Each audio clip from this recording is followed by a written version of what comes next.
complicate our way by until it's too late. But I think that you know much better. Wait forever. My head is on straight for once, and you will pay for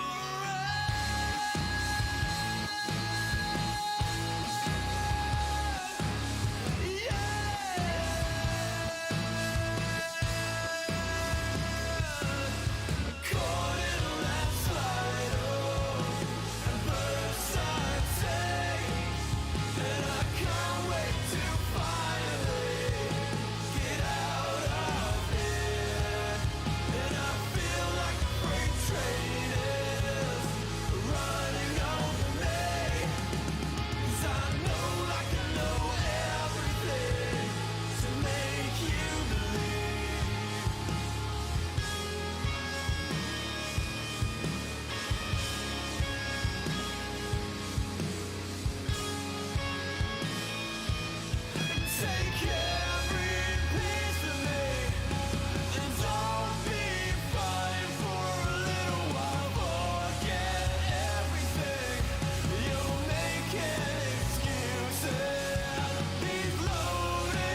getting shorter.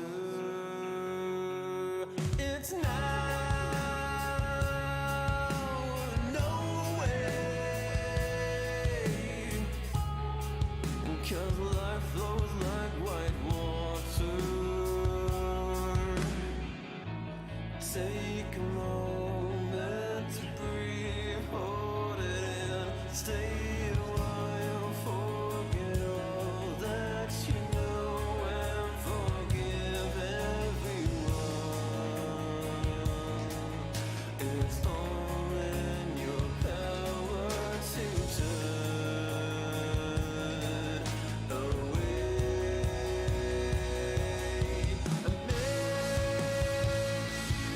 I've been blinded, 'cause all I see now is a fairy tale ending. It's not in our course at all. Make a change, forget wait for nothing, to death do I, 'cause I feel like a freight train is running over me. So I'll say what you want me to make you believe, mortify and complicate. I'll wait by until it's too late.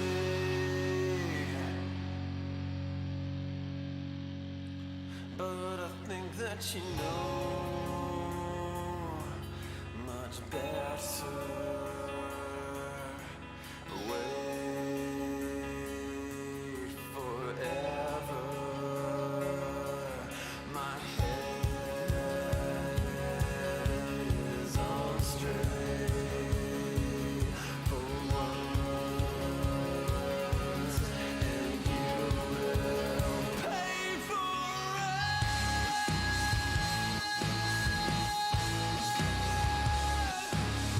Yeah.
Good morning, folks, and welcome to another beautiful day of Dota 2. It's the ESL 1 Birmingham closed qualifiers for Eastern Europe, and we're popping back into the upper bracket Lacoste. Spirit up against Na'Vi, our series, and by the end of the day, we will have a qualified team from this region. Yeah, it should be a fun one. I mean, these two teams, I'm really glad that Navi is doing really well. You know, they, for a long time, they were always in there, maybe causing some upset, but I don't know. I believe this team can do well. Maybe, not qualify immediately, but in the 2-3 months, I could see them doing really well because the players that they have, these are all like really good players. They have like some more experience coming out from Zayas, who played for all these top tier teams, played for Team Secret before he joined Navi. And others also have a lot of experience in these like tier 2 academy teams and stuff. But yeah, when I watched them play, they looked really good. And also when they played against Team Spirit in Dream League Season 22 qualifiers, they looked extremely good. So, one good thing about Team Spirit is they care about their fans, not just providing them with the good content, but also providing them with 3-game series. So, we'll give you that extra game. Hell yeah, just get as many games as you possibly can. More Dota is good Dota. Yeah, I mean, you touched on Blizzy there. It's really honestly been kind of amazing to see him grow as a player and what he's been through. A little sad that Blizzy isn't still with Zayat, that offlane duo, the classic one. But just thinking about kind of Central Asia as a region being an emerging region, right? We've got Stormcat, Pubba, Dream playing in Eastern European qualifiers as well, now known as Kami, Blizzy and Zayat, of course, as well. Then we've got like IHC coming out of Central Asia. A lot of these new players and teams that have kind of struggled to find which region to play in. Sometimes if you're from Mongolia or Kyrgyzstan, you have to play in C. Sometimes you have to play on sort of European servers with massive ping, and now they've got this opportunity to go and boot camp with squads, with teams on a roster with low ping. Well, I mean, Watson as well, right? Think about him from the Central Asian region. He's just like popped off completely, one of the best, if not the top player in the region potentially. It's definitely an emerging region, getting all these wonderful new players to come out and join us in the Dota 2 world, as I think we have a draft ready for us. Game 1 of best of 3 is ready and waiting for us to take us through this first upper bracket series of the day. Spirit against Na'Vi, a win here takes them to the upper bracket final, and then a victory there does qualify them for ESL 1 Birmingham. So just a couple of series to go. Yeah, like you need to win 2 BO3s now, and you're gonna qualify. Let's put it that way. It sounds easy. Just win 4 games. That's it. And I was looking through some of the picks, some of the bans that the teams did. The big one that surprises me the most is Chen. Chen, by Miposhka, in pub games at least, he won 9 out of 9 games. Oh, wow. Navi also plays Chen, so one of the reasons why they know how strong of a hero this is, because Chen builds into all these aura items. He gets Vlad's first item, then he picks up drums, gets Solar Crest afterwards. Everybody becomes so tanky. You have insane amount of attack speed, opens up the Roche, pressures the towers. If the game slows down, Chen doesn't have that problem anymore where you can, I gotta do something. I gotta gank level 1, otherwise my hero is gonna fall off. It's like that's way back, a few years back. But right now, the Chen feels really good. The hero scales. Eventually, you're gonna get your items. It is a universal hero. I've seen like some super giga farm Chens who have like 5-6 slotted with AC and stuff. It's nuts what the hero can do. It's honestly scarier. We've talked about this Venge Luna the past couple of days. God, please, no. But I think, honestly, I think Luna Chen is like far scarier than Venge Luna, Chen Luna, auras up, you get a Beastmaster or something, all of a sudden, it's that timing hit, right? You think about the timings around items and Luna in particular, kind of 20 to 25 minutes in, all of a sudden this burst of aggression comes out and you're storming down lanes. There's no spookier hero than a Chen with an army running your way. But we won't have that, nor will we have Enchantress. So a lot of these kind of summon tempo heroes being removed. Honestly, please just ban Luna or Venge at this point so we don't have to see the combo again. The funniest part, because we covered 6 games of Luna yesterday on our stream, and it was, I think, paired up with Vengeful Spirit 5 times. Yeah. And it's the same play style. This is what Luna does. She tries to go for a push, especially if things were not going real well. Then she farms for another 15, 20 minutes. And it was always like Radiant Luna as well, hey? Yeah. Let's see what now he's going to pick up. All right. This is a hero that we haven't seen. It's been super contested yesterday on, how many games did we cover? 8 games. And it's a very flexible hero. It can be played across multiple roles, pretty much every single role, maybe not as position 5, but every other role feels good to play. Mid lane, if it's a good matchup for Windranger, safe lane as well. The hero becomes very annoying if you can't stun lock it, if you don't have this initial silence. One of the better heroes against Windranger overall. Pre-BKB is definitely Puck, builds into Witchblade, uses a coil on her. She can't really do much, so I really like that one. But Team Spirit, we're in for a treat. As I said, they like their fans. They like when their fans are happy, so we'll open up with Magnus, and Collapse will be playing it. Oh, absolutely. I mean, you say Windranger was contested. Was she banned in every single game? We didn't see her played, did we? No, she wasn't played, but yeah, she was, I think, banned. Like perma-banned in 8 games. And she can be very annoying. And Team Spirit, like you say, Collapse Magnus, always a wonder to watch. Now a couple more bans in this next phase. So you're saying you want to kind of protect the Windranger with some bans here? I mean, Ember Spirit's a decent one. Got that gap close and catch to kind of take it down. Puck, you said, was another option maybe. Anything that can jump her. Because like Witchblade has a true strike, so this is why Puck always feels nice. Coil into silence.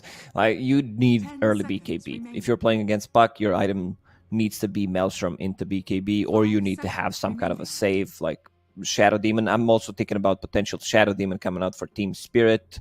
They can pair it up with Magnus. Disruption into Skewer is always going to be good, and I feel like Shadow Demon is kind of forgotten. We've seen him being banned yesterday once or twice, but the hero still does really well. Against Windranger, you have Save, you have Dispel. It's something that she's always going to be afraid of. Yeah, they're always like very late bans as well. Yes. I mean, it's quite rare that we see supports picked up as the very last, like the ultimate pick. Yeah, that Shadow Demon can definitely be a sneaky one to make his way through. Now, Spirit taking a lot of time over this ban. Pretty important here. You want to be covering your mid lane. You want to be making sure there's nothing you've kind of forgotten about in terms of cheese. That's a good ban. Timbersaw very often finds himself in the first phase of bans. Definitely something you have to kind of consider as an option as the draft does drag out. Now, do you go straight for your pairing with Magnus here? Or is it just going to be Collapse and Mira the duo? Oh, God, here we go. It's coming.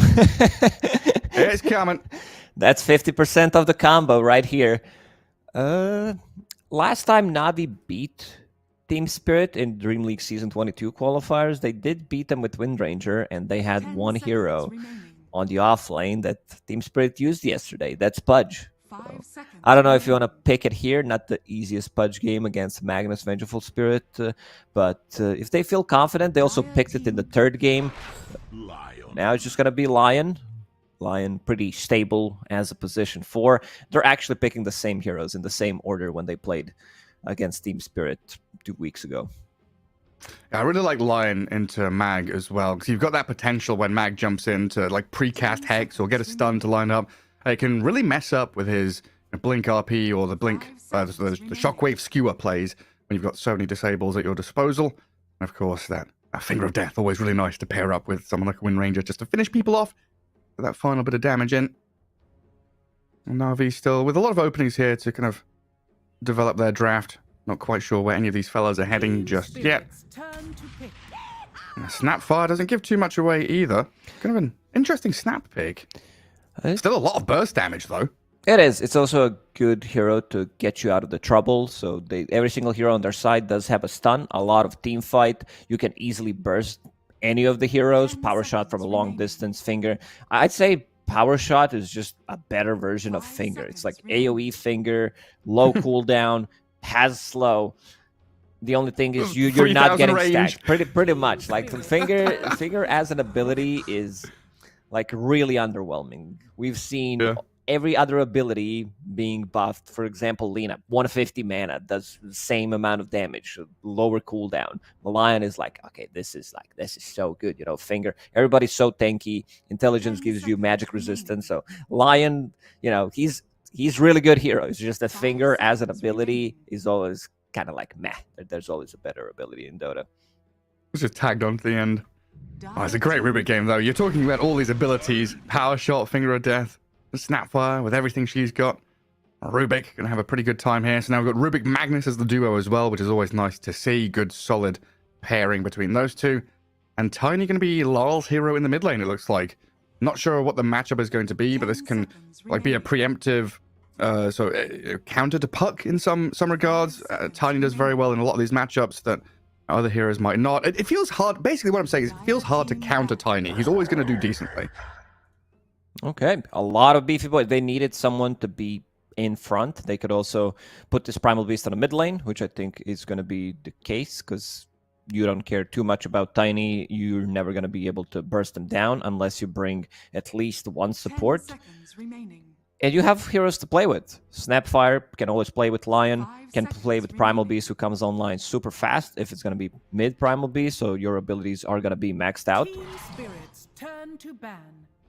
Yeah, that's the thing, right? It's a flex. Could be Snap Primal, could be Primal Mid. Not sure until the very end of the draft, so Team Spirit going to have to cover some of their bases here. Make sure they're not caught off guard. I mean, you're banning Morphling, but does Na'Vi just ban the Luna? You're looking at Venge, Magnus. I guess you have to. This hero farms super fast. You also have heroes like Tiny is the one that can keep you pretty busy. I like the Team Spirit are banning the same heroes that they played when they lost against Na'Vi. Like they have 3 out of 4 heroes, the same ones. Keeper of the Light was the 4th one.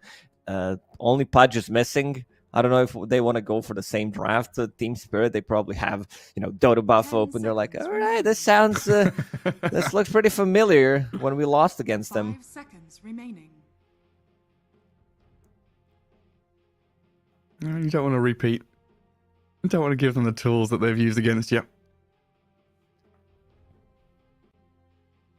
Is there another hero from that draft they need to get rid of?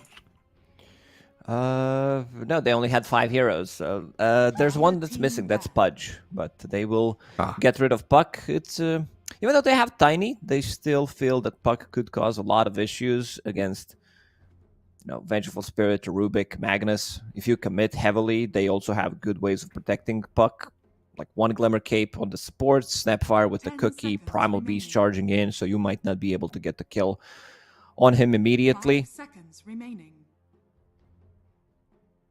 Well, we've banned out Faceless Void and Morphling.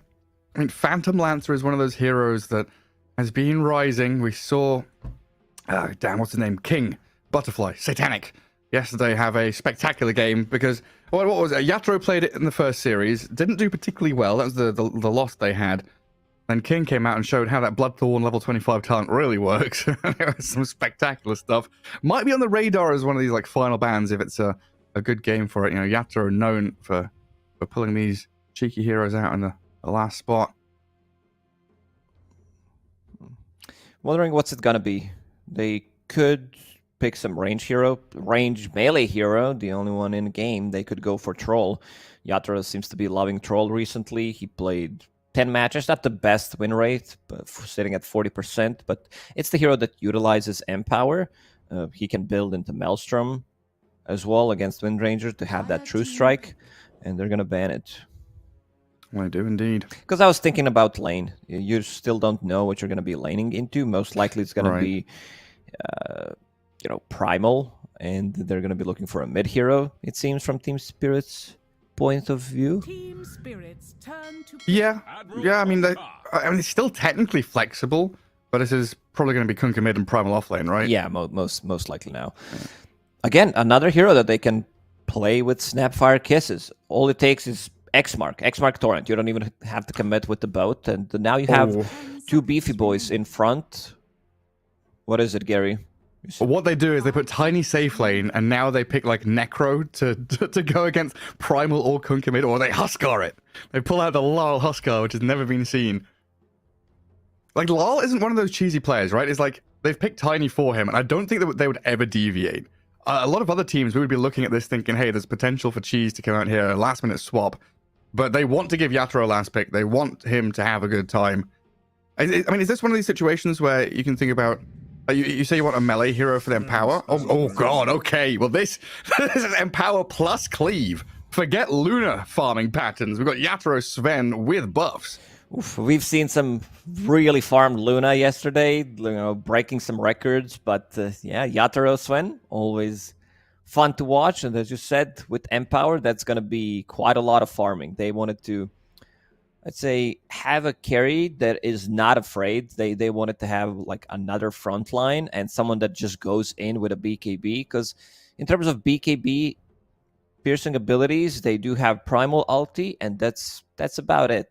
Wind Ranger can use Focus Fire, but Sven with bazillion armor doesn't care too much about it. And yeah, not your traditional MKB carry, so like the carry-to-carry matchup isn't the greatest for Sven, but he can build into Bloodthorn. He can also, just blow you up because they have insane amount of stuns. Larl on Tiny, mid Tiny is the one. I also want to see what build he's going to go for, because I was going through his hero list, and he was building Mage Slayer on Tiny. I mean, could be really good here. Oh, okay. Every single hero dishes some serious amount of magical damage from Navi. Oh, they sure do. I want to see what that Primal Beast cosmetic set is, though. We were talking about the Snapfire one yesterday. This guy looks like a Yeti or an Owlbear. Look at him. Look at that monster. The little cute alligator in the front. Yeah, hello, I'm Mortimer. And then there's a freaking beast behind him. Snapfire is used to be big, but Primal Beast is gigantic.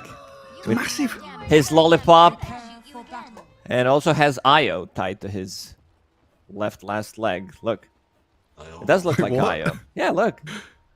Oh yeah, he's got the ball and chain. He's tethered it up. Yeah, let's change that cosmetic into the companion cube. Just drag it around everywhere.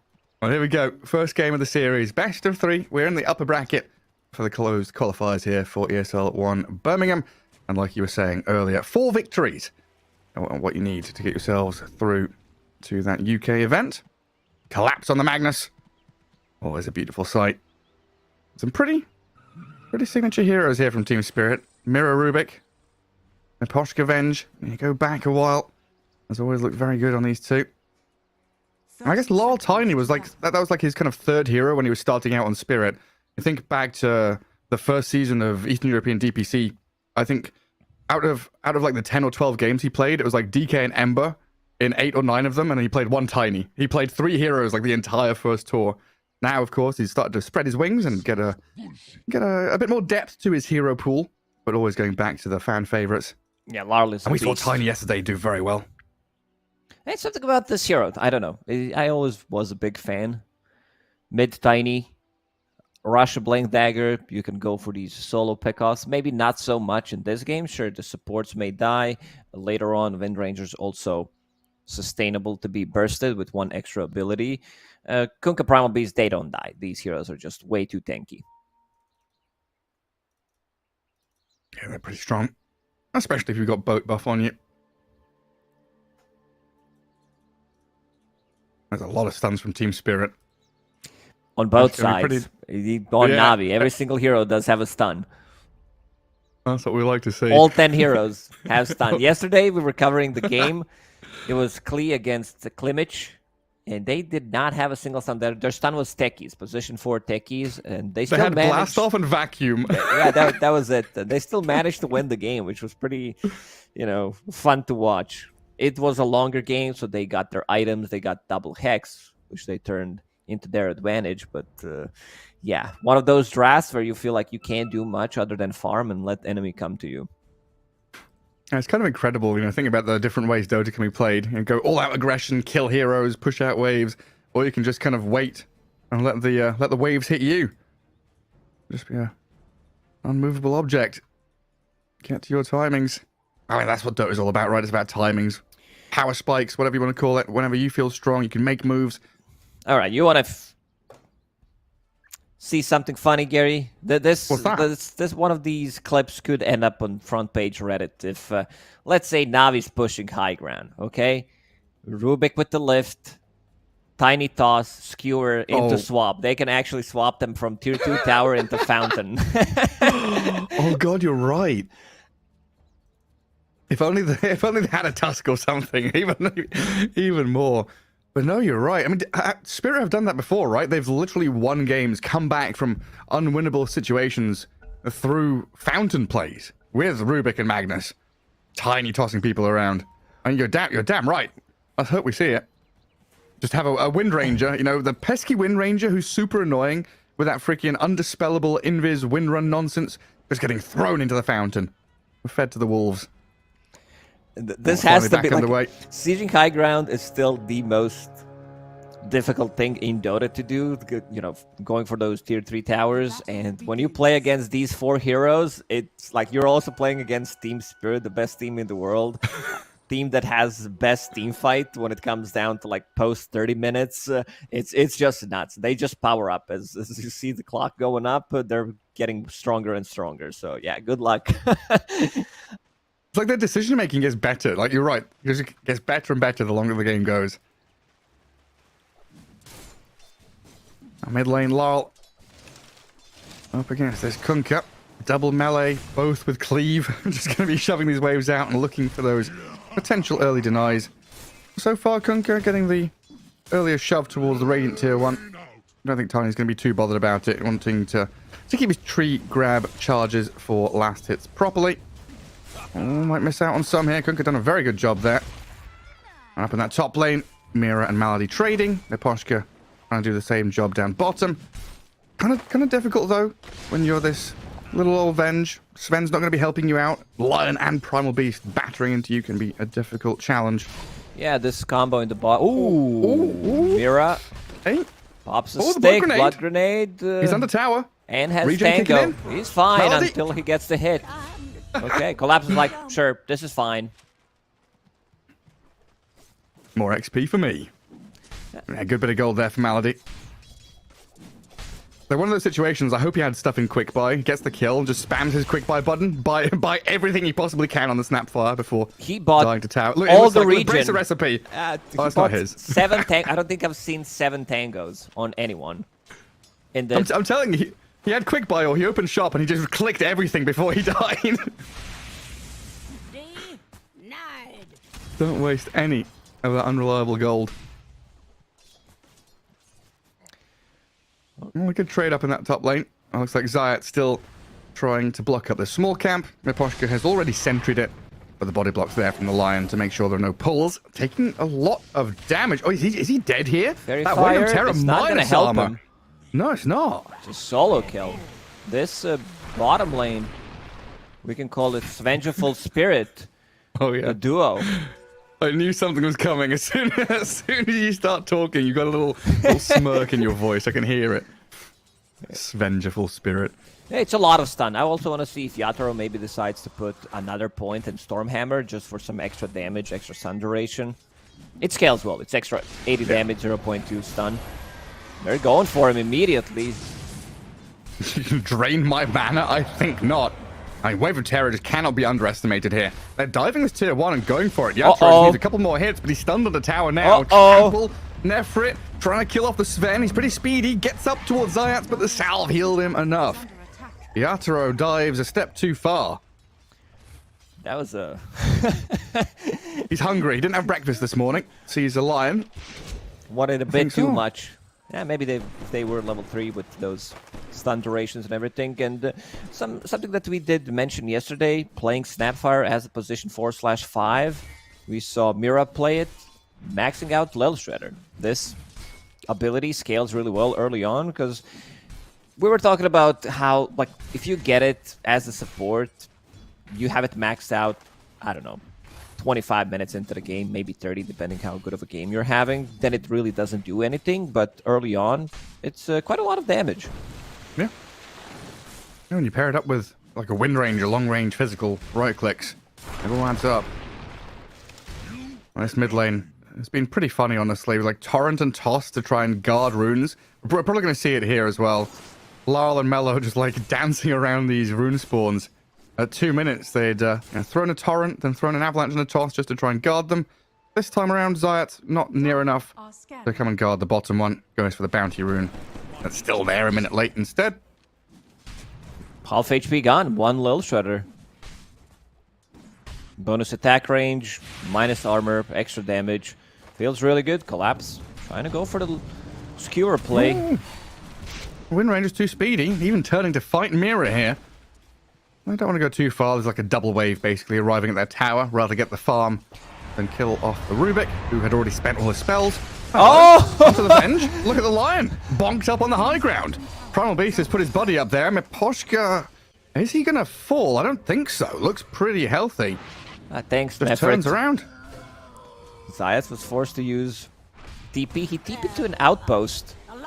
And will Full stack, collapse. but meanwhile in the top lane, let's see if Shigetsu can get a return kill. Yes, he can. Breaks the tree. No more juking for you. Might get the double here, in fact, as well. Power shot after the shackle. Mira pops the stick. Oh, Shigetsu. 2 more hits needed, it looks like. And Mira's pretty speedy, juking through the trees into the fog. Pathing He's there, getting gone. the better of the Wind Ranger. And yeah, the Rubik's out of there. Still very good play here coming out from Navi. Wind Ranger as a carry or as a mid laner, this year is extremely difficult to kill. Looking at the top lane from Team Spirit, there isn't that much kill threat onto Wind Ranger. You're building into all of these small items, Bracer, your universal hero, Power Tread. Suddenly, you're extremely difficult to take down. Yatoro making a move. Yeah. Onto Nefret again. Making good use out of the stuns, but this Primal Beast proving to be problematic in that bottom lane. Kills off the Venge, backs up, can heal up a little bit as well. But yeah, primarily it's going to be this Tiny to deal with the Wind Ranger, it feels like, and everybody else Radiant's middle tower is will be under fighting attack. each other. Malady watching over Mira, who grabs an Invis rune. And Tiny picking out that there's somebody here. Even bringing Miposhka towards this mid lane. No boots yet on the Venge. Has a bit of money saved up for them. Just slowly wandering around. Yeah, now Mira sees Malady as well. This could be a good go. 3v2. Lift into Larl's move, but a good torrent. Malajul keeps them back.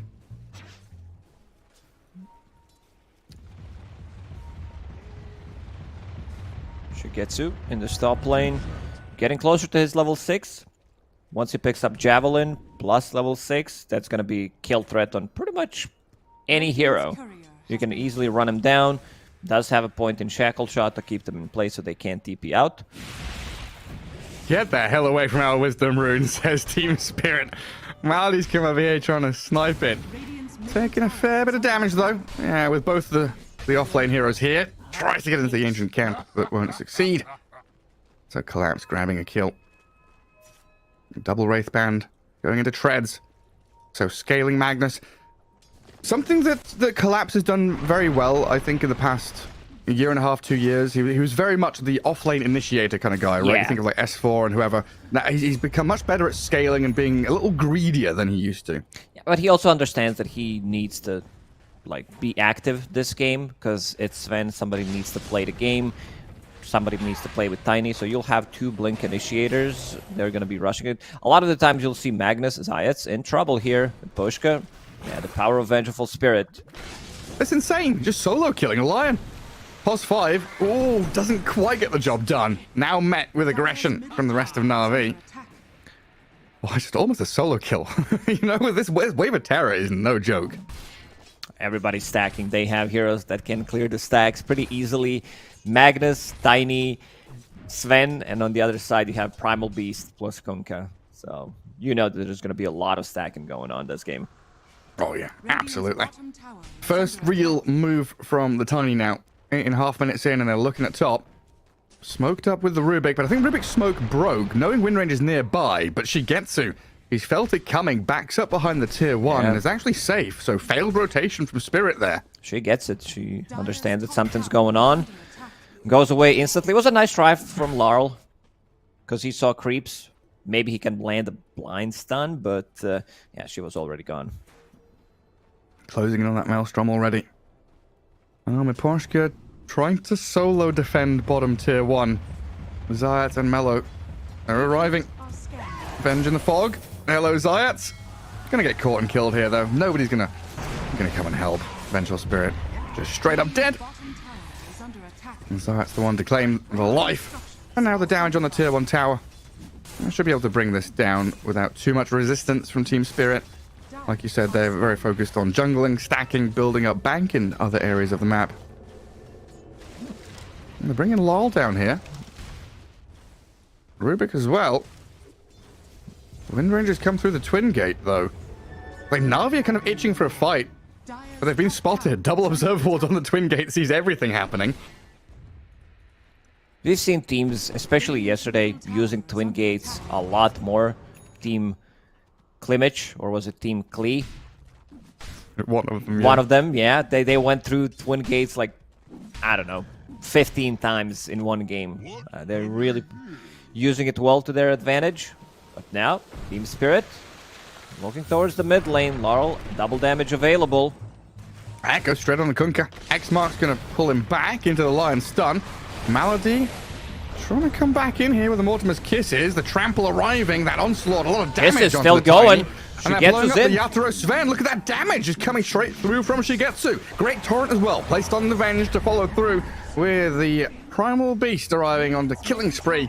Now they can transfer this with a catapult wave onto the tier 1 mid. They brought numbers. Every single Na'Vi member comes to a mid lane. Malady. This is position 5 Snapfire that dealt the most damage in the fight because nobody stopped Mortimer's Kisses from going off. We did say that they have stuns. Every single hero does have a stun, but yeah, good positioning from Malady.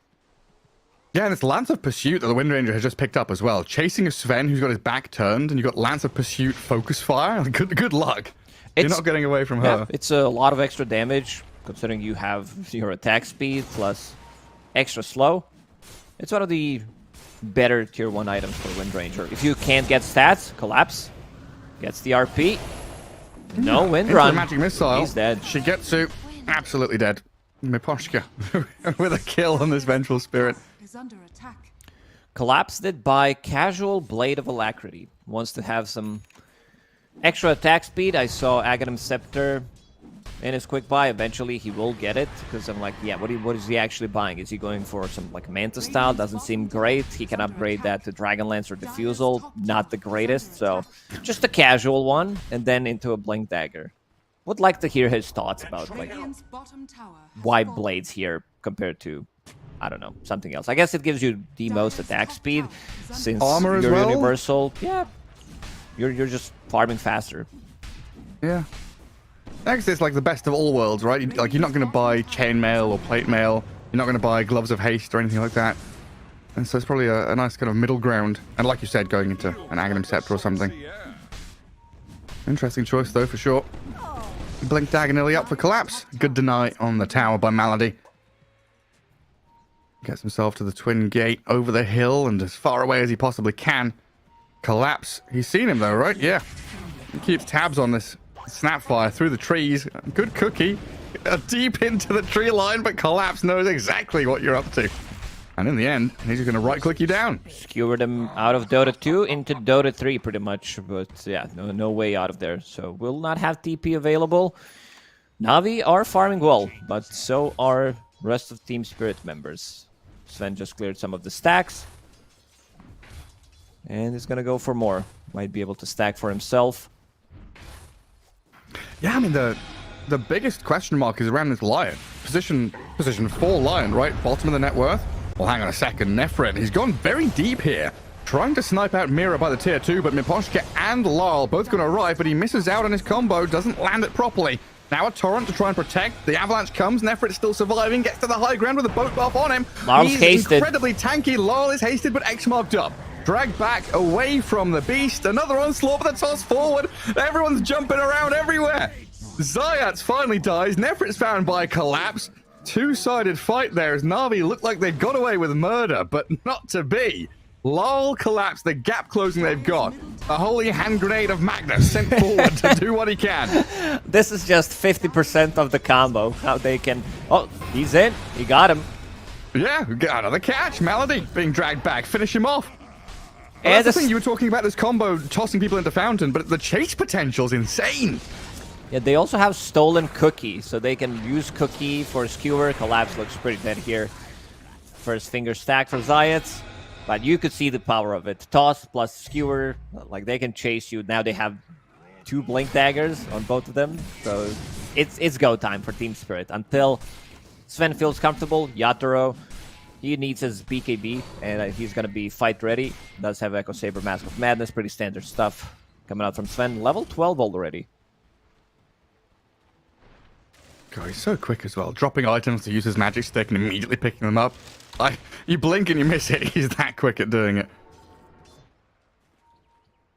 Rubik nearly at his blink dagger too. Going through the twin gate and heading out top. Dire Vision looks like it is up there, so they'll see Team Spirit repurposing themselves on the map. Top left corner looks pretty spooky with Collapse and Yatoro already setting themselves up.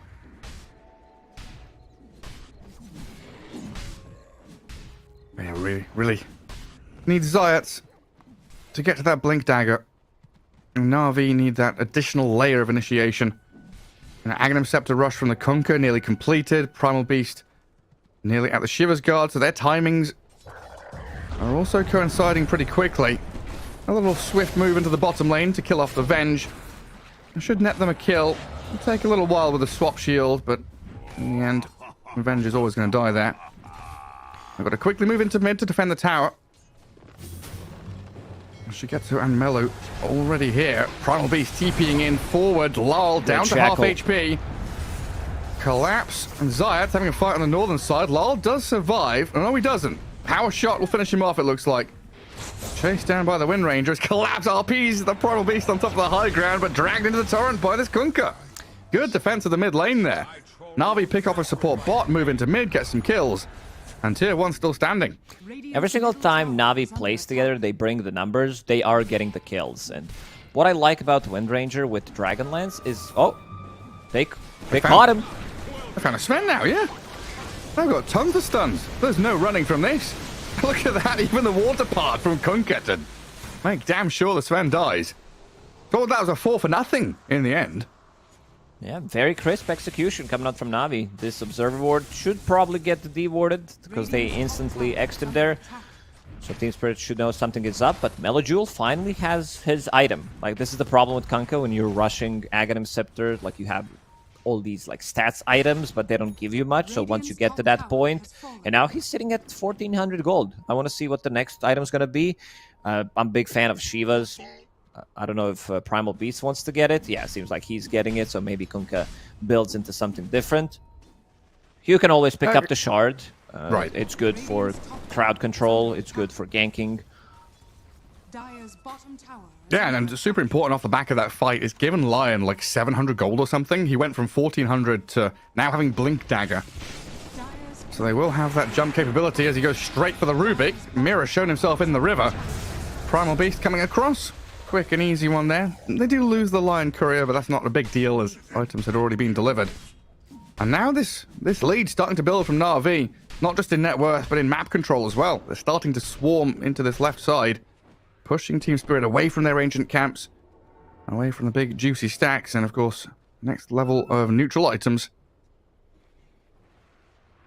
Shigetsu's the most farm hero in the game. I like Dragonlance and Wind Ranger because what he did when he focus fired that Tiny is he can keep the distance. He doesn't necessarily need to get too close to him, so extending your attack range. And now having Specialist Array, this is the best item in game by far. It allows you to get the farm. Perfect for Wind Ranger. It gives you damage, it gives you stats, which gives you damage. Every coin helps. It gives you more attacks, which gives you damage. Damage on damage. Man, Primal still Beast have to... looks so funny with Shield Rune. Oh my... What is that? Yeah, it's blinding. It looks like he hasn't unlocked his character yet. For $3.99. Oh my god, what is wrong with him? He looks radioactive. He does. What is that? Don't get near this guy. I mean, he's a Yeti, right? Now he's turned kind of yellow. Don't. Oh god, the jumping onto Lyle straight away, trying to blast him where the Morty's kiss is. Lyle to high ground, half HP, but she gets Zeus here with the help of Nefrit to stun him up. Disable the Tiny, so he can't move anymore. Oh, collapse. With the help of that stolen Earth Spike, does get a good jump and grab on Nefrit, but that's a tanky Primal Beast. RP required. Na'Vi with a backup plan now. Torrent going to be cancelled out by the BKB of Yatoro. Boat not connecting, and the Sven bails away. The first part of the fight was really good for Na'Vi. They managed to get in, kill Tiny. There's always going to be this threat, Primal Beast charging in, and you getting like Power Shot, Finger, Snapfire Kisses. There are no Glimmer Capes, no, nothing yet, so they're receiving pretty much full damage from the spells. Sven pops his BKB, collapses in. This is gonna be how Team Spirit plays. They're gonna be tossing people backwards, lifting, skewering back, horn toss, swaps. So gotta be careful to not overextend. Also, Kunkka popping that Torrent Storm didn't hit anyone. They do have enough stuns to lock down Sven. It's just that Yatoro is too quick with fingers. He's like, okay, I got this one. Pops a BKB. They do manage to get the kill. The problem is they do have abilities that go through BKB. You have Primal Beast ulti. You have Vindranger. Once she gets her BKB, she can try to focus him down. Maybe with the Daedalus should be like enough damage to threaten Sven to fall back. And he also needs an MKB so that she can jump Vindranger and try to blast her from 100 to 0. Yeah. Yeah, if Zayat is able to get the first move, like you say, you've got the potential to chain stun a Sven if you can start off with a Blink Hex or something. I'm going to Roshan now. No real contest from Team Spirit here. Yeah, so far Team Spirit's game plan has been pretty good at working no matter what the circumstances. You know, if you're behind, if the enemy's 5-manning, if the enemy's individually split pushing and spreading the map, you will always be able to make these grabs with collapse. Roshan taking a little while. And again, no contest means Na'Vi get the freebie. Immediately smoke up and through the twin gate. That should help. Mira out in the wilderness again. I don't think he's going to be PKing anyone. Wildy is a dangerous place. Oh, I saw... They saw, like, they know the Rubik's there. They don't care. They're going straight for Yatoro. This is really nice. Ignore Mira. Go for the Sven. Take him down. I mean, that is disciplined, right? You see the Rubik show. That's an easy kill. But instead, they know. Sven is there. Under ward. Go for him. They want the big kills. Still, Team Spirit, they can defend the high ground. They have probably the best lineup I've seen in the recent years for defending the high ground. Maybe Sven could have been something different, but other 4 heroes are probably one of the best ones. Collapse. Oof. That doesn't connect. And Mira is going to die, so they will get another freebie. Navi's very aggressive. They want to choke them out of the map, but they do have great ways of initiating a fight. I also was thinking what Melojul's going to buy. I believe it's his BKB being delivered. It's a safe choice. You know, if this is a pub game, he definitely goes for something like a Bloodstone. I don't know if you've seen it in action. There was one game and that I had to go to test mode immediately after. AoE of Torrents plus Ghost Ship, it's massive. It's like Bloodstone on certain heroes, it does look OP. It's like not the best build-up, but the AoE of the spells, for example, Earthshaker level 25, you can get there with Bloodstone. You use Enchant Totem, it's like half a screen. One of the better ones, Leshrac with his shard. The first one is massive, and then it keeps increasing. So, you plus level 10 talent. So very difficult. Like it's really good on certain heroes. Just zone an entire area of the map. There's no going up staircases against the Lesh with Bloodstone. That's for damn sure. Yeah, Na'Vi out here taking control of Radiant Triangle, pushing out a couple of lanes, looking at these tier 2 towers with the Aegis on Wind Ranger. But this is the thing, right? You've been talking about it. We've been mentioning it. Every time you step forward, you've got to be aware and really afraid of what Spirit can do to kind of break your front line, drag people around, and kind of suck you into these annoying, swampy fights where you aren't really dictating what's happening. You're getting dragged down to Team Spirit's level of chaos and confusion. That's why Na'Vi is backing up, being very disciplined, realizing that Spirit aren't top lane. They're not farming here. They've not seen the Sven in a while. Maybe they can find him on the right-hand side of the map. And he is nearby. Malady, Shigetsu, Zayat's going for the Tormentor for now. And Radiant Vision. It's a bit of a slow one. Shigetsu will get it eventually, but they dropped so low. Had to pop mech. And I love that Melody is going for more of a teamfight-oriented items. He is picking up Guardian Greaves, has mech already. Get very close to it, actually. Just 100 gold away. Well, here's Team Spirit coming out of their shell a bit. What was it, 4-man smoke? Sven still farming. He's under dire vision, so Na'Vi sees Yatoro. Arcane Rune for Tiny. That's a big one to keep these fights going. As long as he can get a few rounds of spells out. And they see Shigetsu. The rest of Na'Vi right behind in tow. Do they make the jump? Team Spirit. They have perfect vision of this. They see them all coming. Kunkka X Mark to clear the wave mid. The rest of Na'Vi have moved off to smoke behind, but they've got the jump on the Kunkka to take him down. Team Spirit with a swift removal. And now into mid to continue. They've got this tiny arcane rune still to be used. Pops it now, toss the Snapfire, and Sven with the God Strength, wanting to get a little bit more out of the fight. This is how Team Spirit is going to play. Try to displace one guy with Radiant's top tower is under toss back or skewer back, swap in, kill it immediately, send it, pop ulti. And if they're the ones who are initiating and then you have Magnus lurking in the back, I think they are winning the fights. But if Na'Vi is the one getting the first jump, Yatoro might be in trouble again. This Observer Ward on the high ground scouted him out. Oh, he just blinked in. Dire's middle tower. Oh, the Hex. Swap. Can they chain stun the swap? You're right. Gets him out of danger, and he still has BKB. Primal Beast does as well. Forced to use it to try and retreat. TP home, but Zayat, look at him disappear. Team Spirit bring everyone to defend their carry. Yatoro is not going to be left behind. Protected by Miposhka, and then the rest of the squad arrives. And honestly, thinking about how the past couple of minutes have gone, Team Spirit have been the one really controlling the flow of the game. This is Na'Vi with Aegis on Wind Ranger. They should be strong. They should be feeling like they're ready to go and kill people and push into these tier 2s. Pretty much. They can't. That's why we said that Team Spirit powers up in the game. We're around 26-minute mark right now, and you can see the perfect read from Miposhka. What's going to happen? Hiding in the trees. Yatoro gets swapped in. They get a couple of freebies from that. And now Aegis is gone. He still has 9-second BKB on Shigetsu. Didn't pop it a single time yet. But Sven is getting bigger, getting closer to that MKB. Dire are scanning.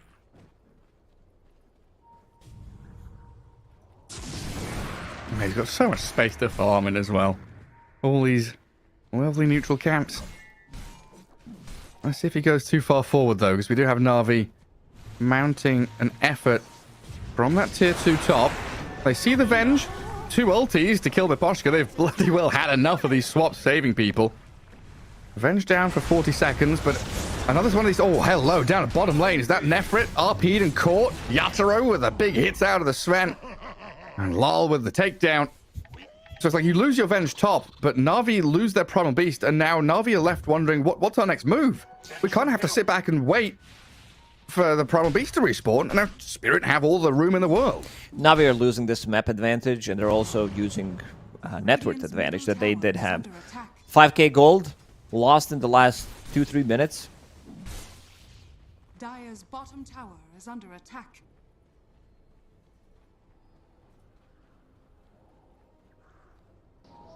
Love just watching Yatoro walk halfway across the map to find somewhere to farm. Where are my creeps? Scanning. Oh yes, Ancient Camp.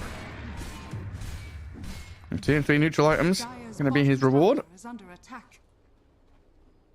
Na'Vi, Primal Beast alive in a second. The other 4 smoked up.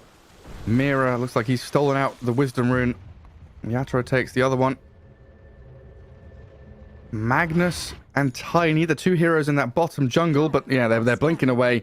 They know something's happening here. Dire Scan doesn't connect on anyone. They're trying to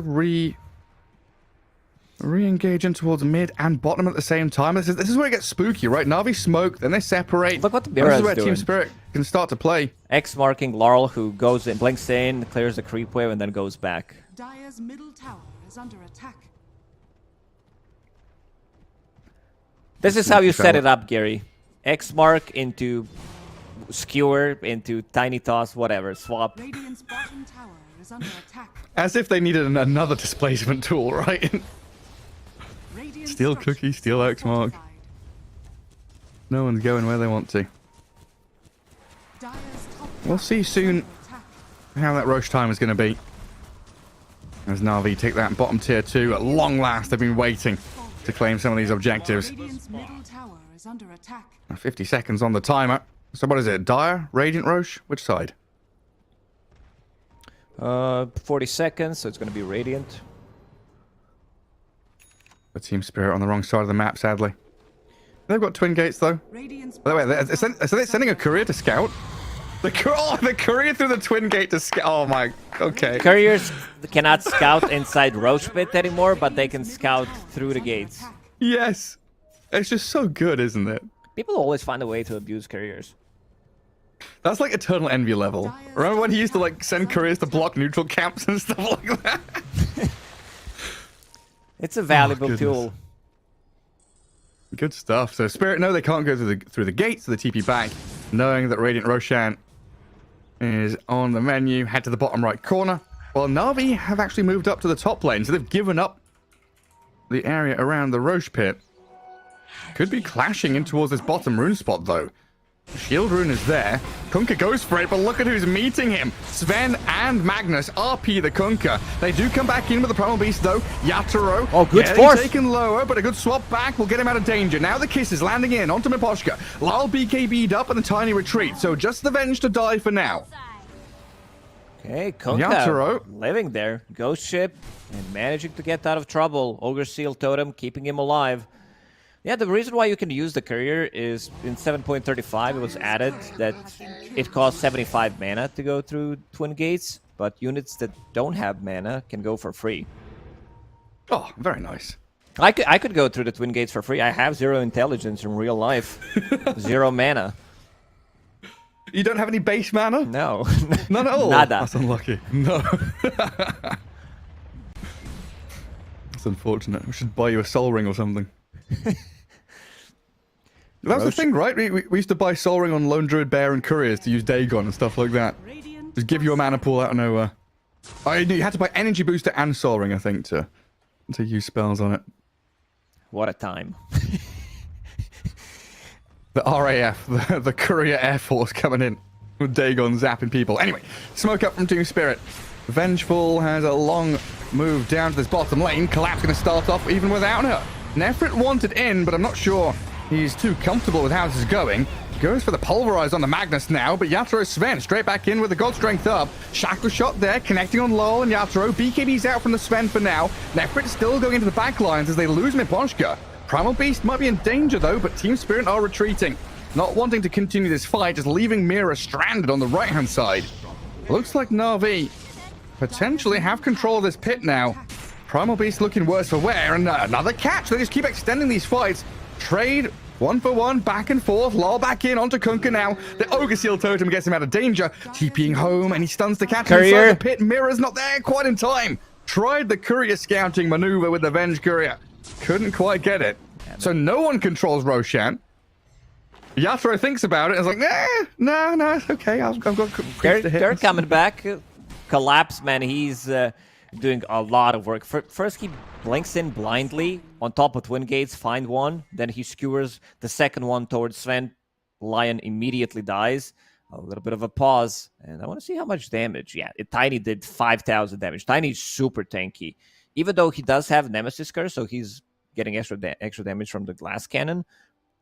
This Mage Slayer, this is why I mentioned it, because I was going through his hero list, and I'm like, okay, let's see what he's buying on Tiny, because I saw, who was it? King, the real King, Sumail buying Mage Slayer on Tiny. It, like, you become so damn tanky. And you're also canceling Blink Daggers. You can throw a 3 at someone, and they can't blink in for 9 seconds. It's pretty nice. I mean, what you get 24 bonus armor from Grow, and then you're getting all this Mage Slayer magic resist. Yeah, you're a beefy boy. He has 600 damage on Tiny with Empower. Oh boy. Right, yeah, can't forget about this Empower. We've not seen the big RPs yet, not needed them. Collapse primarily focused on just Blink, Horn Toss, Skewer, getting individual targets. That's something that Na'Vi have to be very, very cognizant of if they clump up, if they group, even just like a 2 or 3 man. You know, Wind Ranger is caught with someone else. Okay, I don't have MKB on my Tiny or Magnus. We'll just cleave off of someone else. Hit the lion. Yeah, Magnus needs to keep the distance. There's going to be a lot of stuff on the ground. Some like Shiva's, he gets hit by random glob from Mortimer's Kisses, Power Shot, any of the Torrents, Torrent Storm. So he needs to keep the like extra 200-300 range distance away from a fight if he wants to go for some big RP. Every single time I see Collapse with Lincoln Sphere, I'm getting flashbacks from True Sight. It's like, okay, it's not, guys. We need 4 Lincolns. Well, that's why they picked Rubik as well, right? They block-picked the Rubik so he doesn't have to play against it. What did he say? Like Shinkyu with his Rubik, man, just unplayable. Dota has produced so many good memes. Nefrit, he's in. Oh, yeah. Super aggressive. Right on Miposhka. Vengeful Spirit. Quite stranded out there in no man's land. And Roshan still waiting in his pit. Daedalus done for the Wind Ranger. Pretty stacked. A little behind the Sven now. Absolutely can bring the damage if she's able to get onto a target. And Team Spirit, no real indication they want to come down here and fight it. And Yatoro does have BKB God Strength, but he's far too distant to come and join them. And with no Vengeful Spirit, yeah, not really wanting to do it. And going back to it again, right? This is Na'Vi with Aegis. Last time around, they didn't get too much done. This time around, still thinking about tier 2s and high ground, but...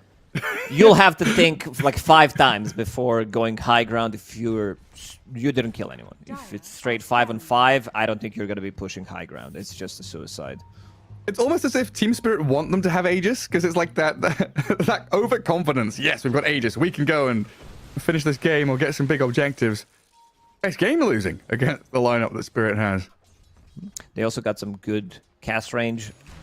Neutral items. Magnus, I saw him with Cloak of Flames. He swapped in his Eye of the Vizier. And also Rubik holding on to Psychic Headband. So, you know, the cast range is there. Na'Vi would absolutely love a fight outside of the base. Outside of the Radiant base, that is. Well, this could be an opportunity for them as Spirit. They do spread up to that top lane. They are playing into their own vision. Radiant Observer Ward's already placed in that northern jungle. Sees everyone coming, and Mira in a very good position to smoke break. That's why the Rubik's just standing here. Smoke break, then you can clear the wave if no one comes. Places a further Observer Ward to see Na'Vi arriving. Team Spirit going to be holding this little high ground in the top jungle. We'll see what the approach is from Na'Vi, as Yatoro has everyone behind him defending the Sven. Radiant are scanning. Time to fall back. Na'Vi smoked, but let's see if they're going to find anyone. Collapse does have Observer Ward here, and he's going to get out of trouble. Wow, that's such a smooth play. Like, everyone does their job so perfectly. You know, Mira in that mid lane, the Observer Ward's placed. Collapse kind of waiting till the very last second so he can show himself now in the mid lane. You know, it's one of those kind of real sports analogies, right? You're playing tennis with your opponents, bouncing the ball up to the top, now you're dragging it back to mid. You're wasting the time of this Aegis. The Na'Vi side, the ones that feel strong, they're the ones trying to get this rally going, and there's just no real response from Spirit. Wow, Gary, some tennis reference. I don't know you watch other sports other than e-gamers. I don't. It's all from Wii Sports. Did you hurt yourself playing Wii Sports? Oh, yes. I've pulled my shoulder, sprained my wrist. It's a dangerous, dangerous game playing Wii Tennis, that's for damn sure. Especially when you're both next to the net and you're just going boop, boop, boop, boop, boop, bouncing the ball 1 centimeter between. Right, Na'Vi, are you looking at high ground? I just don't know about this. You need to clear out mid, you got tier 2 to deal with, cut wave in behind Spirit. Because, again, Spirit, they don't have Aegis. But they're the ones knocking on the door of the high ground. Radiant's bottom tower is Yatoro is 25 now. See, he is he took the Stormhammer duration. That's a bit of an odd one. I guess he wants to lock people down to just like get. He doesn't think that he doesn't have enough damage with Empower, Venge Aura, Vlad's Aura. Before he with his ulti, this is 700 plus. almost 800. That's a lot of damage. Yeah. This, oh man, this feels so, like, I don't know, I'm putting myself in Navi's shoes a lot here, I know. But it must feel so bad. It must feel so bad. You're in position bottom, you're pushing, you're kind of scared, you're very delicately moving towards enemy high ground. Sven and Tiny just walk up, kill your tier 3. There is no trade. There is no response. Now they're trying to move and fight back into mid, moving up top, but it's just a continual, we have to go through this cycle of clearing out waves, dealing with Spirit's moves. This crisp, clean decision-making from Spirit is just ever-present. Larl is super tanky. You have this almost 4,000 HP Sven. Sorry, Tiny. But okay, Shigetsu. Uh-oh. Well, they get the Venge. And the Illusion. So Miposhka down twice. 40 seconds, not a super long timer though. And it looks like Collapse is going to try and deal with the wave here with... Are they Tiny Illusions? Yeah, Tiny Illusions coming in to help. Yatoro shoving out bottom. Mid lane being pushed by Mira and Larl. Radiant's top tower has fallen. Oh, free courier there. Oh, no, good micro from Zayats. Barracks are under attack. Another glyph from Na'Vi. A stolen Tormentor as well. But they've got to come back and defend. Like, how wild is this? The X Mark drags Tiny away from danger. Mira has one job, steal X Mark, and then they go for these type of plays. They want to take tier 1 tower bottom, maybe go for tier 2, but Collapse is showing bottom, so they're not going to do it. Like, what even is the answer to this? You're not dancing to your own tune. This is Team Spirit playing the music and everything. Lol's going in onto Nefrit here. Not enough damage to completely finish him off. That is a tanky Primal Beast, but you've got so much control. You'll force his BKB through the X-Mark usage. Like, does Na'Vi have to be decisive and just do something wild, like run down mid and force a fight? I think they lose. I think if they go and try to siege, they're gonna lose. But I feel like you're losing either way. Like, you're losing by continually responding. uh-oh, they're gonna jump in, collapse, blind jump. Oh, And the instantly Lincolns. BKB. They don't have 2 BKBs now. Neither Kunkka nor Primal Beast have it. It is just Dota perfection. And Lol is even potentially Gone. able 2 to hits. jump and blink and toss someone back if need be. But look at that. You said it, right? This tanky guy. How many spells have they used now? Swap 5, still 6, available 7. if needed. Torrent the Storm as well. Swap. Yeah, Swap is still there. Miposhka finally uses it.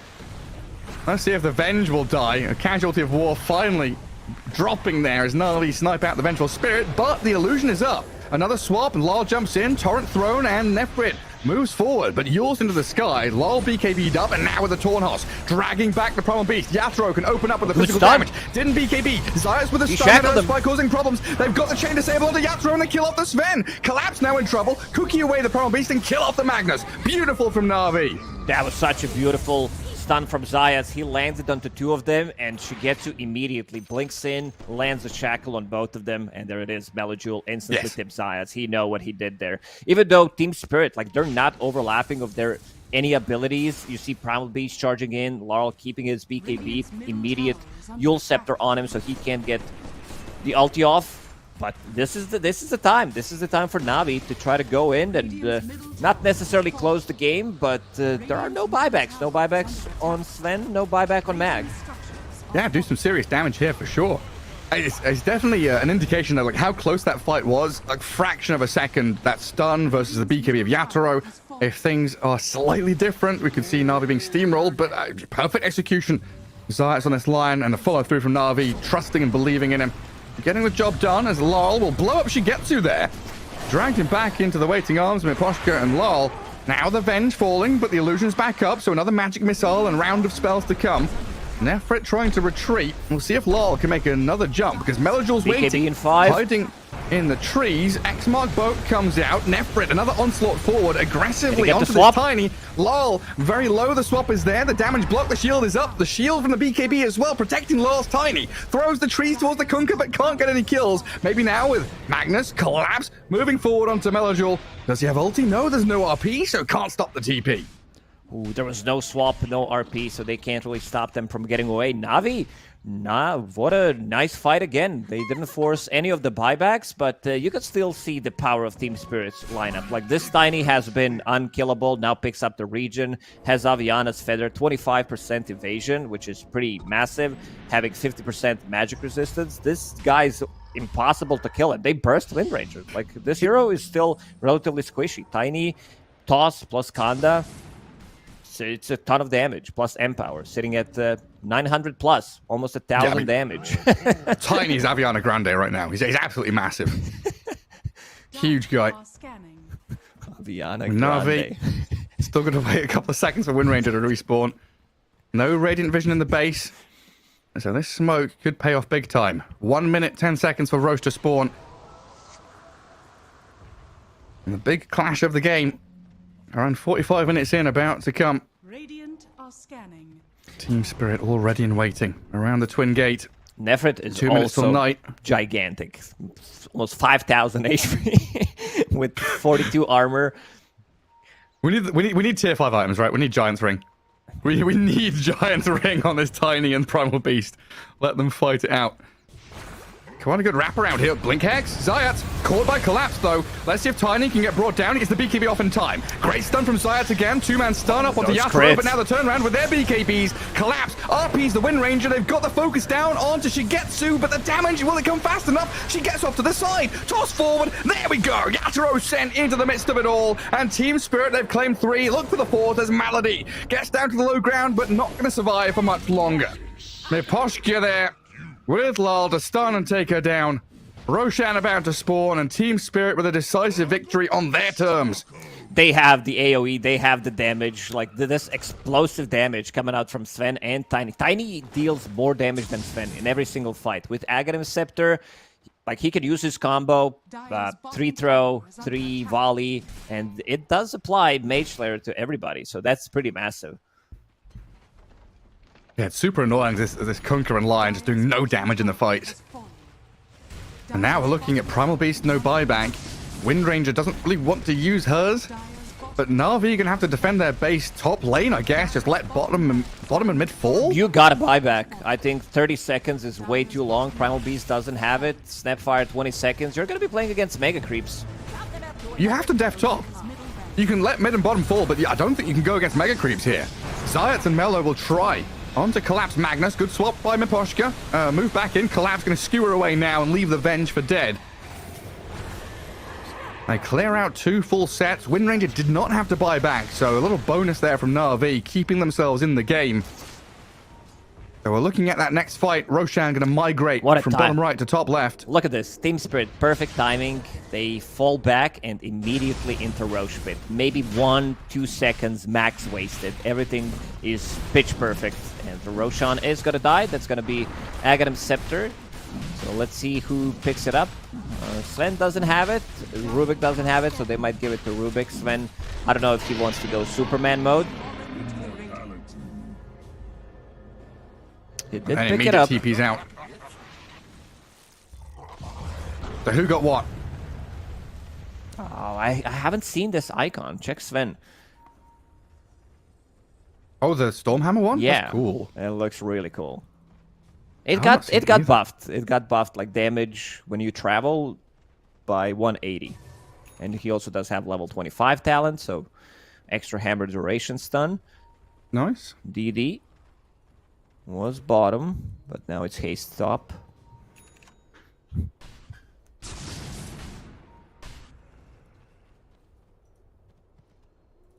Like, as if they needed more ways to move around. Like, Sven's being tossed around, they're skewering people into the sphere. Now he's got the ability to travel himself. Radiant are scanning. You can cast it on invulnerable targets as well. So even if that Wind Ranger BKB's up, you've got a flying Sven coming your way. We've seen Na'Vi with Aegis twice now, losing out on map control, losing out on fights. This time, Team Spirit with Aegis Cheese and all these upgrades. Already having taken 2 lanes of barracks down, eyeing up top lane, and potentially the finish to game 1. That's all down to these Nifty little delicate plays through Mira, through Collapse. Miposhka always in the right place, the right time to sacrifice himself on his Venge with some good swaps. Collapse now Like has 13. Refresher, so double BKB, double Lincolns, RP. They could slow Siege one more time. Mira now does have Finger of Death. Lion blinks in. Straight on the Venge. Miposhka getting blasted by the kisses. Dead for 75, quite a while. Dire's top tower is under attack. Team Spirit still thinking about how they can enter this fight, though. There's always one of these cases, even though you're down a hero or feeling disadvantaged, if you're playing under vision, if you're playing from high ground, using the terrain and your wards to your advantage, you can get these surprise moves. Kunkka doesn't really show up top, just continually X-marking, trying to push out the waves. But if he does show a Yule Scepter on a creep, I thought he got there. I'm not gonna lie, I thought that was him done. It's all it takes. One of these plays. Kunkka getting closer to that Bloodstone. Plus Refresher, plus Octarine. Not quite there yet. Needs a little bit more gold and maybe level 25. The fights become so chaotic. Are we gonna get a block of cheese? Wepass is like, hey guys, the Lotus There it is. is. It is. Hey! Eat it up, Tiny. Tiny needs to be tankier, huh? Yeah? He wants to give it to Yatoro, it seems. There it is. Block of cheese. Okie dokie. I mean, I can't wait to see the end game damage stats for this Tiny. 500 shield there for Yatoro. Double damage. Plus double damage. All right, let's go. Did shield get buffed? This is like something that I've not kept track of. It always felt like really awkward to buy, to kind of finish off, like not worth it. This is really worth it. This is like gigantic bubble, you know? Everybody talks about bubble being imba. This is 500 shield that regions up. Oh. Two-man Torrent boat. Melodor from the high ground. Good now with shackle. Refresher. Torrent Storm as well. Great catch on Collapse. Now the kill on Miposhka. Man, Team Spirit down on the low ground, just getting pummeled from up on high. Yatoro will jump in with a big swipe of his sword. Kills off one. Shigetsu buys back immediately as Lal, still going pretty wild in the backlines, might be thinking about retreating now with his BKB up. Yatoro getting caught again with the torrent out. Zero mana. Nefrit coming back in with the Primal Beast. Look at Mira on this right-hand side. Can we get a save on the Sven or anything at all? Yatoro's still up and running, technically, but disabled continually. Dead for 100. Mira jumped away from there and bailed out. Yeah, there's no shard on Mira. I thought we could maybe get some saves going, but not possible. Yeah, Mira is going for the save. I see Wind Waker, but yeah, Shigetsu, he dies in 2 seconds. Like 2 hits from Sven, he's dead instantly, buys back. But what a nice fight. Some really nice spell usage, all these instant stuns that they have, and also fighting into Kunkka, fighting into this Torrent Storm. You get clipped by one of the torrents, you're gonna die, because it does provide you with vision, and you can just like blink in. Zayas has been really on the money with his blinks in and controlling, plus also picking up A on this. Not the item that you see by any means. This item is just like very situational, especially since you can't like disassemble your mana boot, so you don't have energy booster anymore, so you have to buy all the components. So Yeah. that's a bit of a downside. That positioning from the Kunkka, though, was spot on. Like, Team Spirit, probably a little reckless there, running down in that kind of chasm, a little valley between two cliffs, surrounded on all sides by bandits. No, they were ready and waiting for them. They're still holding on to this game. Getting some 25s, and there it is. You wanted to see Shard on Mira. He gets it from the Stormy. Primal Beast, hit level 25, extra pulverized duration. Ghost Ship Fleet as well. Shigetsu needs to kill a couple of creep waves and will be 25, so... When Primal Beast pulverizes a catapult, it looks like he's using an armchair. It's like WWE style comes in. He's got him with a chair. Undertaker coming through. And his brother Kane. And the Undertaker is like greatest of all time wrestling character, I think. Everyone knows his name. Forget Hulk Hogan or any of these bollocks. Nah, it's all about the Undertaker. Is Hulk Hogan still doing it? I have no idea, man. Radiant are scanning. Even when I was a kid watching wrestling, he was like old school. He was, yeah, you know? he was old when I was young, and I'm old now. And I saw that guy got married like last year or something. Oh, jeez. I can't forget John Cena either. What a fella. Team Spirit smoking again. Dire vision around their triangle, around the mid lane. And they're holding it up on top. What is this move for? It's like a pick off from Spirit? Because they're not going barracks, bottom or mid, obviously. They want to find something, anything, skewer back instantly, swap it in. Miposhka even picked up a Blink Dagger, so in terms of execution. But still, what they need to have are buybacks when Na'Vi decides to go for the high ground once, maybe. Oh, they're pinging it out. Go on, show on the wave. Somebody clear that bottom wave, will you? Collapse. Ready and waiting. Oh, the smoke expires, so it doesn't want to stick around. They got the D-ward in the triangle, now holding out near the Dire Tormentor. God. What Tormentor? It's just gone. 1 hit from Tiny, 2 hits from Sen. That's it. Wild. I think... Oh, All right. Oh, okay. that's the daisy. There are a lot of spells to be stolen in this game. A lot of good ones, but Mira opts to go for X marks the spot. He knows what type of a plays they want to do. Just so many plays to make. Top lane, closing in on that Radiant base. Yeah, getting pinged out now by Miposhka. Radiant's top tower is under Do they still have X mark, right, on Rubik? Yeah, they do. So they can just TP back and X mark lol? Yeah. Yeah. Easy peasy. Clear the wave. Does he get another wave? Can he throw the tree in time? Oh, He got has a couple. Yeah. Oh, Zayat. What's he up to? Gets a cat and Yatoro. The Blink Hex. Has he been swapped out? Yeah, Yatoro's out of there. Now the trees. Oh, they're coming down heavy onto Na'Vi. Nefrit moving forward with the cover of the kisses. Mortimer trying to lay down some covering fire as they approach the Rubik, but they'll be happy with that. A Miposhka kill, a buyback out of Zayat. And in the end, a straight 1-for-1. Support for support. Yeah, Laurel, he's so good on this Tiny. Goes onto Lion.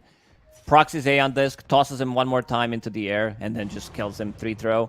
So, buyback. Miposhka also does have buy available. There it is, finally. Melojewel, Bloodstone on Kunkka. Level 25 with Refresher, Aghanims, and Octarine. Keep an eye on Torrent. Look at the AoE from Torrent. He did it for the lads. And this is what dreams are made of, isn't it?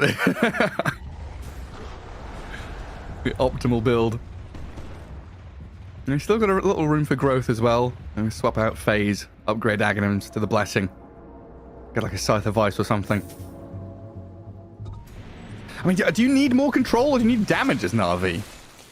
Kunkka doesn't build into damage. It's like people tried for so many years. It always felt like, okay, you can't get those hits going with the Daedalus, Divine Rapier, Silver Edges. I'm thinking magic damage. Like, could he go E-Blade or something? I like Hex. I think controlling these heroes, because your Lion just died. Like, as we've seen, it's going to be another Roche. Rubik doesn't have Aghanim Scepter, so Mira will pick it up. Block of cheese, it's reaching it up. Look at it go. Back to 500. It's super strong. It's really good. Incredible shield.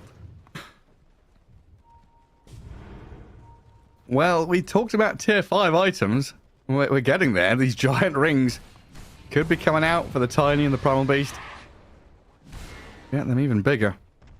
And Tiny now looking at the Revenant's Brooch as his next item. Collapse is still holding on to his Eye of the Vizier.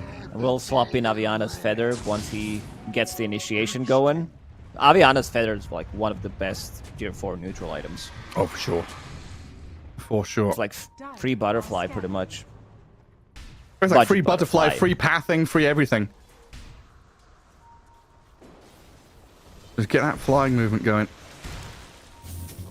Lol. Getting poked at here by the Kunkka. And being disciplined with his BKB, not going to immediately press it. Now they'll have a pretty good idea where Na'Vi is sat. Both teams kind of looking at each other across the lane. A stun from Zayas. Oh, Lincoln's nice placed Lincoln on from Lal. Collapse. Very nicely done now. The Yule Scepter into the sky to keep him safe. Getting torrented around, but a lift save from Mira gets him out of danger again. Mira needs to hit the gym. He lifted that Tiny, and Tiny immediately fell. He was not strong enough. Tiny's too hold it. heavy. Yeah, imagine Tiny with Giant's Ring. That's going to be a problem to lift. Oh yeah, that's impossible. I don't think anyone's got the strength. Even Sven with his ulti. Na'Vi bunkered down in their base. They've done a good job keeping out that top lane, but it's always a losing battle mid and bottom against the super creeps. Zayats with the Wisdom Rune grab. And Team Spirit not making any rash decisions going high ground just yet. Waiting for Na'Vi to kind of make a smoke play and hoping they'll come out in the next 30 seconds or so. And then probably considering the move back up through top. Oof, there it is. Tidal wave. This is what we've been waiting for. This Another is the one? best. Yeah. Oh, yeah? Now they have 5. 6 if you count in 2 toss charges. Oh my goodness. I mean, where's the Rubik Ags? Then he can have multiple himself. He does have it. He got it from the last Roche. Oh, Just yeah, has you're one right. ability. Mira's keeping the distance. He doesn't want to get too close to a fight. Get the axe mark, get the tidal wave, get everything going. Oh, well, Na'Vi got to be careful here. Radiant did leave some vision around in the vicinity of the dire triangle. Lal makes a move forward. Na'Vi trying to hold and play under their own vision to see what's coming. Tiny wandering up the staircase, going to get torrented and stunned up. In comes Nefrit. Concerted effort to try and bring Lal low. Not able to kill him off by any means. Another good tidal wave nearly pushes him high ground, but the torrent stops him. The storm out of Kunkka here, but the damage is lacking. Now with the horn toss dragged back across, Melajul forced to BKB out. Yatra with his god strength going and opening up on the Kunkka, but the refresher is there. Another round of spells. Another round of torrent storm to come. Team Spirit have successfully baited Kunkka to use all of his spells, and no one's died yet. We still have Aegis on Magnus. We still have a tanky, incredibly strong Collapse is Sven. going in. And in comes Collapse. He's The RP X-Mark. fake pumping, thinking about it. Doesn't go for it in the end.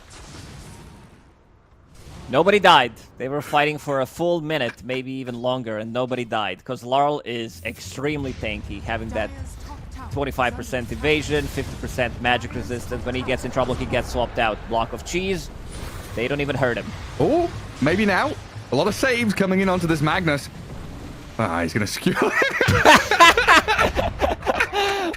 What is that skewer during the torrent while he's being lifted? Oh my god, it's so good.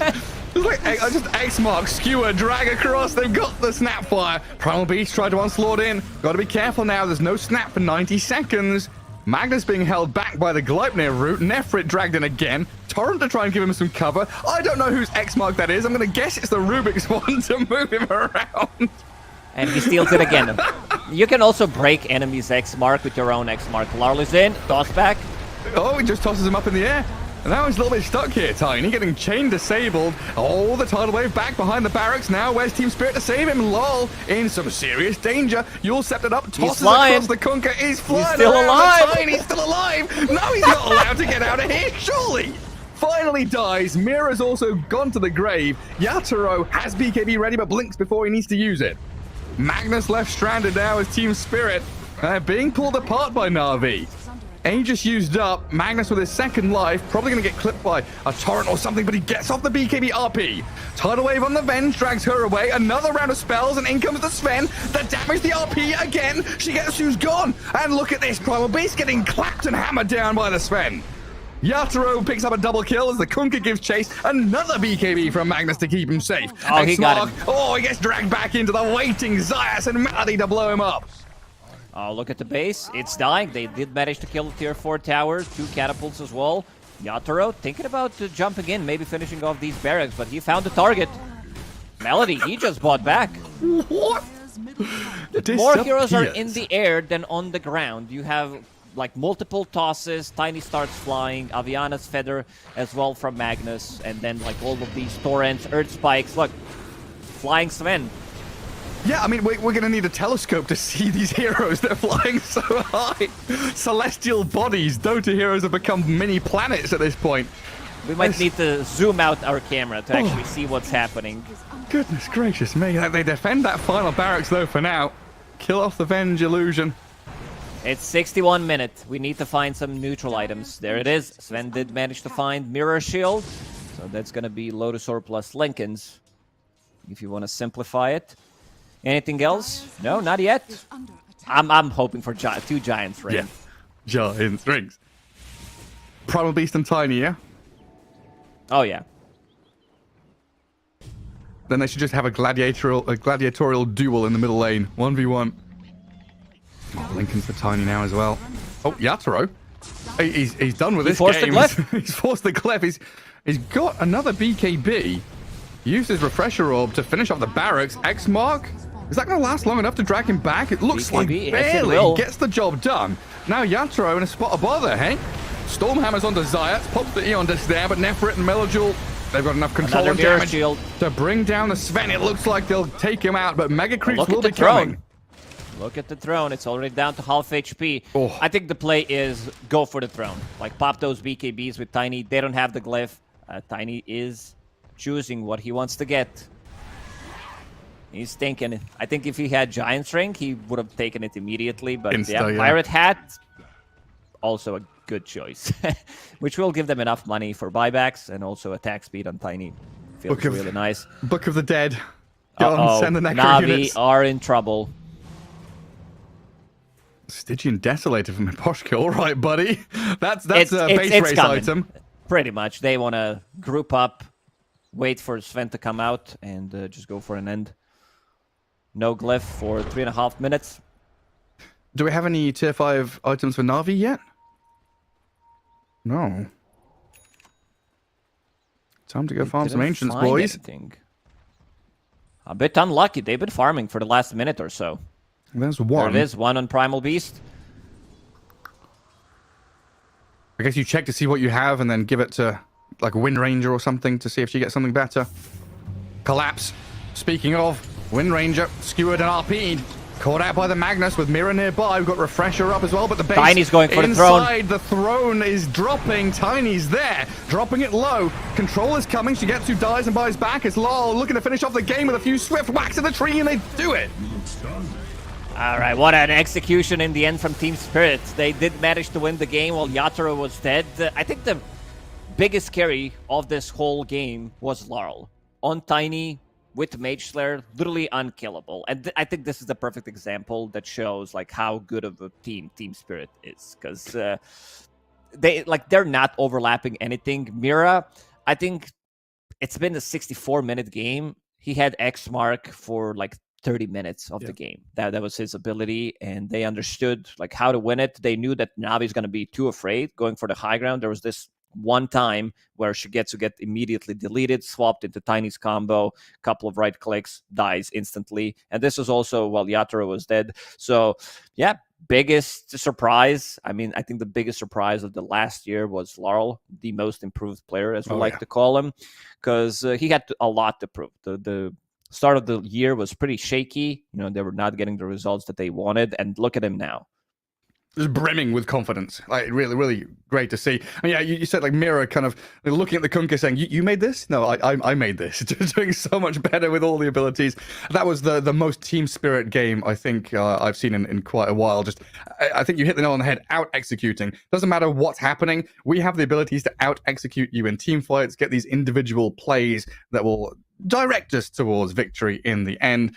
Maybe took a little longer than they would have liked, but a pretty clear victory there for Team Spirit over Na'Vi in Game 1. But it is best of 3s. We are in the upper bracket here for the closed qualifiers for Birmingham. So we'll find out what happens next. Game 2 coming your way right after this break.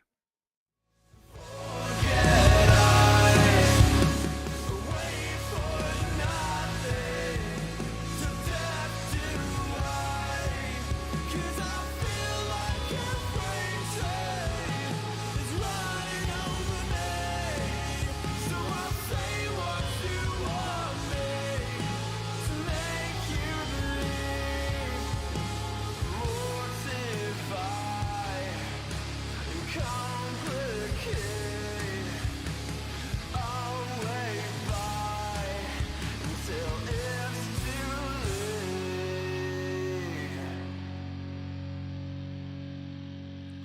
but I think that you know much better. Wait forever. My head is on straight for once, and you will pay for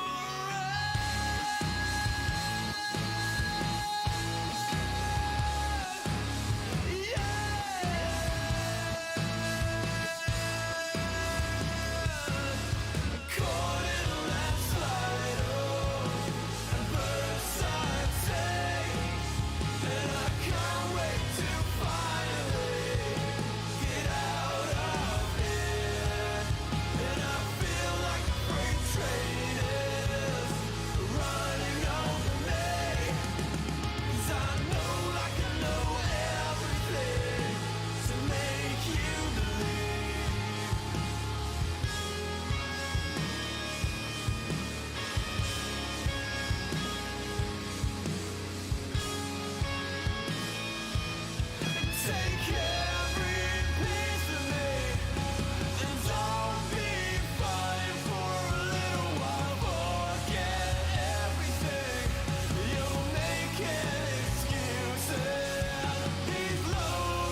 All right, here we go. Game 2 coming your way. It's Na'Vi against Team Spirit. Game 1 was 64 minutes of watching Collapse go fishing, basically, looking for these beautiful Magnus plays. And Team Spirit, I mean, props to Na'Vi. Good draft, good lanes, looked like they were in a good stride.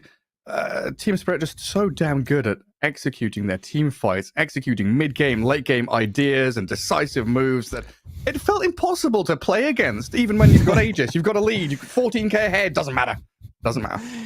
I mean, them being the best team in the world, you know you're getting studied by everybody. You see Collapse Magnus, you see these tossbacks, swaps, potential lifts, X marks the spot, stolen Kunkka's abilities. It's just very difficult. Like, they tried one time, even though they were pretty much in the lead throughout the whole game.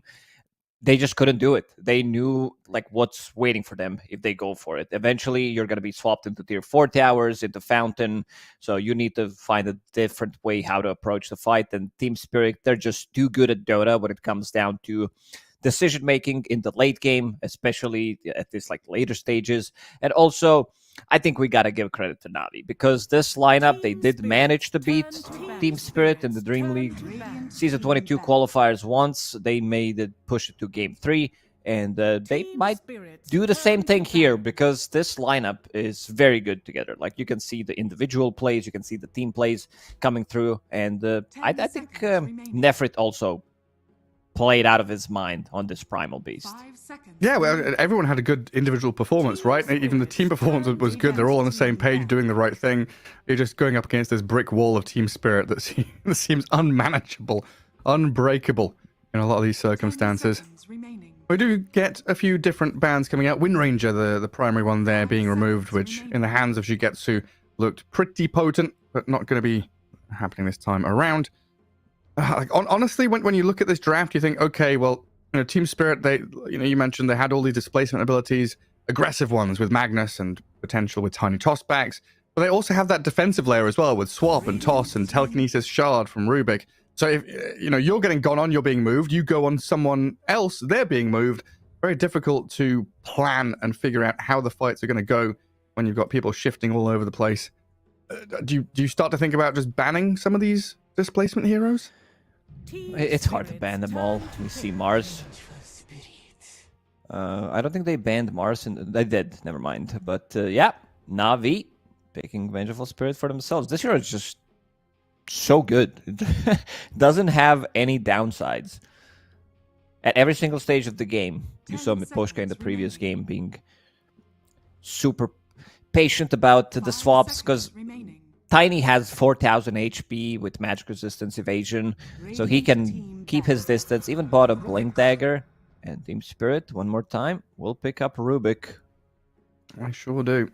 So the difference here is Wind Ranger banned TA left in. So we might see Na'Vi gravitate towards that Templar Assassin potentially, since she's been left in the pool. Oh yeah, just Na'Vi, is it ban Magnus time? That's probably still the big one. I don't care Tiny, don't care Sven. Collapse Magnus was the nasty one. Always will be. Pretty much written in all the Dota history books, but they ban the Faceless Void. Even when you've got Avenge on your team. Respecting Yatoro. Yatoro Faceless Void is just different. He is always patient. He tends to be super active. He tends to be active on a lot of heroes. Like, he joins a fight, like we were talking about yesterday, on Troll. He's playing Troll, pre-Battle Fury, TPs in mid, gets a kill, goes back to farming.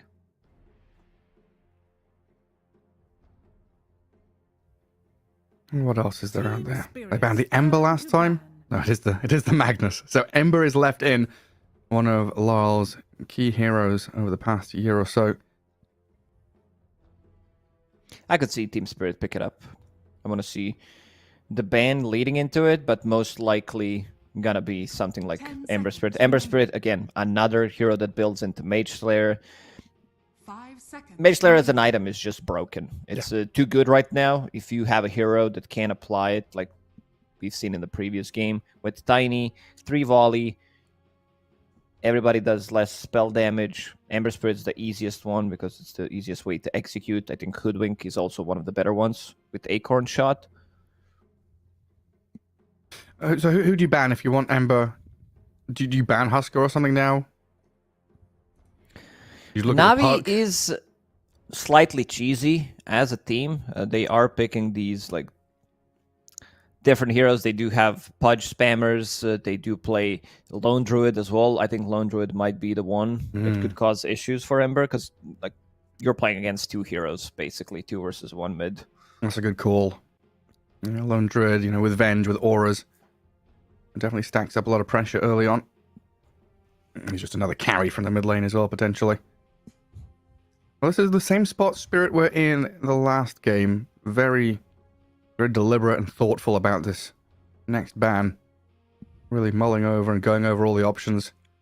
Team Spirit's turn Lina to ban. Radiant team pick. Okie dokie. And Ember Spirit is the grab. It took them a lot of time to figure out what's that one hero that he doesn't want to play against. It could also be carry Lina. Lina with Vengeful Spirit in the lane is super good. You have your stun for LSA. You have insane amount of 10 attack speed. seconds remaining. Plus minus armor from Vengeful Spirit. It's quite a lot. 5 seconds remaining. The thing about Ember is this hero can't really be flexed.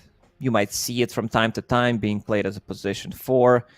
Maybe someone will try it as carry with Keeper of the Light, but yeah, you know that when you see Ember Spirit, 99% of the time this hero is going mid. Yeah, like now Matthew has joined Team Nigma, right? We might see Nigma playing the Ember 4 from time to time. Yeah, very player specific. I'm not really seeing too much outside of some weird pub games. Next up for Na'Vi. They have Please double pick. don't give me There's Luna. still Puck available, always good against Ember.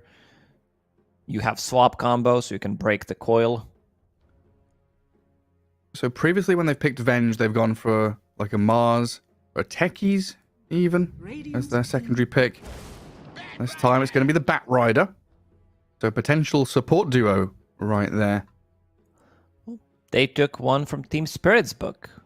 Swap into Lasso, into Dragback. Oh yeah. So now they pick Tiny, right? 10 seconds remaining. They could. I don't mind. I don't mind it, Gary. Turn to pick. Just toss people around. Oh no, well he can push people a little bit with his onslaught. Slam them up and down with the pulverize. They're likely going to have that Bat Rider Primal Beast dual off lane. Venge still needs a partner for the safe lane. And you're not quite sure what you're playing into here. You know, you see Ember mid, Rubik is pos 4 potentially. Do we see much Rubik flexing it anymore? There used to be something we talked about that Team Spirit was a team that could flex Rubik to 5, and then other teams started copying them, but now it's felt like Rubik's primarily just position 4. Yeah, it was mostly them and Team Liquid, because Insania loved to play Rubik Yeah. as a position 5, but yeah, nowadays you'll see Rubik 4. I think they're much better. Like, as a 5, he doesn't bring you what you want to have in the lane. Like, you need some stability. He's on the weaker side, especially early on. You'd much rather like a Tusk or Venge or someone to play in that safe lane, bodyguard and bully people while your safe laner farms. Well, you're up against some pretty good gap close with Primal Beast, good save with Vengeful Spirit, a lot of magic damage across the board here. This is a Na'Vi lineup that could pivot into physical damage and minus armor just because of Wave of Terror being there. Turn to pick. And go for a Grimstroke on Spirit. Grimstroke +1. I mean, I'm down for some Weaver action against these heroes. It's a natural Lincoln's buyer. You don't care about like Primal Beast charging in. You can relatively easy dodge it. You don't care about Batrider slow and stuff. Now you have Rubik plus Grimstroke. It's a super strong combo. You can steal Vengeful Spirit stun, Lasso, Primal Beast ulti, and have great combo with Grim. Even just double Fade Bolt feels nice. Yeah. Oh, they really do burn through all their time, don't they? Team Spirit with no reserve time. Oh, he's the guy that slipped through the pool. So he was the ban in place of the Lina previously, I believe. Team Spirit left it in and grab it themselves. Team Spirit, again, having last pick in the draft. They swapped the sides. Radiant, of course, feels much better to play because various reasons. I think everybody prefers to play Radiant. And yeah, this Timbersaw needs to be addressed. Oh, hello there, Mr. Teddy Bear. Look at him, huh? It's good. against Timber, not so much in the lane, because Timbers tend to get points in chain, whirling that as well. Great against 10 Ursa early seconds on. remaining. Whether that's going to be Rubik, most likely going to be Rubik. So a lot of harassment early on against Ursa, and now we will one more time get rid of Troll. Last pick for Yatoro. Yeah. After showing Ursa, this Troll ban makes a lot of sense. It sure does. Now, I love doing this, and I'm mostly wrong, but I'm going to say it anyway because the off chance that I'm right. Ursa against Ember in the mid lane. This this used to be one of those. Yeah, Remaining. let's not stretch it too much, Gary. Team spirits. Oh, I used to be turn very good for the battle. Ursa, but yeah, not going to see it. Not going to see it. I'll bank on the Huskar pick or something like that instead later on down the line. Yeah. Also, if they want to remove, like, I think it's a okay morph game. I did mention Weaver. There's Ursa, but the potential. 10 seconds I don't know if you want to pick Naga Siren. Primal Beast tends to kill those illusions 5 relatively seconds early on. remaining. Ursa builds into Battle Fury. I'm just scrolling through the options that they could go for. Team ban. Could we think about like a TA or something? I guess you want someone to use Inkskull, right? In lane. Unless you do that swap with the Rubik and Grim. That's why I like Weaver so much, because Yeah. it gives you something to utilize it. Plus Swarm. 10 seconds remaining. On top of that, you have Phantom, so pretty difficult. This was a meme build. When Grimstroke was first introduced to the game, people were playing Grimstroke Weaver all the time. And the combo became popular last DI as well, quite a lot. Grimstroke, people were like, okay, let's rush Shard. Changes to Inkswell, where you can detonate it on your own, made the hero really good again. I mean, the hero was always, like, all of his abilities are nice. You want to max them out. The problem is, like, you didn't have the control. And also, like, when the hero was first introduced, his ulti was slowing people down by 80 or 70%. I can't remember, but Yeah, it was quite a crazy. lot of slow. Now it does no slow. Now it just binds them together. 30 seconds left for Na'Vi's final ban. And like you said, quite a few options. I like the Weaver. I think Morphing's a good shout as well. But you ban one and you know there's a multitude of others that Yatoro can pull out of the hat. Very deep hero pool, this fella. You know, we could even see like a Phantom Assassin or something come out, right? One of these cheeky, weird Yatoro picks that's like, hey, this could work with an Inkswell. Could work against the Ursa. Going very deep. They could also be thinking about some like Phantom Lancer. It's not too bad of a Phantom Lancer, even though you can't dispel Ursa's Earth Shock. Like, you can get away from the trouble. You can lock onto a target. You don't care too much about Batrider. There's a lot of abilities you can dodge. And just Yatoro being 10 Yatoro, seconds so remaining. there's always a potential of PL coming out. 5 Show me seconds. Huskar. Spirits turn to Last pick out, Slowdar. Okay, that's mid Slaughter. Potentially. This is also, yeah.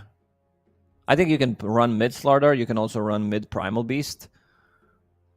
Depending on this last pick, right? Like if it's a ranged carry for Yatoro, you put the Primal Beast there. If it's melee, you put Slaughter there. It's like Slaughter's gonna destroy Ember mid, right? 5 seconds remaining. Yeah, he doesn't get the chance to play Dota. You may now It's going to be Naga. We did go through a lot of heroes that they could pick, but yeah, who's going to be? It's going to be Slaughter on the off lane, and Yatoro wants to have those extra illusions. It's a lane where they could score kills. With Grimstroke, Naga Siren, 1-1-1 build on Naga level 3, with net to keep them in place. Like you said, though, trample against this illusion. Is it still Battle Fury for Ursa? I've not seen Ursa in quite some time. Do we look It at... has to be. Must be, especially when you play against Naga Siren. Because Ursa before, like, there were two builds you could go for. One is Diffusal Blade Rush, and then you, like, go hunt people. The other was always farm heavy, Battle Fury, go for a Blink Dagger. Diffusal Blade fell off hard because it was more about you getting the farm. If you miss your timing, you don't get the kills. Ursa falls off completely. But with the addition of Disperser, you can still pick up, Disperser later down the line, so you can have those two items anyway if you wanted. In this game, I don't think it's going to be the case for Ursa. There are some things to dispel, of course, but I feel like there are going to need to be better choices, because Naga Siren will pick up, in this particular matchup, will pick up an earlier Butterfly. You're playing into Ursa Slaughter, so you want to have that evasion. I think Navi drafted themselves, again, a good draft. They love beefiness in the front line, as they did in the previous game. Now they have even more. These heroes are difficult to kill. In terms of burst damage, you have Timbersaw, Rubik with some stolen spells. Not the best spells to steal again, but maybe you can steal some Venge Stun, something from the Primal Beast. Yeah, again, it's much more of a delicate game from Team Spirit, kind of skirting the fog, playing on the edges with this Naga Siren. Ember Spirit playing out with the Sleights of Fist. You'll probably see this Rubik and Grimstroke just hiding in the trees, waiting for their moment to strike as well. Which makes me wonder how Collapse is going to do. This Timbersaw, we've seen some changes to his skill build, going and maxing out all the nuke damage abilities rather than reactive armor. Just try and get that massive push forward of damage. But if he's the only one showing and he's up against an Ursa in lane, what kind of skill or item build does Collapse have to go for? Does he have to be more defensive? Not necessarily. I think he's fine. Look at his item build. He has almost 1000 HP, level 1. No regen whatsoever. You want to be as tanky as possible, put as much pressure early on onto Ursa. It's just Veil. You want to have that Shiva's Guard as soon as possible. It's all about armor in this game. You are playing into Ursa, you are playing... I think build should be like Veil into Lotus or Shiva's into Lotus, because you want to have, again, that extra armor and the spell mechanic. Primal Beast can't ult you, neither can Batrider. Great against Swap, removing Corrosive Haze, aka Amplified Damage. Yep. We'll see what he gets up to. These Naga Illusions already scouting out Na'Vi all across that mid lane. Flame Break, decent there to give Shigetsu the bounty rune. 3 for 1. Nefrit and Malady getting another couple across the map. And Yaturo's Naga Siren, the only one on Team Spirit, getting a bounty rune. Already heading into the double Wraith Bands. Treads. Yasha queued up. Mira gets the Observer Ward. XP that you get for killing Ops level 1 is slightly too high. Like, you get level 2 much faster. And we've seen Miposhka playing Vengeful Spirit position 5 with Wave of Terror, reducing their attack damage, reducing their armor. You can't trade against this hero. Look, Mira needs to find a way to go back around, go to the tower. Melody putting in a lot of work. They're just continually clicking and clicking and clicking. It's super, super annoying. It does mean Collapse is able to manipulate that wave a little bit. Well, up at top, Nefrit and Zayats, Slardar, Batrider. And once these guys get a couple of levels under their belt, level 2, level 3, Miposhka has to be very, very careful with his positioning. Playing into this no man's land off the lane. It gets very scary. Shigetsu, even just at level 1, shocking forward, doing some good damage across both heroes. And try and pressure and bully this Timbersaw as much as you can early on.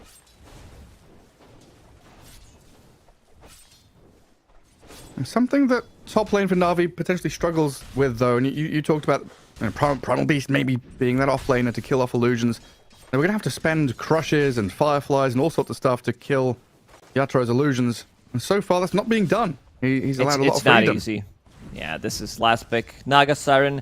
Slardar doesn't have AoE like damage to deal with those illusions early on. Flame Break also on long cooldown, 22 seconds. So kind of difficult for them. Yaturo sitting at 8 CS already.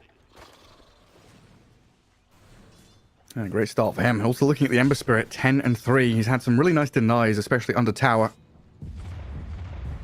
A good old time against Melojul. Taking some damage from the trample now. Primal Beast. And equally looking worse for wear as the water runes spawn up. Bottles getting refilled so they continue their onslaught in the mid lane. A pretty quiet start. No first blood. No real kill threat from anyone just yet. And top lane feels pretty safe for both sides. Mid lane's not really going to happen. You're probably looking at this bottom lane for potential kills. And the Venge and the Ursa. And the chase potential they've got on this longer lane.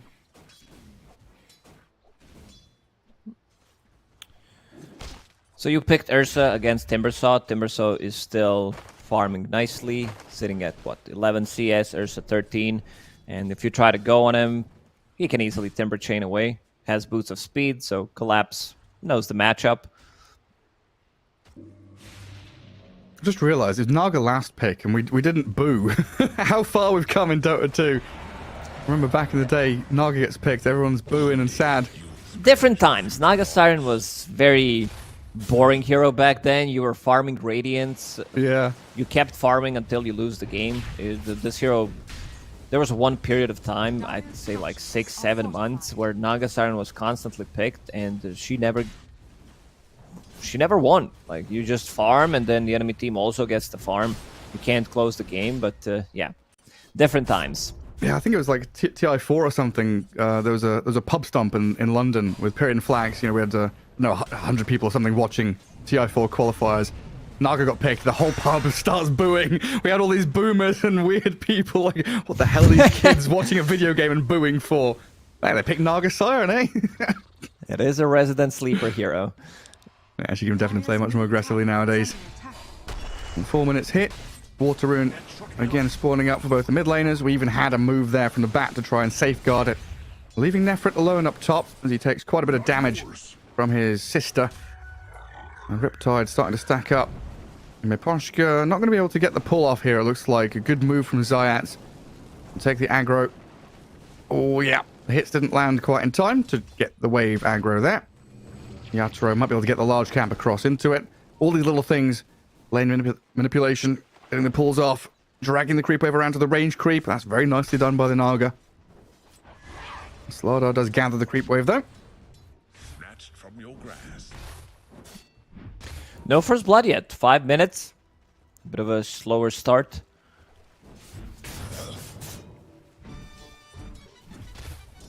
Yeah, there's no one really that's like under threat of dying. Maybe if we get some moves into the mid lane. You know, pre-level 6, Larl, Melajul, maybe. If they're whittled down to low enough HP, get them to that threshold. But right now, it's, yeah, stack up for Zayats. Get some D-wards going in the mid lane if you can.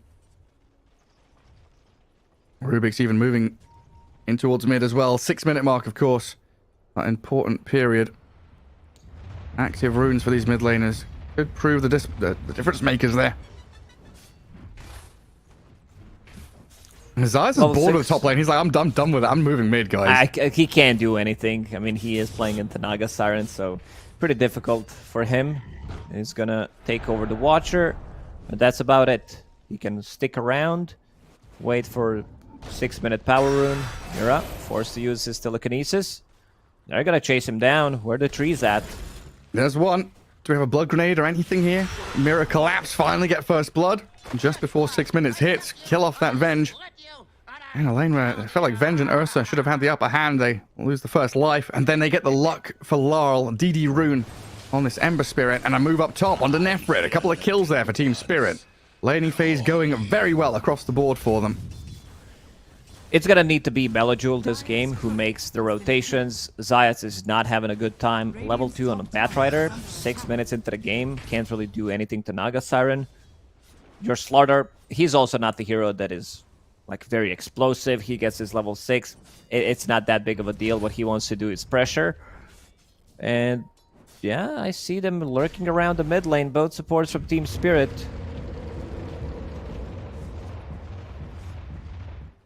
Oh yeah, wasn't this Slardar pick meant to completely win and stomp a lane, right? This Naga pick has undone all the plans of Na'Vi.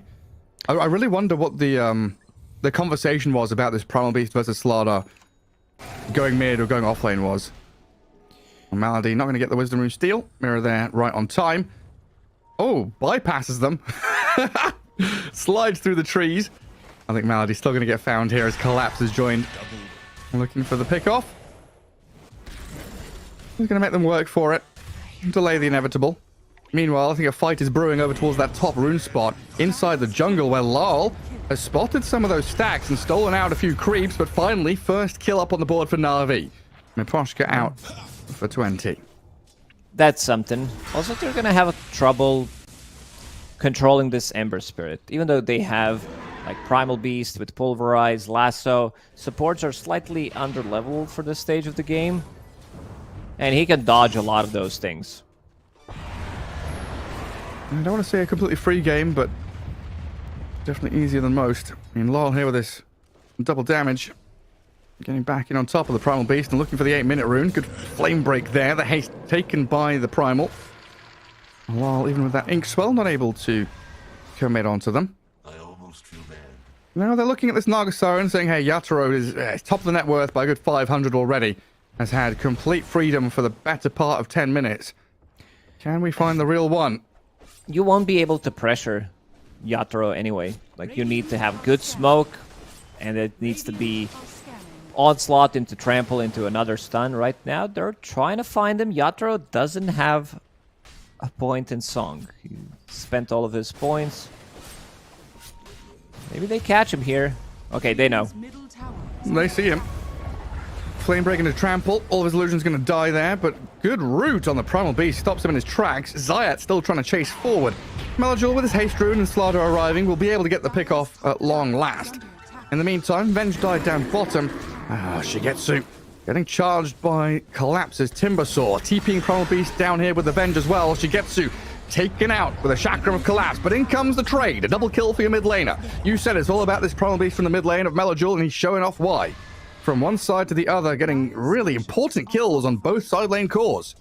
One of the best heroes in the game to move from one side of the map. Doesn't even need his level 6 to be effective. Laurel top. Nefrit already used his stun. And it looks very dead here. Absolutely. Oh, hello, Miposhka. Yes, the final hit in there, but your Inkswell Ember Spirit feeling really good to gap close and get that catch on people.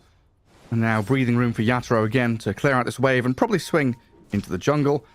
To start that all off, Radiant scanned both twin gates, making sure that like Yatoro hadn't moved to the other side of the map, which is a definite possibility. So good awareness of Na'Vi of kind of what's going around. Finding that Naga, finding that Timbersaw kill, and Zayat's even now looking to steal out some stacks. Let's see if he's going to be able to get some. Melajul actually gets in. This is pretty big. They're bringing in numbers. 3 Na'Vi members, and they get most of them. Yeah, Melajul jumping up to like second place in net worth there. All 3 of the cores, the tanky, beefy boys like you called in the draft, doing pretty well still. Even though it felt like Team Spirit have had the upper hand in these first 10 minutes, Na'Vi, a lot of opportunities still to go. In the mid lane, Laurel and Miposhka pairing up again. Tanky Primal Beast need that additional bit of zap out of Mira's Fade Bolt, and now with a catch in from Laurel onto Zayat. Blood Grenade going to help him out to take down the Bat Rider with a good stroke of fate. Another slight. Another slight is there. You have been schooled. They are controlling runes for Laurel. You can see both supports from Spirit playing around him. He can TP back, use his Remnant, come back full HP, full mana. And still pressure the tower. See Mira. He's going to hold on to it. And Ember. We have Wave of Terror, Melajul. He wants that kill. He really does. Might get Laurel. Ember Spirit, Remnant across the safety net is there. Mira's going to get pushed back into the Pulverize. Well done by Zayat and Melajul. Get the kill on the Rubik eventually with the damage over time, even needing the lasso in the end. I do protect their mid lane, but Laurel untouched and closing in on the item. Mage Slayer very nearly here. Yatoro, complete free farm. I'm surprised the amount of farm that Nefrit managed to get on his Slardar. Considering what he was playing into, he's the second most farm hero in the game. Yeah, I think those kills helped out, right? With the Primal Beast rotating, comes in and helps.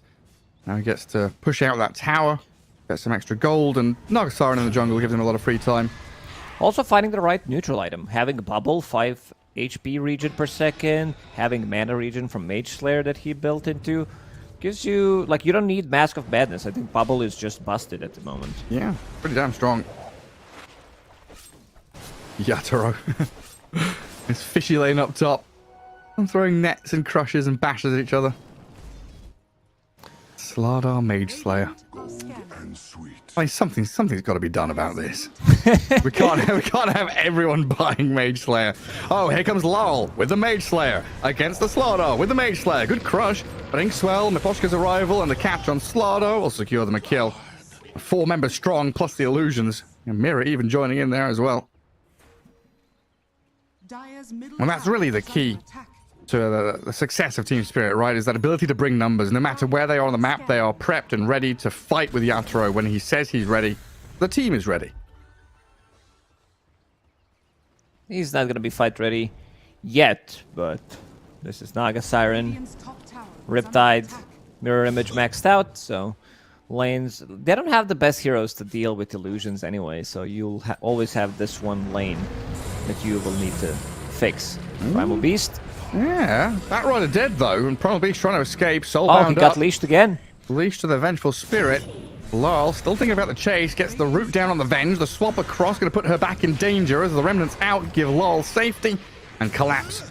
With Miposhka there to clean up. Ursa and Primal Beast back in though. Oh, look at that incredibly quick damage from the Ursa, but the Primal Beast went too deep. Lyle playing the outskirts of this fight very well. Now maybe another potential catch on the Ursa warrior. Lyle's going to be careful because he's very low HP, just going for the poke and prod with a slight in the chains. And the Song of the Siren coming in onto this enraged Ursa. The Naga Give him fast that enough. extra speed. Oh, it clipped him. It clipped him there for a second, but Mini nap. a bit too deep. Yes. Hibernation time for the bear. And, well, this will be the tower. Most likely in the mid lane. Yatoro will finish it off with the illusions, potentially. No, he wants to give it to Laurel, or no one wants to take it. Middle tower is under Just shared gold. The Scourge. Range creep. The Scourge has took killed it, yeah. And do you remember you used to be able to click on Scourge and Sentinel towers? To see and how you could much gold they have. Yeah. And they would always have like 50,000 gold. I'm like, yo, bro, share the gold with us. Come on now. What are you little range creeps going to do with 50k? Come on. Buy a Ferrari or something? Nah, it's not happening. It's been pretty slow paced here in terms of like overall moves. There's little bits of poking, prodding, defending towers, and pushing through. But no real big team fights just yet. Everyone waiting for these primary items. Now, Ursa wanted to get his Battle Fury to start farming. It's a 3k gold lead for Team Spirit. Naga Siren does farm much faster than Ursa, but he will catch up. Zion's wanting to finish off his blink, but found on this far right-hand side of the map is this trio. The Ink-Swelled Ember, the catch from Mira's Rubik. It's just perfect layering of setup stun into follow-up, into gap close. If you show on the map and these guys are nearby, you are very likely dead. Yatoro, though, is being found by a different trio. Oh, that stun dodge with a jump out, but Yatoro still dies. Radiant's bottom tower is under attack. Not enough. They've all secured themselves tower in this bottom lane. You know what? Mage Slayer should work on towers, the overtime damage. Give it a little bit of buff that it needs. What's wrong with you, honestly? Dire's middle tower is My under god. We'll go back to the days of Illuminate and Shrapnel damaging towers, huh? Dire's structure Well, I is don't fortified. remember Illuminate working on towers, but I do That remember, was remember Shrapnel. It was Slow like siege. old school Dota 1. Illuminate used to do it. Lestrak used to have like an overgrowth, a single target overgrowth spell that you could put on towers as well. Okay, we're back in like Aeon of Strife 20 years ago. 3 corridors, yeah. Long old time ago. Vengeful Spirit all out in the open there. She did get a good observer ward placed down. We'll see if that gets dewarded by Spirit. In the meantime, as they press through their top jungle. So back to some ancient stacks. Blink Dagger ready. So he could look to join fights. Also can jump around from camp to camp that little bit faster. Oh, now Melojul onslaughting into 2 with a trample. But he's walked into 3 of Spirit here. He wanted to clear Creep Wave and run away. Didn't expect them to be ready and waiting to spring that trap. We said Melojul needs to be active. Maybe not as active as he is right now with these solo actions, because right now he's the lowest net worth core. Like Rubik is creeping in on his net worth, has Blink Dagger, but yeah, that BKB is definitely needed. He will get stopped. He charges in, Rubik's Lift, anything from Grimstroke, and Snare, 1 chain, 1 slight. Yeah, desperately so. Radiant's top Quick and easy tower for collapse. No tier 1 standing on this Radiant side anymore. So quite a wide open map for Spirit to play into. Left-hand side, Ancients and Wisdom Runes open up for them. Right-hand side potential for Roshan. So this is where Na'Vi need to break out of the rut they've been in. They've been pressed back. They're kind of under the boot of Spirit for the past couple of minutes. The 5k net worth lead has emerged thanks to this Naga Siren up at the top of the board. Yeah, it's a classic move when you have a hero that can take Roche, Smoke, towards the Roche, get a pick off, and kill it with Ursa, Vengeful Spirit. You have more than enough damage. Slaughter on top of that. They might just take it by force if rest of Team Spirit members show somewhere. Right now, they are smoked, so they're having a pretty good read. It seems like they're running top. Yeah, I mean, especially when you Roshan's run Naga, gonna right? die. Yeah, I don't think you can match this. It just dies too quickly. Yeah, Collapse is trying to get there. He's being pinged out saying, hey, just chill, wait a second. We've got to try and catch up with the rest of us. So Aegis grabbed by Shigetsu. It looks like Spirit still making the move forward, though. Scouting with Obs Wards and Illusions. Wave of Terror sees them all going through the Twin Gate. Our couple went through, but they've got the catch on Malady. Vengeful Spirit now Wow's going for the big target. Ursa. That's really nice. Deeper and deeper. Team Spirit will find a really good target. Yule Scepter to stop the Enrage having too much effectiveness. And Shigetsu, he's going to die twice here. What did you learn? Not a chance. Nice Aegis take by Na'Vi, but the retreat, not fast enough. Oof, the power of Naga Siren. And also, I like that Larl didn't go for the first target that he spotted. Instead, finds Ursa, gets the chains, can't blink out. This is going to be the huge issue. They have 4 heroes who actually have blink daggers, and you're playing against Ember Spirit with Mage Slayer. You can't blink for 9 seconds. So, good luck using that. It's so good. Like if you're Ember in this game, you're like, okay, they're not gonna be able to blink out of the trouble, get the initiation going. One slide, you're like, okay, how do we approach it? I might need to get closer, and then my blink dagger seems pretty useless.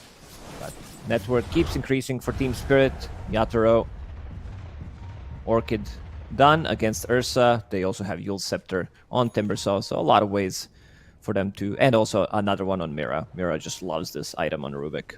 I mean, it's really feeling like another one of those classic games where, you know, Na'Vi, they've got options, but it feels like their best options are waiting for Team Spirit to come to them.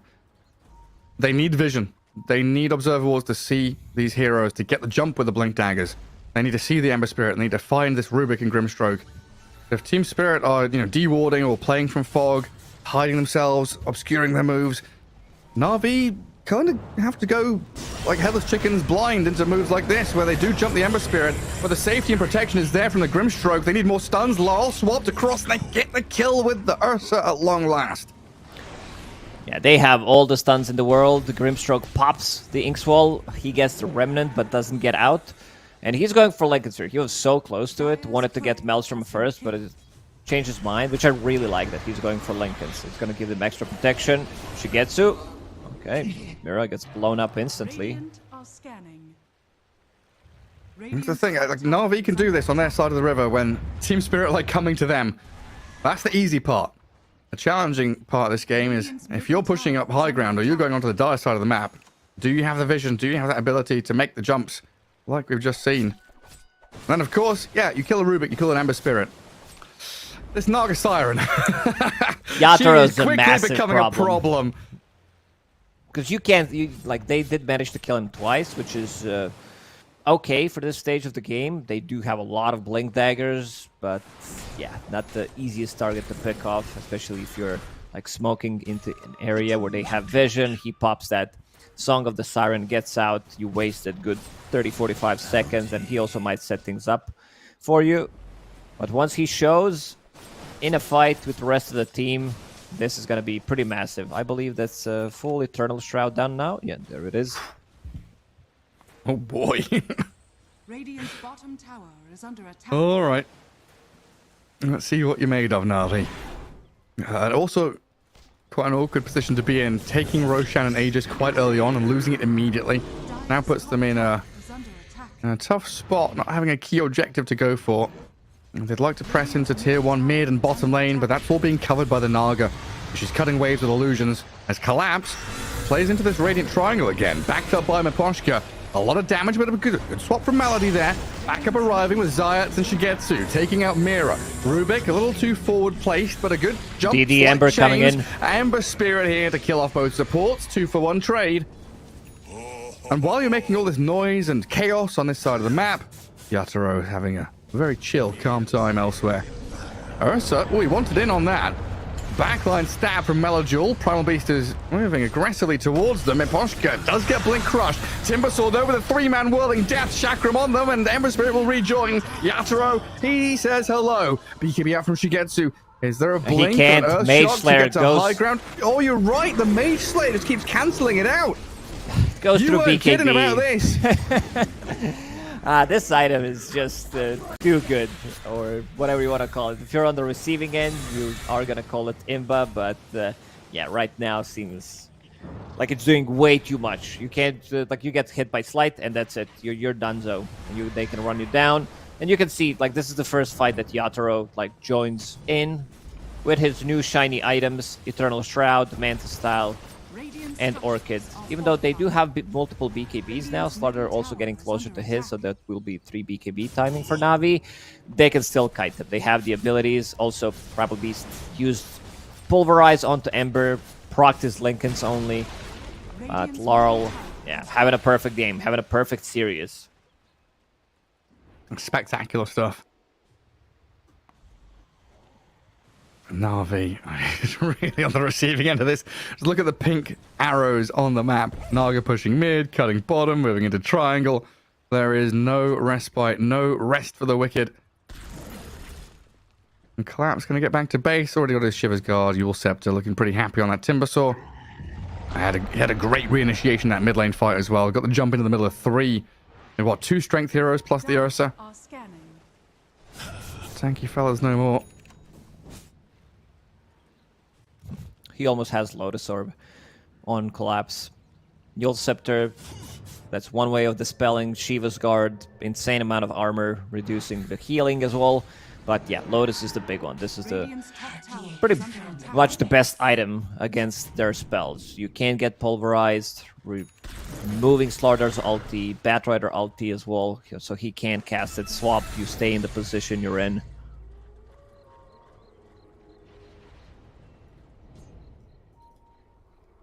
At least a minute for Roshan to spawn as well. I mean, Team Spirit might have like lost track of the timer here. They're down near the pit. I'm watching Where's the the big minimap. man? All the pink stuff on the map. Farming multiple camps at once, pushing out the mid wave. Big Radiant's man top tower can is be under up in a attack. minute.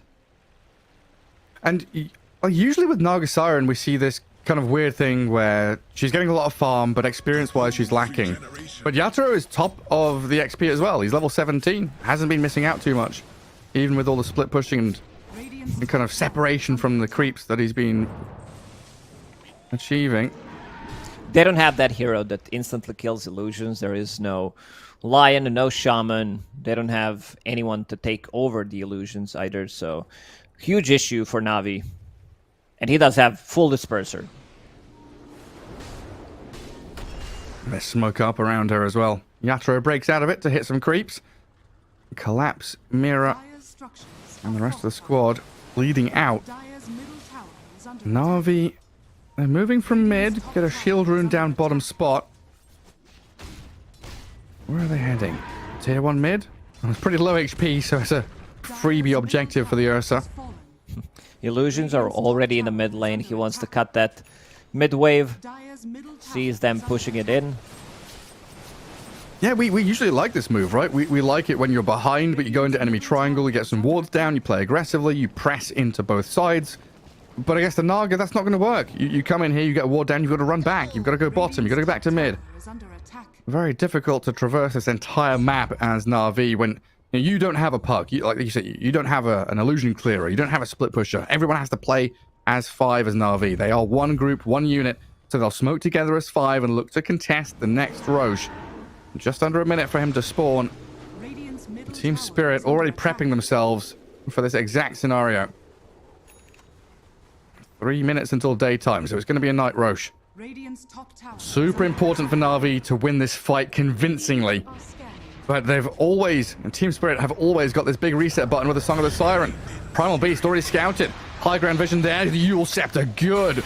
Stop button to hit that. Malady Soft back the ban. Zayat's in difficult territory now as Malady will fall quickly. Blink Crush from Slardar looking into the back lines. Miposhka getting crushed and bashed around by Nefrit. Now the Song of the Siren, but the BKBs are up from Na'Vi, giving them he's protection dropping against low. the Naga Siren. Low HP on Yatoro, but gets the distance now, allowing Collapse and Lyle to open up and get the damage done. Another Yules on this Ursa, just sending him skywards. Can't get a damn thing done as Nefrit getting blasted by Collapse. Good stun. The Bash and the Crush, good stun, but not enough.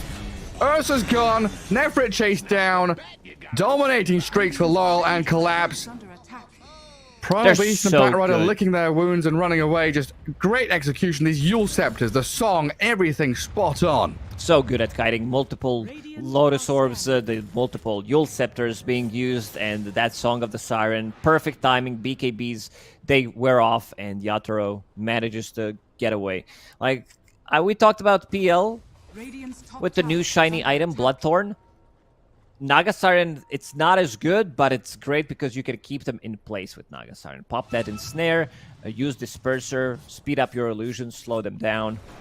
So the heroes are gonna disappear.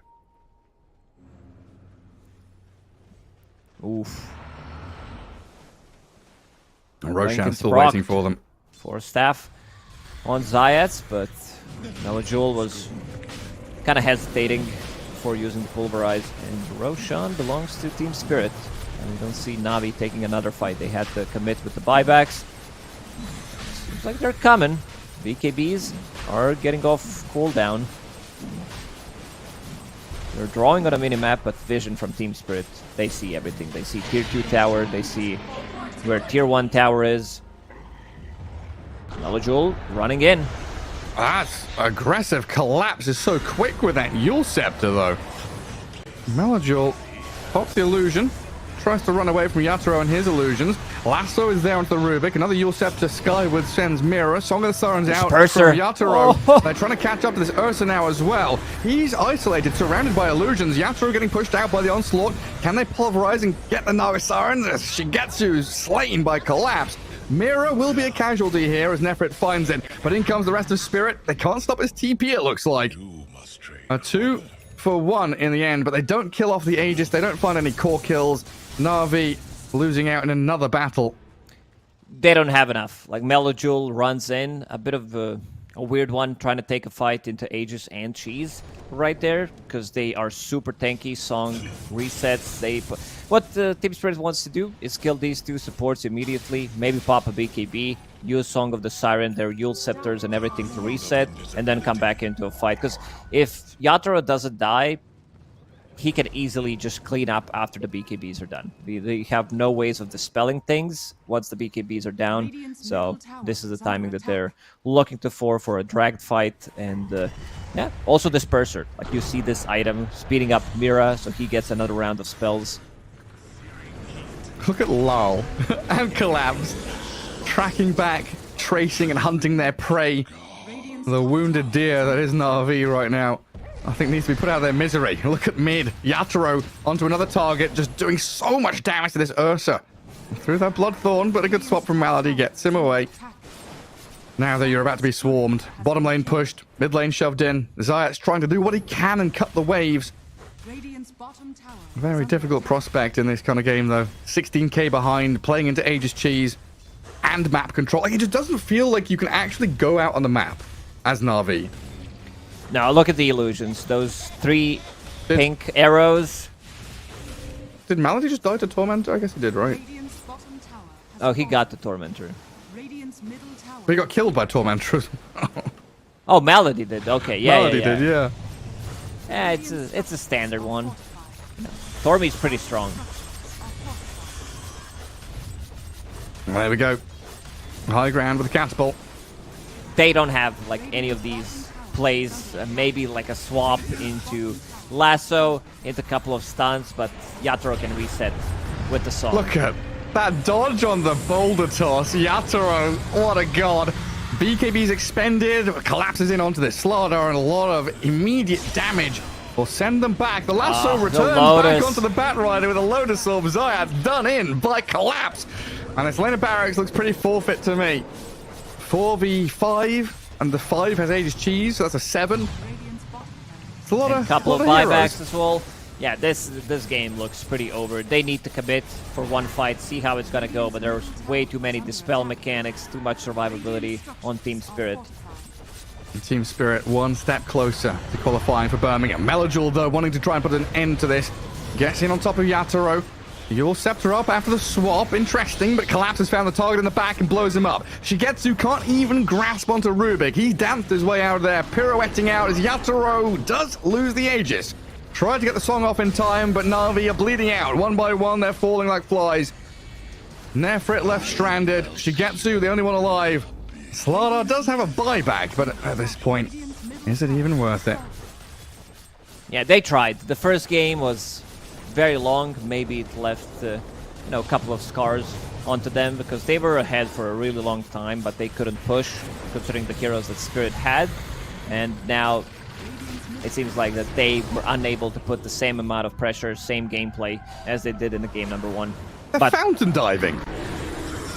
They're getting in. They want to use this Bloodthorn, double Bloodthorn. Potentially Yatoro dies, game ends. That's Team the way Spirit. of things. Yeah, very convincing victory. They did have last pick in the second game. Last pick, Naga Siren. A little surprised by this, Slardar pick. I think they could have put Slardar mid. I've seen this done in some games against Ember Spirit, where you are the one who's, pressuring him, threatening a kill, and then maybe Primal Beast would do better in this lane, but yeah, Naga Siren just did so much work. The resets, the way Team Spirit approaches fight is always going to be beautiful to watch. And again, Laurel popped off completely. He was playing with Miposhka on a Grimstroke, Inkswell, 2 supports, him and Mira playing with Ember Spirit until Naga Siren came online, and that's pretty much the story of this game. It sure was, and there we have it. Team Spirit going into that upper bracket final, as I believe Virtus Pro is already there waiting for them after defeating Team Klee in the simultaneous match that was going on at the same time. So I think we take a quick trip down into the lower bracket as our next one. Team Klee against Yellow Submarine should be our next series, I believe. And then we will finish the day with Spirit against VP for that deciding match and see who our first team from Eastern Europe is going to be heading to Birmingham. But let me just check quickly. Team Klee against Yellow Submarine, 4 p.m. So we've got ourselves a bit of a break. A couple of hours to wait until that next series comes up. So, yeah, make sure you get yourselves lunch, stay hydrated, and we'll see you in a little bit.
getting shorter. It's now. No way. 'Cause life flows like white water. Take a moment to breathe, hold it in, stay a while, forget all that you know, and forgive everyone. It's all in your power to turn away.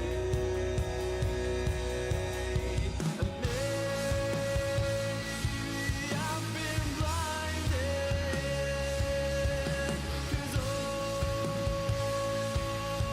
I see now is a fairy tale ending. It's not in our course at all. Make a change. Forget wait for nothing to death do I. 'Cause I feel like a freight train is running over me. So I'll say what you want me to make you believe. Mortify and complicate. I'll wait by until it's too late. But I think that you know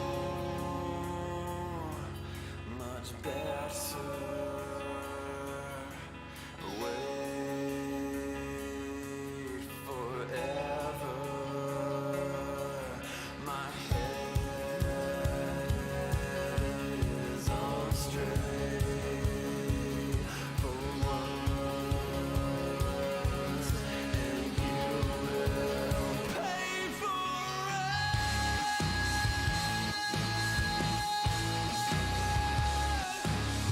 Yeah.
walls are melting, hallucinating. I feel lost, and I'll let you be the fever that I feel.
getting shorter.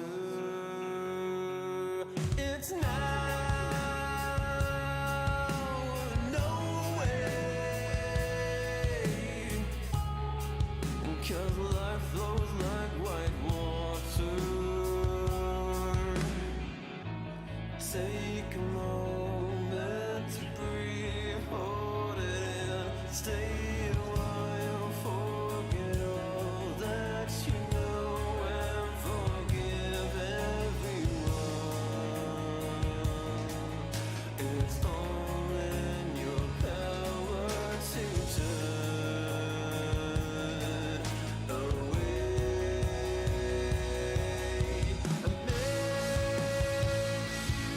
I've been blinded,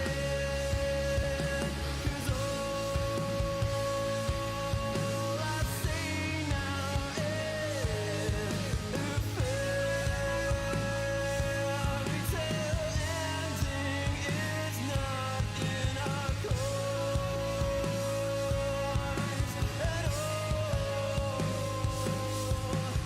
Make a change, forget wait for nothing, to death do I, 'cause I feel like a freight train is running over me. So I'll say what you want me to make you believe. Mortify and complicate. I'll wait by until it's too late. But I think that you know much better. Wait forever. My head is on straight for once, and you will pay for it.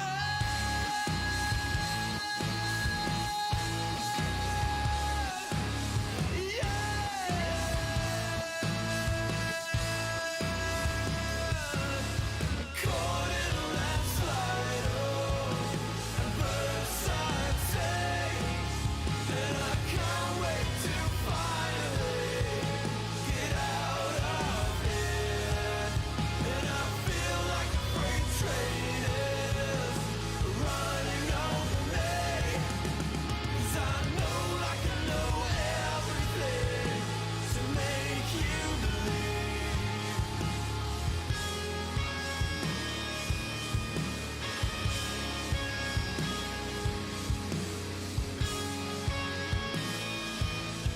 Take every piece of me, and I'll be fine for a little while. Forget everything.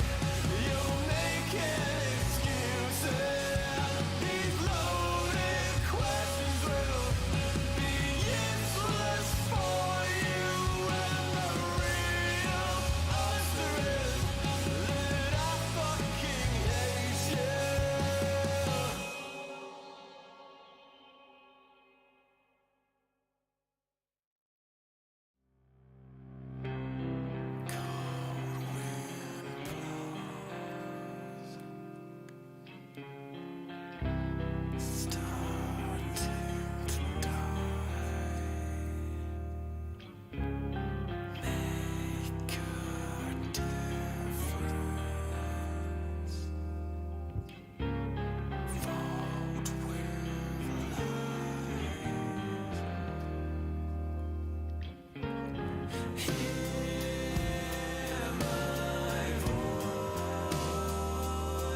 It's starting to break, I know not. When you were still blinding this to go away, I'll never forget you.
days are getting shorter.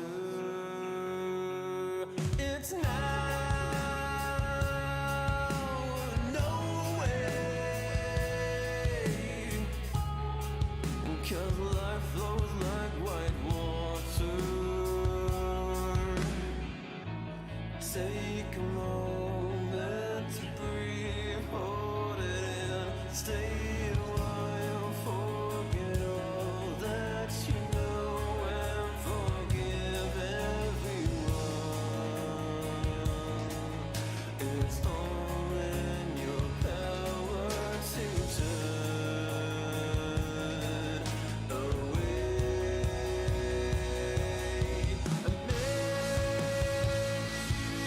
I've been blinded,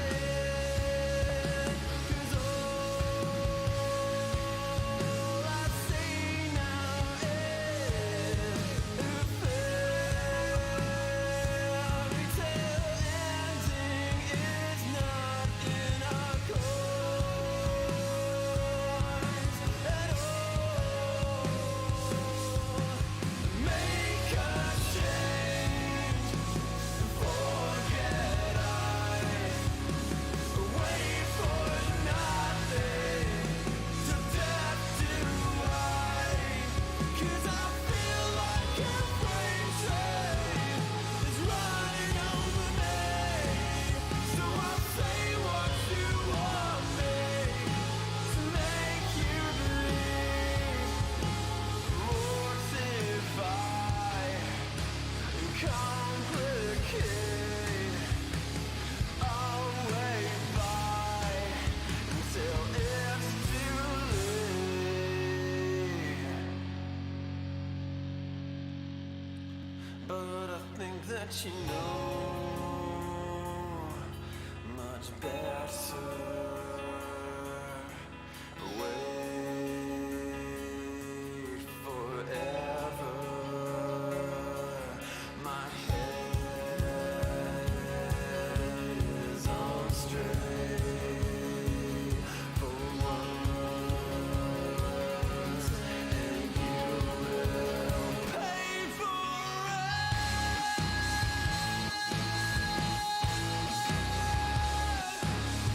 Yeah.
let you break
getting shorter.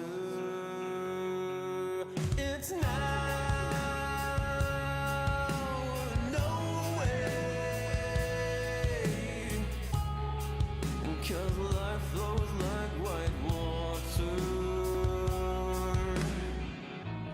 Take a moment to breathe, hold it in, stay a while, forget all that you know, and forgive everyone.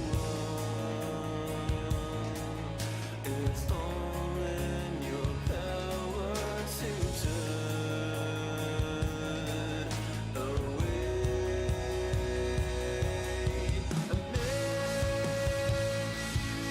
I've been blinded, 'cause all I see now is a fairy tale ending. It's not in our course at all. Make a change, forget wait for nothing, to death do I, 'cause I feel like a freight train is running over me. So I'll say what you want me to make you believe, mortify and complicate. I'll wait by until it's too late.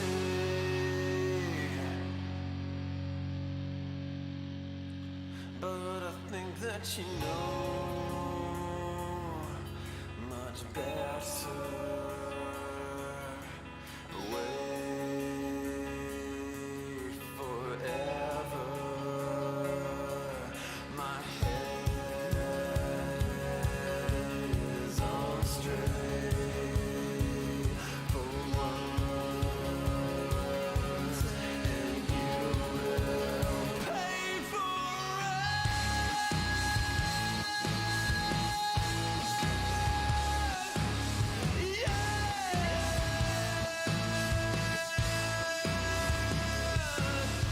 Caught in a landslide, and first I take, and I can't wait to finally get out of here. And I feel like a freight train is running over me, 'cause I know like I know everything to make you believe.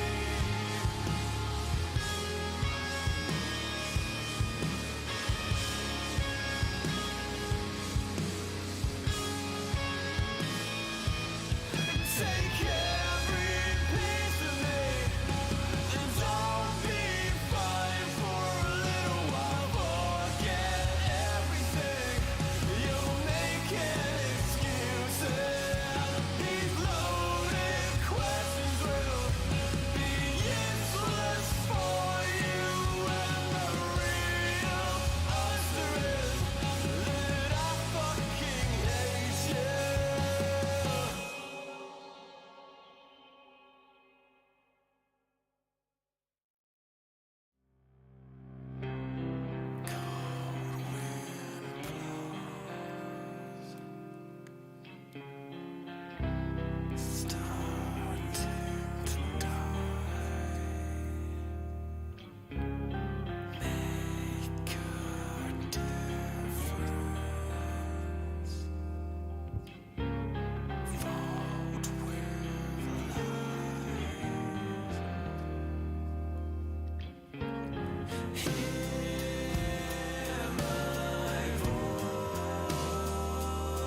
It's starting to break, I know not. When you were stuck by me there to go away, I'll never forget you.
burn a hole right into the sun and call it home.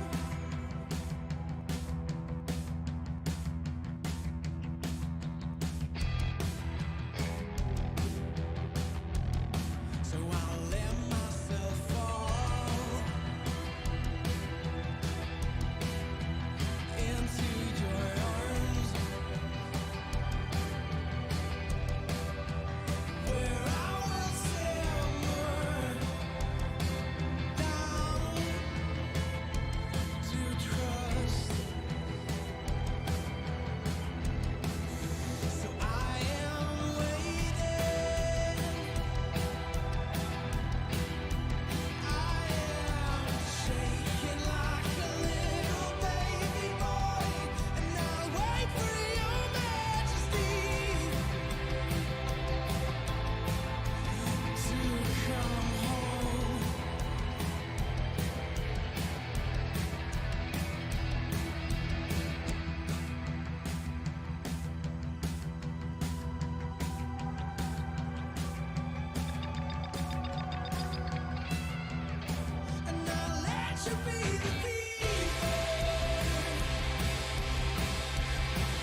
days are getting shorter. It's now or no way, 'cause life flows like white water. Take a moment to breathe, hold it in, stay a while, forget all that you know, and forgive everyone. It's all in your power to turn away. And maybe I've been blinded, 'cause all I see now is a fairy tale ending. It's not in our course at all. Make a change, forget wait for nothing, to death do I, 'cause I feel like a freight train is running over me. So I'll say what you want me to make you believe, mortify and complicate.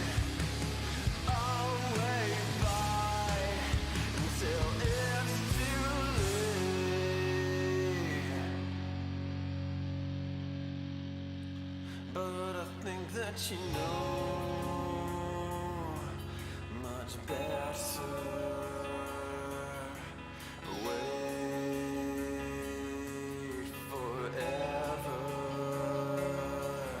My head is on straight for once, and you will pay for it.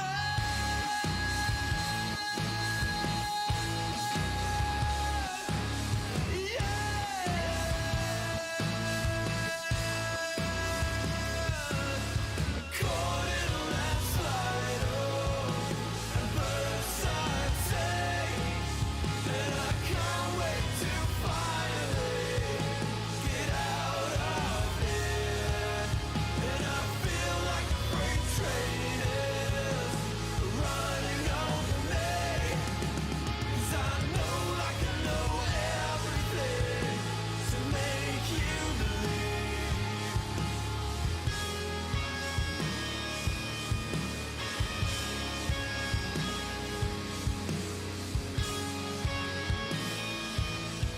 Take every piece of me, and don't be fine for a little while. Forget everything. You're making excuses. These loaded questions will be useless for you, and the real answer is that I fucking hate you.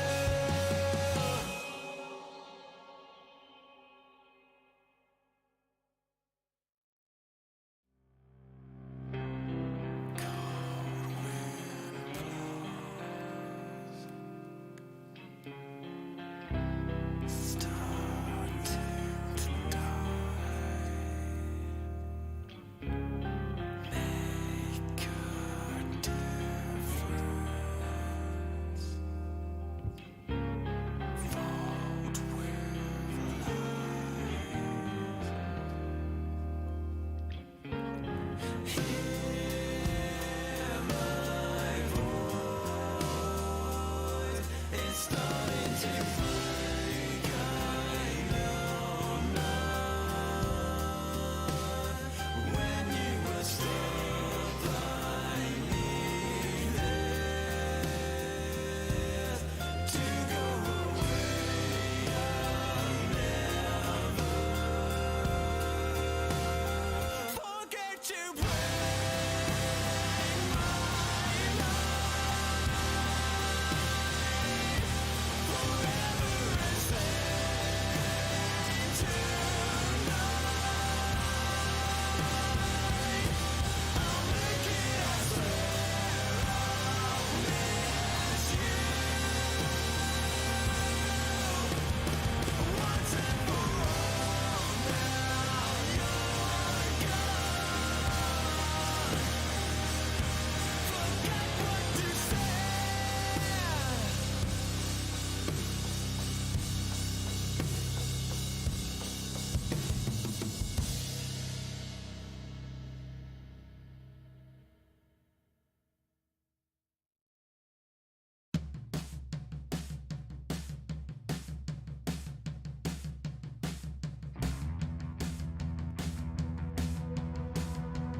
are getting shorter. It's now or no way. 'Cause life flows like white water. Take a moment to breathe, hold it in, stay a while, forget all that you know, and forgive everyone. It's all in your power. Welcome back, folks. Here we are returning after a decent break. Hope you all got a nice lunch or a long walk in there as we return with our next series, dipping into the lower bracket as we have Yellow Submarine taking on Team Clee Lacoste. Best of 3. Are you taking sides? Are you leaning one way, the other? Going down the I middle? was pleasantly surprised by Yellow Submarine. They did play against Team Spirit in the upper bracket quarterfinals and did manage to take one game off of them, which is a great success. The old Yellow Submarine against the new Yellow Submarine team.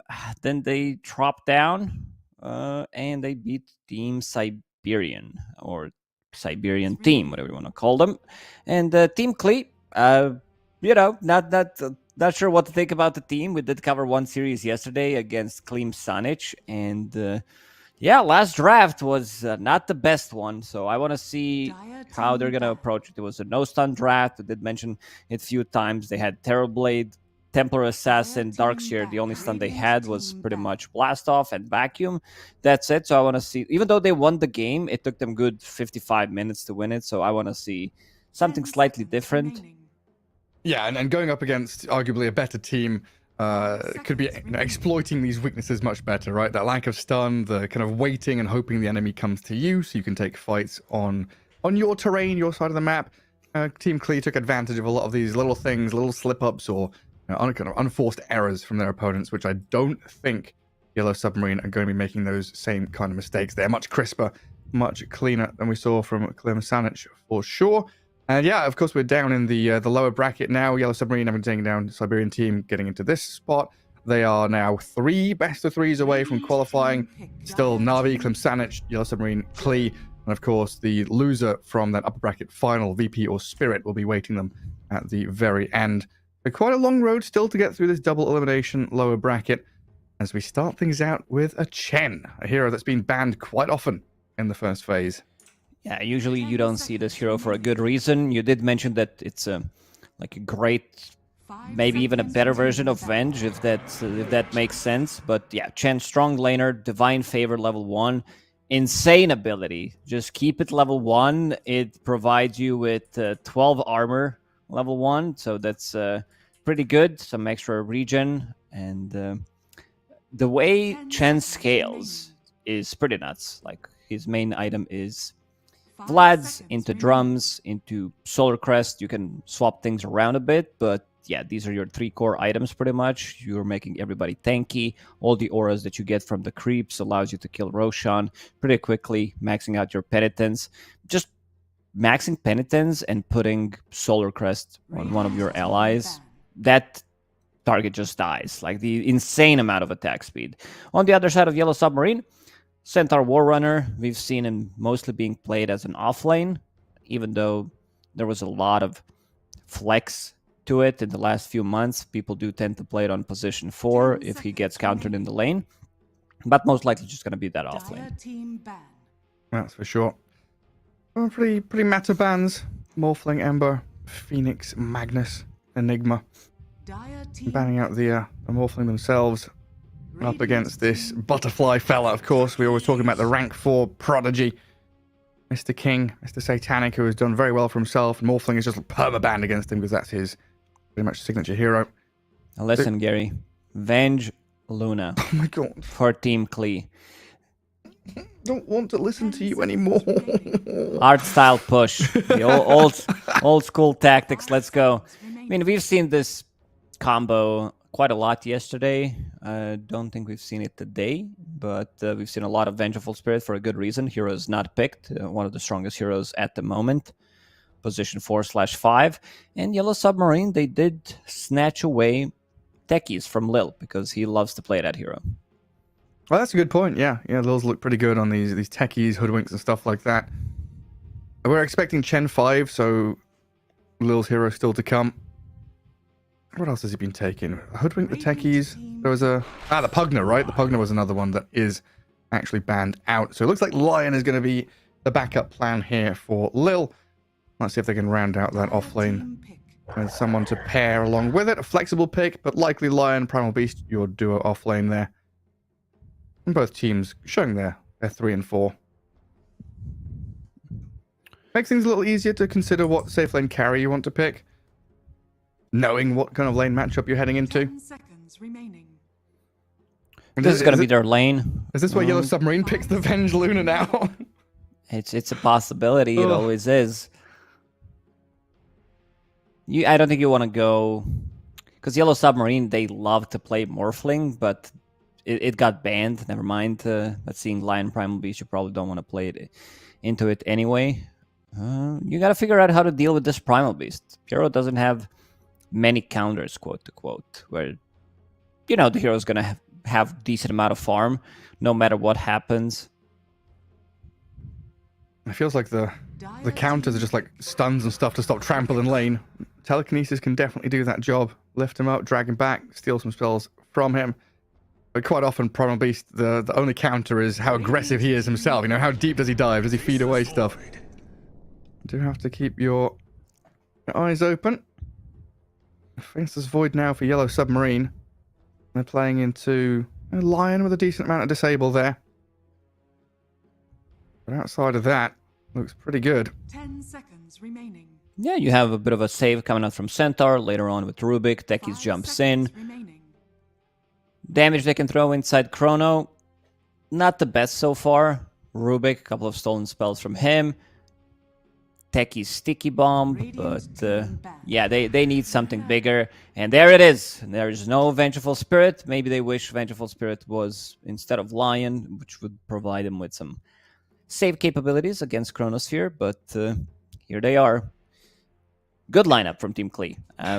Not joking, this is not Luna related, but overall it feels really strong. Good scaling, good lanes.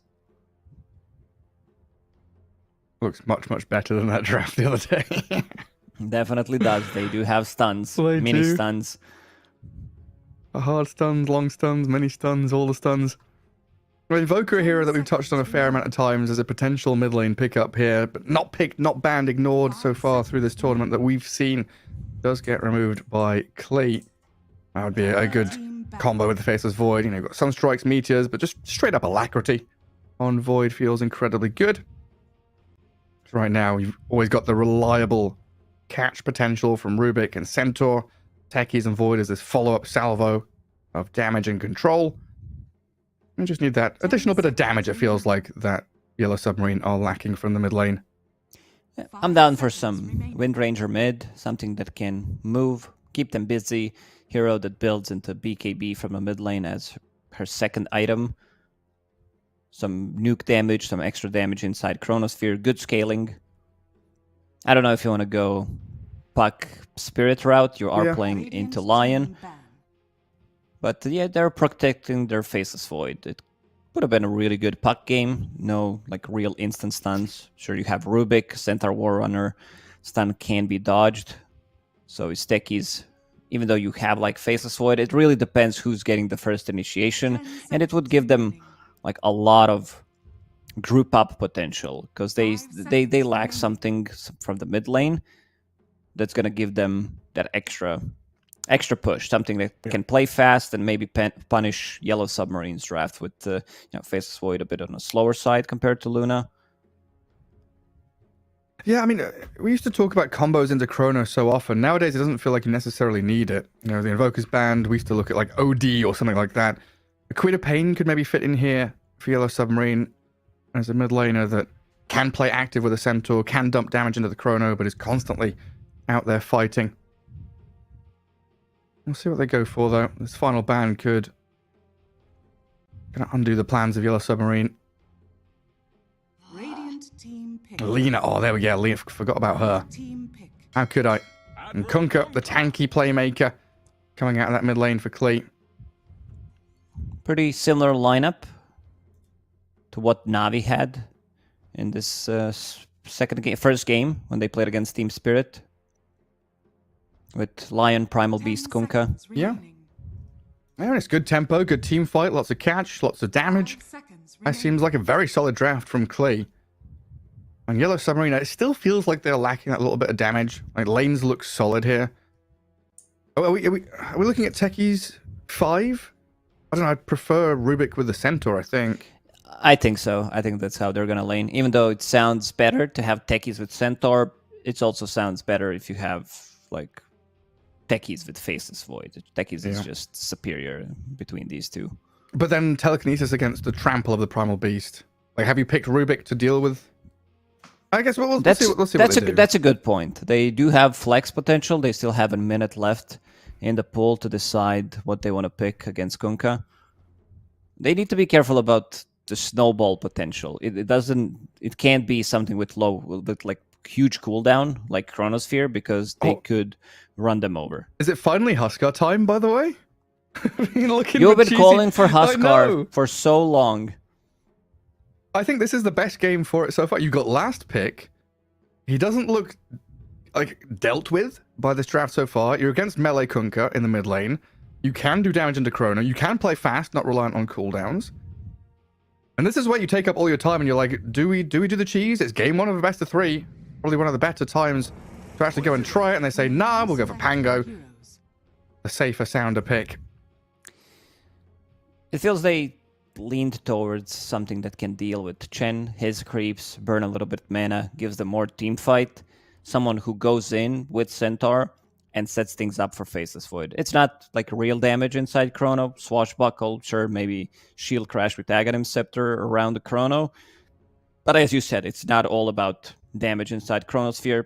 I think you have enough. It doesn't necessarily need to be some big Vombo combos, Black Hole afterwards, or Macropyre, Disruptor ulti.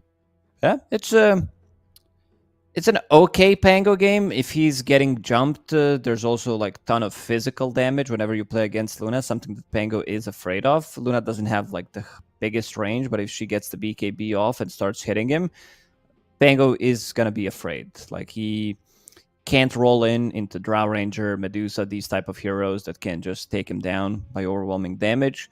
But Luna, it's going to take some time until she joins. Like, usually Luna does want to farm 2 items, Mask of Madness, Manta style, start pushing the waves, start joining the team, get the BKB and Shard. This is the 4-item timing on Luna, and this is where you want to be holding the Aegis and sieging the high ground potentially with the first Roche. Yeah, in my mind, this looks like one of those classic games where we've got the timing 20 to 25 minutes for this Luna draft to get off the ground, pushing objectives, and setting the pace of the match. Yellow Submarine, are they looking more towards like late game with this Faceless Void, more like 35, 40 minutes? Do they have to drag the game out to be successful? Or do you think they've got enough firepower to actually team fight and battle back when that timing hits from the Luna? They have good heroes early on. They're definitely not lacking any damage. They can fight back. You have Centaur, Rubik, Techies. These heroes are extremely strong. Pango comes online super fast. All he needs is 1 item, pretty similar to Prepare for battle. Phantom Lancer before, Diffusal Blade, and then he starts fighting. It's just that, he's a better version of PL. Erase is going to be playing it. Been very surprised how well Erase plays. He's been kind of carrying the game on his shoulders, allowing Satanic to do whatever he wants, pretty much. He's keeping them busy until he feels comfortable joining the fights. Yeah, his Ember Spirit and his Tiny were 2 of the big ones that we've seen so far through this tournament. He played Pango once up against Team Spirit in a loss, but I don't think that was any fault of his own or the pick of the Pango. That was just a Team Spirit getting their vengeance after dropping game 2. But yeah, here we are, best of 3, game 1, lower bracket. So all to play for in the ESL 1 Birmingham closed qualifiers for Eastern Europe. And the victor of this goes up against Na'Vi or Klim Sanic. So we could have potential repeat matchups later on down the line. And looking at that upper bracket final that we do have later on today, final series after this one will be Team Spirit against VP to find one of those qualification teams. That's not for a couple of hours. We're hoping 3 or 4 hours of gameplay here, and it's best of 3. Get 3 games in us. No more long hour-and-a-half breaks, because I get a bit sleepy when we have these breaks between series. Got to re-warm up. get myself back into gear, get my brain working, Lacoste. Yeah, I gotta get into that Dota groove. If you like take a break, you know, if you haven't been playing Dota for, I don't know, a day or two, then the first game always feels awkward. Man, it's Even like the every single first game of the day to me feels, you know, I feel like I'm not gonna do great. yeah, like the worst is when you go to LAN and you're away for like 2 weeks or something. You don't have your mouse and keyboard or your PC, and you come back home and you sit down and it feels weird. Like holding the mouse Yeah, and it's keyboard is like, am I human? Did somebody change my settings? Yeah. Like super odd. You've just been playing on Steam Deck or on your phone the entire time. You're like, okay, mouse and keyboard's pretty nice. Right, unpaused, gameplay active. Dota 2, visible on our screens. Here we go. Smoke into smoke. Chen and the Pango revealed. Double Radiant Observer Ward in this mid lane, watching both rune spots. So a lot of emphasis going to be put on this mid lane Kunkka versus Pango, it looks like. Young G up against Erase. I mean, rune control is going to be pretty damn important for these two. Yeah, you can see 6 minutes in, we're gonna have 6 heroes. Like even Oh, yeah. 5:30, you can expect both supports to run down to the mid lane. As you said, 30 seconds both of these to mid battle. laners really rely on having those active runes. You're probably going to see these supports make a lot of early rotations. I mean, right now, techies. Oh, we got the Rubik again, your favorite, Rubik. Sat in behind that centaur. Young G until the end. Going to go for that bottom rune down there. Who's trying to sneak top? Is that the Pango thinking about sneaking top? Yeah, he sees the Primal Beast and toys thrown out the pram, bottles and lollipops everywhere. Don't want to go into that. Luna out in the open does understand that Centaur and Rubik are coming. So we're going to have the body block of the wave to have this wave pushed back towards the dire side, right? Yeah, Kami, let's see if he's gonna block it. What Rubik wants to do is put in some pressure if Luna goes for it. So Fade Bolt, couple of right clicks. Get quite a bit of damage on that Luna. She's trying to hold it in front of the tower, but there's too much damage she coming. can't do it. No, can't do it. So yeah, dire creep wave going to die that much faster thanks to the tower damage, which will then push back towards the dire tier 1 and give a longer lane to chase for Rubik and Centaur to get some good damage in. Have they blocked many of the Chen camps down in this bottom lane? Just oh, they have. Yeah. Have blocked one further down to the south. A couple of sentries from the Chen looking to unblock the camps as the Rubik goes for the body block and just about gets in the small camp. A lot of preemptive sentries from the Chen. Just all over the place. Block the large camp, unblock the small camp. Was that intentional? Let's see what he's able to actually get. Ooh, stun misses. Now Rue gonna take a beating for it. Yeah, Kami could have been in trouble there if that stomp had landed. And now the spells are on cooldown. Bit of chill time. They can't really pressure this lane. If this is Vengeful Spirit, she trades much better. He's starting with Divine Favor, so this ability has been reworked billion times. Like Holy Persuasion, Divine Favor, swapping things in and out multiple times over the past few years now. Level 1, it seems a lot. It's 12 armor, 6 regen per second, and 20% amplification. It's pretty nutty. Good value point. And going straight into headdress as well. Can that sustain going in the lane?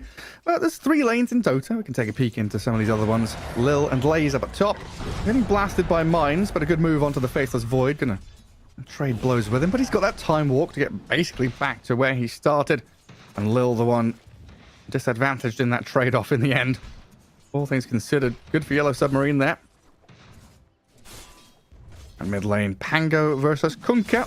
A slight lead for the Kunkka.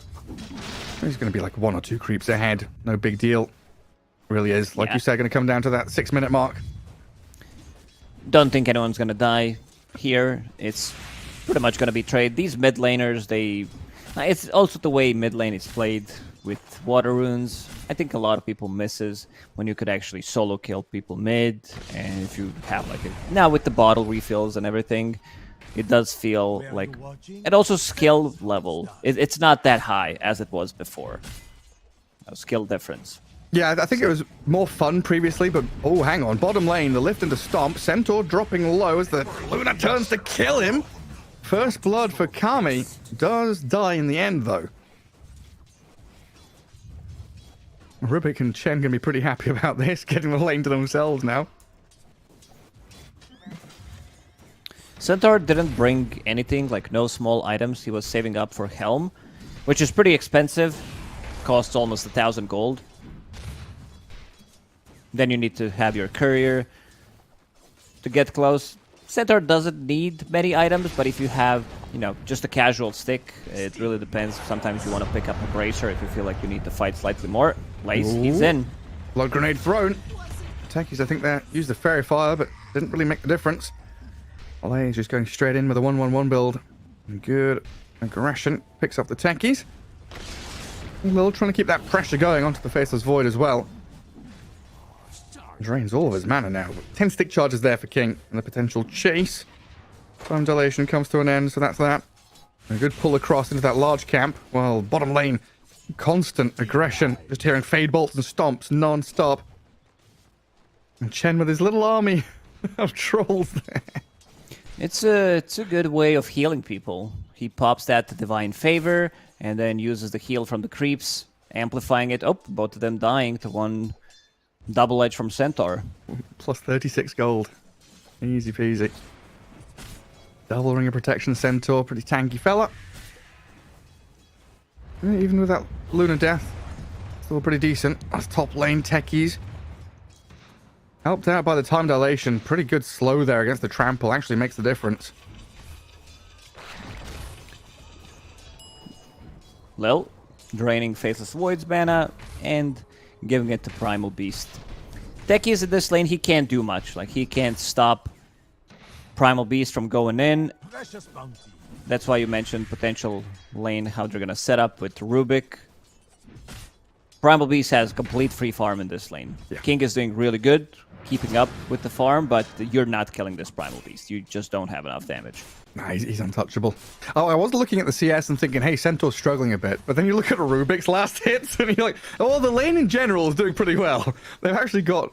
Combined 30 combined. CS, Yeah. 11 denies. That's better than most of the other cores. Faceless Void, oh, stomp down, trying to contest that pull across. Lays again, a kill, but this time on the position 1. Feels very nice as Team clear here in the first 6 minutes. Rue That's the wandering problem. around. With Techies 5 in this type of a lane, you see them going on him, you need to immediately click the blast off, otherwise he might not be able to get the spells off. And 1 value point in Hex. 2-second duration disable, Primal Beast runs in, they do have more than enough damage to bring him down. 2k gold lead already for Klee. Yeah, 6 minutes in, hey, it's pretty damn good. I mean, they got the 2 bounty runes at 6 minutes. I'm curious to see if we get like a Wisdom Rune snipe or anything like that. Chen is moving up top for the wraparound into the Twin Gates, so it doesn't look like he's going to go and try and steal the Wisdom Rune on the right side. Rubik goes there. So there's a window here.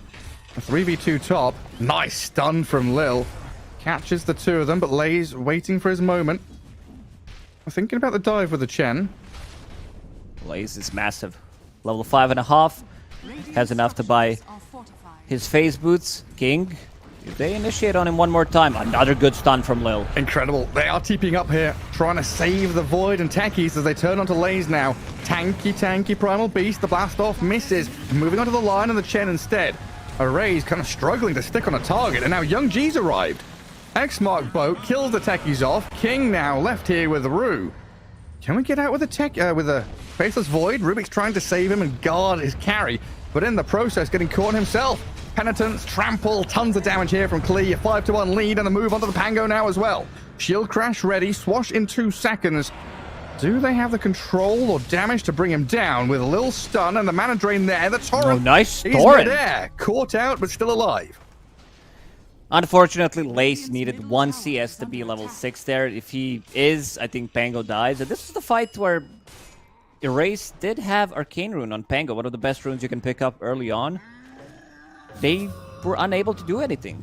Techi's blast off missed, then he uses Rolling Thunder, connects on only one target, and King is dead. They're still lurking around this bottom lane while Kami is farming the jungle. Level 6 on Luna. Centaur not level 6, he could potentially use this Stampede to their advantage to get the kill, maybe get out of the trouble. And this is that scary early game potential, right? Klee, we talked about it, the tempo they can play at. Mainly that 20-minute timing, but even coming out the laning stage, this Chen rotating from side to side, causing some serious problems, and we see why it is so often first phase banned in a lot of these games. You don't need to do too much. Just gather some creeps, move into the twin gate, come behind the carry, kill him off with your offlaner. And now, 8.5 minutes in, they're probably going to get this tier 1 without too much of a problem. Techie. Yellow Submarine, well, they will take bottom tower, so at least something from it. Problem is Faceless Void, he is not having a good time. He is in the middle of the pack, so is Pango, and you can see 3 cores from Klee on top of the network at the moment. Yeah, I mean, it's all the cores, right? That 4K lead is like 1,300 apiece. They're all ahead of their counterparts by quite some distance. Centaur's getting a bit of free time bottom. Veil, Phase Boots, all done. And of course, Blink Dagger going to be coming out next. I don't know if Yellow Submarine are like massively bothered. Okay, like kind of losing out in the laning phase. A map is starting to open up for the Radiant. But this is where that dance begins, right? We've seen so many times these kind of slightly more decisive teams or more experienced teams who have the mid to late game decision-making prowess. They just drag things out. They hold high grounds. They wait for their opponents to come to them. They pick their moments. Make sure the fights that they are actually getting involved in pay off for them. And apart from that, they just dodge. Dodge fights as long as you can. Come try high ground if you want to. This observer that they just placed, it's going to give them a lot of vision. It showed both heroes, but I don't know if they defend this tower. It's going to be pretty difficult. Erase might need to use Rolling Thunder here. Lion, oh, he looks dead. Oh, the good swash. Oh, they didn't cast their spells. Okay, I guess a bit of miscommunication. They think Lace will pulverize. Lace thinks Lil will cast a spike or a hex. Doesn't happen. DD still top.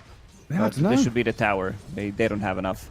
A little bit too much in chill mode instead of kill mode there. Really should have been on top of that Pango very quickly. But anyway, tier 1 tower. And that catapult wave for them. Pango and Rubik holding hands. The buddy system in effect here from Yellow Submarine. Don't really leave anyone isolated to get caught or picked off.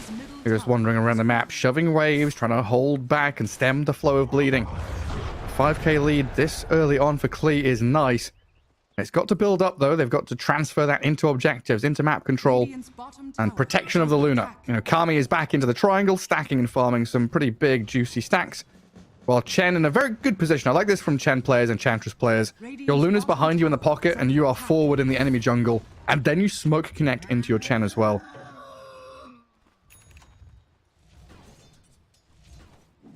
Yep, Chen, he's doing a very good job farming the lane. He's massive. He does have mech available, and they might... Oh, no. Faceless Void just jumped in straight into Hex. No. Both finger. More than enough. That's the thing, right? Like, you're showing the Chen. Faceless Void is like, oh, it's just the Chen. I'll go farm up here. And that sweep through that top jungle, very nice. Another 20 seconds without your Void. Not able to use Chrono yet. Not able to get involved. Not able to even farm. Bottom of the net worth of the cause. Having a very rough time. Erase invested a lot of his gold into small items on Pango. Buying Raindrop, buying Casual Bracer, full mana boots. I think in this scenario where you know that you're going to need to be as fast as possible dealing damage, you might need to skip some of these items and go for the Fusel Blade immediately. Your Faceless Void might want to use 1 Chrono. That's it. And also look at the build on King. This is not a farming build. 4 in Time Walk. So it doesn't have that extra time lock damage. Right, all defensive. Yeah, we even used to see Pango like skipping boots, right? Nisha Pango is straight diffuser blade. Quinn would do the same thing. And Erase does have the arcanes, but like you say, into diffuser blade now as quickly as he possibly can. I would have loved to have it a little bit earlier potentially. We've got Blink on Centaur. We've got the potential for Yellow Submarine to look for pickoffs, or at the very least counteract team fights and have a bit of a punch back if Klee do move forward. But they've just taken their foot off the pedal a little bit here. They're spreading wide across the map, playing that macro gameplay, farming the outer ring of neutral camps, keeping Luna tucked away, safe and sound. Now, one death in lane, a little sad for Kami, but so far, very, very good. 7,000 net worth here, 13 minutes in. A lot of scribbling drawn there. Is that orange or is it brown? I can't quite tell. Either way, they want to move up top. Looks orange. So Luna's telling a team, get up there. That northern jungle, it's all yours. Faceless Void wants to be farming it. Kick him out. There it is. Now it's confirmed. It is definitely Luna. It's like, Chen, do your job. Push out that wave. Maybe die. And also, they want to kill Roshan on Dire's side, so they still have a tier 1 tower in the top lane. So Klee, in the next few minutes, once Luna finishes off her Manta style, you can expect them to smoke up and try to look for a kill in the top part of the map, and then take Rosh. 7k gold lead already. Yellow Submarine, unable to play Dota, only 1 kill so far. It's pretty impressive. I was looking at the Chen thinking, look, the Chen hasn't even died yet. You know, he's 1-0-3, incredible stuff. And oh yeah, okay, it's 7-1. There's only 1 kill on Yellow Submarine. Not a big achievement. So if my math is correct, only 1 hero died. We can say that for Chen and the other 3. Just the Luna. The feeder on the team. You know, you have that perfect game. It's like first one to die is the feeder. Poor Kami. Focused as the carry. Yes, it's very difficult. Centaur and Techies, they're down here looking at the Chen. Nice Hurricane to pull him back. Hand of God to heal him up. And the cat on the Techies he's mid-air back to blast full off. HP. He can't be touched. Lays arrive. 2 heroes about to die. My God, that's a position 5 Chen being protected by everyone and their mums coming to help him out. Gets Divine, gets Hand of God, gets Mech. Suddenly full HP, overtime heal from Hand of God. And yeah, he does have Trusty Shovel, needs to use it. That should help. Going into Pipe next, so this hero's become extremely tanky. Yes, how are you going to kill any of them? Kunkka and Primal Beast with Mech and Pipe, Hand of God and Coco's Rum, giving you all that courage. That's some ridiculous stuff. Well, Ogre Frostmage going to give you that frosty armor as well. Yellow Submarine going to try what they can. Smoke up is 4. Leave the Void to his own devices to keep on farming into his Maelstrom. Maybe he can get involved if the fight kicks off nearby. But really, it's going to be these other 4 as the Death Squad. Looking into mid, the Kunkka getting caught. He's got X mark there, though, so the Centaur's initiation comes to naught. Difficult game for Yellow Submarine. They're just losing way too much. Faceless Void not on the same level of farming as Luna, especially now when she's about to finish off Manta style, then she can start pushing one lane with the illusions. And where's that smoke? I want to see them go for Rosh. Still gonna respect Chronos here. I don't think we've seen a single Chrono this game. It was mostly King who got caught. Yeah, he's not involved in anything 0-3-0. Yeah, it might not even be worth leveling it up, honestly. Just go for the stats and bash.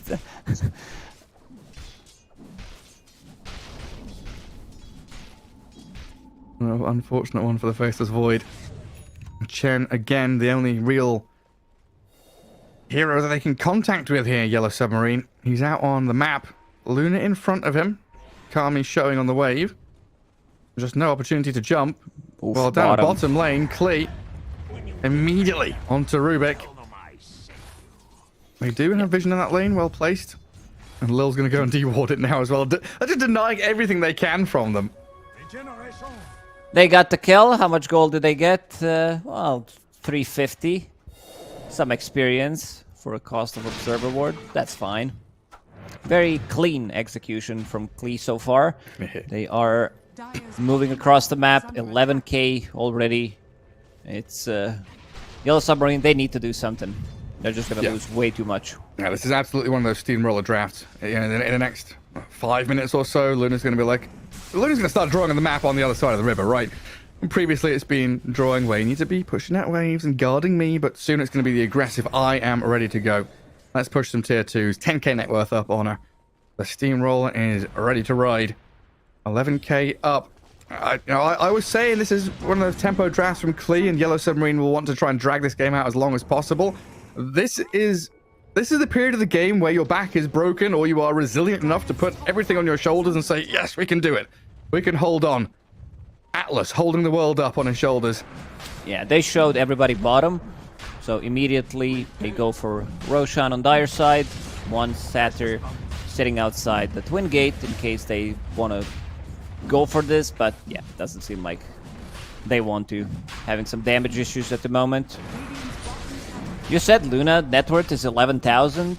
This is the net worth advantage that they have. So it's pretty simple to say that they have like one extra Luna in this game. Yeah, the impact of one Luna. Bonus hero.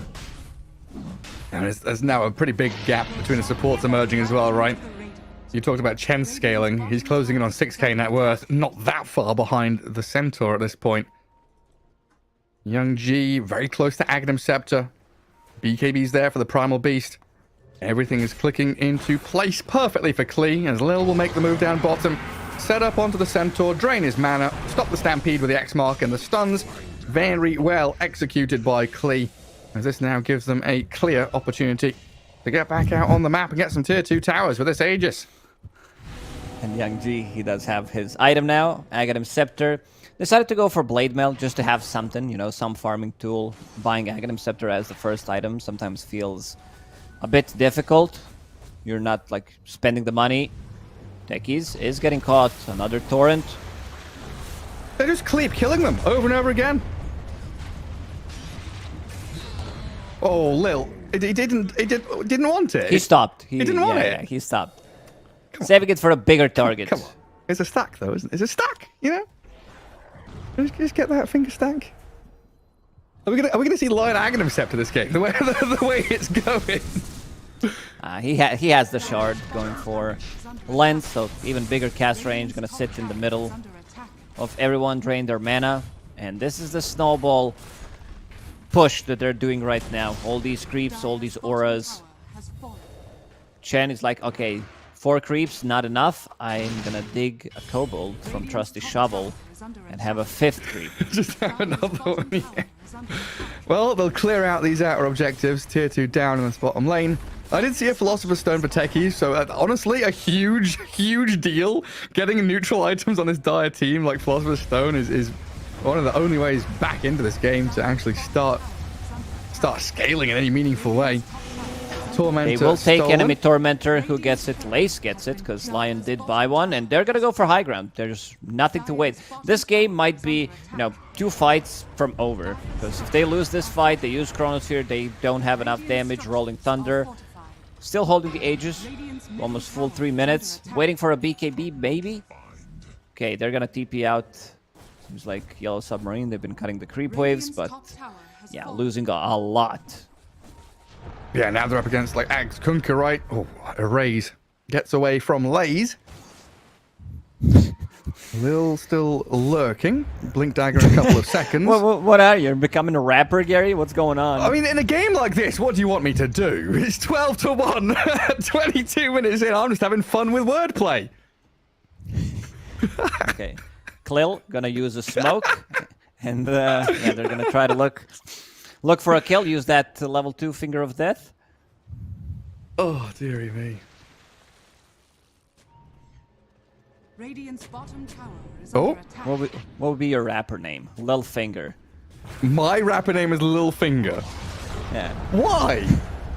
I don't know, because Lil has a finger on Lion. I don't know. I'm just thinking. It's always some Lil, Lil Wayne. It'd be like Lil G, wouldn't it? Could be. Yeah, Lil Gary B. B. Lil GB. Lil GB. From Great Britain. Yep. Gary B. Let's go. Erase, Rolling Thunder, just to escape, get away from Kami and Lays. Nothing to follow through and stop him. But again, it is full retreat for Yellow Submarine. I don't know if submarines have a reverse gear, but they're going to need one. Right now, they're underwater. Clear knocking on the portholes. Someone's trying to answer the door and it can start sinking. Yeah, they want to penetrate that submarine. Guys, it's us. Open the door. Smoke up the top. Lil and Young G. They see the Faceless Void. A lot of disable and the mana drain to make sure he has no time walk. 9 stick charges. The time walk off gets away.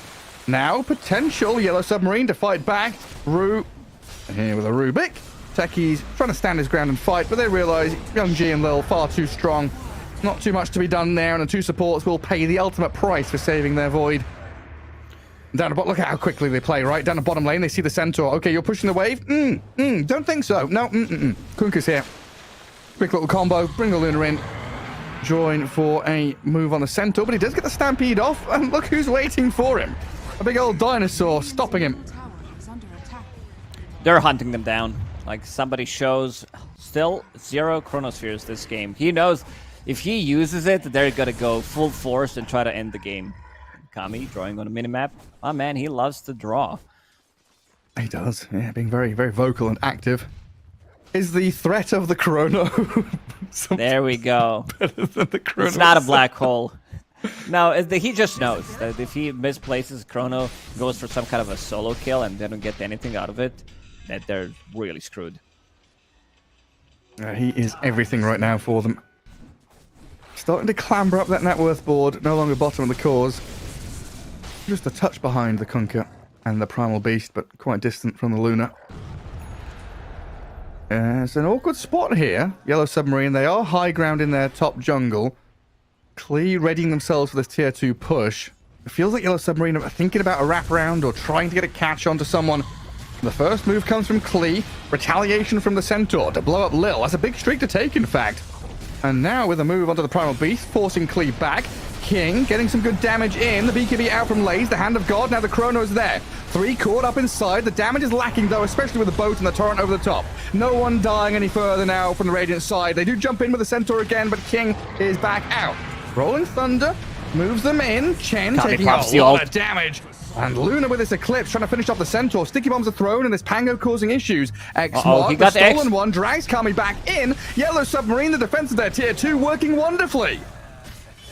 Another catch in the back as well. Young G, the Centaur, he does die in the end. But the catch on the Kunkka's even more important. Get King involved. First Chrono of the game, first team fight of the game, basically first kills of the game. A massive one for Yellow Submarine. He was waiting with that Chrono for a really long time. They got so much out of it. Most damage dealt by Faceless Void. Like, Luna ulti didn't do much, really. And also, Rubik was stealing some god-tier spells. First, he steals Earth Spike, lands it on multiple heroes, then steals X-Mark to spot. Luna tries to run away. TP with a BKB, still goes through BKB, pulls him back, and yeah, they're gonna need to wait until next Rosh, which is gonna spawn maybe in 50 seconds. Has some good staggered moves there, like the Rolling Thunder coming out later. You know, we got 2 initiations from the Centaur, and then the Pango after the Chrono got a really nice roll in. And just to reiterate and hammer your point home, 2 Earth Spikes, 2 X Marks, 4 Fade Bolts. Rubik was just spellcasting out of his freaking mind in that team fight. Yeah, keeping the distance. Doesn't even have any cast range item or anything, but they do have 2 Philosopher's Stones on 2 supports, so eventually they will get the items. What was the lead a few minutes ago? Was it like 13, 14,000? Yeah, 14,600. Now down to 9k. That's a pretty big swing. 6,000 back into the hands of Yellow Submarine. And the fact that they didn't lose tier 2 either, right? That's still healthy at top and mid. Tier 3 is, of course, all very healthy, still standing in their base. They can push back out into the river.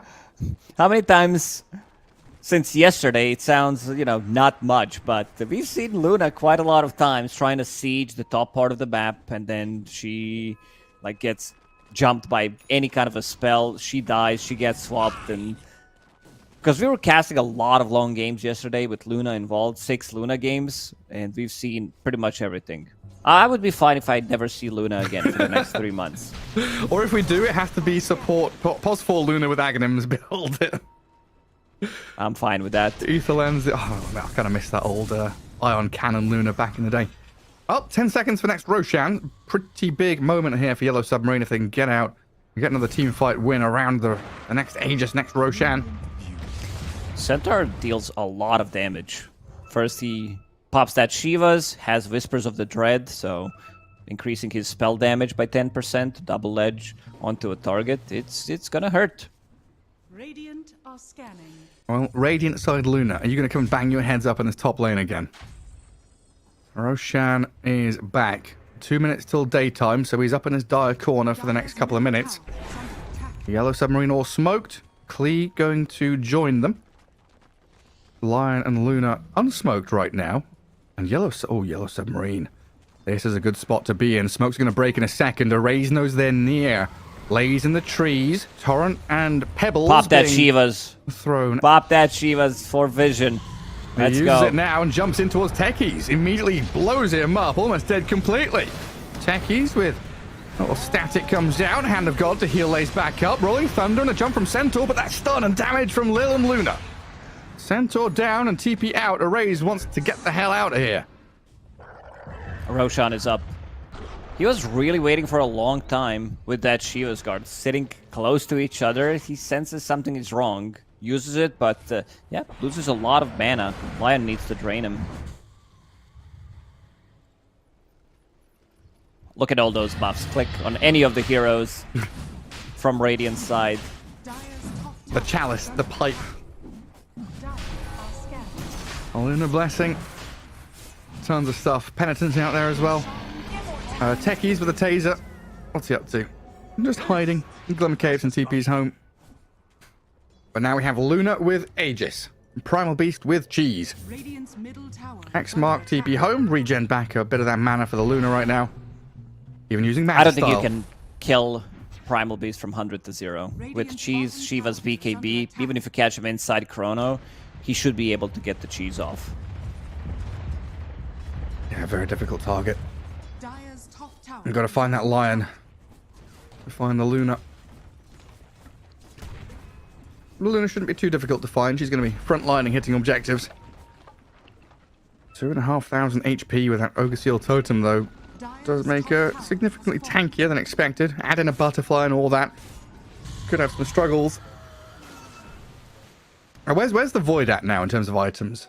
Money changes hands. No, but, I mean, he's not keeping up with Luna, as he should not, considering how good of a game Luna had, and King was sitting at 0-3-0 at one point, but he managed to catch up.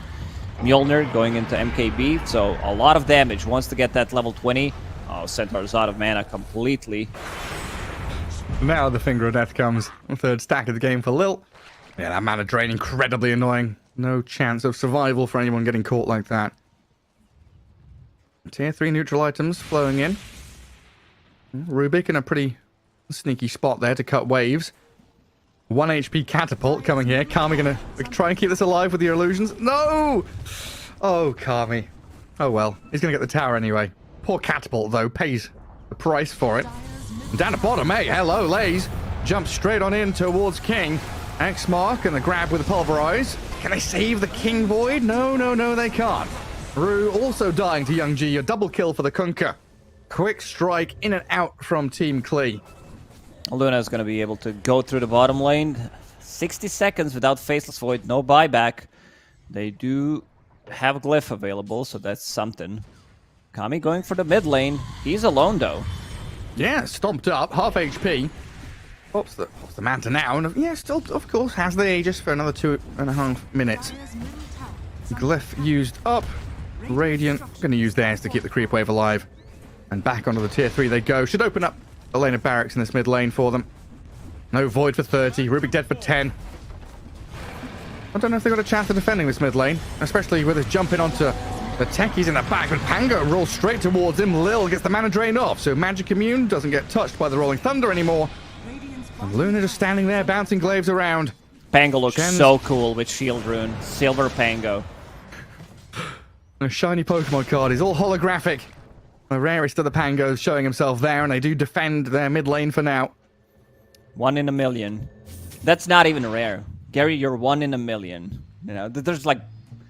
You could do the math. But yeah, 1 in a... Maybe we should say 1 in a billion now, considering how many humans there are. What about 1 in a trillion? Okay, that's pretty rare. What about 1 in a zillion? What about 1 in gazillion? Oh yeah, I can't go past that. I don't know numbers anymore. You lost. I said the highest number can't beat that. What about, What about a two gazillion plus one? Luna, there you go. Lay's protecting it. Goes deep there and on the Pango. And Creep Wave arriving shortly here as they try to continue this push into the barracks. She doesn't Yellow have submarine. a TP, so they can't pull off the X into TP back. She would definitely love to be full HP. Aegis is gonna expire in a minute. I love the fact that King is like, screw mid lane, I don't care barracks, I go farm top. Needs that MKB, needs a way to be able to kill Luna inside the chrono. Even scanning right next to himself. See who's coming, and it's Lil. He's going to be under dire vision soon. He can kill Luna during chrono from 100 to 0 if Chen doesn't have any abilities, but yeah, it's once he finishes off MKB, Vindicator's Axe, up the BKB, a little bit of a juke here from Lil. Torrent. I mean, Lil's still going to die. King's BKB wears off. X-Mark boat not working out for them. And the fight proper kicking off down south with his Rolling Thunder stomp on the Primal Beast, and the mines blow him up. Gem on the deck as King moves forward. Torrent Storm and the Tidal Wave pushing them back, but the Pango's chasing. Diffuser Blade ready in a second here to slow him down with body blocks as well. Centaur. Oh, look at that range. Earth Spike range. How long is that? Psychic Headband, Ether Lens. Okay, this is full screen. Some big kills that they just got. Second and what's round up of with comeback. Luna not being able to push the high ground? And it's always against Faceless Void. So King getting a big kill. We still haven't seen him use Chronosphere with level 20 talent, extra 95 attack speed, plus MKB now. This is going to be a lot of damage. Mjolnir procs, Mask of Madness.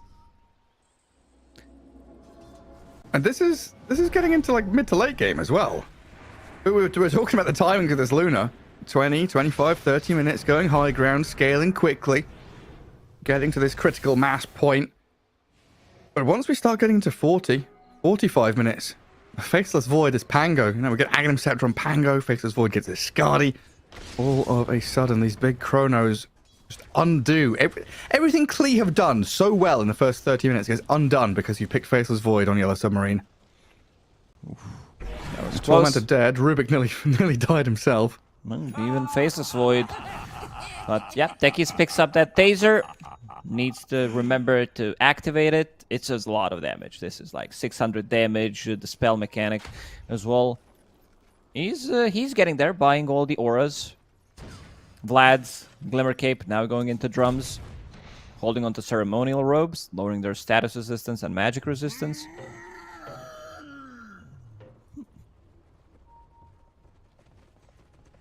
Reactive Taser works against like Chen creeps and stuff, right? It's not just heroes, hey? Yeah. Yeah, okay. Just making sure. It's such a good value shard. It's a good shard indeed. Smoke on smoke. Wait, do you see the pink Chen creeps? No, we don't. My in-game is different to the observer screen. The smoke made them pink on my screen. Money changes hands. They're all good. You might need a new monitor, Gary. Normal color now. Yeah, I don't know what was going on there. They must have had some weird buff on them. Well, we'll stand off in the mid lane. Clear wave, cut wave. Try and push across into this top jungle. Oh, look. Lacoste. The Radiant team with Luna is trying to push the top lane. Okay. What do you think is going to happen? I think they're going to do 400 damage to the tower. Luna's going to drop to half HP, and then they're going to run away. Luna getting crashed on by the Rolling Thunder. Faceless Void is in. Half HP, a lot of damage. Hand of God. Oh, ooh, maybe King, not. In trouble. They've got so much sustain, keeps the Luna alive. Now the jump from the Centaur, a little delayed. Rolling Thunder coming back in, but stopped in his tracks. Oh, the Primal Beast charges forward. The onslaught pulverized, finding Centaur. They've got the catch on him. The down jaw flows shortly after, with the Eclipse and Lucent Beams landing nicely. Raze has to swashbuckle back, and it looks like they'll do a lot of damage to this tier 3 tower. Kami, though, a little worse than we're going to back Look at up. this mana Low drain. HP. Mana drain's doing tons of work from Rue. Nasty stuff out of the Rubik. But there we go. Tower took more damage than I expected, but the Radiant still run away. Yeah, they committed. I thought Luna's going to die, but yeah, they got the boat off. Chen pops Guardian Greaves, pops Hand of God. Uses pipe. So she's super tanky. Rubik. Oh, Lace wants him. The pulverizer's there. Rubik down. Buybacks available. The roll up from Erase, trying to buy him a bit of King is not there. space. He's pushing bottom. He's showing that he doesn't have TP available, so they're gonna lose these barracks. Okay. Yeah, give up the barracks. Might lose out on mid as well, but 2 sets is not the end of the world. Yeah, 2 sets is not 3 sets, but it might become. Yeah, there's no tier 2, right? So they could swing straight down there, or even just start thinking about hitting tier 4s. Backdoor regen's kicked in. Radiant DD Wave. Void. Or amplified damage Void. Slaughter Void coming from the back. Dire's middle barracks. Oh, he's smoked. He's got ninja gear. Yeah, he's all smoked up. No chrono for 40. That's unfortunate. They need a are big still jump. Backstabbing in. Blink Stomp. Catches Lion. They take him down. Lil is out. Buys back immediately as they switch targets onto Kunkka, then Primal Beast. Thinking who they want to go on next. King struggling to stick on a target. Decides that the Lunar Illusion is what he's going to go for. Centaur and Pango trying their hardest. King backing. Considering his options. The Faceless Void, the most important hero in this game for Yellow Submarine. He's Jumps in. back in now. Aggressive on delays. A lot of damage coming forward on the Primal Beast. Blows him up. Young G and Kami have an opening now. Getting With hexed, all arriving. getting 3 minutes bursted. with the Hex and the stun. The damage, no. The Nice torrent torrent. stolen by Rue. Beautifully done. Now a blast off in. Oh, Techies. Maybe Chrono in sent up here 5. for the Pango. You're right. King could go back in for another round of fighting. 4 staff back from Kami's Luna. Lil on the retreat. Oh, the shield They want crash Luna. and the swash. Erase on the Luna. King moving forward. And the Chrono is there. Luna's caught up in it. They just need the damage to come, and there's no saves left for Kami. King on a killing spree. They lose 2 sets of racks, but they fight back and hold on. Oh, King was so patient, and that torrent from Rubik actually saving him there. If he dies, he does have buyback available, but definitely does not want to use it there. Also stolen boat from Rubik. Rue is doing a lot of work. First, you know, that one big fight when he stole the Earth Spike. You said 4 Fate Bolts, a couple of Earth Spikes, X marks the spot twice. In the previous fight, he was holding on to mana drain for a long time, draining all of their mana pretty much, dealing damage from half a screen away. And now, does have Torrent. He also stole the boat in the previous fight, making them super tanky. Yeah, he did. 1 boat, 4 torrents, 5 fade bolts, like 3 mana drains. Rubik out of his mind spellcasting God right now. And look at this. It's 40 minutes in and Roshan's alive. Refresher shard. Already down to Tango half and Void. HP. I'm not sure if they're going to be there. Luna is dead. They did use scan, so they know Yellow Submarine are doing it. And King gets it. But comeback of all comebacks. They're still behind. 10k net worth lead is still there for Klee, but it doesn't feel like it matters as much as it did 10, 15 minutes ago. The primary thing here right now is that 1 lane of barracks, all right? Bottom lane, tier 3, melee ranged. That's what the Radiant are looking for. If they can pressure in the other 2 lanes, which are already de-raxed, they can think about stealing Tormentor, setting up in Dire Ancients, cutting across into the bottom lane. And of course, we have those nifty little smoke moves where we can come and wrap around as well. But yeah, you don't really want to be funneling into the big chrono choke point in one This spot. is pretty massive now. King does have Refresher Shard. Does have enough mana to use 2 Chronos. Scotty is available. Scotty destroys Luna, reduces all the healing that they have.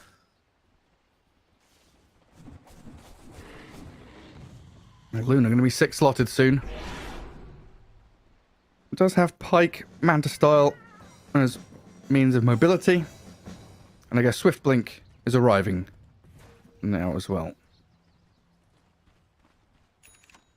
Lion going for the E-Blade, it looks like. Did have to buy back in the previous fight. So of course. Ooh. It's a Flying Lion, Aviana's Feather. Nearly a dying lion to that freaking Tormentor spill damage. I want to see Yellow Submarine do stuff. They want to use this Aegis. King, smoked by that Ninja Gear and holding on to Shield Rune. Not quite there yet to level 25. And both teams, 5-man smoke. Look at King. He's already behind them. Oh my god, do they knows. see him? They ping, they move on in. Centaur, very low already. They've blown up the Rubik though, the big spellcaster from previous fights, obliterated. Young G chasing the Centaur around, Luna following through. Lion's Looks like they've breaking caught some him out ankles. completely as well. King and Erase tried to go for Lil's Lion, but unable to get the job done. Centaur's down. Hand of God heals up. Chen back to half HP. King with the techies gets it done. Chrono's still ready as well, but King not wanting to spend it just yet. Holding on for as long as he can. Might have to use it. We saw him try to use it, but he's cancelled out and stunned before he can actually cast it. Dead with Aegis expended. Arrays balling up and trying to roll away. Faceless Void pulverized now as well. Look at No Lil on the follow-up. left-hand side, waiting for his moment to jump and strike with more disables. So 2 down on the Dire. Aegis expended. Chen the one to fall on the Radiant. Lil did And so creeps. much in that fight. They wanted him real bad. Faceless Void jumps him, pops a BKB, Rolling Thunder as well on top of him. They don't even get him killed. I don't think anyone bought back on side of Radiant. So yeah, Clee, they should be pretty happy about this one. And they've got creeps arriving at the Dire base, pushing in top and mid. They're not going to go for a concerted effort to actually go back and push, knowing Yellow Submarine will all be respawning pretty shortly. But yeah, the big thing there, just taking Aegis away from that Faceless Void feels very good for Clee. 2 big 25 talents. Rolling Thunder cooldown on Pango, and also Backtrack talent from Faceless Void. They do have Aghanim Scepter on Primal Beast, so they can break it. This is the only breakable talent in game.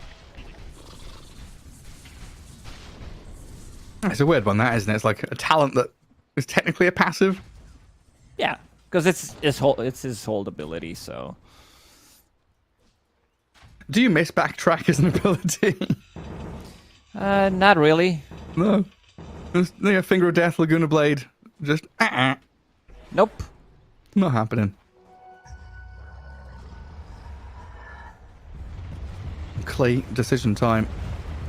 How do we get ourselves into that Dire base again? Is it Roshan waiting time again? Are we in the waiting room for the big man? It's gonna be 4+ minutes. I don't know I if thought they're gonna Luna wait games for are- it. There is a refresher available. Might need to put it in instead of his power treads. Does have some extra movement speed from Ninja Gear. Because if he doesn't have it, doesn't get like the BKB off, doesn't get the second chrono, that could be pretty big. I mean, he can swap it in during chrono, and he's swapping in it right now. Look at Lays. Oh, again, just straight into the back lines. Rubik being found and pummeled down, dead for a minute.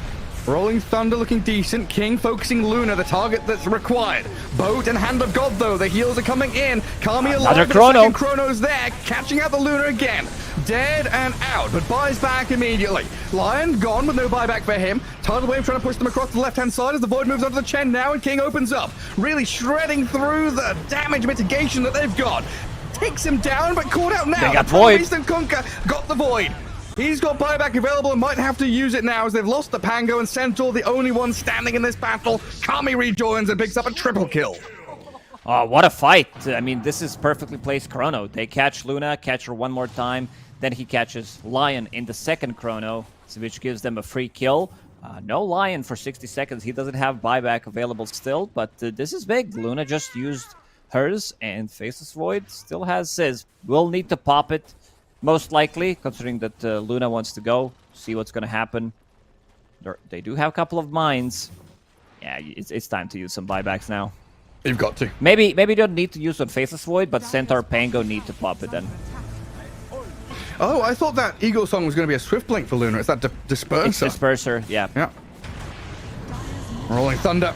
They're going back on sidestep everybody. from Kami. Does get rolled up on again, and the jump stomp They from want Centaur. Kami. Half HP Luna dropping low quickly. King with a focus straight onto Kami. Down you go for 2 minutes now. Oh no! Clee with a high ground push and a push back from Yellow Submarine. They've resurfaced, coming out with some cruise missiles to whack down the Conqueror as well. You've been scuppered, Look at the mate. base. Down into Davy Jones' locker. They're done for. Somebody needs to take care of this. These are multiple catapults in your base, but yeah, he doesn't have buyback on Kunkka. He's 200 gold short. You can see till the end going for bounty runes, but it's not going to be enough. This is only one bounty sitting there, and Luna just bought back, so Run down minute mid? and 30 seconds. Run it down mid. Exactly. They will have chrono available. Goodness gracious me. Kunkka needs 130 gold. We've seen some really big comebacks yesterday. A lot of the games are back and forth. One team pushes until the enemy side of the base, and then reverse. Keep repeating that a few times. 70 seconds. Glyph is available for Radiant. Fleet. No buybacks, however. Attack. Is There's there one on Primal Beast. I think Primal Beast needs to buy a little bit of time, maybe sacrifice himself once. Dire's structures. Is 48 the next bounty rune spawn? Radiant's It is, right? Divisible by 3? I think so. Yes. Could do could do with a bit of money for Kunkka there, hey? No one's outside. Chen is on a bit of a different side of the map. So, yeah, they're gonna have to wait. Primal Beast could potentially go in, buy a little bit of time. Luna is respawning 40 seconds. This is not the fastest push by any means. They are rolling in deep, though, looking for any additional targets they can get before this push properly kicks off. Luna, 27 seconds away from respawning. Kunkka, 10 now. And like you've been saying, buybacks available for the other 3 members of Klee. 32 to 17. 17k lead for the Radiant, but it's the Dire that are fighting back. Wild animals just destroying them in these team fights. Great decision-making from Yellow Submarine. Oof. Luckily for Klee, Roshan will respawn on Radiant side. It will spawn on Dire, but they don't have enough time to kill. It's going to be like 10 seconds. Well, sticking around. Sat in the Radiant Triangle. Blessings upon a loyal Klee warrior. doesn't look like they're going to fall for the trap. Just sending Luna Illusions mid to push out. Everyone else gathering up bottom right-hand corner. Now, such a vital time to play under vision. Every skill cast matters. Every little bit of info matters. Radiant Find the skirmish. targets you need. How many times in these fights have we seen Primal Beast just get on the Rubik, kill him off immediately, set themselves up for some good success? They can't stop him from getting in. There's no way to stop the BKB Primal Beast charging at you. They want these racks. They want to have mega creeps. No buyback on Luna for 3.5 minutes, so needs to be slightly careful. Rolling in from Pango. He doesn't care too much about the cooldown because of 25 talent. Kunkka is big. Young G's massive. Timeless Relic, Refresher, Aghanim's. It's going to be full chaos. Lay's doing some mine detecting. Luna already sent her. Oh, hang on. Blink Stomp. Luna. Oh my god, that's a lot of damage. Chrono's on her as well. Any saves or heals? The boat comes in. The Chen with the heals, but it's not enough to save Kami. Oh, the Luna's dead. Follow through from Lays, though. Blast Rubik out of the game. Looks for the techies, finds him as well. Void is gone for 2 minutes, too. Line back in with the Kunkka and Chen. They're scaling for the rest of them. Who needs Luna when they've got this Primal Beast to batter into their opponents? Lil standing there with Young barracks. G. They want to finish off these barracks, but the rest of the Yellow Submarine are still fighting. Centaur doing a lot of damage along with that Pango, but a Raze is gone now. 2 minutes without him. Throne is exposed, and the melee creeps are going ham on that. Rude trying to battle back with another jump stop. Telekinesis pull back, but Laze is too tanky. They got They drag Megas. the creep aggro away. Megas are coming though now. Young G with Chen and Laze still fighting and battling the throne. Rue in trouble. Tries to hop back into Fountain. Does dodge the stun, but GG's call. They know it's done. Yellow Submarine tap out in a very close fought battle. Klee with some great early game movement and momentum off this Luna Chen lineup. Yellow Submarine with some sick teamfight comeback plays, but it just wasn't enough to tip the scales. Poof, this game, what a game. It looked pretty over 20-25 minutes into the game. Faceless Void didn't have much, and again, same spot every single time. Luna tries to push, the Faceless Void team manages to get one big team fight. Great chrono by King, but still enough. It did enough to keep them in game, but not enough to win the game. Klee, in the end, they sacrificed their Luna, and they win the game, because they knew Yellow Submarine needs to commit with every single hero on top of her to get the kill. Chen immediately pops that ulti. You get fleet of the boats coming through, which makes her super tanky. They do get the kill, but they lose Faceless Void, and this is most of their damage. If he survives somehow, but there is control. I think we got to give credit to Lil, because he played one really strong line. But so did Rue. Like, these position fours really carrying the fights. Yeah, some really incredible spell casting. Very good draft from Klee, though. Really kind of taking away a lot of the doubts that we had from them previously in some of the series we've seen through this playoff already, and a very important time to do so as well. Yellow Submarine, one of the dark horses, not favorites by any means, but definitely up there in the top 3 or 4 teams that we've seen do very well, and Klee taking game 1 off them. A statement of intent. We'll find out how it all moves forward, though. Best of 3s here, lower bracket games Klee up against Yellow Submarine will have a break and return with game number 2. Let you be the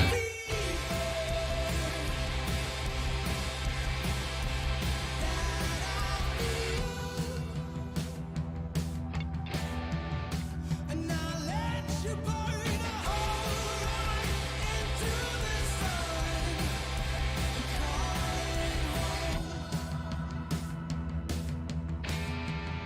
And now let you be the fiend.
days are getting shorter.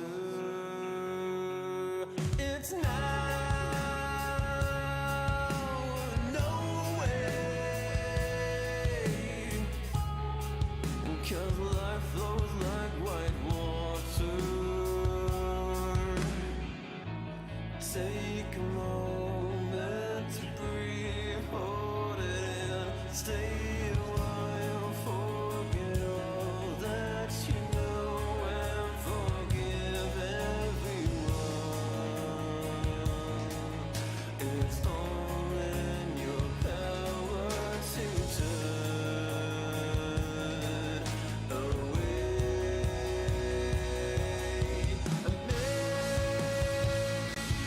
I've been blinded,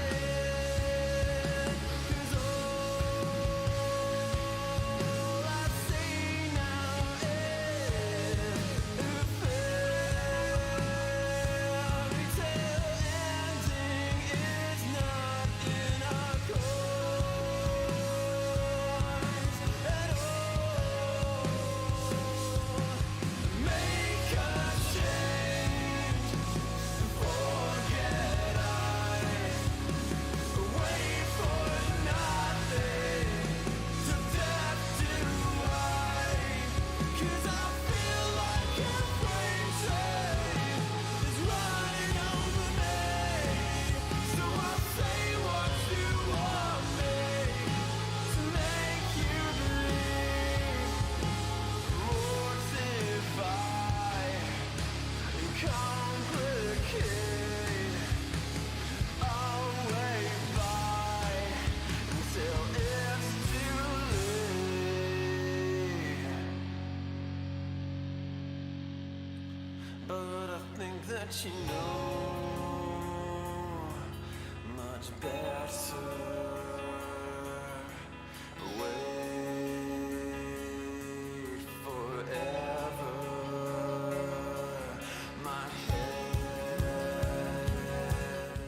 Welcome back to our lower bracket here. ESL 1 Birmingham close qualifiers for Eastern Europe continuing. Yellow Submarine a game down to Team Klee as a Luna Chen draft completely steamrolled over them despite the best efforts of King's rank 4 Faceless Void.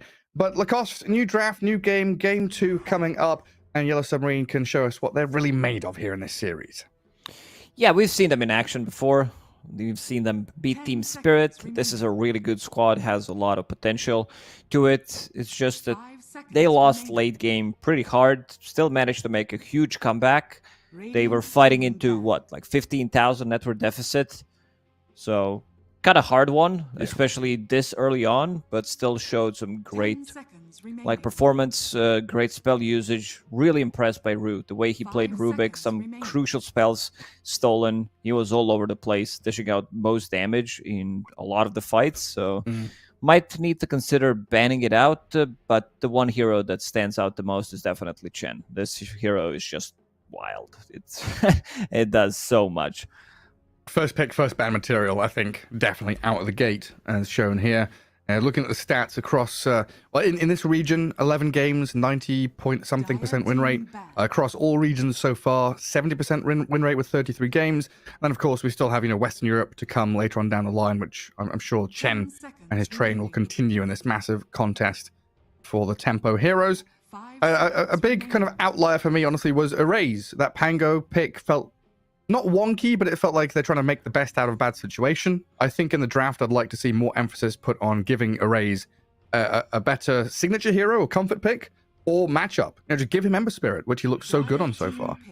Yeah, he really did. Primal Beast was also one of those heroes that looked unkillable in most of the situations. He was running in, causing so many problems for the enemy team. And Yellow Submarine will ban it out. And what a surprise, Team Klee picking up Chen as the first pick. He's not strong at early levels, so you might need to punish Chen, where he doesn't provide you with much. This is a hero with no stuns whatsoever. Okay, maybe bounce him towards your offlaner, get on top of him, try to get multiple kills. Yeah, this draft's going pretty quickly. Yeah, I mean, Batrider is another one of these kind of meta heroes. I think his win rate was pretty good when I was looking through the big heroes so far. Yeah, in Eastern Europe, 24 games, 67% win rate. Not as good across the board as a hero, but he's one of these position 4s that 10 just seconds scales remaining. ridiculously quickly. Makes some stacks for himself. Either he farms them and clears them, or 5 someone else seconds does. He remaining. still gets gold and experience and all the good stuff. And then you inevitably have a blink lasso hero who's going to target, a BKB Luna or something. You've always got that catch potential. And he's pretty annoying in lane as well. All these heroes who can like trade effectively, Venge, Rubik, Batrider, they've all got some ability that just makes their trading that much better. Yeah. I'm just thinking whether they want to ban Luna. This hero is one of the fastest farmers in the game. Maybe they want to take it for themselves. We said at the start of the series that Luna will be highly contested. Both teams love to play the hero. And it's all about creating that pace, having one extra item on top of enemy carry, being the team that goes for first Roche, takes it down, and 10 controls the map, seconds trying to remaining. take tier 2 towers. With Luna, you can even start sieging tier 3 towers at 5 first stage. It's seconds one of the few remaining. ones. Yeah. I'd honestly love to see Yellow Submarine take a leaf out of Spirit's book, right? We saw that Sven against the Luna earlier on today. You've got the kind of catch up with Cleave, keep up in terms of farm with her, and then gap closing, getting on top of her feels pretty good as well. A second pick up for Yellow Submarine. Let's see what they go for. If this bat is already 4, then we've got Rue's hero already. Tusk. Gonna come out here as the likely position 5. Yeah, so that means Yellow Submarine wants to pick up ranged position 1. I'm not sure if it was them who were playing position. Yeah, it was Luna yesterday when they played against 10 Siberian seconds team. remaining. The other time they played 5 seconds Weaver as a position 1. So yeah, definitely something range. Having Tusk plus another melee in the safe lane feels really bad. They could switch things up. It could be Batrider plus melee hero, but I do like Tusk as a position 5 and Batrider 4. Yeah. For damn sure. Well, we'll see what they go for. Like you said, they've got some options there. As always, the ability to go back into Wind Ranger, Razor, some of these other ranged heroes as well. So no Interesting. Primal Beast. Instead, they opt for the Mars. Mars into Tusk, usually it's the other way around, where you pick it to counter Mars initiation, you get the snowball going, you can snowball out of the arena if necessary, if there are other targets. 5 seconds remaining. We'll probably get to see what Lil picks up as well. No Techies or Ench or Phoenix. Pugner's out there is something that he'd like to play as well. But we could see like potential Snapfire. The Snap Mars duo has looked pretty good for some of the other teams out there this tournament. Oh, Hoodwink was his other one, right? Hoodwink was one of Lil's favorites. Radiant team pick. Assuming this is going to be a Chen 5, but nah, Snapfire. I think they were the big two. Snap and Hood.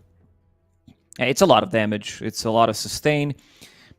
Snapfire can get like different items. We're talking about Glimmer Cape, Chen with Mech, Vlad, Solar Crest, whatever it's necessary. You have a lot of sustain. 10 seconds remaining. They might need to pick up someone 5 seconds remaining. who soaks up the damage. Like this off lane from Yellow Submarine needs to be something tanky, something that can survive. Is Centaur still available? I'm down for some Centaur. I don't mind it.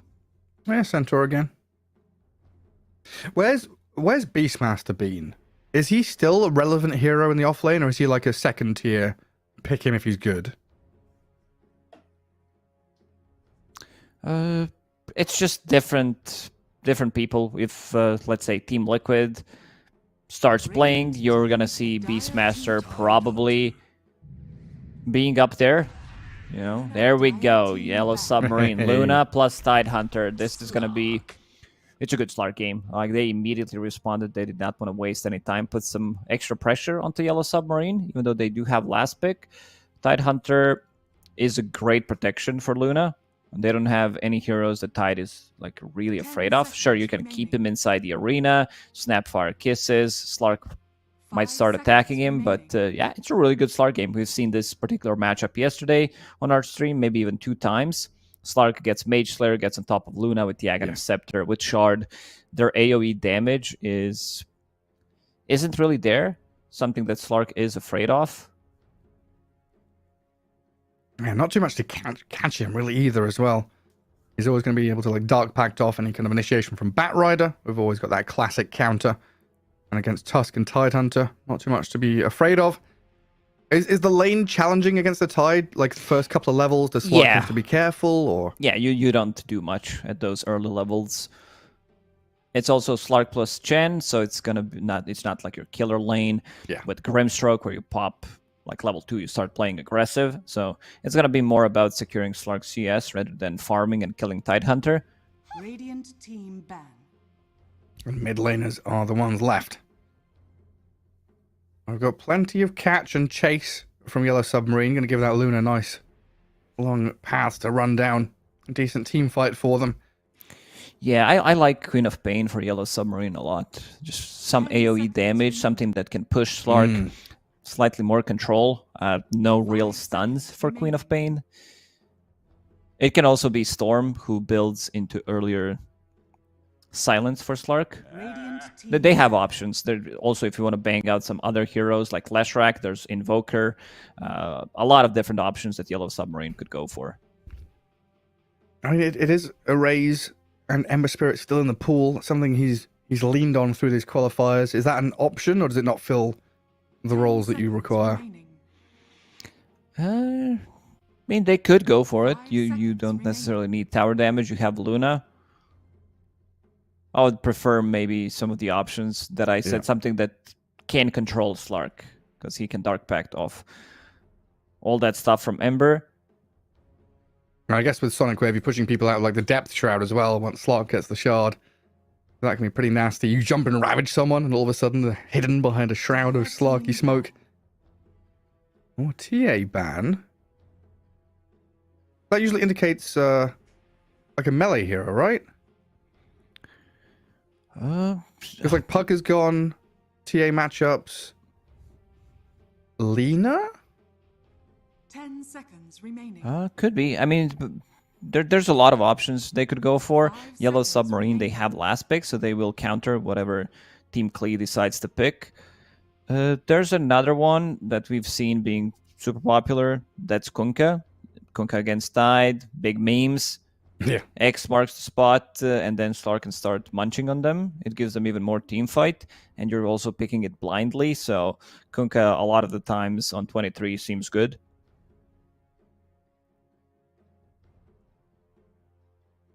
Scott. Ember Spirit ban, Pango pick, going for the safe options. So tons of team fight here from Team Klee. Going to be ready once everyone hits level 6 to just start brawling and battling. Yeah, I like Queen of Pain now even more. Into Pango. You don't do well in that matchup. 5 seconds remaining. Either that, maybe Invoker. They do have... Invoker would give them more crowd control. Mars gets in.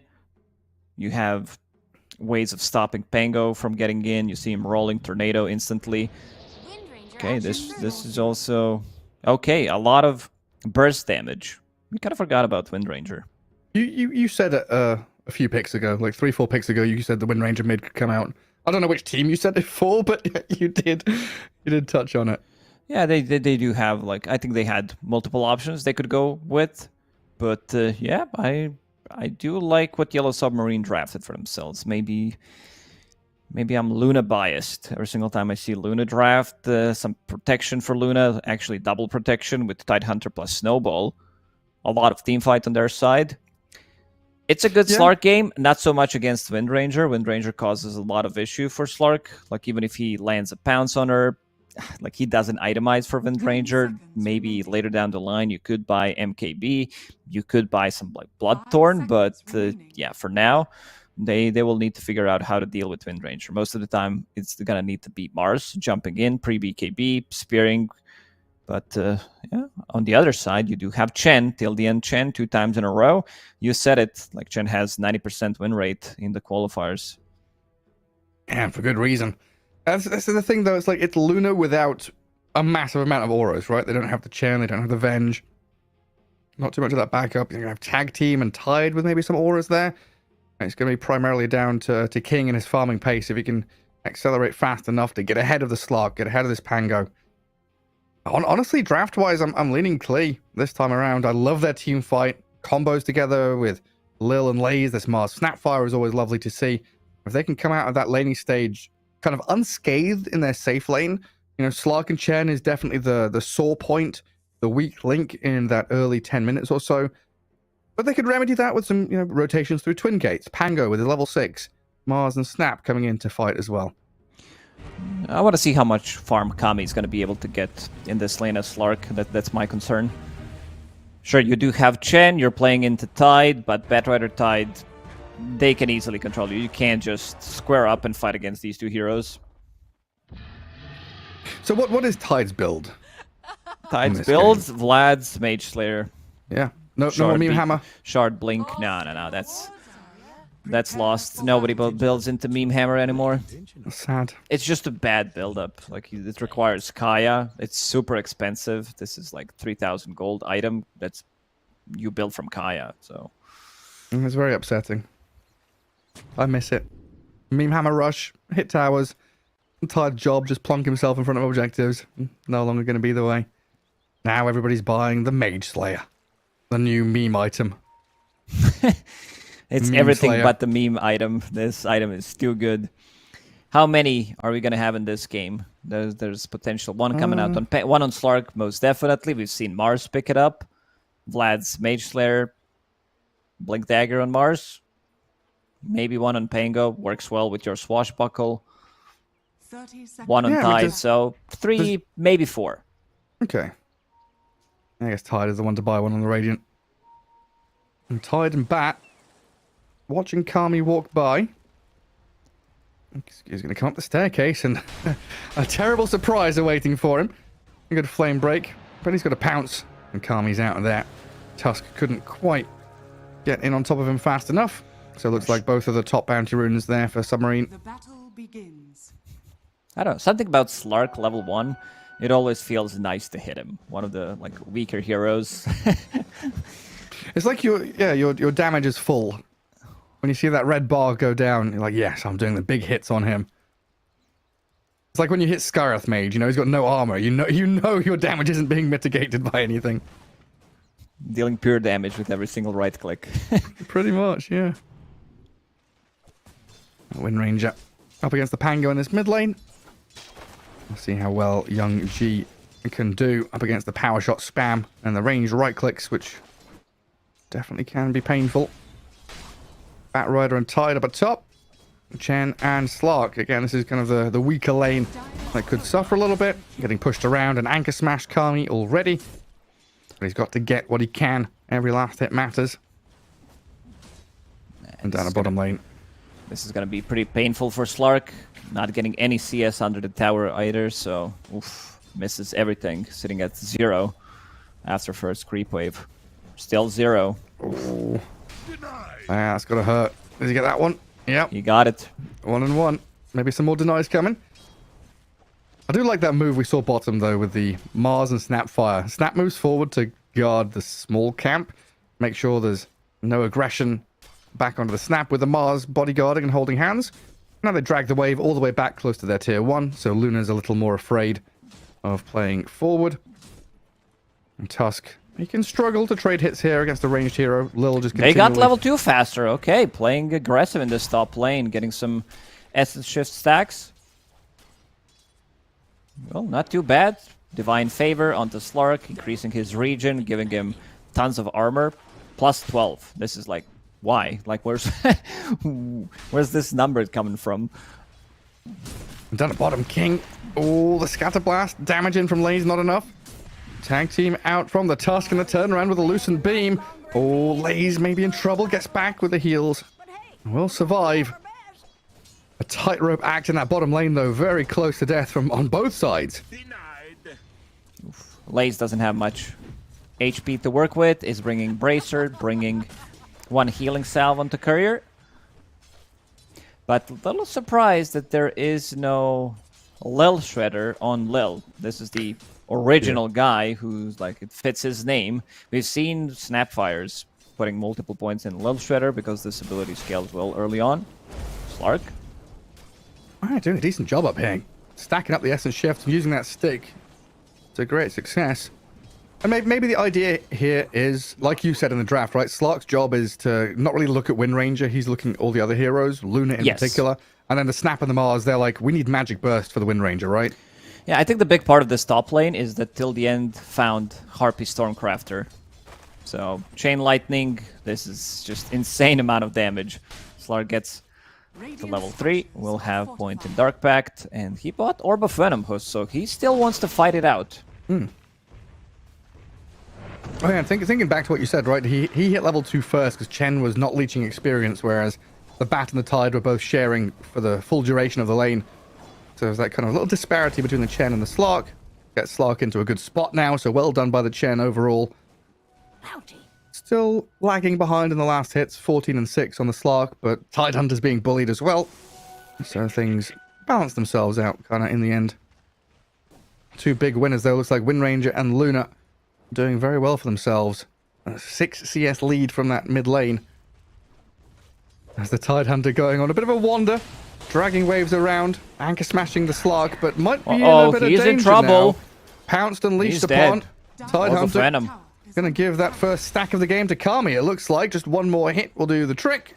And this Tidehunter delaying his death and making them work for it. But Kami in this lane, which should be a bit of a pain. All down at bottom lane. Hello, King. Scatter blasted. A little with a lot of magic burst.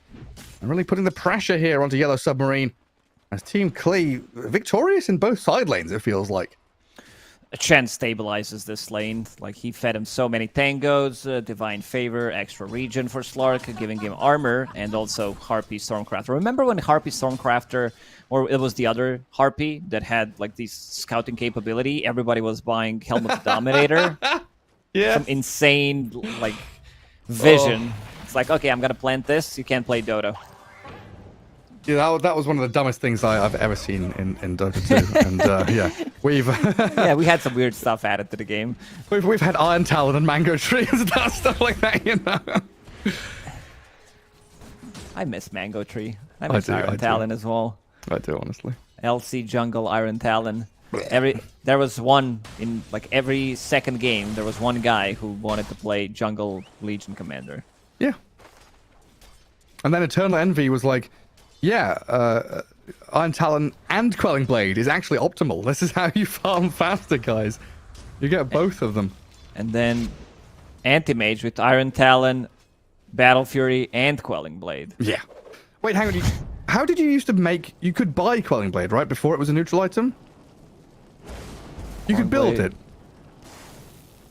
Because Iron Talon? Yeah, you mean Iron Talon, right? I meant Iron Talon, sorry. Poor Man's Yeah, Shield was yeah, stout plus 2 It slippers. was, I think, Ring of Protection plus Iron Talon plus something else. plus Maybe a recipe. Yeah.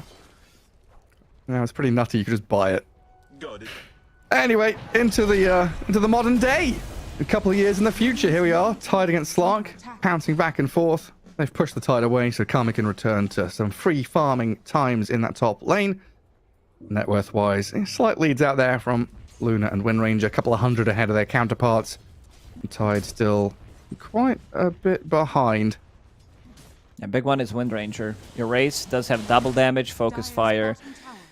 Young G, like, if he misuses any of the abilities, Wind Ranger is going to run him down.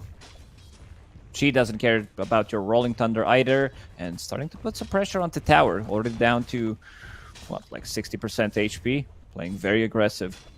I mean, this DD, this focus fire, could open things up if she makes a rotation. Like, the line is already drawn by Pango. As soon as she goes into the fog, Pango is making the call. Wind Ranger's missing. She could literally be anywhere on the map right now. Fortunately, she does come back, shows herself. As 7 minutes is about to hit, Lil with the Ancient Drag to secure his Wisdom Rune, and Rue gets the opposing side. We haven't really had too much effort coming into this mid lane, right? No rune guarding, no real pressure onto either of these mid laners, just leaving them to their own devices. So I'm kind of expecting to see the mid laners start to move out into the side lanes, but like you pointed out, Wind Ranger has had a pretty free run on this mid tier 1. Doesn't need Pango any doesn't help. wanna... Chen jungling for now, leaving some solo XP for Slark, who just hit level 6, 7.5 minutes into the game. That's pretty good. Snowball bottom, Lay's still alive. Young G dead though as a raise destroys him. I think you need to go jungle. If you see Wind Ranger with DD as Bango, you need to go to jungle. Lil Shredder, 1 point in it. Rue going for the solo kill here. Stacking up the napalm. Chen dodges the power shot, but burning alive to this Firefly. Good And one cookie. more hit. The cookie, is that bought enough time? No. Sticky napalm's there to finish the job, but Lil's going to fall immediately after this DD Wind Ranger. 3-1. All kills centered around this middle lane, and Array's having a great game. Yeah, this is how we Whoa, Young G. used to see him play. Young G went down for this bottom room, but it's Tusk with a haste. Okay, I thought Wind Ranger was going to connect on this, but she's decided mana pool not large enough to come and join. Dire's middle tower is under attack. Gold for me. And Tidehunter, yeah, just not laning anymore, right? Made a new lane for himself, stealing some area from Chen, where Chen would like to be, and get some levels, get some gold. Young G thinking about going on to Tide, who is level 6, no points in Ravage yet, does have one available if he wants to put it in. Body blocks, body blocks. Slark wants another stack. Tidehunter, I think he's just accepting his fate. Does he even use stick? He does use stick just to buy another 1.5 seconds of life before falling flat on his face. It's a lot of effort though. 4 heroes up top, you lose mid-tier 1. Luna's still free farming. That's a kind of an odd game for Klee here. Waiting for their timings around this Snap and Mars to get off the ground. Waiting for Slark to pick up his Diffusal Blade, which is going to be pretty soon. Just Robe of the Magi away. Has enough for the recipe. Continues to farm up. No mana, but let's see if they might pressure him. How many stacks is there for Tidehunter? Only 1. He's already prepping for it.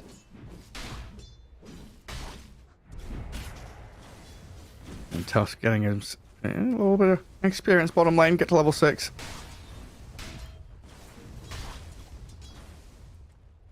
A bit of calm here for everybody. No one looking to play too aggressively. Might see that smoke from Snapfire. Pair up with the Pango and the Mars. Get their teamfight ultis rolling at long last. I say that, I thought Snap was doing a little better than this. Still level 4 on Lil. Yeah, only involved in one of those kills, which he didn't even get the XP for. But Mars is high level, almost level 8, building into Vlad's. Double Bracer. Phase Boots, a lot of survivability coming out from Mars. Wind Ranger's gonna be the huge issue. Erase, off to a great start, 2 kills, has almost Maelstrom finished up. Needs another 900 gold, so that's gonna be like 12, 13-minute Maelstrom power treads. Yeah, I mean, that's going to be insane. I don't see who's going to withstand that when Wind Ranger picks her target. Just going to get zapped down by the Maelstroms. And Tusk has cracked level 6, getting some good gold in there. He's like 1/3 of the way towards the blink. I really was expecting a move to come out. Bat and Tide, the first ones to really step forward. Look at the Chen, boot him out of the top jungle. Decent Nice flame break. break. Pushing back into the grasp of Tide, but another good little tornado there from the Wild Wing. Dire's bottom tower Pango's responding. Tide and Bat splitting. Tide is buying time. Like, that's exactly what he's doing. That's gonna take them a while to get the kill on him. Gets Nice. bounced onto high ground. They will need to use Arena even. Okay. He's fine with this trade. middle tower. Well, Tide it's is my- just such a funny hero, man. Does he Ravage TP here? Can you? Dire's They might not even get the kill on him. Does he just walk away? 12 magic 1 What charges. Meanwhile, Okay, Lil is Slark dying. just showed up. Okay. Alright. Alright, alright, alright. Step on the time. Sometimes, man, Dota 2 just tickles me the, the wrong way. Like, I don't know why watching Tide do that is so hilarious, but it just is. And poor Lil did hit level 6 before dying down bottom. Dire's top But look at King back into the jungle. Big ancient stack ready and waiting. Should have Luna crack top of the net worth in a matter of seconds. There it is. Ahead of the Slark and the Wind Ranger now. Yeah, a lot of problems that they need to address on Klee. First, this Tidehunter, who's like unkillable with no items whatsoever until Slark shows up. They just don't have enough. Big timing for them will be Diffusal Blade, double Diffusal Blade, and Mage Slayer on Slark. So Expect them to take a fight. Both teams have night vision. Slark usually wants to fight during the night, become much more active, but there's also Luna. The Luna thing blessing. is, between these two, Slark wants to take fight at 15 minutes. Luna needs a couple of extra minutes because she wants her Manta style. Might want to have the shard, also without a BKB. But she might join some of the fights, but it's not as active as Slark. It's going to be down to the other ones. Play into the Tide, play into Ravage. Slark. You might feel something coming here, realizing that Tide turned around a little bit too quickly there. I don't trust this big watermelon in my lane. Comes back to jungle. He does have the Snap and the Chen nearby to protect him. Batrider and Wind Ranger. Well, Bat Smoke has dissipated. Wind Ranger's still hidden, but pops the Illusion Rune and might show herself now. It looks like Klee. I'm going to try and defend this. They're bringing numbers up top.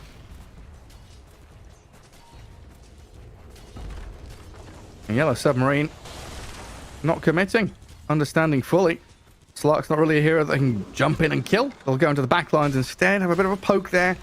Say hi. How you doing, Chen? What's up, Snapfire? Run back good. through the jungle. Yeah. They are tanky. Gotta be careful about this mech. Hand of God on Chen. Bango. Diffusal Blade ready. Slark needs another 600 gold. And nighttime for his vision. Oh, Tusky, cheeky fella. He really is. Gets XP rune and getting closer to his Blink Dagger. Tusk has a position 5. You don't need items. And there it is. 14 minutes. Gets Blink Dagger before Batrider. That's pretty damn good. And Luna. Still tucked away behind them. They've got a lane ward there. Tier 1 still standing. Plenty of coverage for her. Kind of interesting moves there. You know, Yellow Submarine is sweep top. They make Klee respond. Make them afraid. Move down through mid, down to bottom, protect the Luna, kind of preempting any kind of move. You see the line drawn there, right? This is Klee, this is Kami saying, hey, this top jungle, it's nighttime, it's not very safe up here, but if we can play bottom, potential, I can come through Twin Gate.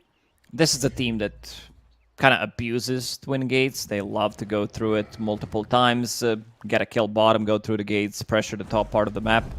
And there it is, Mage Slayer completed on Slark. Needs to have his courier delivered, and a big kill. Yeah, without spending any ultis, right? Just blow up the bat. Which they will turn into towers. Slark can go through the gates, as we said, reconnect with the rest of the team.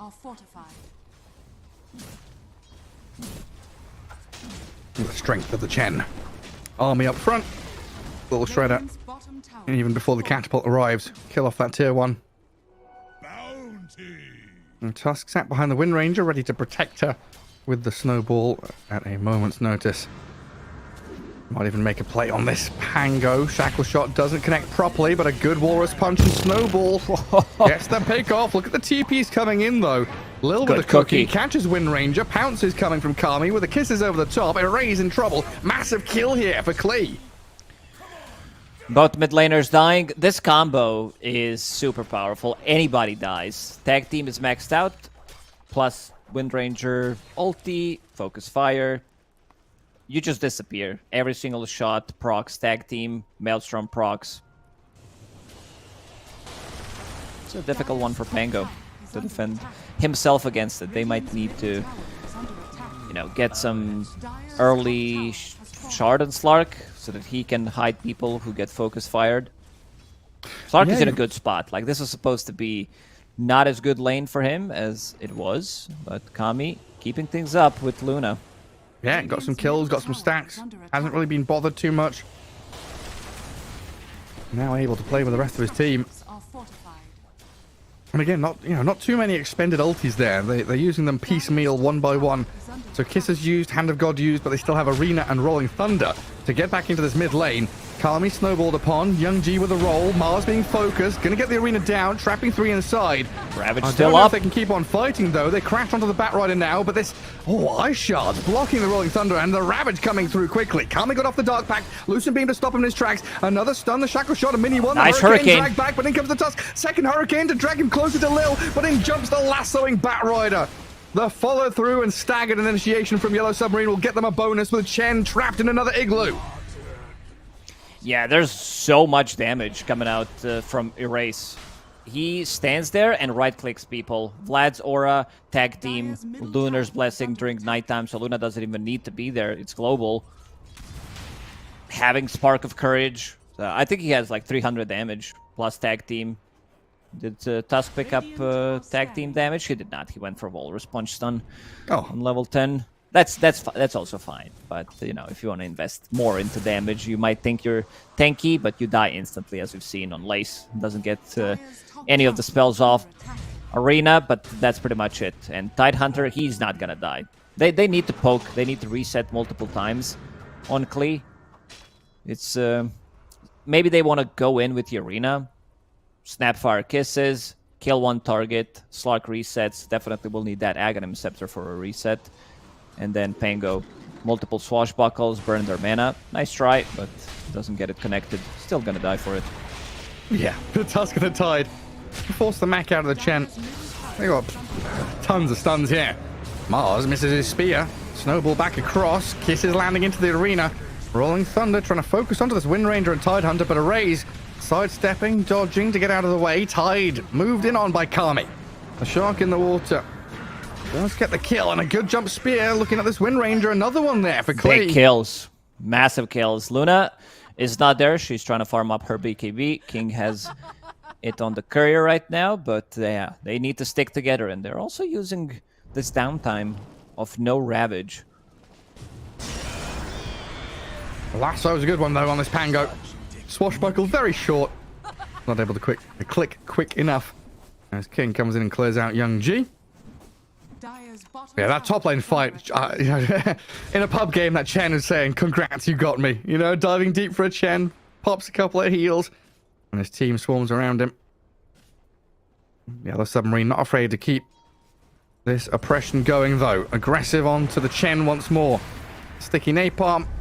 The slows there, allowing King to open up. And now Kami, he's walked into a dangerous spot here. Slark gets into the invis, hides away and shuffles out of danger, pouncing further to the Luna north. has night vision. And they've got Blink on this Bat Rider to close the gap on him. This is interesting.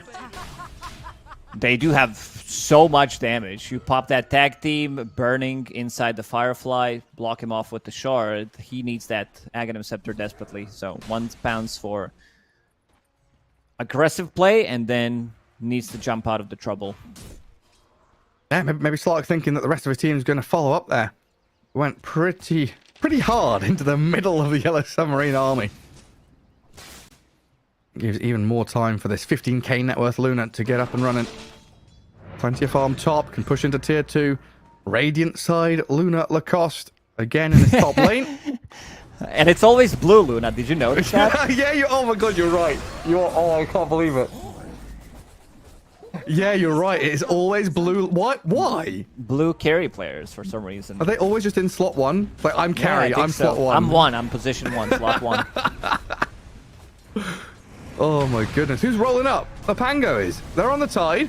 Oh, he's pretty tanky, 0 this mana. fella. Dead, though. No Ravage or nothing. Radiant are scanning. Loses his mana so quickly. 1 swashbuckle, a couple of right clicks from Slark. If you're not full mana, you're not going to have enough for Ravage. Even has extra 150 mana from Faded Brooch. These games just feel like such a foregone conclusion. 10k lead 20 minutes in. 4 staff up now on the Tusk. Plenty of mobility to keep that Luna alive. Up and running in fight. Klee has one issue. They don't have BKB piercing abilities, so they will need to reset. Erase has his BKB on courier. Luna already has one. And they're buying BKBs. I see Rue also queuing up one on Batrider. Wants to scale till the end. Needs to run away. They might catch him. Yeah. They've got the lasso there. Chen down for 30. When is it time to do the Roshmanen? Might be good time right now. They do have all the green dots available except lasso. More than enough damage. They have sustain. Yeah. Klee will need to forfeit this Rosh. Wait for another round of items. Get BKBs of their own so they can stand their ground and fight. That's an interesting line drawn by the blue player. Bottom. Okay. Bottom lane. What if they go through the twin gates and push the top lane instead? He's steeping top. There we go. He's coming for it. For the guys who didn't watch us yesterday, there's something about Blue Luna player wanting to put on Radiant side, wanting to push the top lane constantly. It's just like, bottom, no thank you. Goodness gracious me. Oh, that's good stuff. Well, Luna needs more items, more farm. There's the Aghanim Scepter on the Slark that you were talking about, so more ways to get in and out, play this guerrilla tactic style. They do need to poke and prod, force BKBs, force win runs to look for that second round of fighting, where they can actually get some damage in. Right now, just sat outside their bases, Klee. Let the smoke from Yellow Submarine come to them. Try and fight around better terrain and objectives. Sit on a high ground and see what comes.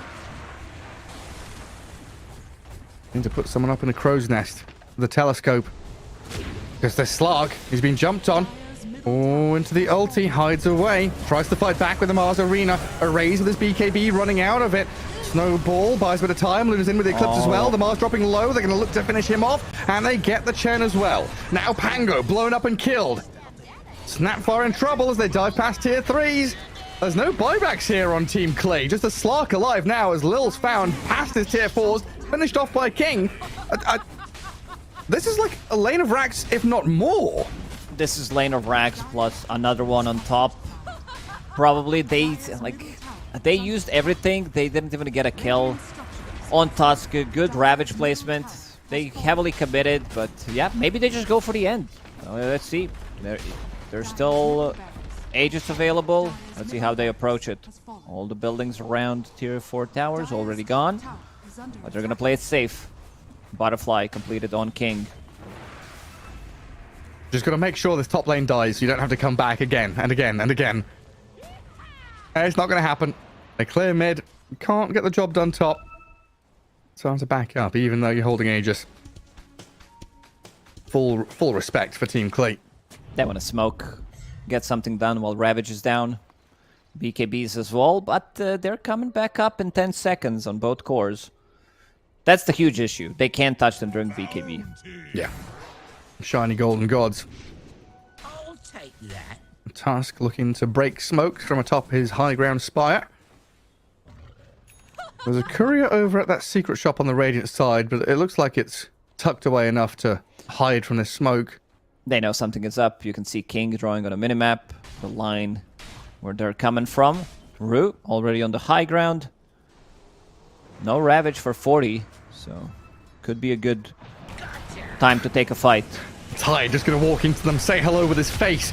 Gives the vision a bit of space here for Luna to come in and get the damage on the Slark. Very low, but the Arena now giving protection onto Kami, who moves onto the Tusk. But Luna with his glaives bouncing and surrounding forces the Slark out of there. Shackle shots onto this Snapfire and Chen.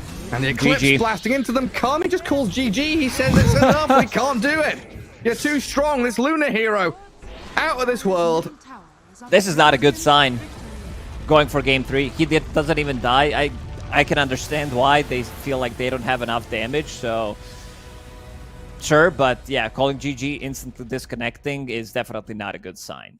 Coming out from the carry player as well, he tries to connect onto a target, doesn't have enough damage, gets leashed, needs to get rid of that anchor, uses all of his ulti duration, and would you look at that, Luna wins another game. But the good thing is that Chen lost, so Chen is still beatable as a hero. Yeah, mid lane was a complete disaster. Pango didn't get the chance to play the game. He got solo killed. He got his tower killed early on. And yeah, was just suffering. Bottom lane as well. Luna getting quite a lot from that lane. Goes to jungle. Tide was the only one who didn't have the great laning stage. But yeah, once they decided to group up, those BKBs, you just couldn't touch them. Honestly, I think Tide had fun, though. Like, it wasn't great for him, but I think he had fun dragging them all the way across the map. So there we go, tying things up 1 apiece. I honestly respect the 25-minute GG. Just like, we can't do anything against this. We've lost a lane of barracks. Luna's too strong. Let's just tap out, go next. So game 3 coming your way to see who is eliminated and who continues in the lower bracket. We'll see you after the break. Tell me another way.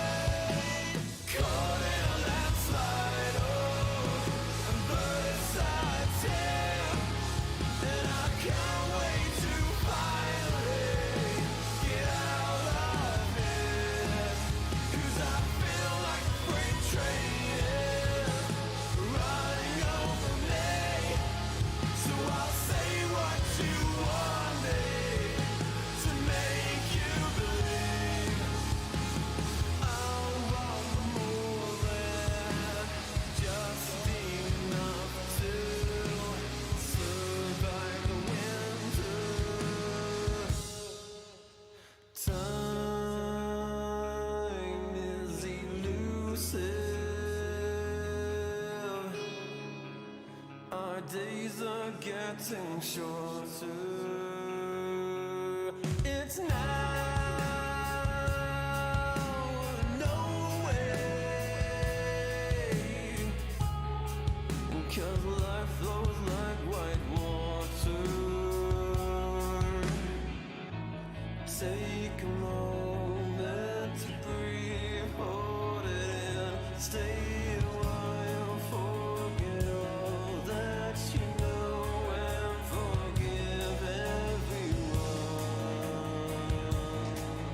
It's all in your power to turn away. And maybe I've been blinded, 'cause all I see now is a fairy tale ending. It's not in our course at all. Make a change, forget wait for nothing, to death do I. 'Cause I feel like a freight train is running over me. So I'll say what you want me to make you believe. Mortify, complicate, I'll wait by until it's too late.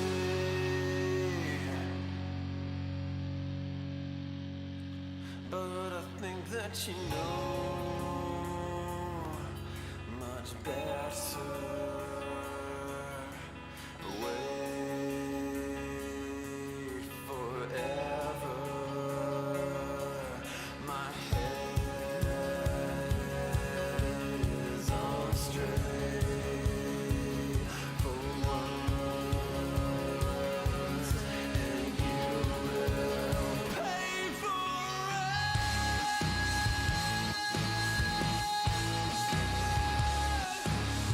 Yeah.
Welcome back to the deciding match here in the lower bracket. It's Team Clee going up against Yellow Submarine in this best of 3, all tied up 1 apiece. So, a best of 1 to find out who goes through to the lower bracket semi-final, a step closer to being qualified for ESL 1 Birmingham. Here from the closed qualifiers, Lacoste joining me as we are getting ourselves a team qualified later on tonight. We've got Team Spirit up against Virtus Pro, but now it is elimination time. Focus on the best of 1 in front of us, as we've seen some pretty good stuff from both teams here. Yeah, both teams showed some good team fight potential, good picks as well. I think, we were joking, we're not on camera, but I feel Luna's going to get picked in the second phase. This hero just feels really good. Unless somebody, because both teams want to play it, and if you don't have the first pick in the second phase, which is for Yellow Submarine in this one, maybe Team Clee needs to ban it out. These are pretty much the same bans. Let's see if Chen survives. Both teams did play Chen. No, the only Team Clee played Chen 2 times in a row. Also, a little surprised that there is no Vengeful Spirit. So Chen and then Luna Venge. Straight away. Let's get it done. Honestly, I was when I said we've seen some good stuff from both teams, I was expecting you to say we've seen some good Lunas from both teams. This hero has just been spot on through the qualifiers for Eastern Europe so far. Some incredible stuff. Incredible item builds. So much diversity. It's always the same. Mask of Madness, Manta Style, BKB Shard, or, this is where the fun part starts. Sometimes it's Shard into BKB. Oh. Oh, Green Skelly Boy. So Lil has his hero, the Pugna, already. Oh, wait, was it Lil that played it last time? Because we thought it was Lil, and they changed it around to give him techies or something, didn't they? Yeah. No, it was played from position 5 when they played against Klim Sanic. Yeah. They confused me there. Bat Rider, Yellow Submarine, going back for round 2 with this fella. So they had Bat Tusk in their opening picks last game. We do get some bans now. Team Clee. What are we going to see?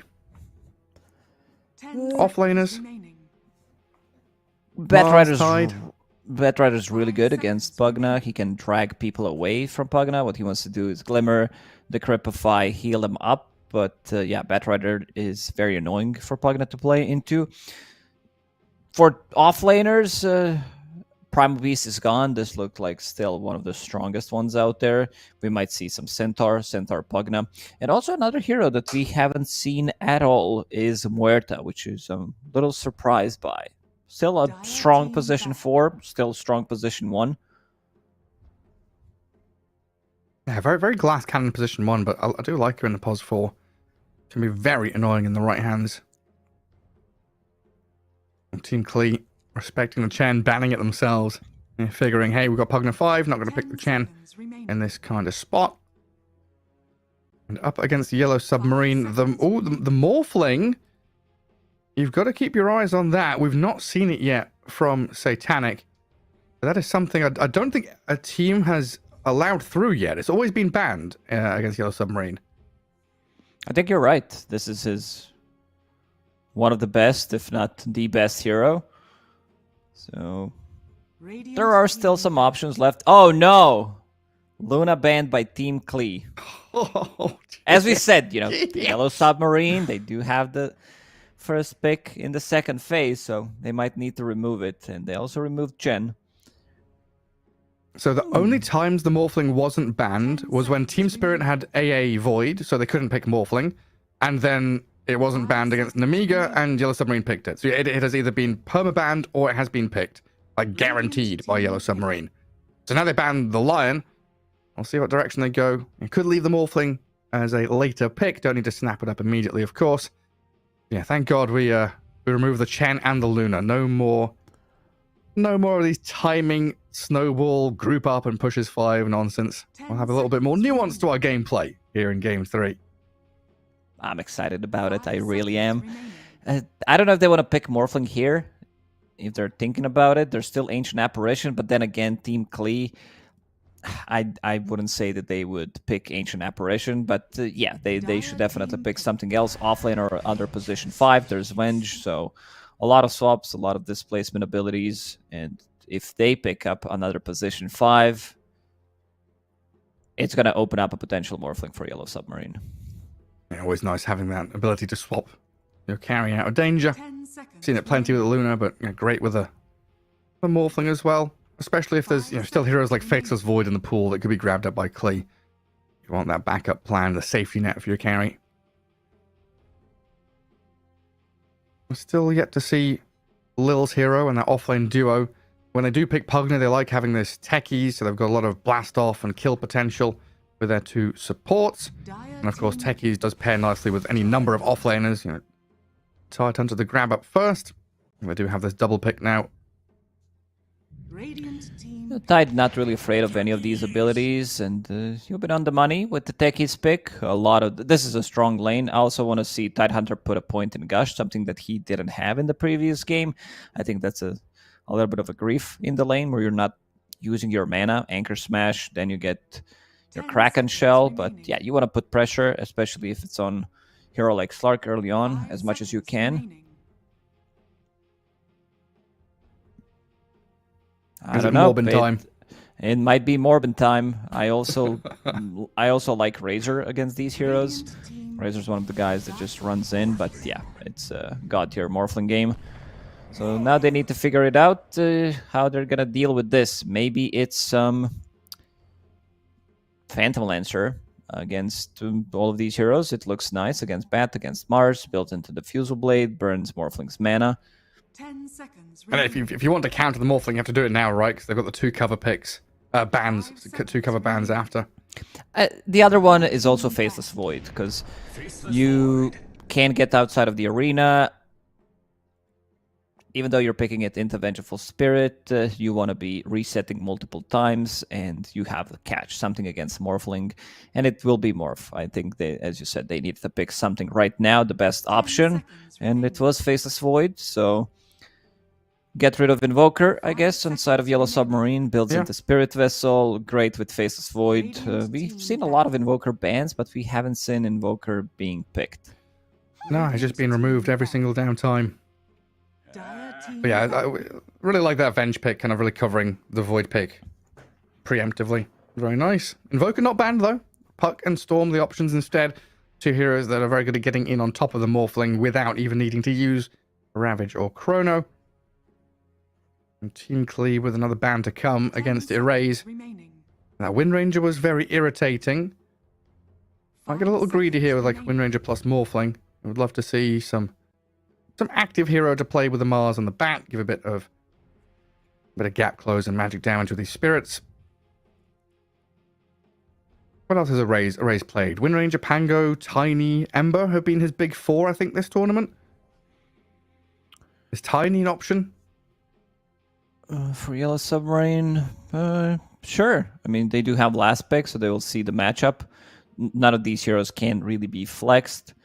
It's not Tops and Pugna. So, Team Klee, they already know what's up. It's going to be Invoker in the end. That's what this TA ban indicated. So, yeah, they will have big combo, a lot of team fight, big ultis. Yellow Submarine.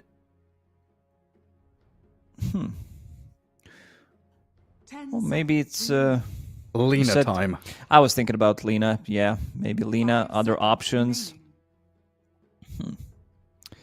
What else has he been playing? Some of the melee heroes that don't... Void Spirit. I think Void Spirit could be good. A Void Spirit with Aghanim Scepter. It's a nice matchup versus Invoker. If you get Ags early on, some Mage Slayer Ags build, you can control Tide. He can Kraken everything off. You have 2 instances of silences. Pugna techies. Also, nothing to dispel it with. Against Faceless Void, pre-BKB, you might get some kills. I like Void Spirit a lot. Ooh. Is Pango that good here? I guess it's going to be playmaking and giving Morphling a lot of space. You're always ready to fight, but yeah, I don't know, man, against Invoker. Pango lost 2 games in this 3-game series, and might lose another one, but really excited to see Morphling finally being played by King. Yes. King, he's been waiting to pick this hero for a really long time, and yeah, you can already see that meta is kind of being stable in Eastern European region when it comes down to strongest carries. A lot of the time you'll see Faceless Void, some Wind Rangers here and there, Luna of course, and Morphling being banned quite a lot. But maybe they wanted Pango just for more team fight presence. Tide doesn't like to play into Pango as much because you don't necessarily need to like lock him down from 100 to 0, but these bounces try to force him to use a bad Ravage, or he's like, okay, I'll get stunned, my Kraken didn't proc, maybe we should be able to kill him. In terms of damage that he's afraid of, there isn't that much. We've seen Mana Burn being very effective against Tide, so the Fusel Blade Carrier doesn't sound too bad, but yeah, I'm leaning towards Team Klee with the dress they have. Okay, yeah, Faceless Void, late game scaling, Invoker combo with Tide, looking pretty damn good. I mean, my reaction to that Pangolier, like you're saying, we've seen it lose quite a lot, not just today or in this series, but through the tournament, hasn't looked particularly top-notch, and it's a last-pick Pango. I guess the coin flip between like Pango and Void Spirit, Comfort there, gonna come out in the end for Erase. Gonna feel more comfortable on the Pangolier. We'll see how he does as he gets himself into that mid lane against young G. I mean, there's ways for this Invoker, you know, play around with Cold Snap and Tornado and stuff like that. And piss off the Pango, get up in his face. Erase should be able to rotate decently. I mean, Rolling Thunder with his low cooldown is always so nice. You know, every minute and a half, you are just fight ready, basically. This hero is still super annoying. Whenever he gets the Fusel Blade, burns 160 mana with full Swashbuckle. And you get it between 10, 15 minutes, depending how good of a game you're having, how many small items you're buying. Techie's bottom. Lil. Did they see him? They did, right? They're pinging They out did the see ward. him. So he placed down a courier sniping ward, which is going to get de-warded. Yeah, there we go, Vengeful Spirit. That's exactly what's up. Solo XP for Venge. Lovely. We've seen what Venge can do. Solo, level 1, Blood Grenade, Wave of Terror, and then she's going to be hitting level 2 much faster, so if you're going to be body blocking the camps as techies, you need to be careful. That XP that you got from Observer Board will get Venge to level 2 pretty quickly. Especially adding a Morphling, throwing adaptive strikes and getting on top of you with that hefty right-click damage. Scary stuff. And Pango going to come out into this mid lane. Wex already there for the Invoker. So going for that cross-Wex, early tempo. It's all about space. For Kami's Faceless Void, you need to extend this game. Get him into that late game period where Void flourishes. Similar story down at bottom. King trying to shift into strength. He stepped forward there. Quite aggressive as Lil and Lays lay it on thick. Vengeful Spirit not able to bodyguard and trade as effectively as she would have liked. King has no HP whatsoever, but it is Morphling. Nightmare for our observers to keep track. It's like, oh, Morphling's dropping low. You better watch his lane. But the top lane, one of the reasons why I like Faceless Void against Mars, he uses any of his abilities and you time walk that damage. So they need to heavily commit, and of course, ability to get outside of the arena.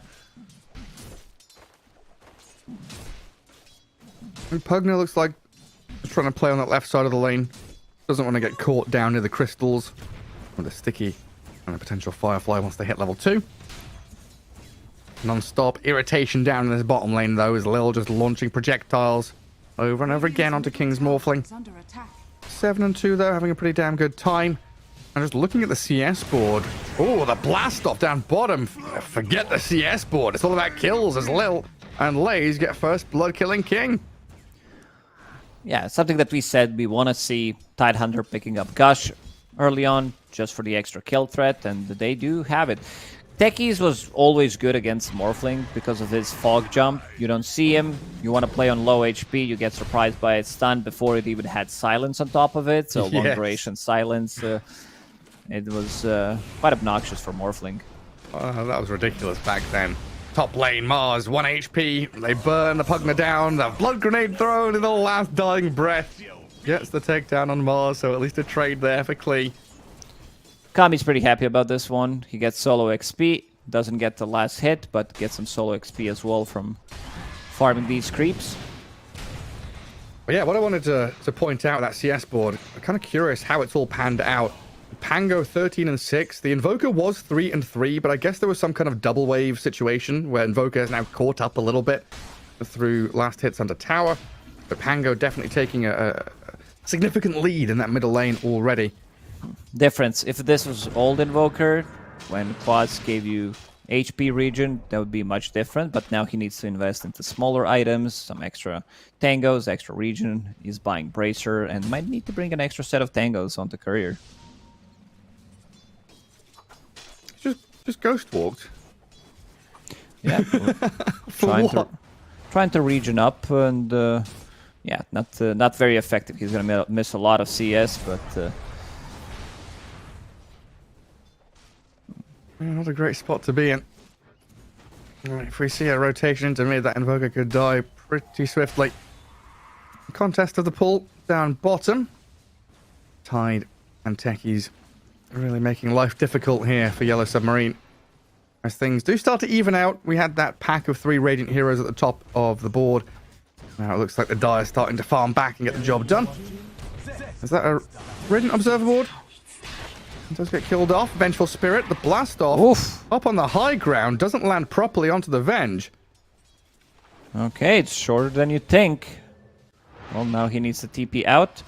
That was definitely a kill. Venge is now level 3. King continues to farm up.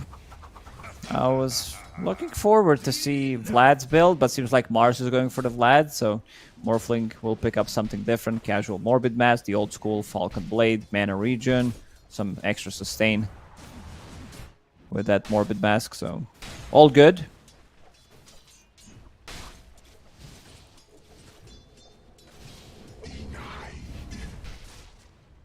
Batrider being bullied by Kami. Not often we see a Faceless Void just step up there, ignore some creeps to go hit the bat. And even got a move from the Venge. 3 heroes top from the Radiant. Let's see if that wraparound can pay off, because they've left the Morphling alone. Does survive against the sticky bombs and move in from Techies. The top lane is to go onto Kami. Faceless Void speared and slain. Vengeful Spirit with a play into the top lane gets the double kill here for the Radiant team, with one more hit from the bat and a double there for Rue. Yeah, what a move from us, the core. He goes and goes through the gates, leaves King alone. Lane was pushing in. It's Morphling after all, so he's going to be fine most of the time, unless Lel can surprise him with another blast off. So 2 kills. Rue gets to deny. On himself, no XP for anybody. And goes back into triangle to try to stack some more. Yeah, just build things up for yourselves. You know, the King is going to be leaving this lane once he's got that life still going. He's fully sustain himself back in the jungle. Blast off is there from Techies with a gush and some damage, but King shifting into strength. And Pugner down. Erase finds a kill elsewhere on the map as King looks like he's backing up and healing enough to survive. Rue had to give him back his bottle. So Race almost back to full mana, backpacking everything. Using his bottle real nicely. Lil. Oh, he tried to snipe him with Blood Grenade.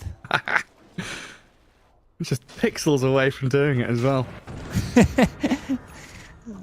Good attempt. Yeah, I mean, Lil still got it. He's one of the old school players. Still showing he's got the tricks and skills. Dire are scanning. Yeah, just leaving King alone down here. Oh, 7 minutes is coming up, and you see the Venge and Pango walking past the courier to go towards the Wisdom Rune. Lil's Techies didn't expect the Pango to be arriving so quickly. 7 minutes hits the Invokers here, but the Wisdom Rune already grabbed and bottled. Venge does die to Young G, who moves in to get a bit of retribution, but that's double Wisdom Rune for Yellow Submarine. Pretty big deal. They're fine with that trade. The Venge got XP for both of them, which brings her closer to level 5, not 25. Seen a lot of 25s today, some long games and yesterday, but Pango picked up one, so that's going to be a huge boost for him. Dire's middle tower is under attack. Rue did get spotted there, placing that Deep Observer ward. Pugner and Faceless Void are going to know exactly what the Batrider's up to. 8 kills so far, about a kill a minute. But it's felt like quite a slow tempo game. Dire's bottom Everybody Clee- getting their farm on. And game Again, 3 in a what- best of 3. One of those drafts that can't really make moves. It's more about team fighting later on. The only one who can do it is Invoker. Young G has 2 Urn of Shadows, so Cold Snap, something to proc it with. Oh, but the Arcane Rune for Erase. And Techies and Kami.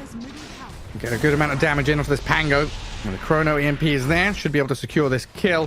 Vengeful Spirit level 5 throws a magic missile, but now might die herself. Tornado and Ice Wall drop, but an arena's good. Time Walk out. Kami escapes. The spear on the Techies. We'll get Rue a dominating streak on this Bat Rider. Gets him to level 5. Kami, first Chronosphere usage, they get a big kill. Because we said, like, their heroes are not that good at rotating Tide. So he doesn't want to do it. He wants to sit in the lane, pressure the tower, get the farm for himself. Pugna position 5, who is really under-leveled. Level 3, only 9 minutes. Oh, man. That's a rough one. You lose out on the Wisdom Runes, you lose out on that XP. And he's getting dive now as well. Poor level 3 Pugna. Being pummeled down. Faceless Void also speared up. Beautiful execution out of this Mars. Ignoring the Pugna for a second just to finish off the Void. The Venge, another rotation top, makes it all pay off. This is without your 2 main cores, right? No Pango, no Morphling, just the trio. Up at top, getting the job done. Dire's top tower. They are really stabilizing their lanes. Pango having a really great time. Morphling on top of the net worth. Mana Boots, Casual Bracer. Erase really loves his Casual Bracer on Universal Heroes mid. I'll just buy it on everyone. Why not? Tank up a little bit. Null Okay, we're Talisman going. needs some loving. Oh, yeah. That feels very underwhelming. Bracer for the laning stage, very good. Raid Band as well, later on. Raid Band's like, hell yeah, minute 25. Do you not think that Null Talisman had its patch, though? The Storm Spirit 6 null. A ridiculous patch for like a 6-month period. Yeah, but nobody's buying that No, for a good not anymore. reason. Pretty garbaggio right now. Pugna, you have been pinged. Spotted under this observer ward. So they saw this top jungle ward be placed. Dire had a ward there first, but they still haven't dewarded it. And they're getting caught out by it. The vision given over on the Pugna gets them a freebie kill. Klee come in with a Kami Void. No Chrono, just going to go in with the hits and the bashes, trying to deal with the Mars now, but a good swap out. Blast off in, and Lil helps secure the kill. Pugna for Mars, well worth it for Klee, especially if they can get a bonus here, as the Vengeful Spirit has been left stranded by the squad. Give Kami some juicy kills, bonus net worth, thank you very much. Yeah, some decent kills handed to them on their side of the map. We've seen Klee play same type of Dota yesterday, where they were unable to make the moves. This is much better, don't get me wrong, because they had Templar Assassin TB, and they were unable to play aggressive, so they just kept farming and let enemies come to their side of the map, force a fight, Radiant's bottom tower is under grab a attack. couple of kills. Now at least they have Faceless Void, they have Ravage, so they can pressure, just not right now. It's going to be more of a reaction to what Yellow Submarine is doing rather than them smoking up and going for a kill. Someone give this Pongo some XP, he's still level 4. Are scanning. Sit mid, my friend. Get closer to level 6. He's trying. Young G is on the hunt. Mars knows something is up. Yeah, the purple player pings the top lane. Knows what's going on, and the counter smoke is coming from Yellow Submarine. Pango's gonna join the crew. They see Kami. Straight up swashbuckle. Time Walk Chrono. Land it on the Pango. Swaps there, though, from the Vengeful Spirit. Rolling Thunder being used as they try to catch up and chase. The Flame Break gonna push the Invoker back in. And grab him up. Young G. Spear doesn't land, but doesn't matter too much. Tower is under attack. Killed off, and they wasted Chrono too, so quite a lot of expenditure from Klee with no return. They were so ready for this. Good swap. It was a nicely placed Chrono. Catches 2 of them. Almost catches Vengeful Spirit, but yeah, their damage is lacking. Tide, as we said, he needs to TP rotate. Doesn't want to just sit somewhere. This is not a Meteor Hammer Tide, so can't pressure.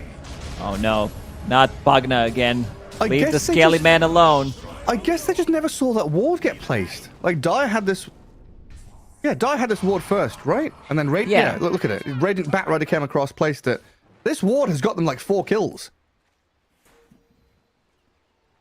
Klee just unaware that the vision is there. They've been busy trying to get level 6s on their supports. Dire's top tower is Stacking right now on Lil. That's why XP rune is so important. If it gets snatched, your laning stage didn't go too well. Now there's a big difference. Bench almost level 8. Your Pugna still level 5, so his deck he's just got 6. You are so far behind, yeah. A lot of catching up to do. Still one of those games, you know, Klee kind of wanting things to extend for this Faceless Void to scale. Invoker going back into the hand of Midas, as of course he is wont to do. He'll start scaling himself and get back into the exort points.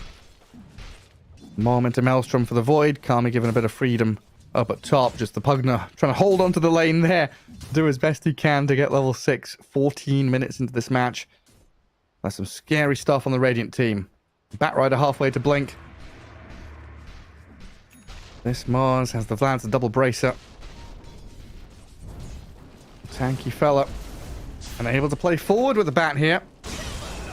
Lasso comes out, the Blood Grenade and the Firefly. Kami's Faceless Void. Wanting to trade blows and a great Arena Spear. Can they finish him off? The decrap and the jump out. Gets Kami away from danger. They needed just a little more follow through and they might still find it here. They needed one swashbuckle. The swash is there connecting. Kami now topped back up by the Pugna. Yeah, that Pango needed to be there slightly earlier. Would definitely be a kill. Lace has Blink Dagger available on Tide. Deciding to go Blink first, which I really like. I think they need some kind of initiation. People are running away from the fight, so he can try to set it up. Problem is, Kami doesn't have Magic Stick, doesn't have any mana, so till the end, we'll need to drain him.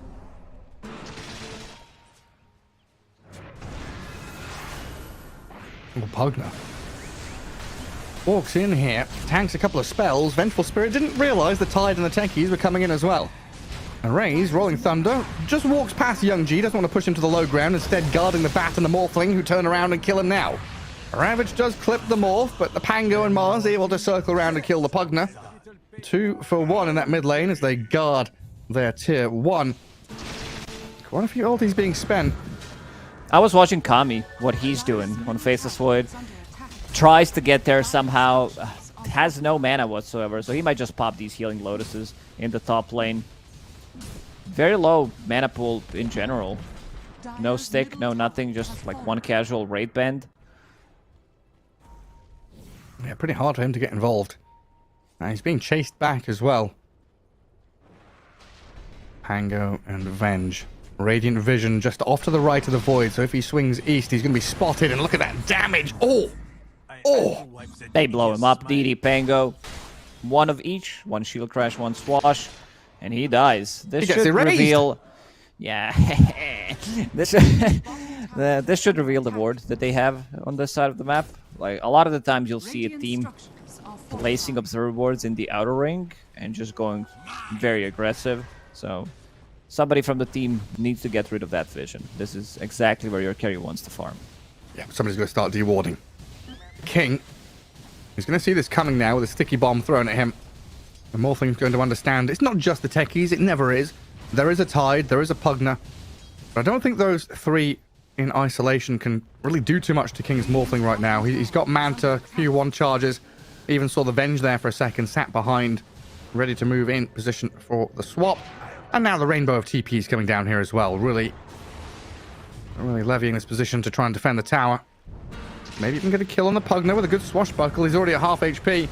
Batrider over the top with a Firefly. And till the end, he really has been the punching bag this game. How many deaths? Oof, 8 deaths. His team has 7 kills. He's more than half of his team deaths as well, so... Try to buy time. Like, I can't really blame him. He has heroes that are super slow. Invoker also now going for bots.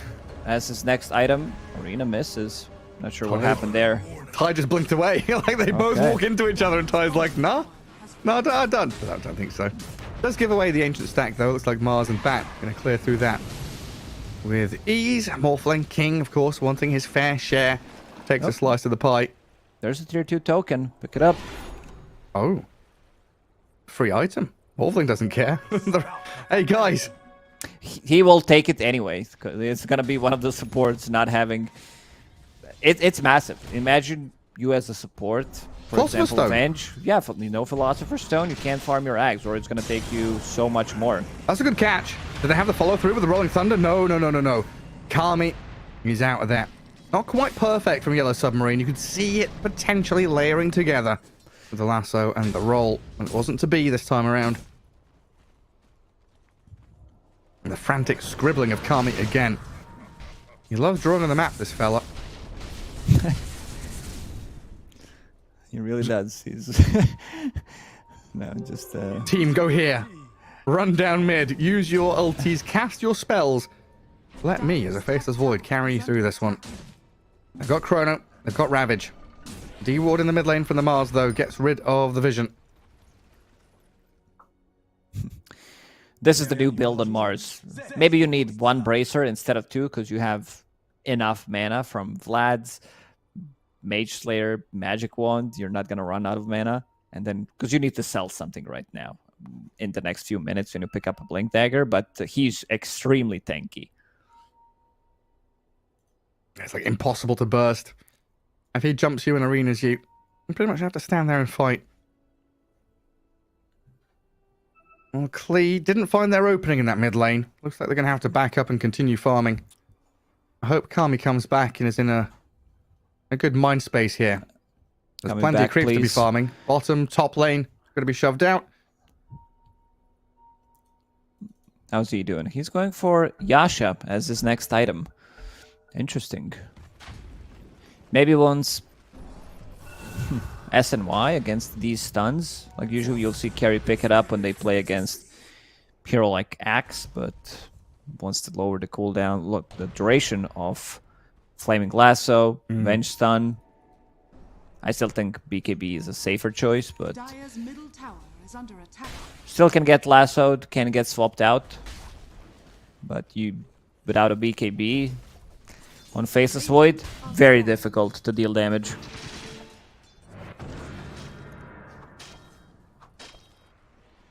Raze just has so much freedom.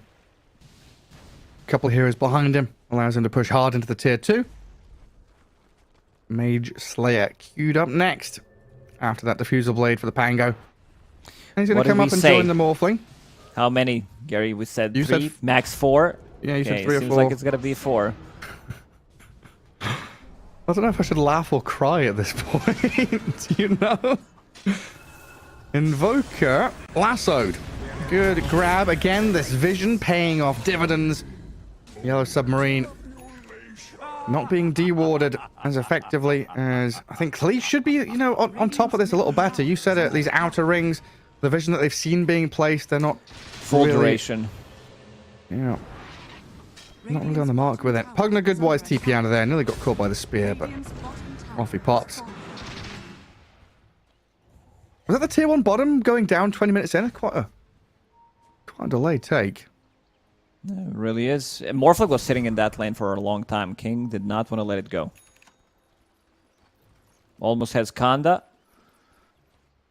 This is going to be massive on Morphling. Kanda, Adaptive Strike, takes down half of your HP. And I see Shard. I really like Shard. You're playing against Tidehunter. Faceless Void, you get caught inside a Chrono, you can still toggle. Yeah, makes a lot of sense. Uh-oh. He's fine. Bit of a Monka moment. Rank 4. Come now, Lacoste. This is satanic. This is King we're talking about. Absolutely no chance he's dying to a Tormentor like that. Yep, I remember. Who was it? It was a Bet Boom team during Ramses. TI. No, it was... who was their carry? Last TI, my brain just stopped working. But Nightfall. Nightfall, yeah, you're right. So, yeah, he died and one other guy died to Tormentor. This was the only time he died in one of those games. And they lost. It was the only death. Do you remember Muerta. the ESL Birmingham, Ramses? I think he was TA dying to it as well. Yeah, we've had some moments. Lil getting rolled on. Let's see if he can blast off away from danger here, because a raise with the help of Rue gonna lasso him up. Mid blast off finds the catch with the stun. Good layering there from Yellow Submarine. Now building up this 9k lead, 22 minutes in. Start to think about Roshan and that big fight in the pit. Something that Klee could use to their advantage around the pit, and that kind of terrain, Chrono, Ravage, Invoker spells definitely become more valuable. Tower is under attack. They still haven't used like Ravage into Chronosphere, nothing from Invoker, saving it for the late game. Right now, Invoker trying to farm up his BKB. Ghost Walk will TP mid.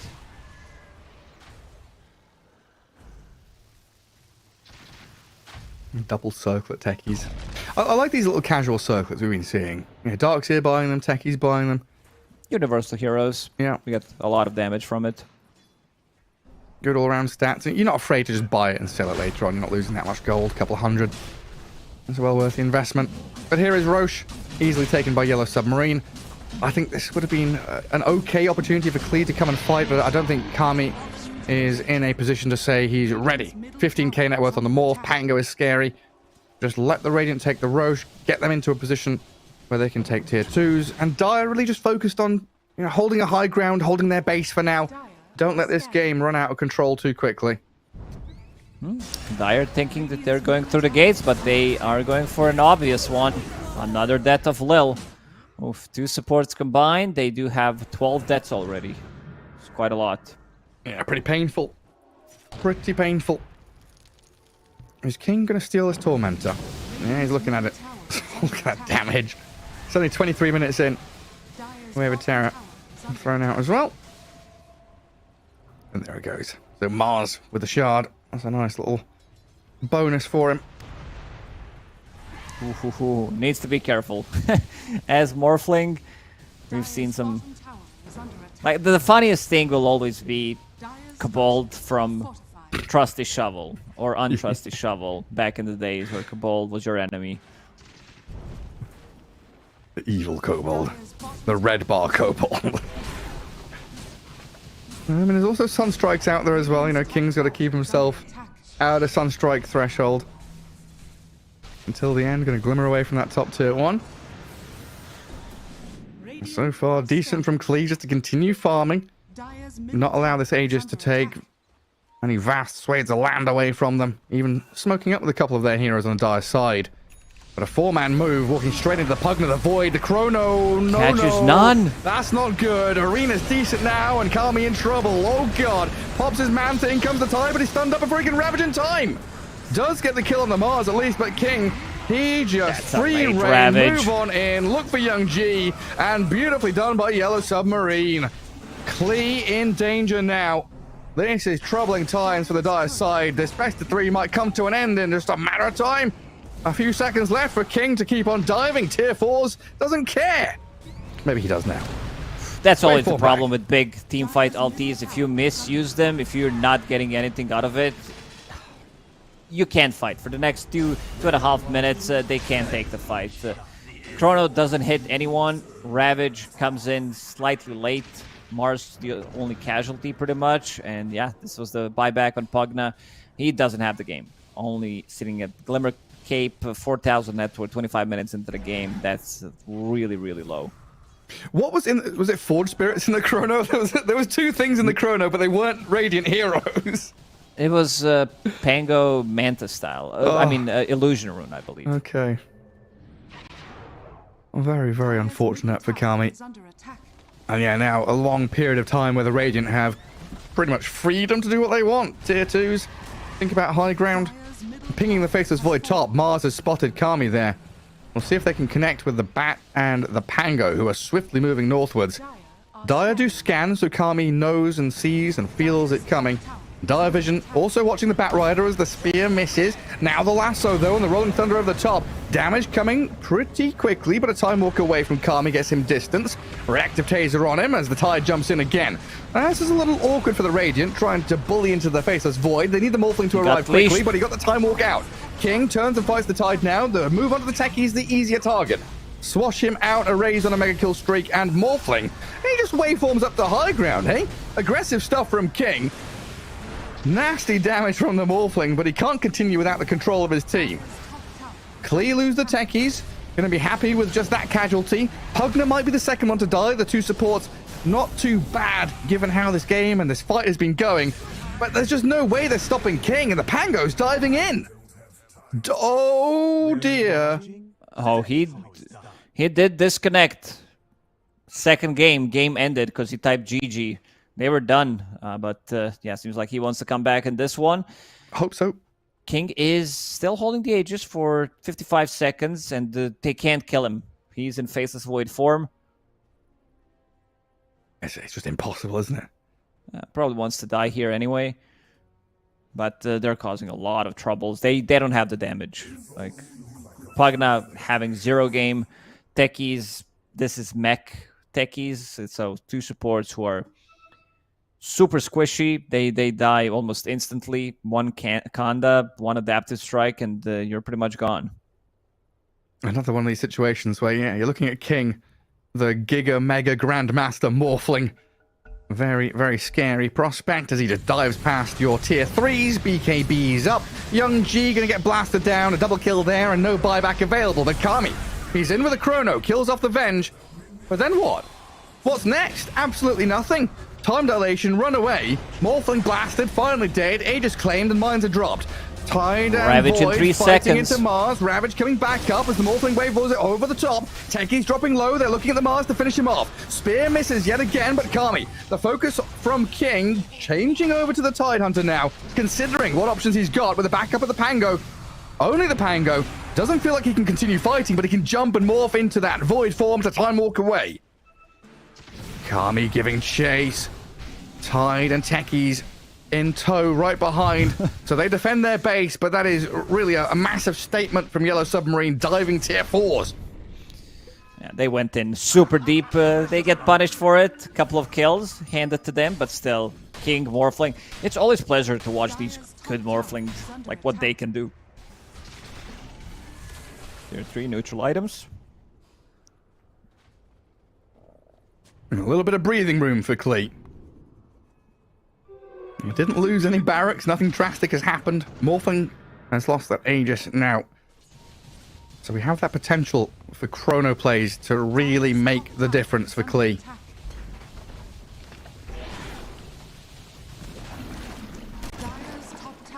King all alone top. Sends illusions forward. Middle lane, the grouping of 3, the Death Squad. Smoked up in behind the Morph. They want to do something. They know there is no Ravage, no Chronosphere, so I want to use this opportunity. Sitting on top of Observer Ward, so King just got spotted. Disappeared from the map, so they should know the rest of the team is smoked behind him.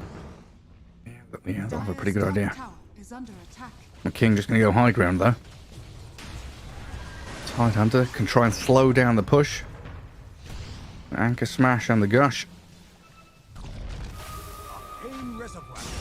Oh, Bat Rider in on the techies. Morphling straight towards the Pugna. Invis with the Glimmer Cape, though, and the Rolling Thunder required to finish off Lil. Tide battling back onto this Morphling, but now the Mars has arrived. The additional layers from Yellow Submarine coming into play to try and finish off this tier 3. The Glyph is out from Klee.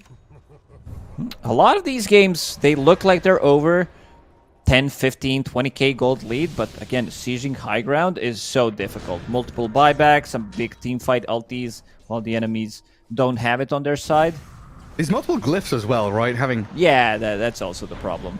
Glyph after glyph, backdoor regen kicks in, finally taken off by the arriving creeps, and now the Big arena. Really nicely done. The Mars clears out the Pugna. Tide in trouble as well. Decrept and saved as the backline Chrono focuses the Bat and the Pango. Kami trying to do what he can to keep Klee in the game. No, the roll up. Erase trying to get out of there. The Ravage comes out and the Pango is found. They get the kill. Kami trying now to move on to the Morphling. Gets the bashes. The blast off comes. King is gone. He's doing it.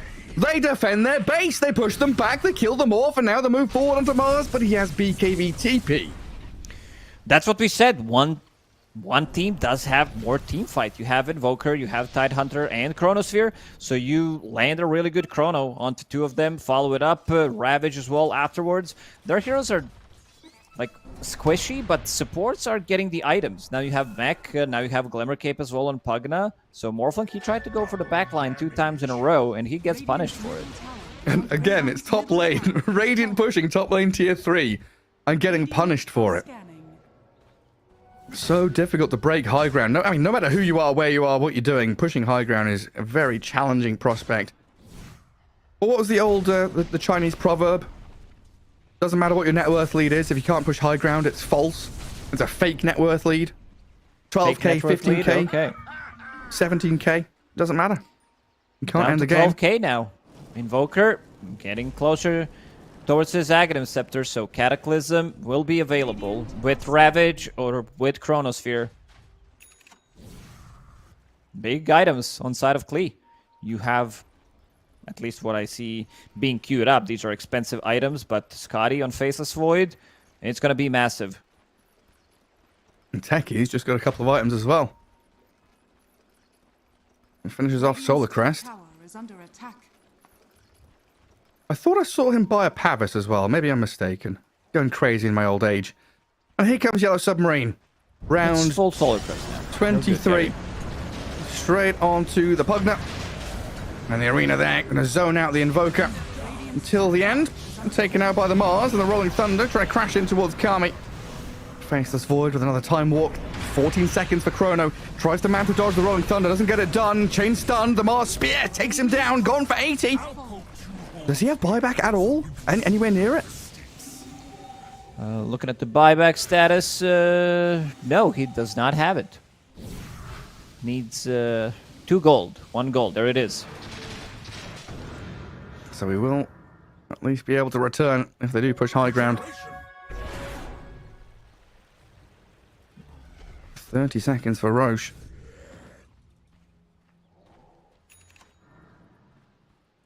Vengeful Spirit's waiting in the pit. Where is he? Where is he? It's daytime. Bombs, oof. Oh. Quite a lot of damage. 3rd bomb definitely kills him. 60 HP or something. We're pretty close. They want this Roche, but Aghanim Scepter almost completed on Yang Ji. This camp, 1 more Midas usage, and should be good to go. Sunstrike. Scouting the Roche pit, and Mars says, I don't care. You can see what we're doing? Yeah, we're taking Roche. What are we going to do about it? Absolutely nothing.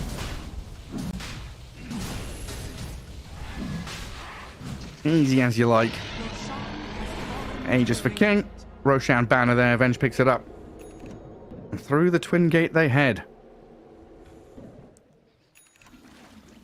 Where's the banner, Lacoste? Where's the banner? Tier 3 tower, is it? No, it's I'm trying to not. find it. It's not. Okay.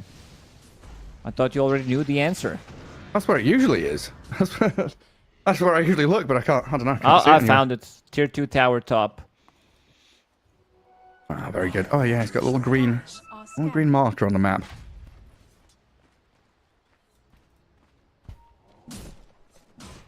Well, even with this scanning. net worth lead for the Radiant, we still can't make any rash moves up to dire high ground. They've got to maintain the lanes, get themselves out on the map, and make sure that Klee are stuck back in their base.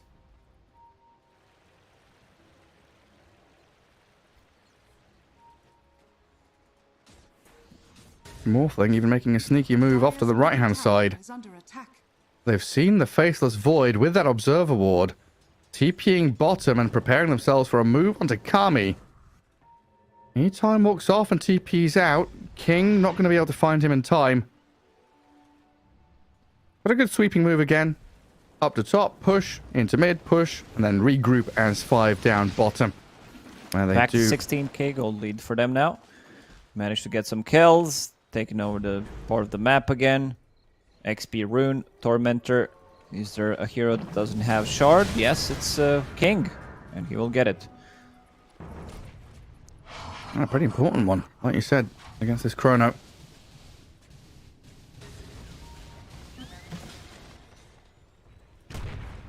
Mage's just going to wander up onto tier 3 though. Is under attack.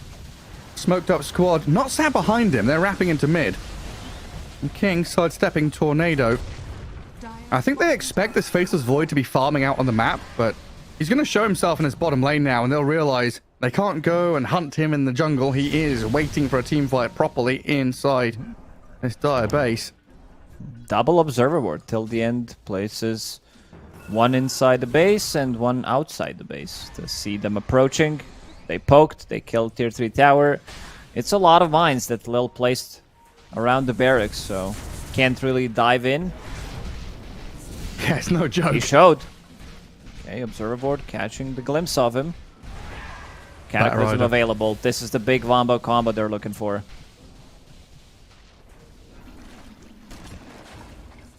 Do they have enough to kill King twice, though? I'd love to have like refresher orbs up. Multiple rounds of spells would be really nice, but King is able to get in, get out, kill the ranged barracks without expending too much. Doesn't have any... Oh, he's got Satanic now, huh? I was like, he doesn't have lifesteal when he's killing these Ancients. Maybe should have waited for the Satanic to come back, but he's got it now. This is 6-slotted Morph. He can still buy Aghanim Scepter, find a tier 4 item in 10 seconds, maybe replace his Power Treads, but yeah, he's almost fully jacked. Look at him. Level 23. He's a monster. Lil feeling the full brunt of it. Tide has moved forward with Kami now, looking at this Morphling. King got some damage in, but nobody really spending any big spells. Just a bit of back and forth. Some saber rattling from both of these teams. Last tier 3 tower standing mid. Seems like they want to take it, maybe split them up a bit. Mars is in. Mars. Hello. Spear onto that arena. Lasso, is it coming? Faithless Void, Time walks out. The Chrono there, catching 2. And the Cataclysm blows up the Batrider. King is in the back, killing off the Pugna though, and the Rolling Thunder trying to crash onto the tide. But a great Ravage. BKB gives King the space. Turns into the Faithless Void now, but with a real He's Void alone. invoking it by King is all alone. Surrounded by dire heroes as Klee hold onto their base and kill the Aegis. Ooh, Yellow Submarine, a bridge too far. King in trouble now, tries to dive even deeper into the base, looking for kills. He gets 1 for now. He's finished off though, no chance of survival. What a great team fight. I mean, this is what they've been playing for. This super late game Invoker plus Faceless Void, who's level 24 now, and also Ravage. I'd say Lace, he's been holding on to Ravages for really long, which I really like. Because Chronosphere is down, he pops it afterwards, BKBs have already been used, and then he can have 2, 3, 4-man Ravages depending who stays alive. And this is also a buyback from Batrider, so they basically killed every single one of them. Yeah, just wiped them off the face of the map, and they don't get too much from it. They got ranged racks bottom, but that's about it. Now there's a minute window where Klee can come out of the base. They've got plenty of time to wait for Chrono and Ravage to come back off cooldown. And for the first time in what feels like 15 minutes, they're crossing the river. They're pushing into enemy tier 2s. They're on the Radiant side of the map. Radiant's middle tower. Oh, look at that swing. Yeah, geez, that graph. Plummeting downwards towards the dire side. Oof, Faceless Void. We'll get level 25 from this. Backtrack talent. Also for the memes, I was testing out Bloodstone and like on each single hero to see like what can be used, what can be funny to play. Faceless Void with level 25 talent and Bloodstone. Chronosphere is gigantic. It's like you Full catch map. everybody. Yeah, you're not getting out of that Chrono. Of It's course, one you're those gonna things pick the backtrack talent, but Yeah. you know. if you get to level 30. It's like if you're taking Roshan against this Faceless Void, like, yeah, you're getting bubbled. That's for sure. It really has felt like the past couple of days, this qualifier for Eastern Europe, the team that's ahead and pushing high ground is like disadvantaged so much. Like buyback advantage for the defending team, these glyphs, this ability to just keep on fighting over and over again, regen and fountain, go for multiple rounds. Just like the vision game, right? You talked about those wars the Pugna placed. Getting vision up high ground into the enemy base now feels very difficult for the aggressor. Yeah, it does. That's why I was so surprised. Yellow Submarine won last game. They were so ahead. It's Luna. Like, we've seen Luna losing a lot, especially when she decides to push the high ground. But this Faceless Void, Kami is gigantic. He's a monster. Does have enough to buy Disperser, saving the gold for now. He can also get Refresher, get rid of Mask of Madness, Power Treads, whatever he wants to. And yeah, so still 2, 3, 4 big items. Shard, Aghanim Scepter not upgraded. This Void is gonna become a huge problem.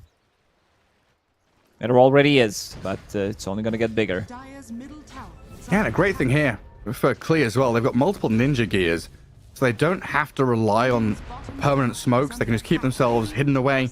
Tricks the cloak on the Pugna as well, so even more magic resist and invisibility to hide himself away along with his Glimmer Cape. And we were still looking at Yellow Submarine and this Morphling as being in an advantageous position, the potential to win another team fight and actually out-execute Klee. But I think the fate of this game pretty much rests quite firmly in Kami's hands. Late game Faceless Void, big old Chrono, still scaling capability to come with Aghanim Scepter and Shard and a couple more items to swap in and out. Roshan fight probably going to be the next big one, 2 minutes time. We know that for sure. Radiant's courier has been killed. You're also pushing into techies, so Yeah. that's always going to be difficult.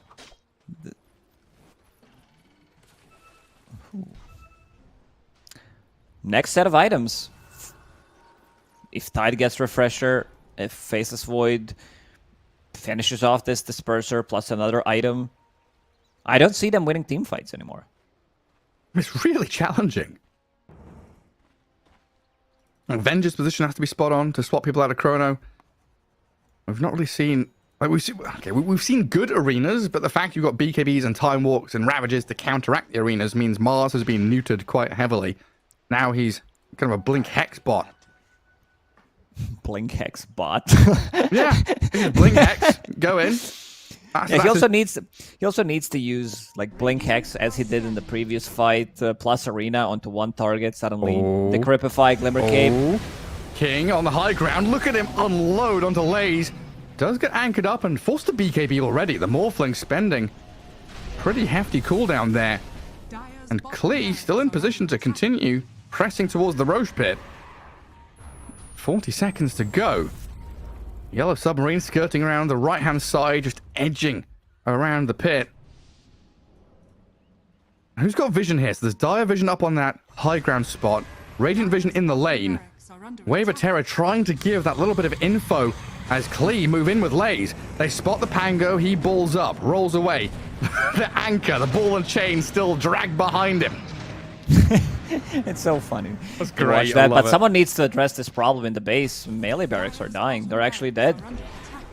Dire's bottom King barracks wants to do something. He's sending out those illusions. Might want to take a tier 3 tower mid top tower and is then under TP attack. to his outpost. Dire's middle tower is under Klee saying, screw it, we go Roche boys. Roche We've already lost bottom lane is- of barracks. Up right now. That's Refresher.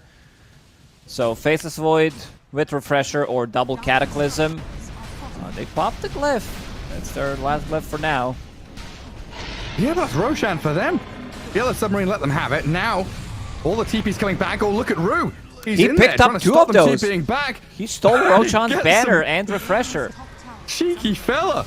Yeah, while they're pushing high ground, now the retreat is on. Yellow Submarine getting the hell out of here. Kami, till the end, trying to sprint forward towards this Morphling. Kami sees him, but the waveform out means no Chrono. This Disperser, the Hex, the turnaround play, maybe. They don't want to commit for it. Knowing that he's got Aegis on his face as Void, Mars has left himself out in the open, isolated. I'm going to get found here by the Invoker, but a good arena buys him a little bit of Tornado time to dodge the misses. tornado.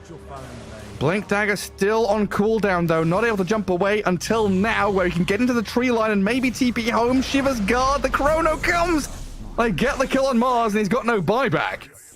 Okay, Chronosphere committed for this. Faceless Void does have 4,000 gold, but the nice play there from Batriders. Jumping in, Rue stealing Roshan's banner and also stealing Refresher. They don't have the best, like, Refresher. Sure, you have Mars. I don't know if Morphling wants to use it. Pango already has lower cooldown because of Octarine. Batrider, maybe if he has Aghanim Scepter, but yeah, probably Mars takes it. Just a wild back and forth game. So what do we lose here? We lost bottom barracks, mid tier 3 and a ranged. Dire gets that Aegis, so Void with the 2 lives. And this Dire base is like slowly but surely being whittled away at. But we're going to get to a point now where we cycle through buybacks. All we need is one big team fight, and that's where Mr. Faceless Void with his chrono really does flourish. Yeah, a bit of a Kale action for Yellow Submarine. But Void is gigantic. Satanic, I see Butterfly as his next item. Ninja Gear, holding on to Aegis. Team fight is much stronger on their side. It's not even close. Net worth lead down to basically negligible, meaningless. Nothing between them. Morphling now with a nullifier. He's sick and tired of these glimmers and decreps. A lot of nonsense. DD rune down bottom though. Oh boy. I guess they don't have a bottle, right? So they can't bottle this. They're just gonna have to maybe just defend it for a little bit. Maybe. It's still up for a minute and 40 seconds. Top Techie's lane, plants and mines well, around top it. lane's pushing in. They're gonna lose range barracks. Oh, you're right, yeah. Catapult. Launch those hits. Oh, the disarm, the deafening blast. Tide comes in. And they actually clear out all the creeps. Damage has 12 been HP. done. Unhealable damage. Roshan's banner doing the trick. Goodness gracious me. I guess they picked up the DD with a void, right? Oh, he did have a bottle. Where did he get a bottle from? Did he buy a bottle? It's Lil's bottle, so he bought Why it does for Lil him. have a bottle? Yeah, he bought it for him. Just for this DD, huh? Yeah. That's pretty cool. Well, he can keep the bottle up something else. Doesn't necessarily be like one-time usage. Like, oh yeah, give me back the bottle. Single-use plastic. Gotta recycle. Good spot for Clee to be in as well. Sat atop the high ground in their triangle. They saw the Pango. Showing that lane down there. That's where Kami is beelining towards. Clear out this wave. A lot of pings further down south. Mars and Venge. Gonna get run at here. Sunstrike to try and give a bit of vision. Kami immediately TPing up towards top. The Venge TPing out. That's a nice play from Kami, and he's gonna get tipped for it. It's a long TP to an outpost. You have time to go through the gates. Like the timing is just better for the guy who's going through the gates anyway. Dota 2 is so great. Right. Buyback status. Probably the most important thing right now. Where are we at? Only two Mars, heroes with no buys. a couple hundred gold away. Bounty runes have just been picked up, right? 48 minutes. There's one down, if my mini-map is correct, there's one down in the bottom spot. Ooh! Kami jumps away from that Pango. Very nearly got the catch with the Rolling Thunder. Tied with a Sonic Device now. Could be a difference maker in this next battle. Both these teams really at war. You know, don't forget what's on the line here. What's at stake. It is elimination time. Disco time? I was going to say disqualification time, but that's not accurate. That's not correct. All right, time to Potential party, Gary. qualification time down the line. Couple of series wins if they get there in time. Oof, some spoilers alert. I just checked the bracket, and Clean Sonich, they did beat Navi. Oh, really? Okay, so they eliminated them. So whoever wins this series will be playing against Clean Sonich. So we could have the Klee Klim Again. clash yet again. Goodness gracious me. Arena down. Vengeful Spirit going for the TP out. And the bashes come. So the TP is cancelled and Venge is gone. 80 seconds. Buyback 30 gold away. Jam on the deck. So the Venge should be back up in a matter of seconds if need be. But we'll see what Team Klee get up to because they've got to come back and defend top lane. That Roshan's banner causing some serious issues for this normal, natural set of lane creeps the Dire have. So Tide getting closer to his level 25. I see a refresher. He switched his mind, decided to pick up Sight instead of refresher, so that's going to be even more control. Everybody has Shard on their team. Pugna doesn't. Okay. So they can still kill Tormentor. Get some extra gold for the Skelly boy, who was not having a good time in this game. Yeah, I mean, judging how like the lanes went, the wisdom runes and all that stuff early on, level 3 Pugner, what, 10, 11, 12 minutes into the game, all 4 techies. That seemed very, very rough, very resilient showing here from Klee in game 3. And probably now in a position where we wait for the next Roshan cycle. A minute and a half until fast spawn. Both teams going to be looking towards that Aegis and all the goodies he brings to the pit. His Santa sack full of wonderful prizes and toys. It looks like Yellow Submarine are gathering up, trying to de-ward and smoke with safety. They're not playing into any vision, so just relying on creep waves and what they can see naturally on the map. So they saw Techie's top, he smoked back to jungle. 4 heroes from Klee head down to that bottom right corner. I mean, Dire Ancient spot, the most natural place for the Dire to be holding right now. That's where the long wraparound line is drawn around by the Mars. And they decide not worth the risk of going into these weird, wonky spots. Just clear out mid, keep the waves pushing in, force Klee to come back and defend time and time again. Everybody has buyback except Kami. Kami invested all of his gold into this butterfly. He's close to it, but they are going for the backstab. I don't think anything was on that courier. I don't believe so, but look at this tide. A roll up already, the lasso comes in, the Batrider BKBs, but the damage is substantial. Arena down, the Faceless Void focused. The Ravage maybe can help him for long enough. Kami, no, he's dead and out. No buyback on the Faceless Void. Cataclysm's coming, but King with a triple kill. Shreds through Klee. They'll buy back on the few they have now, but the Morphling is unstoppable. The King 4 on buybacks. his throne, destroying Klee in the bitter end. Oh, 4 he's gonna die to buybacks, you're mine. right. The Batrider falls. Oh, what a fight. This arena completely destroyed him, and Morphling had a free reign. He went ham. BKB, Nullifier also. You said that they've been struggling with these Decrypifies, Glimmer Capes and stuff. They got nullified, and they straight up die afterwards. So 4 buybacks. I thought that Faceless Void will not have a problem coming into a fight without a buyback. You land the chrono, you get like 1 kill.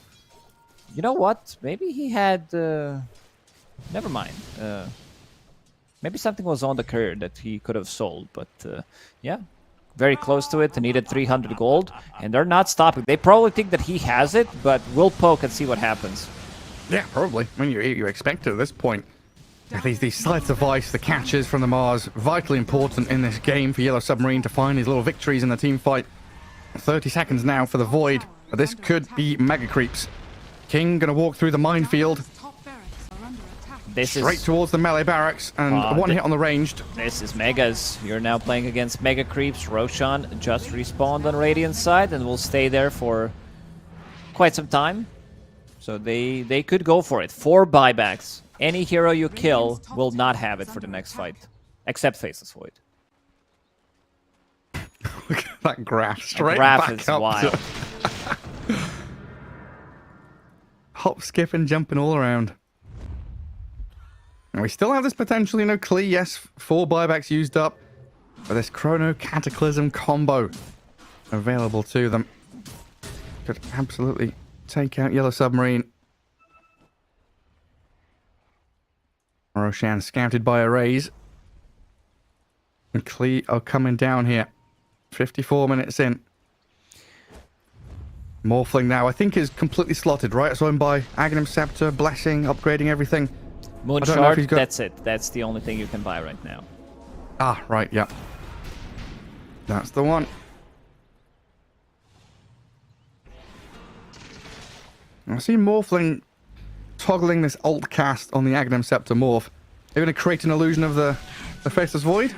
Probably, because you can have time dilation, so that's always going to be good. Time walk, be very annoying. You don't get the ulti, but let's see. 20 seconds for Roche.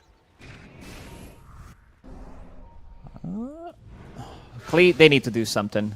They have no buybacks. Faceless Void finally found enough gold to have his, and they're gonna start it. And this Roshan dies so quickly. Big Radiant scan. Doesn't turn red. Oh, it does turn red at the final second there. They know the Dire are coming and nearby.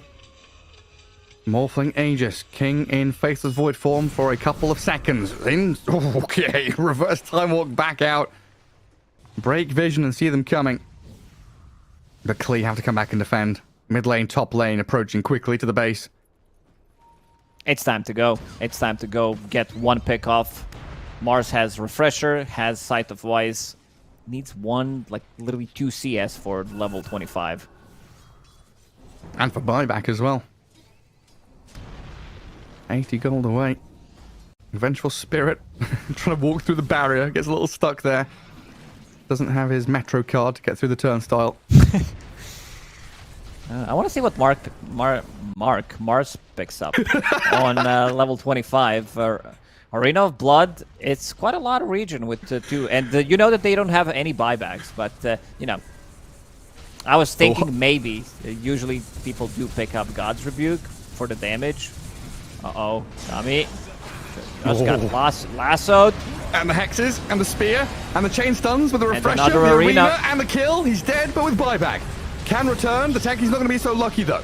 2 minutes gone, no Lil available. Klee, they have Kami back in fighting shape. He returns to the battlefield and Chronos 2 cores. The Cataclysm's coming, aiming for the morph. The swap is there, though the Venge gets him out of danger, so King can return to the back lines and slay another. Refresher up from Young G, trying to tornado and push them back. Oh, this Mars zoning Kami out completely. BKB'd up, Venge the next target. They're pushing him around, and in comes the rolling Pango. The swashbuckler has arrived, getting on top of the Faceless Void, killing off this poor guy. Kami just chained disabled for days. Does get the time walk back towards tier 4s, but another crash, another waveform. Morphling and Mars back in on top of them, and this Faceless Void out of mana, turned to a piggy, but gets the fountain. He's still up and running, but now you're looking down the barrel of a 5-man shotgun. Yellow Submarine have everyone alive. They can't do it. They don't have enough damage. They were relying on Cataclysm plus Chronosphere, and that's on cooldown. That's their last glyph as well. Trying to buy some time. King has Satanic available, another lasso. Backtrack's doing a lot of work, but yeah, he goes down. That's got to be it now. Game called. Cataclysm lands in the final move, but King on his Morphling, forcing the GGs out of Klee. 18-3-7. This is why you ban Morphling against this fella. Whew. Very close game, close series. I thought that Klee, that they have it. Once they started to come back with some nice big ultis like Chronosphere into Cataclysm, you could see that Yellow Submarine, they were not, they lost the confidence to go for the high ground.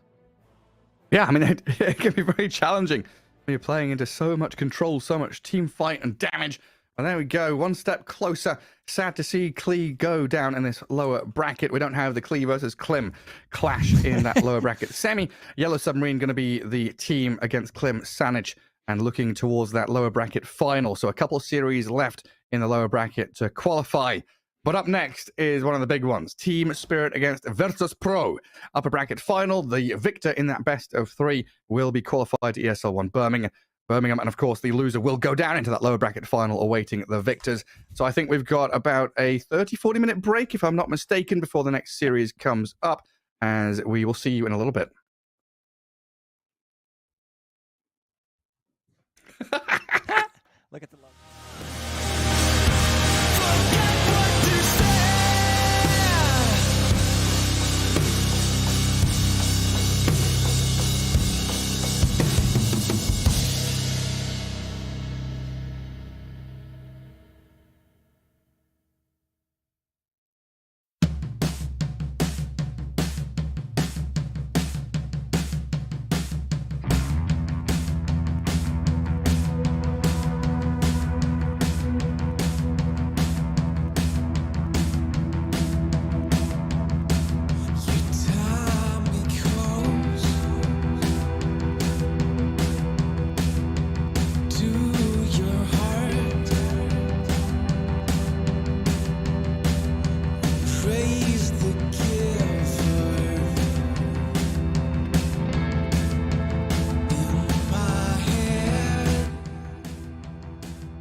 getting shorter.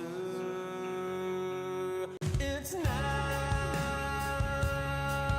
or no way, 'cause life flows like white water.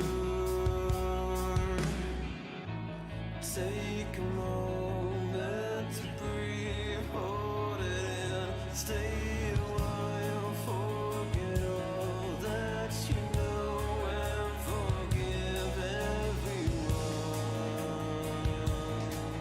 It's all in your power to turn away. And maybe I've been blinded, 'cause all I see now is a fairy tale ending. It's not in our course at all.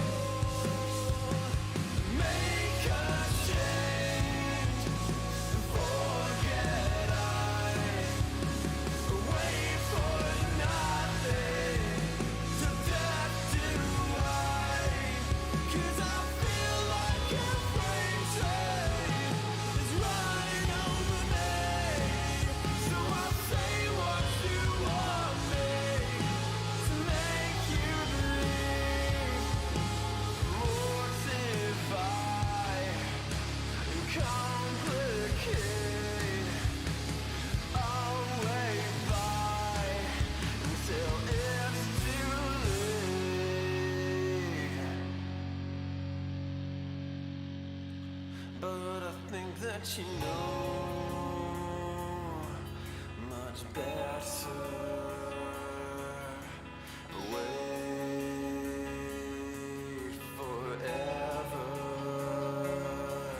My head is on straight for once, and you will pay for it.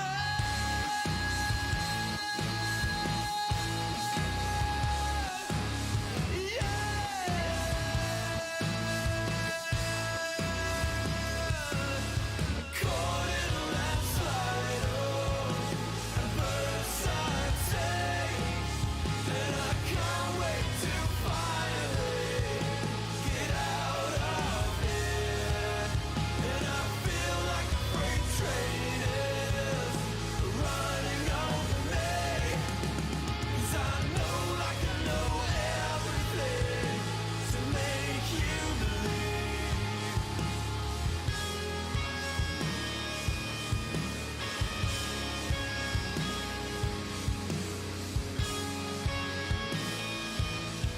Take every piece of me, and don't be fine for a little while. Forget everything. You're making excuses. These loaded questions will be useless for you, and the real answer is that I fucking hate you.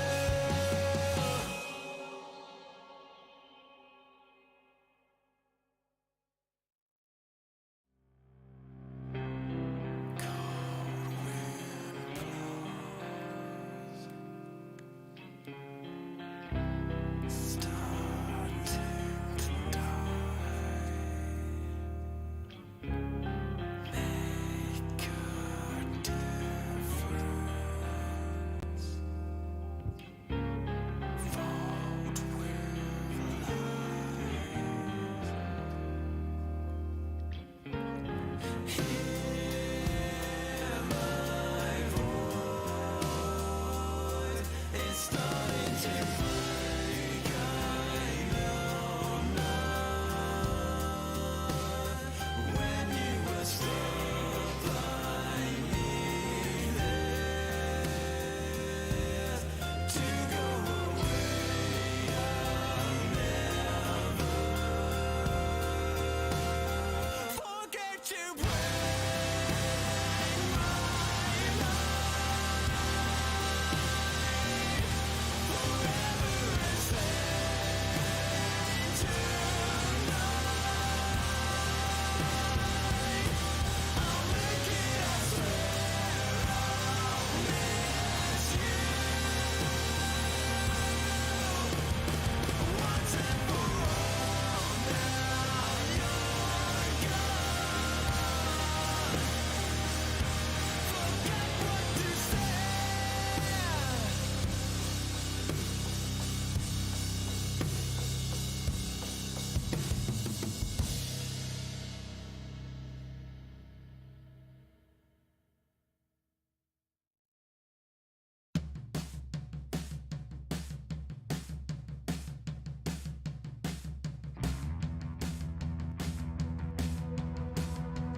getting shorter.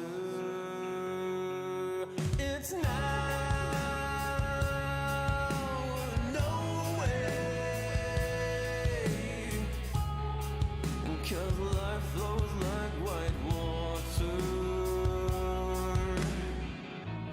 Take a moment to breathe, hold it in, stay a while, forget all that you know, and forgive everyone. It's all in your power to turn away.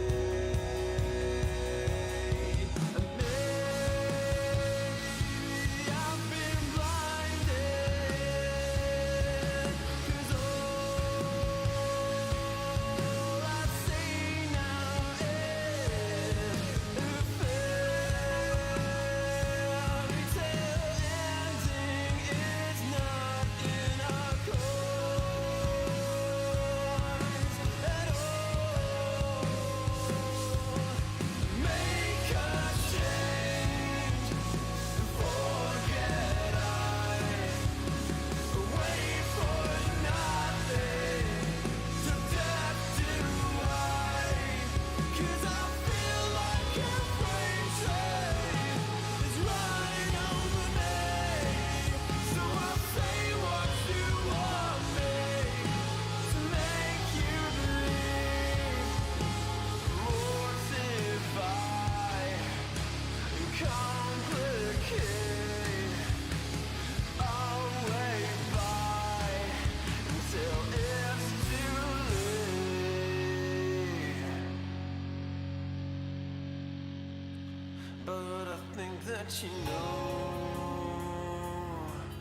much better. Wait forever. My head is on straight for once, and you will pay for it.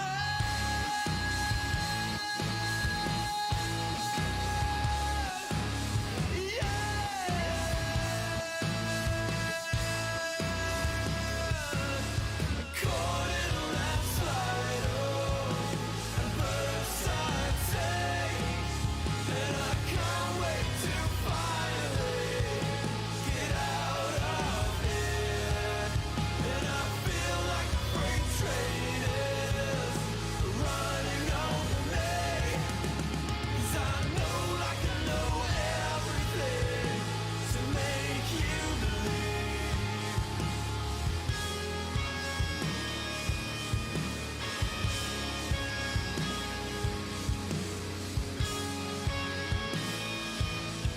Take every piece of me, and don't be fine for a little while. Forget everything.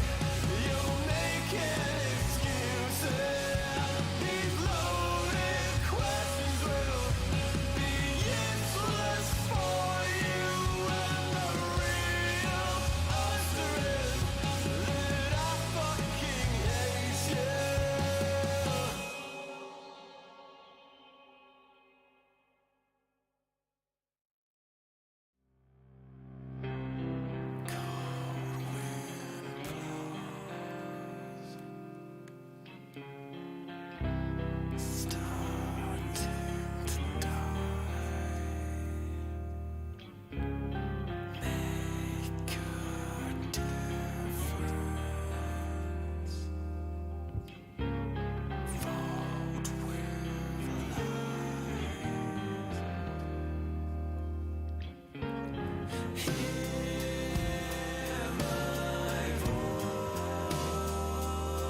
It's starting to break, I know not.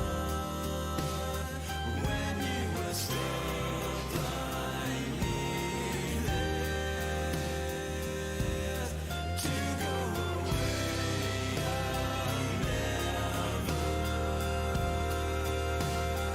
forget you.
Here we go. Welcome back, everybody. ESL and Birmingham closed qualifiers for Eastern Europe. Last series of the day and an important one. Qualification match, best of 3. Virtus Pro versus Team Spirit.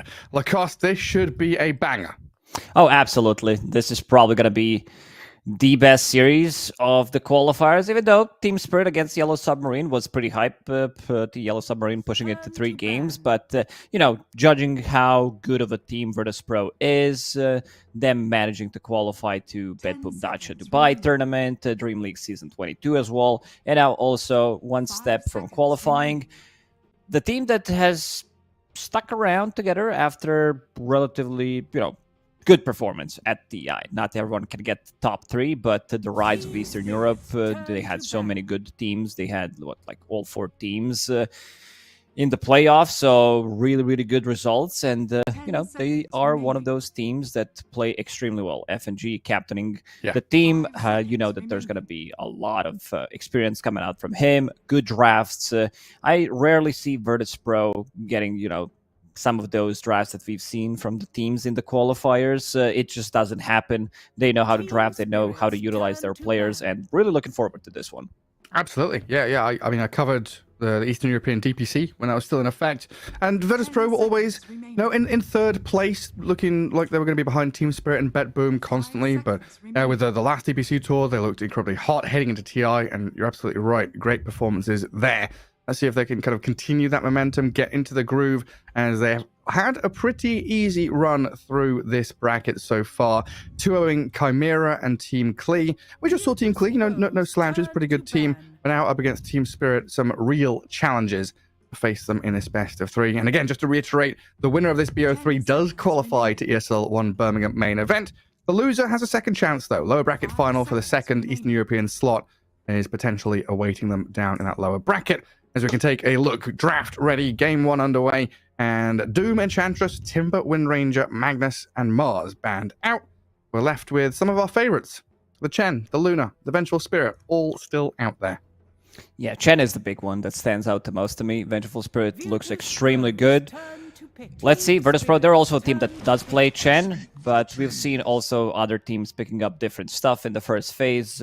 Nature's Prophet putting in a lot of pressure on the mid lane and the other side lane where Nature's Prophet isn't. So whether you're going to be playing it as position 5/4, second Blood Grenade that comes into a play, Sprout to block him off, just outnumbering opponents, and another good scaling position 4/5 that if he's off to a good start, getting that urn, getting Spirit Vessel, suddenly you have another item where we're talking about, maybe Road of Athos, maybe some silence coming through, but Team Spirit will pick up Primal Beast. Primal Beast, every single game that we covered in the qualifiers, Primal Beast owned. I don't remember a single game where Primal Beast just felt like, okay, he's not doing his job. No matter what, he's position 2 or 3, he's always getting involved and starting things off, kicking off team fights, as he is always very likely to do. And, we're looking at this Nature's Prophet. Teams are very good now at having kill threat in side lanes, right? And you mentioned this Prophet bouncing into Dogpile, get the numbers advantage. Primal Beast potentially can disengage from that. If he is in the off lane, he'll have kill threat on the opponent with a Lion or something along those lines, a Hoodwink to play aggressively, and then the disengage, collapse, get away from Sprout and away from the Prophet when he does TP in to gank. Primal Beast, the hero that next. Doesn't care too much about his levels, even if he's not having a good time.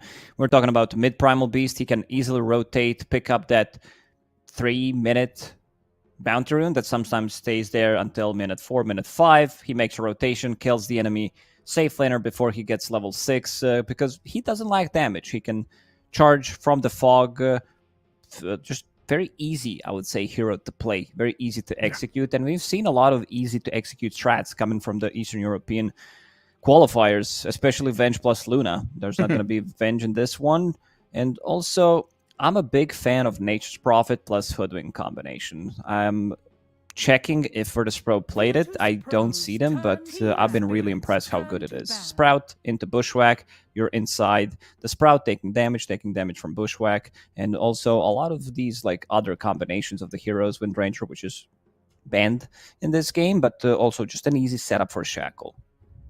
Yeah, and then you start looking at this Tide Hoodwink lane duo that's already good in its own right. Then you add the Nature's Prophet, and these kind of easy to execute ultis as the game progresses as well. We will get through this next round of bans with Rubik and Grimstroke being removed. Some pretty heavy focus there onto the Spirit supports who have been relying on Venge, Grim, Rubik.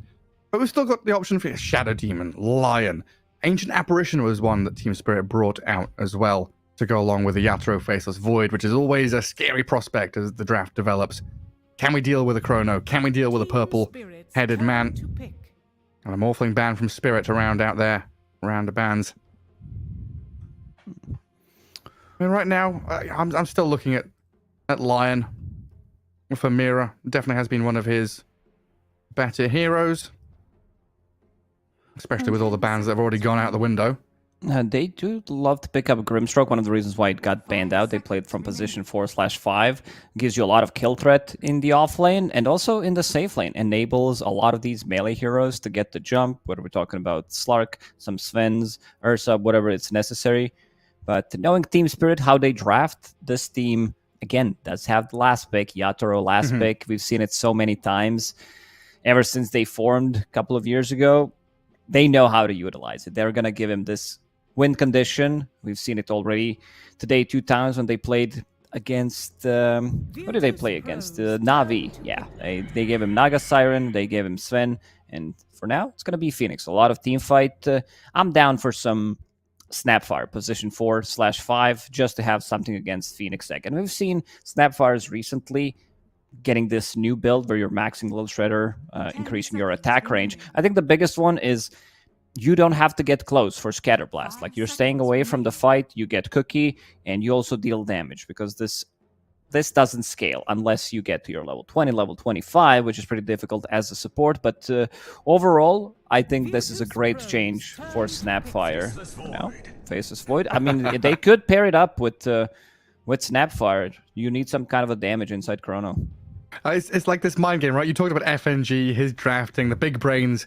It's like preempting, right? We talked about Yatoro Faceless Void, and FNG says, no, actually, my team's Faceless Void. We'll pick it up in this early stage of the draft already. We do have another pick to pair it with as well.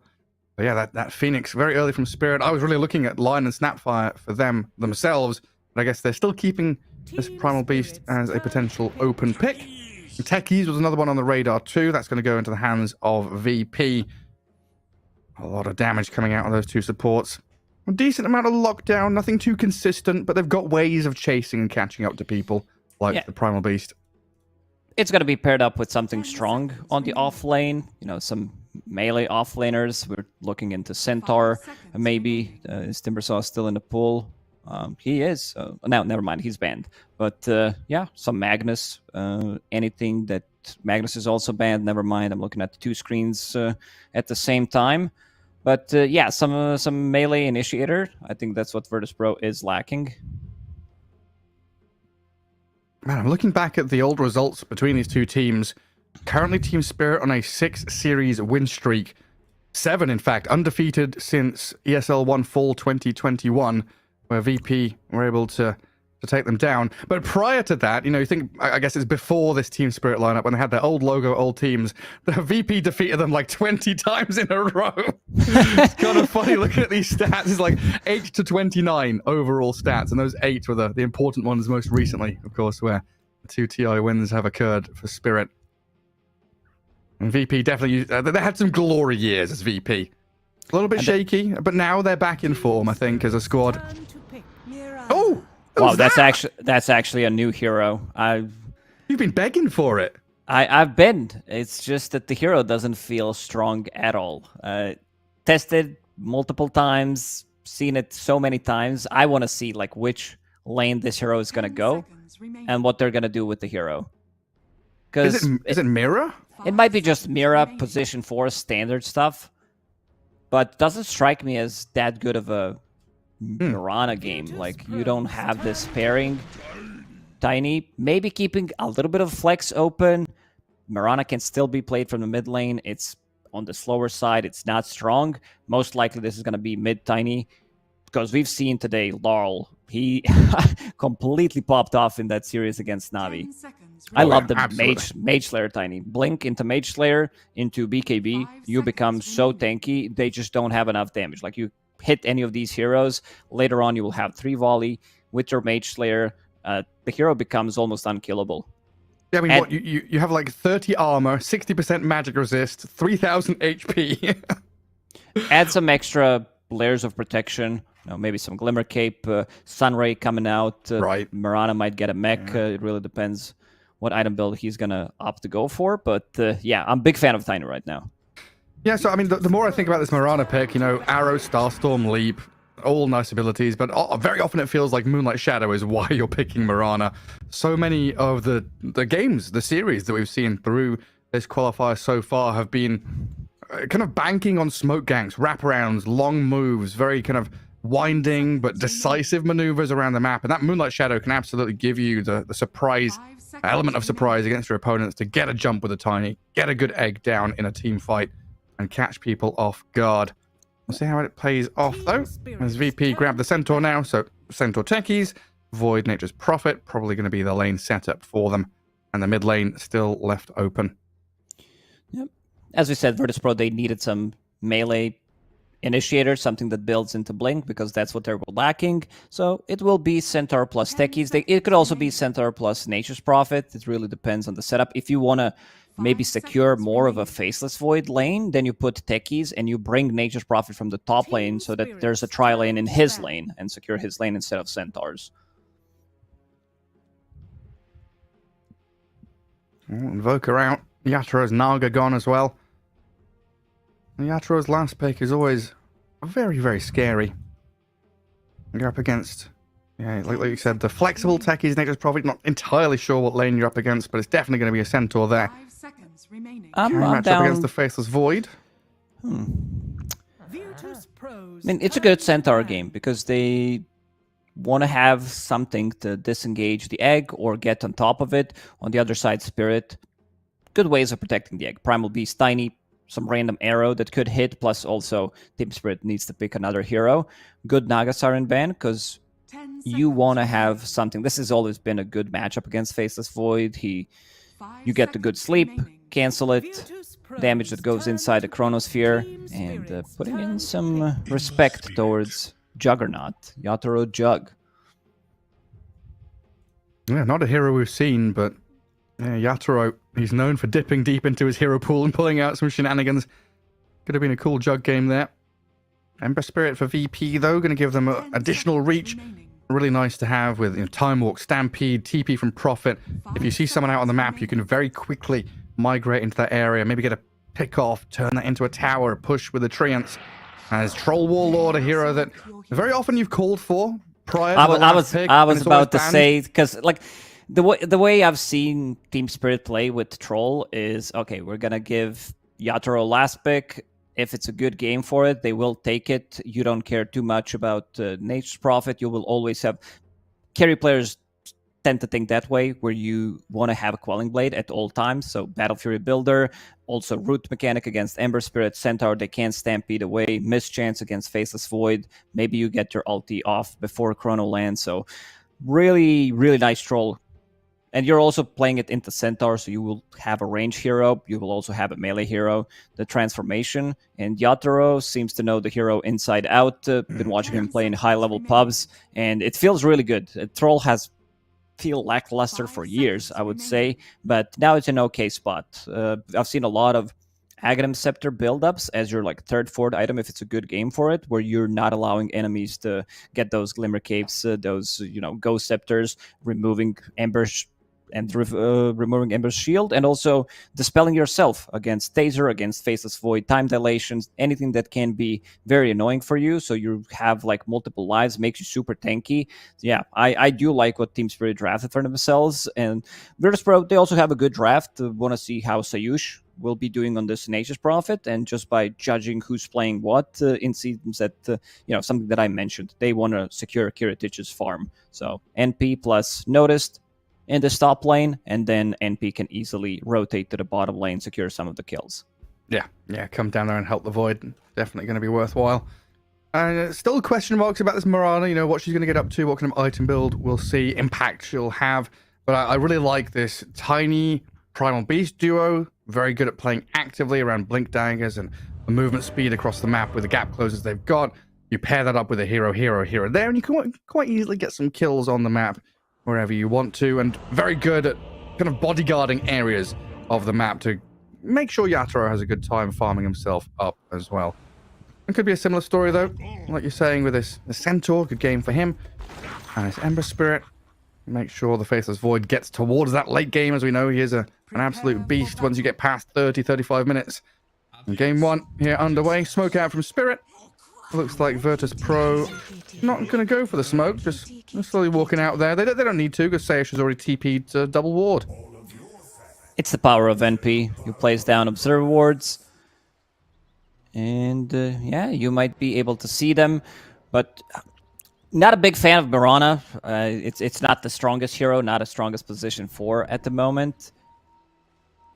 You do have two beefy boys. Like, you have no problems with stunning, setting things up with Tiny, Avalanche DOS combo, or just Primal Beast running in, plus Pulverize. So there's some to it. It's just that I feel there's a lot of heroes that are just doing better job than Mirana at the moment. Yeah, I mean, it's just player on hero, right? It's Mirana. It's Yeah. just give me the hero. It's my name's in it. Why What would you not? play? I don't know. I mean, Warlock says by the power of Garrosh. Yeah, by the power of Gareth. Yeah. So I'll go with him and play a bit of Warlock. Right now, Virtus Pro see pretty much everything coming their way. Up at the top rune spot. Keep Collapse and Mirror at bay. While down at bottom, a great two-man stomp from Noticed. Gets them the double runes there. So 3 for VP. As the Faceless Void should find that final 4th one on the map. Good old start. But off to lanes we go. Yatoro and Miposhka. Troll and Phoenix. Mid lane Ember versus Tiny. And Phoenix seems pretty decent in lane nowadays. He always felt kind of slow, sluggish, waiting for stuff to get done. But Fire Spirits, I think Blood Grenade. Blood Grenade, has been that's really the the big thing, one. right? It really enables some of these heroes to do like what they want to do. Kill. You want to go in, lose all your HP because your spells cost HP as well. Get a trade. Maybe your carry gets solo XP, and then you come back to the lane. But having something else to set up for your Icarus dive, having more slows, having something for Fire Spirits feels really nice. And you can see FNG, he's in trouble. Collapse, didn't connect it, but he's still gonna die. It is bloody annoying, though. First blood for Mira, dies to FNG in the end, so Kiritich time walked forward, doesn't get the kill claim. A stomp down bottom, man. This Noticed fella just gets in there with the two-man hits time after time. We had techies with, what, double circle and a bunch of branches, we're just trading hits with Mira so effectively in that top lane. Standing and plinking away. Arana does have that bracer now, so tanking up a touch, dodging the sticky bomb. Maybe trying to drag this large camp across and pull the wave. FNG in a good spot to stop it. Yeah, little Centaur Corsa back into the camp. And down bottom lane, VP have dragged the wave close to their tier 1, so looking pretty healthy down here as well. Yatoro getting initiated on. Bit of a stun action from Noticed. First TP rotation, that's what I want to see from Sayush. Where he's going to go, buys another Blood Grenade, has one already available. But yeah, should definitely be in top. They're waiting for FNG to hit level 2. Kiritich getting closer to level 3. That's pretty big because he got solo XP from killing Mirana. If you have 1-1-1 on Faceless Void, it's a lot of slow, potential time lock damage coming out. You start ramping up much quicker. Not really going to be able to do too much to Collapse. Beefy boy. And Mirana sitting tucked in behind. And you also can't go on Mirana. He decided to go for Leap, level 2. Get out of that Sprout. Leap away from the trouble. So they will need to pick off Collapse instead. They will need to force a fight where Collapse uses his Onslaught and then try to go for him. Mira, very aggressive Leap. It's like they've purposely picked these two heroes to not get killed by Prophet, right? These two heroes are going to be skipping out of Sprouts, running out. Difficult for Sayers to actually come up here and get too much done. And then mid lane Tiny, kind of hard to go on as well. Yatoro and Miposhka. Spread fight here. Phoenix on the Centaur. Troll has zoned the Prophet back.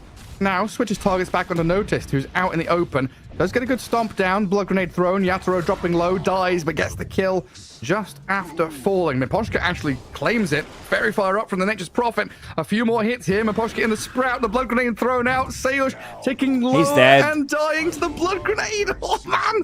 2 for 2 in the bottom lane. 2 double kills. Everyone's dead. Flag bearer creep. He was waiting with that blood grenade, wanted to throw it, but yeah, there's a lot of XP going the way of Nature's Prophet. He's been in all of those kills, but so did Miposhka. Level 3, 3.25 on Phoenix already. Squadix pretty low in that mid lane. Gonna regen up a bit with the bottle. 4 minutes coming up. Lol wants to head down south, but Nature's Prophet already there. Instead, goes for the damage. Tree grab, trying to chase the Squadix Ember and gets the solo kill. Whew, this is massive. Tiny getting a solo kill against Ember. Picking up his rune. There's one available still bottom, but he also might go for enemy bounty rune if he feels like it. A bit too aggressive. I don't think they were on the same page. Sayush wanted to TP mid, refill his bottle, but Ember decided to just run away.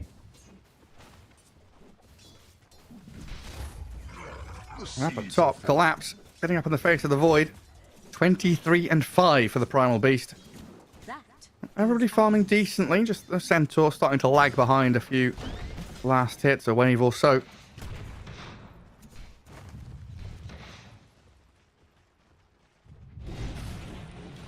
Down at bottom, Troll gets up in his face again. It's not been easy for the Centaur. This lane against the Troll Warlord, you said it right, ranged heroes, double ranged against this melee fella. I'm glad you noticed that he's not having a good time in this bottom lane. It's really tough. Like, this is... They got counterpicked. 2 ranged heroes into Troll. Not much he can do. Very challenging. Trying to go and collapse top. Let's see how tanky he is. Mira standing there, just plinking away at Kiritich, who does have 6 stick and a time walk. Not really under threat of dying just yet. Mira is going to give it a good shot with a jump in the Starstorm. Getting under the skin of VP, irritating them as much as they can in this laning stage. Now we're going to see Phase Boots collapse, salving up. TP forward with a blast off from FNG. They get onto this Primal Beast, but he's got Trample and Onslaught. FNG gets turned on, collapse straight through, runs into Kiritich and does get taken down as Mira sprouted now. No leaps available. Leap charges. 11 Wand and a Lotus there, but opted not to use it. Dies instead to a double kill for Kiritich. This is massive. Sayush got 3 Burn of Shadow charges from that one, so use one on Faceless Void, who will go back to full HP from it, and Tango. The power of NP. He understands that he can't play with Notice in the bottom lane, and look at Notice, what he's maxing out. Retaliate. He's prepping for jungle, but there's going to be a TP rotation. Tekis is coming. FNG. Sprout. Yeah, Taro gets out of that. They bring a couple down. Miposhka not going to be found. No actual vision here for VP. So FNG's made this move, not gained anything yet. Would love to get a grab on this Phoenix now. Shows himself, throws the mine towards the Troll. That's going to be that now, though. We haven't even had to make a move here as Tiny or Mirana. Looks like Mira is going to go back and get the Wisdom Rune. Tiny farming out of camp after pushing the wave as well. in. Got stunned. Oh, he gets it. Wisdom Rune for the Prophet. Double for VP. Mira trying to fight back here. Dangerous. Dangerous spot to be in, running back and forth. And wants a little bit of backup, but I don't know. Is Collapse coming? Collapse is coming. Scanning. Another Sprout. Mira pops the 11-1 charges. Heals back up decently. Sayos going to get arrowed back again. Healing Lotus available on Mira. Oh, the blood grenade. Doesn't use it. Mira dies. Collapse will get revenge. Okay, maybe he wanted to give Collapse solo XP. Dire's middle tower. I just get into that level 6 faster. Yeah, it's a setup for your arrow, so maybe there's a chance to kill Faceless Void, Kiritich. In top, well, time walk away, any kind of damage Collapse does. It does have that Chrono now. Potential there. If he wants to go through Twin Gate, maybe look towards that Troll bottom. 8-minute rune. What are we going to see? Squadix not getting his hands on it. Laurel has already bottled up the amp damage. Mira and Collapse were moving in towards mid as well, guarding that top rune spot.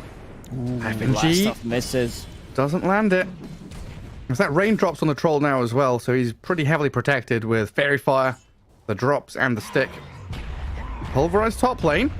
Combo with the arrow, like you said, sets it up perfectly.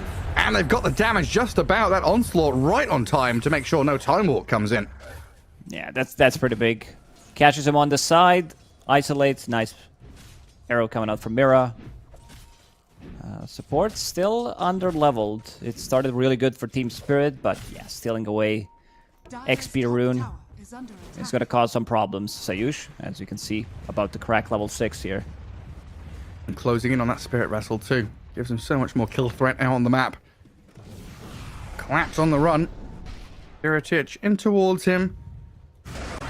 FNG's right behind, so they'll spend the chrono here. I don't know if they've got the damage for this. Even with the blast off, Collapse incredibly tanky. 8 wand, Lotus, and pulverized turn. Collapse Tiny's low, coming. the arrow's coming. Tiny arrives. Collapse is dead. The arrow didn't quite land, I think. Sayush Neither and did FNG the Avalanche. trying There to it get is. away. Lol does finish off the techies, but now he's in danger.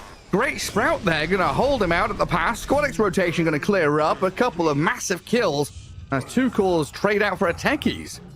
Virtus Pro, they're so happy about this trade, killing 2 cores for FNG. And it also relieves pressure off Noticed in this bottom lane, who is silently farming. You know, lowest net worth core at the moment, but tough lane for him. Will recover. Yeah, I mean, the difference makers, Nature's Prophet, right? This position 4 has got a pretty tremendous amount of farm for a support so far. We're gonna get cut short, though, as Mira and Collapse straight up here to get the kill and also guard the rune. Looks like Squadix has already bottled up the shield down bottom, though. Now, looking for level 6 on this Phoenix.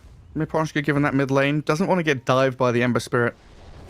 Probably has to hand the reins over to Tiny now anyway. Oh, that was nice. He dropped his Tranquils, so he didn't get tagged by the Ember. Yeah, all these small plays these professional e-gamers are doing. Loving it. They've got the skills. Battle Fury Troll. All queued up. I love Yatoro. He just like knows what items he wants. Him and K1 have the quick buy set for the next like 30 minutes very often. K1's one of the few guys that almost never changes his item build. Like Yeah. a lot of the times, you know, he was the one who invented the Midas Radiance. He was the one who was pushing it the most. Oh, Yatoro. He's duped him a little bit. Do they have another stun? Yeah, noticed he's in there. TP's gonna get cancelled by the rest of Spirit. They knew Yatoro was dead without any response. And this is how quickly VP can play, right? With these remnants, TPs, the ability to get across the map quickly. All of a sudden, there's 3, 4, 5 heroes there around the Troll Warlord. A tier 1 for the Centaur should be an easy one, as they can go through that twin gate and maybe move top. And Collapse looking to scout out FNG. The Faceless Void looks like he's spotted Mirana. The tower has already fallen. And FNG getting slapped down by the Primal Beast. Solo kill, solo XP for Collapse. And a solo kill for the Faceless Void as well, it looks like, as Mirana gets chronoed. Yeah, I've seen a lot of Faceless Void skipping Mask of Madness because it can be, you know, tricky silencing yourself for 6 seconds and then you just die afterwards, but it's the damage that you need most of the time. Another move from Collapse. I mean, Laurel has been saved there by Collapse. It looked like the Tiny was dead, but this Primal Beast comes in the nick of time. Stops the Prophet, kills him off, gets the Ember out here as well. And now a few TPs back in towards mid lane. Miposhka has level 6. Mirana's arriving. Not sure what the 2 supports can do in tandem here against an Ember and a Techies. At the very least, they'll pressure the tier 1 with a creep wave. Collapsed now on top of net worth by far. 7,000 net worth on Primal Beast, has bubbled. This hero is so difficult to kill. They need to bring like 3 heroes to burst him down. Has tons of armor, and he was thinking about picking up Blink Dagger, but because he's having such a good game, they need someone to run in. Oh, and speaking of running in, Laurel with the Blink Dagger, Arrow with Snipe him. Yeah, speaking of running in, speaking of Blink Daggers, yeah, Tiny does everything you want. That's why the 2 supports were there. Ready and set up to help out Laurel. Tier 1 might crumble as well in a matter of seconds as the Tiny can make the move with the next creep wave. And this gives a lot of space, you know, the little pocket created of safety for Yatoro. Get towards that Battle Fury, which isn't too far away now, 13, 14 minutes in. Dire's middle tower is under Noticed attack. recovering nicely as well. Almost 6k net worth in third spot. You said that Retaliate's going to allow him to recover, and it's doing exactly that after a pretty rough laning stage. Centaur is back in fighting shape. Yeah, there are 2 items that you want to find on Centaur. Neutral ones, Seeds of Serenity and Bubble. Bubble is just superior, but Seeds of Serenity also does the job. Or you can spam your double edge, have that extra regeneration.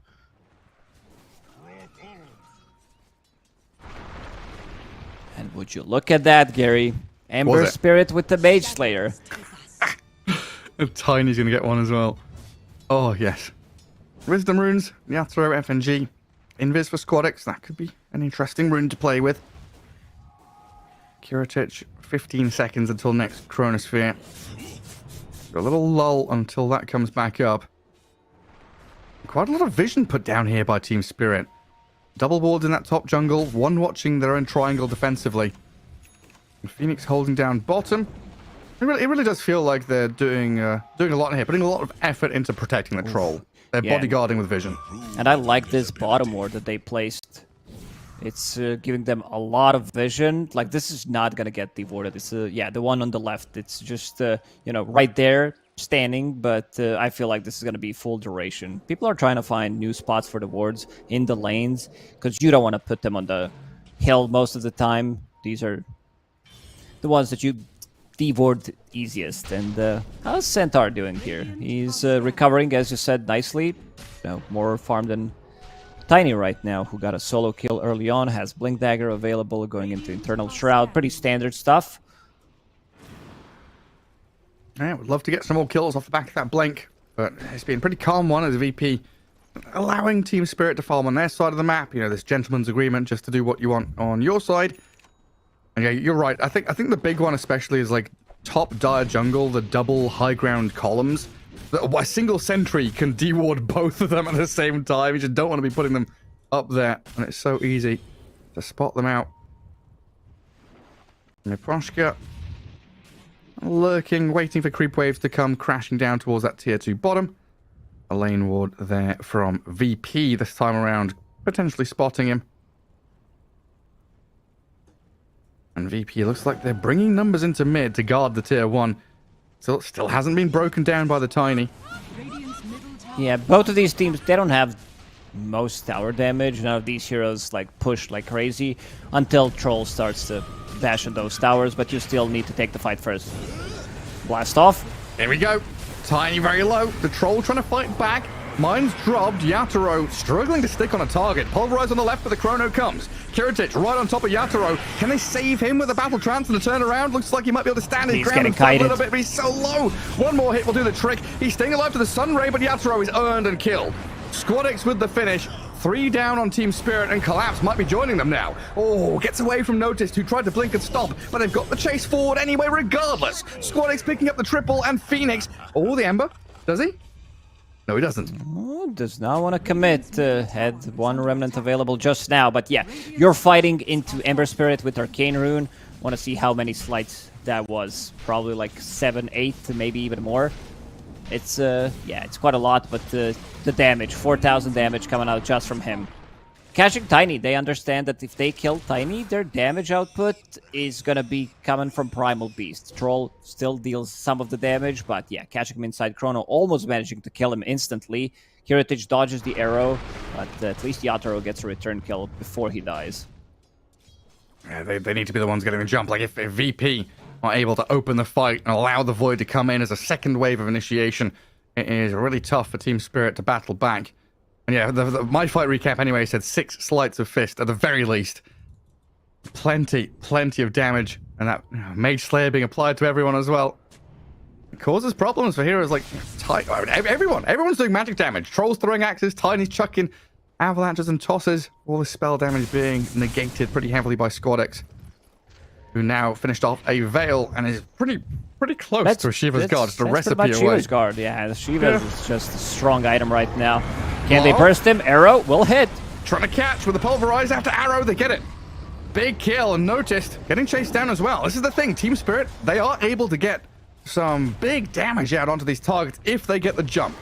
Collapse tossed forward, lands down with a third onto the Centaur. 2 core kills, the blast off from FNG. Comes in with the reactive taser, He's getting low on pushed around mana. by the onslaught. Laurel is low, Collapse trying to defend his Tiny. Trampling over the Nature's Prophet. Sayush in trouble, but they've lost Laurel already. Yatoro, he's joining in. 18.5 minutes, we're diving tier 3s at this point. Nature's Prophet finally falls, FNG surviving. Kill on the back lines is Faceless Void finding the Mira Marana. Bloodbath, 17-16 in the middle of this game. 20 minutes in, everyone's just battling. Yeah, battling it out in 2 fronts.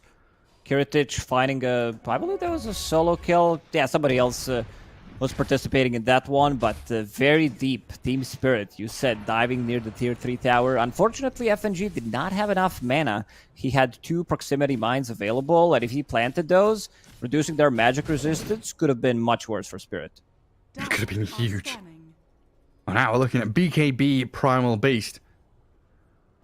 Completely different game for him now. Can just freely dive into the back lines. Look for the techies. Nothing to Potentially stop find him the from void. charging in. Unless you want to land the chrono, onslaught cannot be stopped. A tiny going Kanda. After that Mage Slayer. And of course we've got Aghanim Scepter and stuff down the line as well. Light Collector, when this item was like first added to the game, I didn't like it too much, but somehow I overlooked 10% move speed. This is massive, and in this game it's pretty good. I see Collapse having it. You're playing against Nature's Prophet. You cut down those trees. You don't care about Sprout, so you can get rid of your Quelling Blade and have something else. Man, I don't blame you. There's a wall of text there of stuff it does. And you're like, yeah. The move speed's right down to the fine print on a contract, right? It's like 10% move speed. 7.35. New item. Brilliant. Great tooltip. What else do you need? Nothing. Oh, Yatoro. Atheltrans? Yeah, go on then. Nice, easy Tormentor. Yeah, that would... Okay, so Phoenix was the one who already had the shard. It was between Mira and Laurel, so they would definitely love Laurel to pick it up. Would increase his farming capabilities, his tree throw as well, extra 100 damage. Marana's shard. What is it? Is it still the leap stuff? Yeah, it's damage and extra leap. Okay. They keep adding stuff to this leap shard. It's like, It's still not great. Free shard is a free shard. Not going to complain. Maposhka popping in to the Roche pit. See what we can find over there. Gets an interesting ward there off to the far right-hand side. A sticky bomb chasing the Phoenix mid-dive. Where's He's he off go? the What map. is this? I don't know. There's tufts of grass and the edge of the world. See the waterfalls and the ice caps on that from the flat map that we live on. Yeah, the Dota world is flat. It's not a globe. Same as in real world. Just kidding. And they're gonna go for Roche. They have more than enough damage. Let's see if Spirit decides to take that fight. Yatoro, no TP for 30 seconds, so he's not gonna be there. Nice smoke and come out of the pit now. Dire's top tower is under attack. Team Spirit moving across. They could get met with some serious resistance. Centaur front line gets the jump. Mira leaps out. Still got stunned. Laurel, Avalanche to hold them back for now. Collapse once in. Noticed a little isolated. Does have the backup of Squadix and Kiritich. Oh, The no toss, chrono. though, stops the chrono. Kiritich half HP. Got to back himself up. Notice Stampy's forward and they've got the kill on Laurel. That's a nice one. And like you said, Yatoro, no indication that he's even going to join this fight. He's still up at top lane. Does have TP available now, so he can TP to tier 2 tower, maybe TP to an outpost, but that's a bit of a risky one. Faceless Void was mid-animation to cast that Chronosphere. Gets tossed, and this should be the kill of Roshan. Very even game. 17-17, less than 1k gold lead for Spirit. Still going to feel pretty good having Faceless Void. Slightly advantage now with this Aegis take. Chrono at the ready. Didn't have to spend anything for a little team fight win and a pick on the Tiny. And this is the build that I mentioned. I've seen Yatoro play it so many times. Sanjin Yasha, after Battle Fury, into Aghanim Scepter. So you can dispel yourself, you can dispel enemies. Great against Ember. Against his shield, against Taser, Time Dilation. Yeah. Plenty of good stuff that you can get rid of. FNG set up a little minefield on that bottom twin gate, and they're all going to move up top, prep themselves for this top lane push. Tier 1 still standing, so easy pickings to gather up that little bit of bonus gold on the map. That's already waiting for them. And BKB is not too far away from a couple of these dire cores either. Faceless Void, about 1,000 away. Centaur's got his Eternal Shroud, so he's tanky as hell. And Ember Spirit, yeah, finished off the Shivers Guard a few K away from BKB himself. What's that? Stampede mid? Noticed. Lands the stomp on Yatoro. Avalanche. It's there to provide a bit of protection, and the cut through the trees gets Yatoro to safety. Immediate smoke. Look at that VP there. They're hungry. Blood in the water here. The bear can smell meat from miles away. In we jump onto Laurel. Tossed back. Still ability with a slight in the chains and a follow through from Notice. Kiritich will start bashing away, wailing on the Tiny. Laurel dead again. Meanwhile, backlines. They've silenced up this Phoenix, and they've got the potential with that gap close of Squadix. Orchid Nature's Prophet. That's position 4, by the way, who's going to start to scale. On the other side, you have Mirana, which is not really a hero that can scale. You gave him a free shard. He's building into utility items of Vlad's, but damage output from Mirana and the impact is not going to be even close to what Nature's Prophet brings. Yeah, I mean, we've got that potential with Pulverizing Arrow, or we had that potential. Now it feels it's kind of gone out of the window. No solo pickoffs available because VP are playing as this tight-knit group. All 5 together, no one isolated or showing on the map. And when someone is out on the map, it's a Prophet or an Ember who have the ability to TP back to rejoin their team. Very difficult task here for Spirit to get a foothold on this map. Especially with mines being placed everywhere. We'll see what Yatoro can do. Top of the net worth, Troll Warlord. Definitely capable. And he is somewhat of a counter, like you were saying in the draft. This Ember, this Faceless Void. Mirana up at top, going to get picked off. Sayush with yet another kill for this Pos 4 Prophet. But look at mid. Heyo, they've caught the Void. Aegis is there. Kiritich going to lose his first life. Now, what's the follow-through plan? Look at that shiny golden skyward Aegis. In we jump, out we go. Might need to drop the chrono. Left-hand side. There are mines up on this high ground, but he does just drop the chrono straight onto the Troll Warlord. The mine's blowing him up with this supernova. The egg just keeps going. They can't finish it off. They've killed Kiritich. Notice now, stuck in the midst of them all. A Team Spirit getting blasted off, upon by FNG, but Laurel still alive. Finished by Squadix. Ember Spirit zip-zaps off to the right-hand side. 3 for 2. But Team Spirit fighting through Chrono, through hell and high water. Beautiful supernova there, and also Laurel jumps in, defends that supernova, gets the toss, gets the avalanche on 2 heroes, and then drops the tree grab. They immediately start to run away. Unfortunately, Faceless Void, he did not have his courier. I believe his courier died while having BKB on it, so... Oof. It was flying out. If he has BKB, I think that's a bit of a different fight, but he's still very burstable. Even though he does have, 1600 HP, he dies. They do have enough stuns, enough burst damage to take him down. Yeah, he took 850 damage, magical damage from the Phoenix. The other 800 damage was from the Troll Warlord. So absolutely right. If he had that BKB, just negates all of the Phoenix damage, and he's fine. We talked about scaling, but Boschka, he picked up Hand of Midas. He's gonna scale. Level 14 from that fight, he got like 2 levels, and going into Hex next. This has been the build on Phoenix for quite some time. Without Hand of Midas, though. You want to pick up your shard as soon as possible, and then go into Hex, Icarus Dive, Hex Initiation. Yeah, but that Midas is like, sometimes you do, sometimes you don't. And usually when you do, you feel sad about it. Ember and Nature's Prophet just out of the woodwork, appearing out of nowhere. You're a tiny farm in camps, there's a ward that spotted you, and now you've got 4 heroes basically whacking on your head. Yatoro's going to make the most of this, though, as 4 heroes show. Gets the tier 2 up at top, so opens a bit of map space for himself. Same story down bottom for VP. And Kiritich makes the move forward. Very healthy tier 2 down there, but they're prepping themselves, waiting to see what comes around the corner. Oh, double damage rune. Is that Ember Spirit? Yeah, he's going to grab it, bottled up.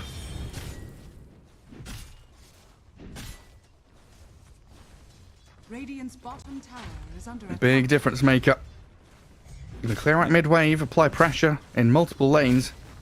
Squadix was not in that fight. That just happened. He came in slightly late, got that one slight off, and, you know, just didn't even pop a BKB, didn't bother committing to a fight.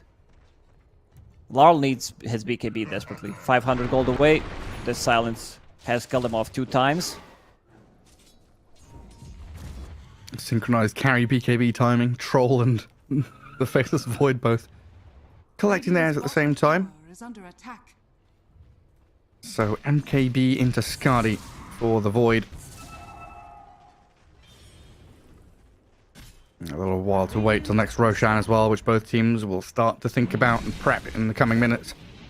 Vision is key, as always. And you just know Miposhka and FNG are going to be hammering that point home. Radiant's bottom tower Two of the best is under warders in the attack. game. Double smoke picked up by the Phoenix, so they're getting ready to make that move. The third one he bought as well. It's like, buy out all the smokes. Oh, look at all those mines that FNG placed. You're not going through those gates without dying. And he's also protecting it. Roshan will be on Radiant's side. And here's the move. They will smoke. Double BKB timing that you talked about. Make it triple Are scanning. with one on Primal Beast from before. Who's going to show, though? Who's out on the map? Miposhka, D-Ward, re-smoke. VP sat down, bottom right-hand corner. No Roche for at least 35 seconds, though. Looks like they're heading towards Twin Gate. Might appear back up top lane.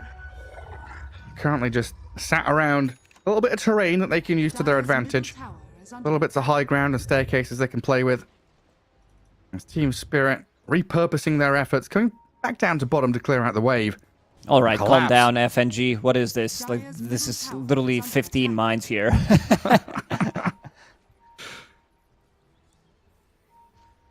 It's a little spooky over there.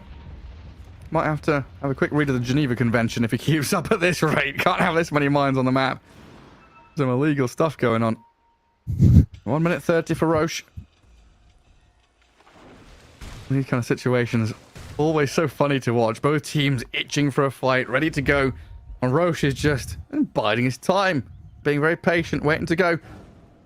Is that third smoke? So yeah, Miposhka bought 3 smokes. Smoked to mid, warded, re-smoked, back down to bot, and re-smoke a third time for the long wraparound. All the way through the Lotus Pool, not spotted by VP. Here they Kiritich come. waiting in the pit. 2 heroes are out on the map, right? Nature's Prophet and the Ember have shown themselves mid and top. Potential here for Spirit to get a quick blow up on someone. They Lal do have scouting. Remnant. He can TP in. He can. Yatoro is scouting. Mines are there. Collapse. Oh, getting tagged by a couple. Ember Spirit, the ping on his Remnant. He says, guys, I can join. Jumps in. Immediate slight chains and then back up. Oh, Illusions. Tiny.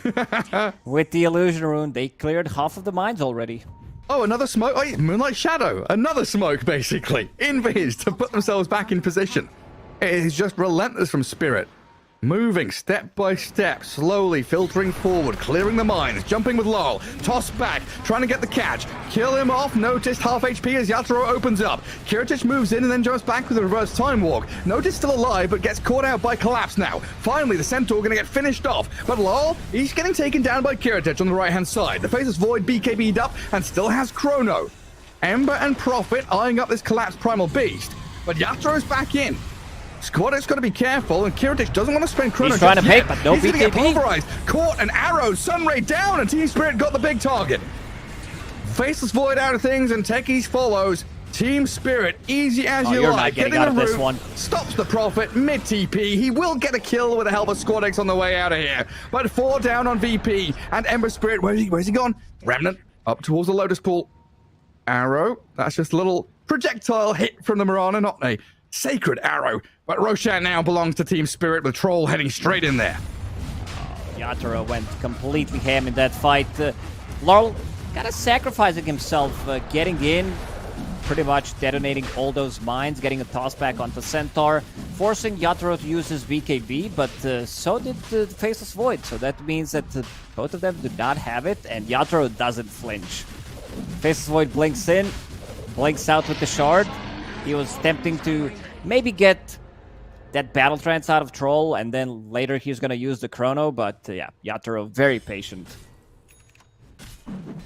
She's very patient overall by the entirety of Spirit, right? There's like quadruple smoke into Moonlight Shadow. Squadix losing a lot of his mana pool there. Having to spend it to evade the jump from Laurel's Tiny.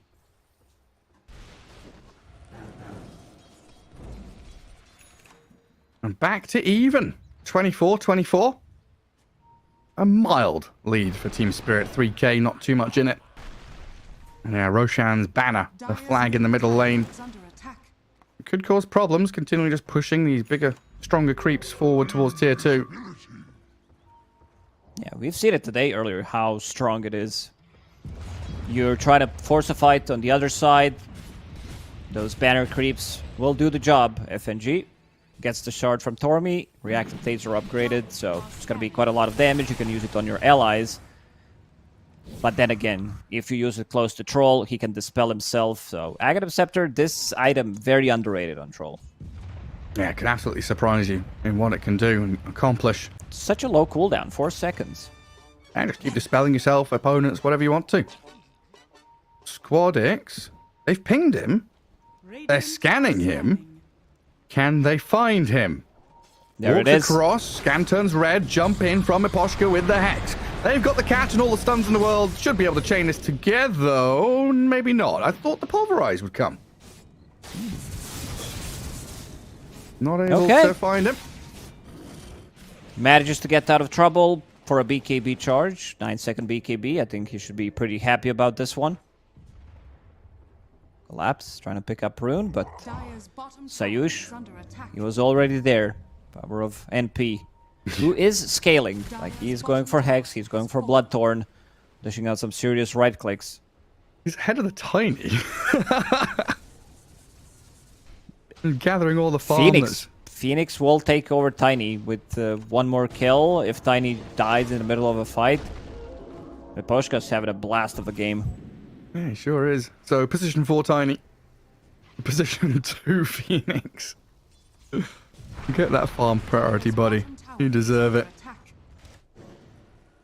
Lol, definitely going to be dishing out some serious damage, though, as this game progresses. You can scale into that Kanda, the Aghanim Scepter, post-BKB. What's next up for the big boys? Void and Troll. What are their key items to kind of turn the tide for Kiritich or keep the onslaught going for Troll? Well, Troll's getting closer to his level 25. I see Swift Blink coming out. Faceless Void, only level 20. Needs that MKB desperately. So he can actually hit Troll. Dire's middle tower is under attack. Nice gem pickup as well by Mira. Always like to see this. Get that vision control. Some sneaky wards being placed out here. Like the arrow across, yeah, spots the nifty little one I think FNG has found. And a couple of deep observers from Team Spirit, top into mid. They are Radiant side, and we've seen this inclination from Radiant teams to push out top lane. Now, like you were saying, it just feels more comfortable, right? Less angles of attack and wrap around to stop you in your pushes. Shadows take us. For now, Okay, another Moonlight Shadow. This has been used really well throughout the game. Kiritich needs to back off. Ooh. If he was clicking somewhere else, that arrow would have landed. With no buyback. Needs to find some good neutral item for himself. Gonna be Ninja Gear, MKB finish, so extra agi, some move speed, and of course the self-smoke. Very irritating though when you've got Ember and Prophet, side lane split pushing, cutting waves. Very irritating fellas out there, causing some map problems for Team Spirit. Well, Laurel does get a courier snipe there, noticed, losing out on his. And Virtus Pro kind of tucked away in their base right now. A little afraid to come out and meet this Aegis Troll. But once they see top lane, Troll Warlord is out there on his own. Mid lane, they've moved back, and bot lane, they showed one. Virtus Pro knows that as a 5-man unit, they could have that numbers advantage and get a pick off here. A big one on Laurel, potentially, as he wanders around under his own vision, seeing who's coming, blinks back, and that will give away to FNG that there was a high ground observer ward. Both teams having gems, so there's going to be a lot of vision taken out. Another smoke from Team Spirit. Moonlight Shadow ready in 30. Lotus Orbs available as well. One being built by Miposhka, one done by Mira. Ooh. Ember showed with a sleight of fist on that mid-wave. That would be a great target to go on if they can burst him pre-BKB, and this wraparound could pay off big time for Team Spirit. They come up the staircase, walking up the ramp. Mira shows on the left. Jump in from Laurel, trying to have a toss and combo into Noticed. That's the tanky Centaur, though. On the right-hand side, Collapse. Getting the jump onto the Faceless Void. The combo's not going to come because Kiritich got off his BKB. Now the Chrono landing in. The Phoenix finished off as well. Good silence to kill off Miposhka. The Chrono onto this Troll Warlord. They're pinging Yatoro. He got hit by an arrow. Can he get himself out of here with a battle trance and a turnaround? He's too low and he's finished off. Squadix with a triple kill. Collapse, the only one really left in this fight. And he's being chased down by Kiritich. Blinks away to try and escape. TPing home now, but VP. They Amazing. did not allow Yatoro to ham this fight. He lands a Chrono, gets out of the Chrono, kills one target, goes back, and again, Squadix, he's had an amazing game so far. You get hit by a Mage Slayer, your spell damage is not gonna be there, especially on Tiny. Sure, Tiny deals some right-click, one of the reasons why he's going for this build, so that he doesn't rely on Avalanche and Toss, but massive team fight for Virtus Pro. Yeah, now they're on the enemy high ground, pushing tier 3. Incredible stuff from them. You've got to say, Laurel looking at these initiations, going on the Centaur, difficult hero to burst down. Then he gets tagged by this Mage Slayer. That's silence, though. Nature's Prophet has been on point, finding exactly who he needs. Phoenix was the key target in that fight, for sure. Also, Spirit Vessel. The tankier you are, the more damage you're going to take from that item. Another initiation collapses in. Not the target that you want to go for. Nice play from Notice. He blocks the arrow, so doesn't hit Faceless Void. Very nicely done. They'll finish off this barracks, it looks like. Squadix gonna take it down. Bottom lane gone as well, thanks to Sayush. BKB TP out from the Prophet. And Team Spirit, a racks and a half down. Arcane Rune has spawned down south as well. Kiritich, he's the one to grab it. Ember Spirit not able to come here and bottle it up, sadly. Yeah, Kiritich, he's had enough of these shenanigans when they initiate with him with either Dive Hex or just Primal Beast blanking in, using ulti on him. So next item will be Lincoln Sphere. That's the only way he dies. If he gets chain stunned to death, they don't have any saving abilities, pretty much. There's a Force Staff, maybe a drop down a Taser, try to use Stampede. And also, noticed he does have Lincolns, so they know where the real threat's coming from. All right. Big solo kill. 1,100 gold for Yatoro. That's honestly amazing. That's a support profit, but yeah, you're looking at his net worth, makes a lot of sense. That's not a support profit. He's top 5 right now. Might take over Collapse in the next few minutes. Okay.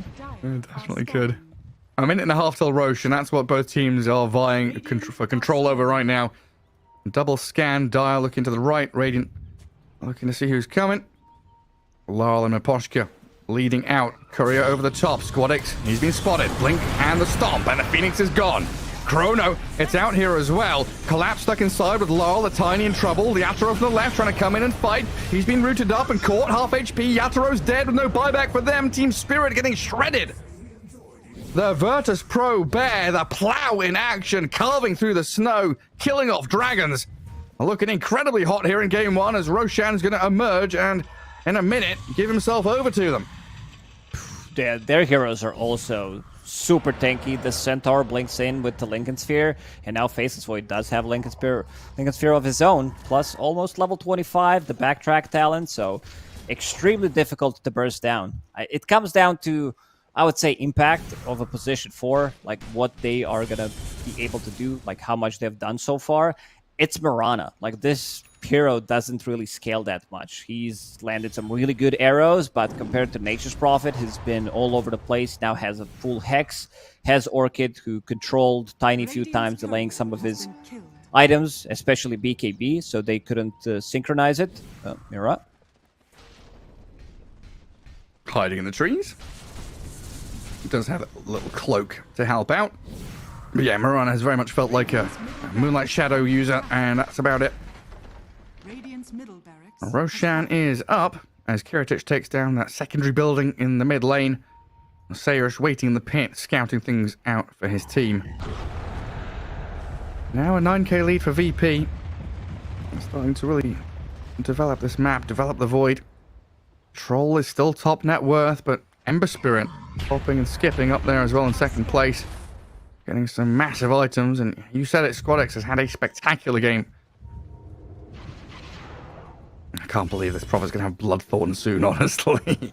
For now, saving a buyback. It's exactly what you need on NP. Come back to a fight. Maybe you get bursted from 100 to 0. Come back with the BKB, Hex, Orchid. Needs a little bit of extra gold, 220. Would definitely love to have that before the next fight starts. The lanes are being pushed in. The mid lane, they know exactly where they are. Oh, for sure. I mean, if there's something that Team Spirit are good at, though, it's teamfight execution. If they're able to get this perfect jump with Collapse showing further to the north, sees SquadX coming in. The positioning from VP here is too good. Noticed on the high ground, SquadX Ember spamming out.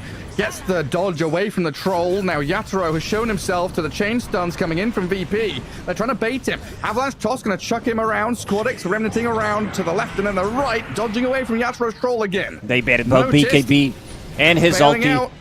Battle Trance wasted, BKB used, and now the Chrono from Kiritich is going to secure the kill on the troll. Lights out for Yatoro, troll down. Team Spirit looking worse for wear as Sayush has soloed Miposhka on the left-hand side. Kiritich going to chase Lol now with the rest of the team. Collapses in, trying to do what he can. Struggling to do damage and stick on a target that was noticed, and Kiritich dancing around him. Pirouetting over this primal beast. The dinosaur is done for. No chance remaining for Team Spirit. They get wiped, and GG called. VP victorious in game 1. Wow, this game was pretty even for a really long time. The score was like 17-17. Virtus Pro, they dismantled the lanes with this Nature's Prophet pick. I think coming into the second game, you definitely need to ban it. You might pick it yourself. You see that this Mirana second pick didn't really work out. I feel if it was any other hero, the game could have been different. It's just the impact of the hero. Like, it's not there compared to what other position 4/5s are bringing to the table. It's just not there. And also, I think we got to give credit to Noticed. He was having a really bad game and was not selfish at all. He built into Lincoln Sphere Lotus Orb to throw in his Faceless Void so he could go in, can't get Hexed, can't get pulverized, and just playing for the team. He's ended up the game with like 0-6 and 24. Not the ideal score that you want to have, but, you know, he's done the job. Yeah, always in the right place at the right time. Didn't miss a single stomp, just lining them up on multiple heroes every single initiation. Great stuff by VP. You know, everyone pulling their weight, everyone really fulfilling their roles. SquadX spectacular from the Ember Spirit, has to be said, as that mid laner really popped off. You know, super Grandmaster Ember Spirit, you expect it from him. And this Faceless Void pick, big brain from FNG, right? Because that was a consideration for Team Spirit as the draft progressed. But second pick, just snap it out. We know we're going to be able to secure ourselves late game with this hero. Just getting there is the matter at hand. So game 1 for VP, and as a best of 3 here in this qualification series, we'll find out if Spirit can come back and maybe weasel themselves a victory or two. We'll have a quick break before that, though. See you then.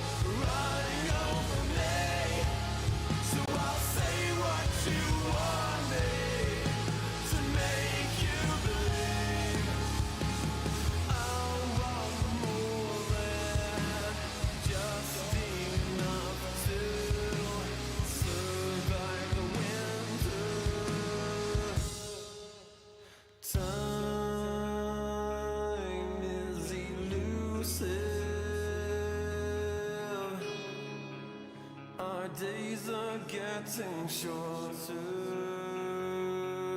It's now or no way.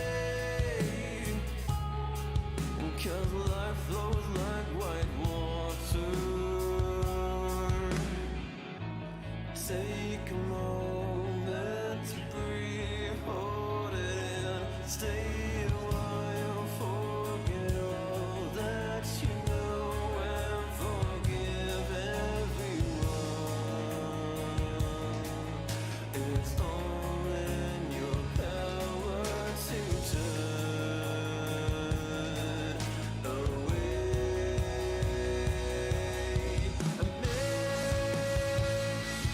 I've been blinded, 'cause all I see now is a fairy tale ending. It's not in our course at all. Make a change, forget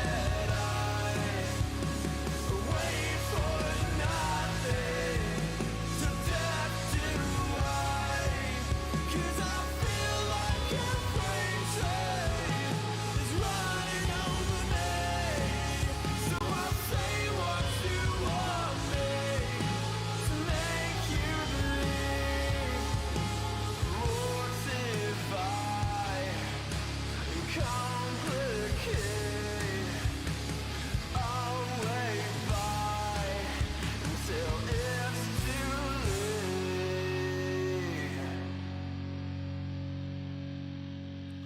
But I think that you know much better. Wait forever. My head is on straight for once, and you will pay for it.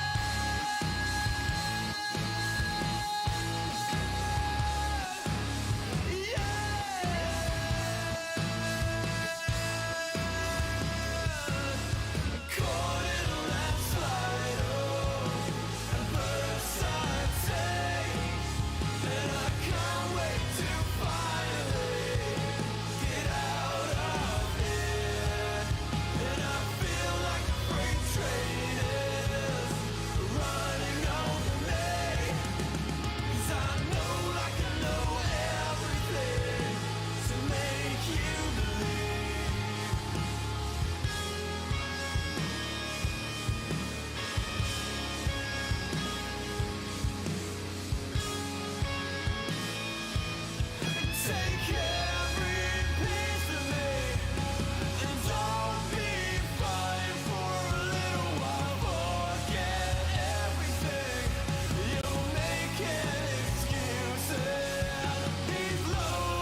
Welcome back, folks. Here we are, ESL 1 Birmingham closed qualifiers for Eastern Europe. Win the qualification upper bracket best of 3 series, if that's a mouthful.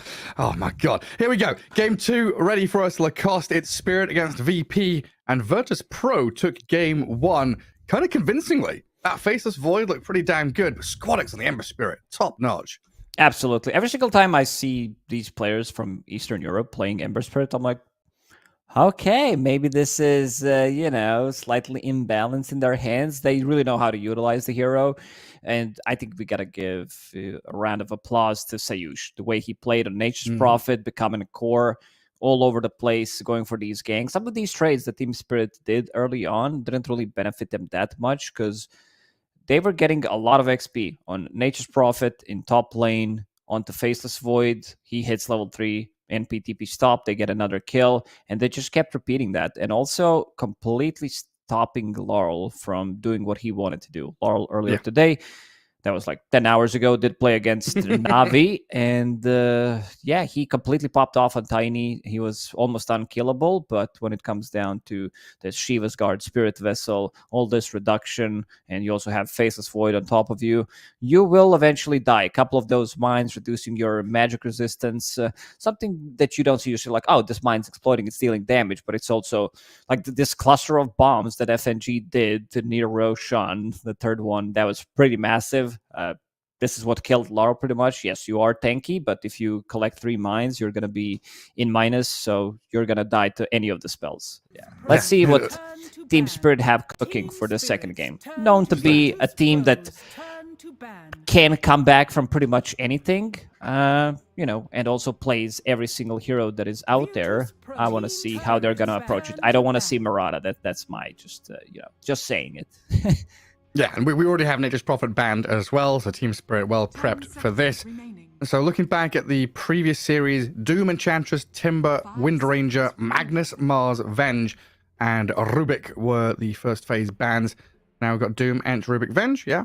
Pugner and Nature's Prophet going to pop in there as well. So some of these off-laners still available. Timber, Magnus, out there and ready to be picked by whoever wants it. Let's see exactly what we're getting our hands on here, though. But yeah, I mean, again, if you're just joining us, this VP versus Team Spirit matchup, historically has always been VP favored until Team Spirit picked up this TI winning squad, right? With these boys, Toronto Tokyo back in the day, and of course with Laurel, and they've been on a 7 series win streak, kind of untouched since 2021 against VP. But VP have been on the rise. Yeah, this past year and a half have been very good for them through the DPC, and the TI looked incredibly strong. This roster, you said earlier, has stayed together for quite some time, and under the captaincy of FNG, you know they're going to get good stuff done. This could be their time to crack that curse, get a series win against Spirit. This 1-0 lead already a good sign for them, as we ban a Wind Ranger and we pick a Timbersaw for Team Spirit. Yeah, Timber, one of those heroes that doesn't have that many counters. This hero field, one of the reasons why hero is contested pretty much in every single game, one of the reasons why he's banned in most of the games in the first phase. It's just that he does so many things. And Virtus Pro, okay, that's the answer. I don't know, Gary, if you've seen, if you experienced, you did. Okay, as a Turbo gamer as well, people love to probably pick Omni Knight. Pure damage, something that deals well with Timber. You don't care about his abilities, you don't care about his armor, but it takes time to build it up. We're talking about, getting Echo Saber first, picking up the Shard, Harpoon, getting Kanda, maybe some extra damage that you do with it, Kaya Sanj, whatever, and playing for super late game. This hero becomes insane. He is an absolute monster, because he not only does he do tremendous amounts of damage with that, is it Hammer of Purity, right? But he's also like unkillable with his Heavenly Grace and Guardian Angel. It's just like untouchable fella running at you, diving tier 3s. And you said it, potential counter here with pure damage against the Timbersaw. Okay, they want pick. I think they want this Omni to be core. There's some potential for it to be played as a support, but seeing that they banned Shadow Demon, I feel like this is a core. And why would you first face this if you don't want to counter Timber with pure damage? Yeah, I think you're right. I think it's pretty much locked into that position. He's not the sit in the forest, in the fog, waiting to save people kind of position 5 anymore. He is an up-in-your-face damage-dealing tank. A monstrous beast. Or the omniscience behind him. This is going to be most likely the lane for Virtus.pro. Off lane, Omni Knight plus Batrider. You bounce them into Omni Knight's heal. Cast range on his third ability isn't the greatest, so he needs someone to set it up. Unless he's playing into melee, in melee safe lane hero. Lion. Team Spirit. We'll take Lion. Lion's a really good counter to Omni Knight because Omni's mana pool is really low. And if he can't get the spells off, if he can't use his items, then you're going to be running around doing nothing. Pretty much. 10 seconds And a lot of nuke damage as well through Timber and Lion. When they spot someone on the map, they can blow them up very quickly. A third pick for Team Spirit. They've already got their potential offlane duo grabbed up already. Next up, Miposhka, what are you thinking? What's he got cooking for himself? Do we go down the route of dispels? Do we need these heroes to cleanse and purge the Omni Knight? He's too holy and religious. We've got to get rid of all that stuff. Do we get an oracle or something? There's a disruptor. Well, that's pretty cool. Hold him in place instead. Yeah, if you can set it up, Lion will need to be the one for now. Timber doesn't have anything to set it up on Omni Knight. Omni, with debuff immunity, he doesn't care about most of the spells. If he can get it off, let's say you're in middle of Disruptor ulti, suddenly you're not taking damage, you don't care about Glimpsider. So, old BKB pretty much. Third out from VP. Plenty of mid laners to toy around with, nothing really banned out. So I think Squadix has got quite a wide open pool as this draft develops. Crystal Maiden for FNG. Going to be pairing this up with the Primal Beast. This could also be carry Omni Knight. It doesn't necessarily need to be on the off lane. I think this is what they maybe want to do, because he does have pure damage from both abilities in the IFC Crystal Maiden right now. They want to keep Timbersaw in place with CM and try to nuke him down with Omni. Because I think what they want to do on Virtus.pro is keep this matchup, not just throughout the game, but also want to have it for the first 5, 6, 10 minutes of the game.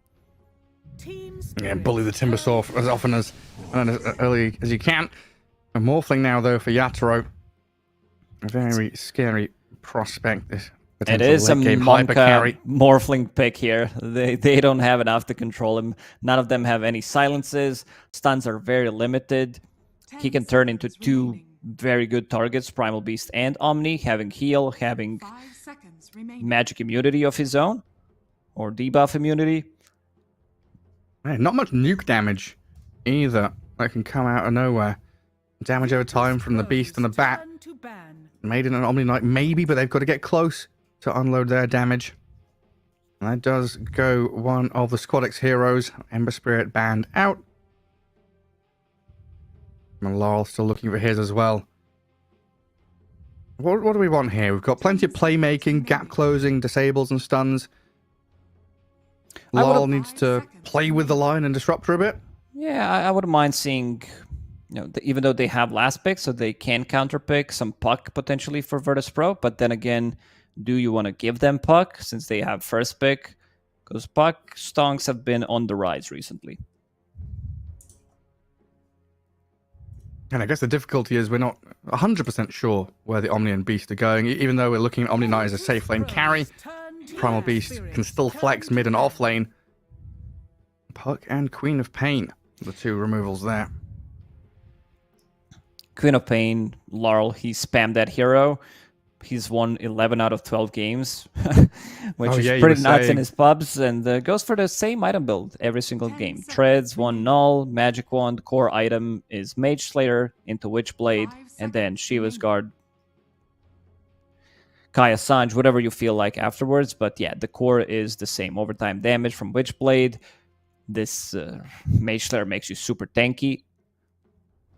So not really surprised that they banned it out. I wonder, is Void Spirit the next ban here? Looking at Squadix. You do want something that can get onto the Morphling, burst him down. I say, okay, no, the Huskar cheese was potentially there.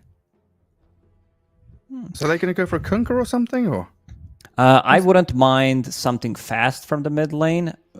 I'm looking at 2 heroes, Invoker and Keeper of the Light. Both of them build into Spirit Vessel against Morphling, against Timbersaw, and then they can keep this tempo going.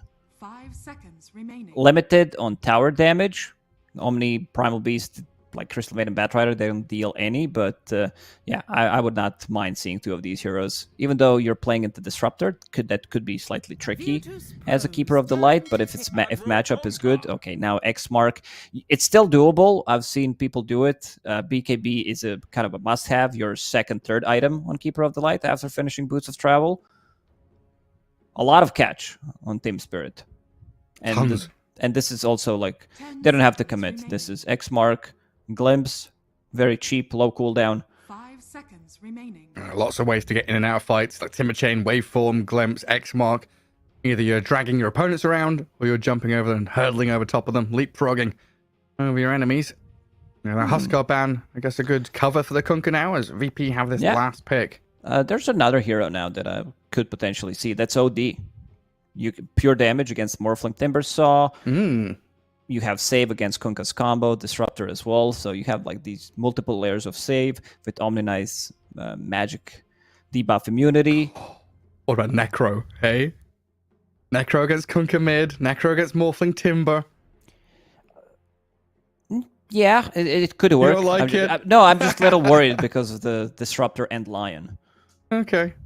He's sluggish. He's a very slow hero. He can easily get kited by those abilities. But overall, it would be good for the game. Morphling Timbersaw, they play on low HP, as you mentioned. I guess you don't have like the full cover of an Omni Knight support, right? You're not going to be getting healed up by him. Primal Beast not going to be protecting you too much. Choose your hero. Go for the... This Pangolier now feels like the old Juggernaut, you know? He's just like, well, what do we pick? I guess it's Pango time. Pango is just, okay, we want to have a little bit more team fight, some mana burn against Timber, Morphling, it works well. Why not take it? Hero that scales, well, they have good front line, so it will be Kiritich playing Omni Knight. Noticed on Primal Beast as expected. I'm all hyped up about this Omni Knight carry. I know people have been toying with it for quite some time.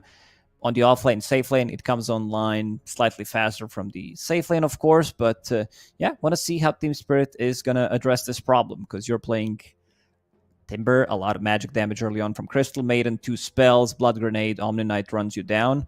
Mira will need to land some really big earth spikes. And really glad that Mira is not playing Mirana in this game.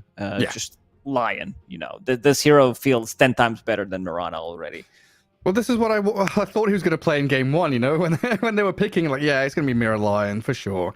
No, they tried the Mirana. Didn't work out for them. So heading into game 2, much better, well-rounded draft for Team Spirit. Everyone on pretty signature heroes. A collapsed Timbersaw, always going to be a wonder to watch. Yatro Morphling looking to head into that late game. It should be a decent or very good Morphling game, in fact. And VP noticed up at the front with that Primal Beast set we've seen pretty much everyone use. The big old Yeti, spooky, up at the front. It really is. Like some of Dota sets, I think the best one I've seen lately is Blue Snapfire. That shit's crazy. It's like funny ugly, you know? I love these sets that are like kind of on the verge of being ugly or bad, but they've got this funny, quirky. Yeah, that's why you like me. About them. Yeah. It's what I like you, it's what I like myself, you know, it's about self-reflection and self-love. You know, you're screwed up in the head or a bit funny looking. Yeah, it's all good, isn't it? Squadix. Oh. Smoke broke, does not want to place Observer Ward. And Kiritich, Omni Knight, the carry down the bottom lane. Crystal Maiden and Omni Knight, I mean, level 2 for them is really, really scary for the opposing offlane. Tons of burst damage, magic and pure could be coming the way of this Timbersaw and Lion. So you were saying Omni Knight has had a few changes over the past few patches, right? This Repel has gone back to being debuff immunity, still has that additional like strength and HP regen, which is nice. Hammer of Purity, we know, tons of pure damage coming out of the Omni Knight at a minor range. But Guardian Angel charges. It's pretty cool. Yeah, 2 charges. Finally, the ability doesn't feel like it sucks. It's actually really good. You can pop it one more time on yourself if necessary. Ooh. It looked like Mira almost denied it, but Sayush did pick it up. Yeah, I thought that was a deny as well. It must have been pretty close. Yeah, we've seen that thing happening with active runes where it gets picked up and denied at the same time. Never seen it with bounty though. People are too quick with the bounty runes. They've been practicing. Too fast. Miposhka and Disruptor. Eyeing up this top lane, seeing what's coming. And two snowy beasts are here. A spooky bat. And this big old Yeti. Yatro's going to keep his wits about them in this lane. Quite a lot of damage can come very quickly. And Batrider, a very good hero at contesting pulls and irritating Miposhka. Does have the glimpse level 1 to drag him back, but the body block will arrive nonetheless. Maybe even a courier snipe if Sayush can get on top of the courier. Instead, just opting to hit Miposhka. Very interesting from Yatoro. He's keeping his HP at 800, sitting at only 45 damage. Missed a couple of creeps because of that. I guess level 1, he does not want to risk anything to be initiated on. But seeing that Primal Beast has Uproar, maybe it's time to switch back, use some of that agi. Okay, because he started with Adaptive Strike. Never mind, I'm stupid. Yeah, I was waiting for you to finish. I was going to be like, yeah, he's Adaptive level 1. And does go for that Shift level 2. Down the bottom lane, Kiritich. Oh, stunned up, naded, and dead. Mirror and Collapse crack that level 2 just a little bit faster and get the kill. Super important one as well. Top lane. Oh, they're still not done. Getting dived as well. The Timber Chain forward. Another kill there for the Timber Saw. Really nice from Team Spirit in that bottom lane. Ooh, Sayush Courier dies. Things look really, really good for Team Spirit already. 1k gold lead. Yatoro getting that Courier killed. And bottom lane, there's a lot of denies already. Yeah, a really good start there. 12 and 2 Timber Saw. 10 and 1 Morphling. Kunkka, Pango trading evenly in the mid lane as one would expect. Omni Knight really the loser out of this early 3 minutes of laning. 6 and nothing. Needs to start catching up. And that was potentially a scary lane. Maiden and Omni Knight with a lot of burst damage. But there you go. It's level 2 hitting first. Always a key element in these lanes that offer a lot of control and burst damage. Oof. They're almost level 3 right now. So that's going to be pretty massive. I could see Crystal Maiden just dying there. And Kiritich will put the second point in Purification. That's quite a lot of damage. 160. Big amount of heal. They want to secure Lotus Orb. We'll grab it. F&G make sure Mira's kept at bay. Might have overstepped. Collapse doesn't want to go hunting. It's always a very difficult tightrope act you're doing here as a Crystal Maiden. You're slow. If you get out in the open, you're going to get caught. But here, turning and getting a lot of damage onto Collapse. Kiritich and F&G have spent the majority of their mana pool now to do a bit of trade damage there. All thanks to Lion, of course, with Mana Drain. Couple of mangoes left on FNG. But Mira doing a good job. 2 points in Mana Drain. Collapse. Pretty healthy. Half HP. Oh my god, this is so annoying to play against. Mana Drain. Mira, Mana Drain. he's deeping mid. Hey, Trying to set things up. Spike. Wow. Squad X. He's dead. Nice call from Laurel. That's definitely him. He's like, he already used 2 of his abilities. I'm gonna X mark him. And the Mira was also keeping distance, so didn't get bited by Frostbite. Crystal Maiden didn't have mana, but she could have used mangoes if she was close enough. Yeah, That's 3-0 big. start. This is big. Great start for Team Spirit. Net worth lead for them. Playing from this dire side.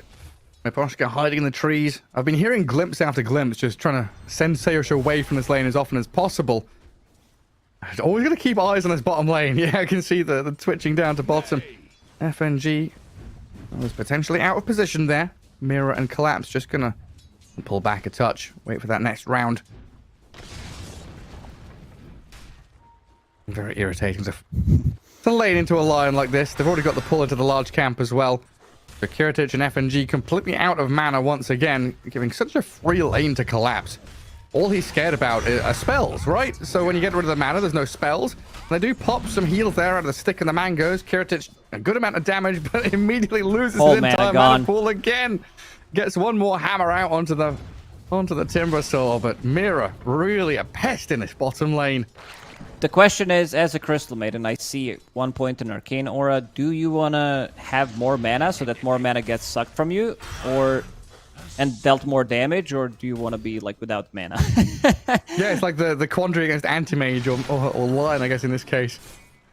Do you want to give them more damage and more annoyance or not? Miposhka, twin First gate play. rotation. Gets the kill, and this also leaves Yatoro alone in the top lane. Tower is under attack. Lanes are kind of crumbling for Virtus.pro. This bottom lane, they're not getting too much out of it. Mid lane, pretty even in terms of CS, but that one kill gave him advantage. And Mira was still thinking about maybe getting one more kill before Pango gets level 6, but seems like he's gonna be seen. Pango enjoying himself. Mira going to track back and find FNG. Miposhka going to come and join in as well. Glimpse him back in. FNG has another frostbite here, but caught up in the kinetic field. Mana drain sucks her dry. And a bounty runner spawned here for the two supports to claim as well. Or even just to guard for the Kunkka, who is rotating down south now. Level 6 ready for Laurel. So if they can get in on top of Kiritic, that's going to be another death of the Omni Knight. Sad times for VP as they get dived into tier 1 6 minutes in. X mark boat, catch out the Omni Knight. Level 4, Kiritic getting blasted by Collapse. Squadix is here with a Rolling Thunder, though, trying to turn the tides. Mira, Frostbitten, caught out. They need those kills. They do take one down, but can they find secondary targets? Laurel and Collapse, the help of the Glimpse, pushing them back. VP held at bay. Another Frostbite, Torrent gonna miss. Squadix keeps on going forward, but they do not have enough for Laurel. They do have the Swash for Collapse and that killing spree taken. A nice move from Squadix. He needs to be the one fixing those lanes. A nice TP rotation. Maybe if Omni has a point in Repel, but Kiritic, yeah, he's really struggling. Will refill his bottle. Will act as a position 5. You know, do something good, because he's not having a good time. 0-3 and 0. Needs to catch up. Yes, Omni Knight's one of those kind of laning heroes as well, right? He's not going to go and farm stacks in the jungle. Doesn't have any innate cleave. He's all about this Echo Saber shard build off the back of a good laning stage. So the struggles here could be compounded as he gets glimpsed again into the waiting arms of Collapse. The machine of war ticking over for Team Spirit here and really keeping Kiritic under their boot. Squadix is with still another here. good rotation. Yeah, I mean, a rotation is still here. You're right. Just moves back into the bottom lane. He found a big neutral item. Pango with Lance of Pursuit from behind. You're getting slowed. You're getting extra damage from every single swashbuckle. So that's pretty good. Problem is, like, supports are also not having a good time, so they need to play with Squadix. You can see Sayush trying to collect some XP mid. Who's going to get the rune? Oh, the Earth Spike was good. Boat and X-Mark coming. Notice arrives and tries to blow up Mira. Glimpse not quite quick enough. They're fine with that trade. Notice can get out of trouble. Squadix needs to pick up this rune. Miposhka tried to deny it. Might pay with his life now. Looks like he probably will. This Lance of Pursuit causing problems for Team Spirit. Squadix keeps giving chase. Miposhka throws one more Thunder Strike, but down he falls. Very much one of these games where, you know, focus is down bottom, into mid, guarding Kiritic, playing in towards Collapse. Look but at meanwhile, the top. They're still in the game. Like, they just managed to get 2,000 gold almost away from Team Spirit. Squadix with some nice moves. Once he picks up that Diffusal Blade, there's going to be, you know, kill threat onto this Morphling. 2 swashbuckles, he's out of mana. yeah, potential's there. We do see a lot of that burst damage finally from Kiritic and FNG. But Collapse, he's already level 6. Throws the chakram at them, and that will keep them at bay. Stack starting to be built up on that left side of the map. Radiant building their triangle bank up as much as they can. Still a bit to go for Kiritic to get his first item, though. So vitally important for him to get that Echo Saber, Shard, Harpoon. That's when you line things up. I can actually, you start playing the hero, right? Omni Knight, hard carry, very much item dependent. He needs those items. It is a mean hero. Like, you can't protect yourself against what he does in the late game. Big stacks. That's why Sayush was slightly under level. He was not collecting XP, but suddenly he's level 6, getting some extra gold from that. So notice we'll clean up the rest. Lasso online. Did you say Omni Knight is a mean hero or a meme hero? No, he's a mean hero. I need not beg for scraps. It can be a bit of both. He deletes these heroes instantly. Like supports, if it comes down to... There's no item that saves you from it. No. Blinks You in on top of you, shard, double hit, Hammer of Purity, dead. You need Eon Disc and Wind Waker. And as a support, I'll tell you now, that's going to take you a good 70, 80 minutes to get to. Team Spirit, they love to build one particular item, Lincoln Sphere. Maybe that's the one that can protect you. Maybe. Yeah. Collapse knows what's up. Oh, good deny. Miposhka and Sayrish having a bit of a battle over the ward. And Primal Beast finishes off his Veil. And a bit of calm. Finally, Kiritich gets to farm as much as he wants down in this bottom lane. Still holding a tier 1 token as well, considering what option he's going to go for. Never a good sign, though, right? When they're holding this item, it's like garbage options. That's not bad. Pig pole. Yeah, some extra damage, extra stats for him.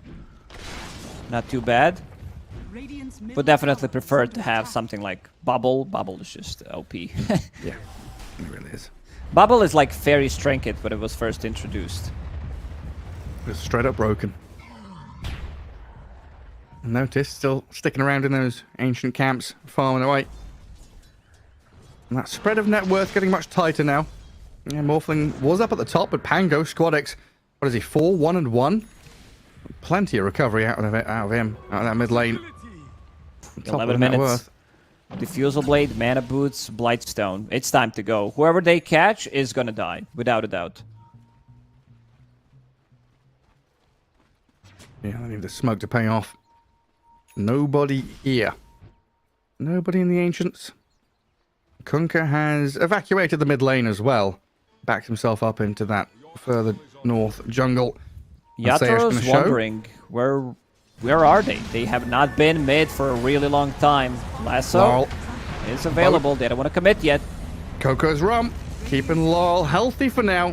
What's getting burnt alive? Squadix at the X mark. Ooh.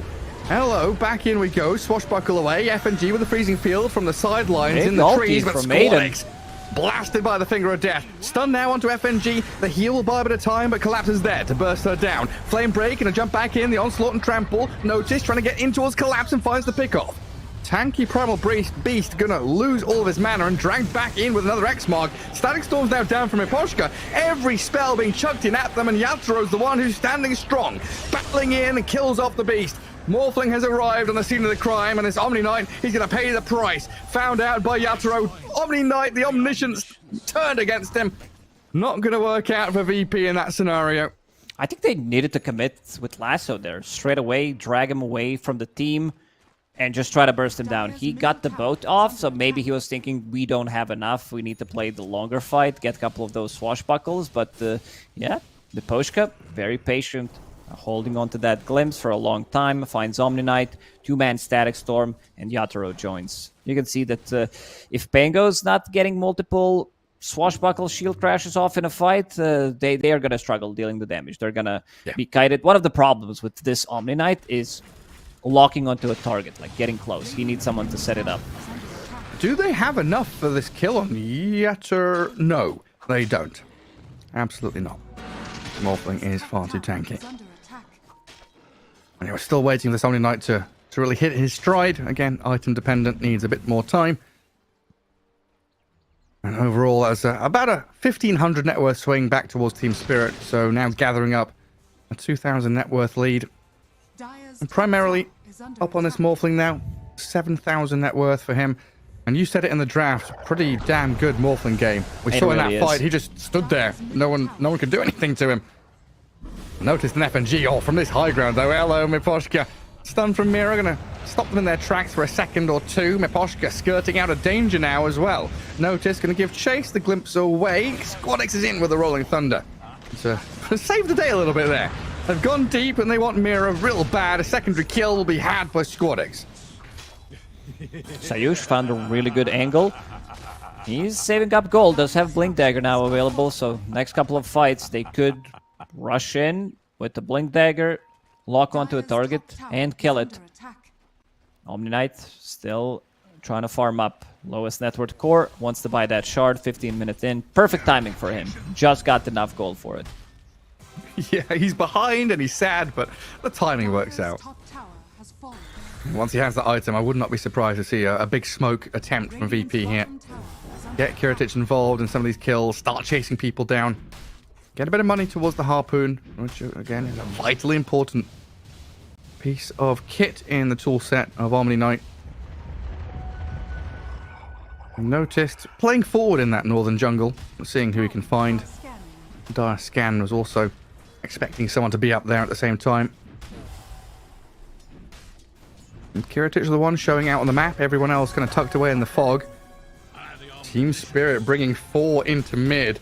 Observer just scouted Yatoro. Maybe they can get the jump. Sayush, a bit far away. Rest of the team is ready to defend the tower. 5-man strong. Ooh, that actually catches him. Big Stun one. on Omni Knight. Huge with the Finger of Death and the Chakram over onto him. He's gone. Notice tries to dive into the bag. Miposhka and Mira say absolutely not. Yatoro now can open up, do a lot of damage into the Yeti, shred through him with Collapse as well. That Earth Spike, my goodness, we saw one earlier from Zayats today. And now Mira showing how good this Lion can be. Yeah, Forget that's- the mana drain, it's all about this Earth Spike range. That's Ether Lens right there. If he doesn't have it, it doesn't connect. He got surprised by it, and that's why we said that they don't have a lot of physical damage. They can't really take towers on side of Virtus Pro, so this game, like, even if they're winning, will last for a really long time. Sieging tier 3 towers is gonna be very difficult for them. Squad X being a nuisance again. Dire's bottom tower. Is he gonna... He's thinking about it. Fake pumping the Rolling Thunder. Lion Now hexed walking himself. That's a new one. Up to high ground. Yeah, little piggy. Oh, what a Popping. torrent. Oh, the 3-man. Oh my god. Okay. Say goodbye. Destroyed. Annihilated. That's they- just... Oh my god. Are they gonna get FNG as well, hey? Collapse is chasing. Miposhka. Can we get a glimpse? We can indeed. Drag him back into the waiting arms of Lars Kunkka. What a beautiful torrent. I mean, the way when Team Spirit won their first TI, they had Torrento Tokyo playing Kunkka, and you needed to find one guy who's also going to play Kunkka. What a torrent. Lands onto 3, Torrent Storm afterwards into Spike onto 3 of them. Do they have Massive. any business going up that high ground, though? Like, Squadix feels strong enough to go and play that aggressively? I guess he feels unkillable. It's like, okay, I use my shield crash with Mage Slayer. It's going to be a lot of damage. I can tank quite a lot, but yeah, if he doesn't get anything off, he gets caught inside a Static Storm or just one stun, they can burst him. 16-9. And this net worth lead isn't building tremendously. VP doing a good job keeping themselves in the farming game. With the ever-present threat of that Morphling in the back of their heads. Oh, Sayush has been spotted up top as well. Vision from the Thunderstrike gives the opportunity for Lal to X-Mark. And collapses here with that additional damage to come over the top of the bat. He's burning through trees and flying over the little pool of water here, but another glimpse into stun. The 4-man strong from Spirit will finally get him done in. Is under attack. Radiant's top tower is under attack. Shard and Lion now available, so that's gonna be triple mana drain. We already talked that these heroes don't have much mana. Like Omni Knight, he uses 2-3 spells, Radiant's top tower gets drained. Same goes for Primal Beast. Very limited hero mana pool, so Bounty. Well, and this is one of those risks, right? Early picking carry. Trying to get this counter matchup against the Timbersaw. Hasn't worked out in lane, and so far, not in game either. Still bottom net worth of the cause. And the map is starting to shrink a little bit here for VP. Top lane is hard to traverse through. Notice kind of moves forward, realizes he has to farm back at Ancients. Mid lane's dangerous. Down at bottom. I'm trying to get some Radiant Vision out there. A ward in the lane allows Squadix to play forward in towards that right-hand side of the map. And Team Spirit have 4 members here ready to strike if they get a whiff of what's going on. Is on board. Omni Knight constantly in recovery mode. 0, 6, and 2. Has Harpoon, has his Shard, so he can lock onto a target, but there's so many stuns, glimpses, hexes, whatever. Needs a BKB. Uh-oh. Collapse. Maybe he's pretending that he wants to hit that tree. Yeah, it's like, is it uh-oh, or is it oh yeah? He's going to miss another one there. Primal Beast causing issues for the Timbersaw. Squad X right on top of Yatoro. A little awkward here from VP, especially when Squad X bonks against the side of the staircase. Dead to the Morphling. And now the chase is on. Okay, Omni Knight with a repel. That's debuff immunity, so no glimpse to drag him back in. The TP successful, but FNG might not be so lucky here. Oh, the X mark just in time from Laurel. I love that Laurel's using X mark on Pango when he's about to finish off his roll, so no swashbuckle, gets dragged into his torrent immediately and dies. They do have some insane amount of damage. Morphling is online. That's a full Kanda. Needs to use the courier. Radiant's bottom tower is under attack. Poshka going for Ether Lens as well. Let's keep adding up that additional range. Get more catch. Get more chase. We didn't get the chance to see Kunkka with Bloodstone in our game earlier today. He was switching between getting a BKB. I think considering how things are going, Laurel might commit. And then you will have these gigantic torrents, torrent storms, bigger ghost ship and everything. God, I hope he does. Scanning. Just do it. I think he's so doing many it. problems for VP. Radiant are scanning. Sayosh doing what Position 4 Batriders do best, trying to cut and split push and steal runes. Poshka one step ahead though. 21 minutes in, gathers up the wisdom. A shard for FNG there, as it looks like Omni Knight did manage to straight up solo the Tormentor. Okay, that's a pretty good one for Crystal Maiden. Having Crystal Clone, it now dies to your own ability, so you pop it, use Crystal Nova, everybody gets frostbitten.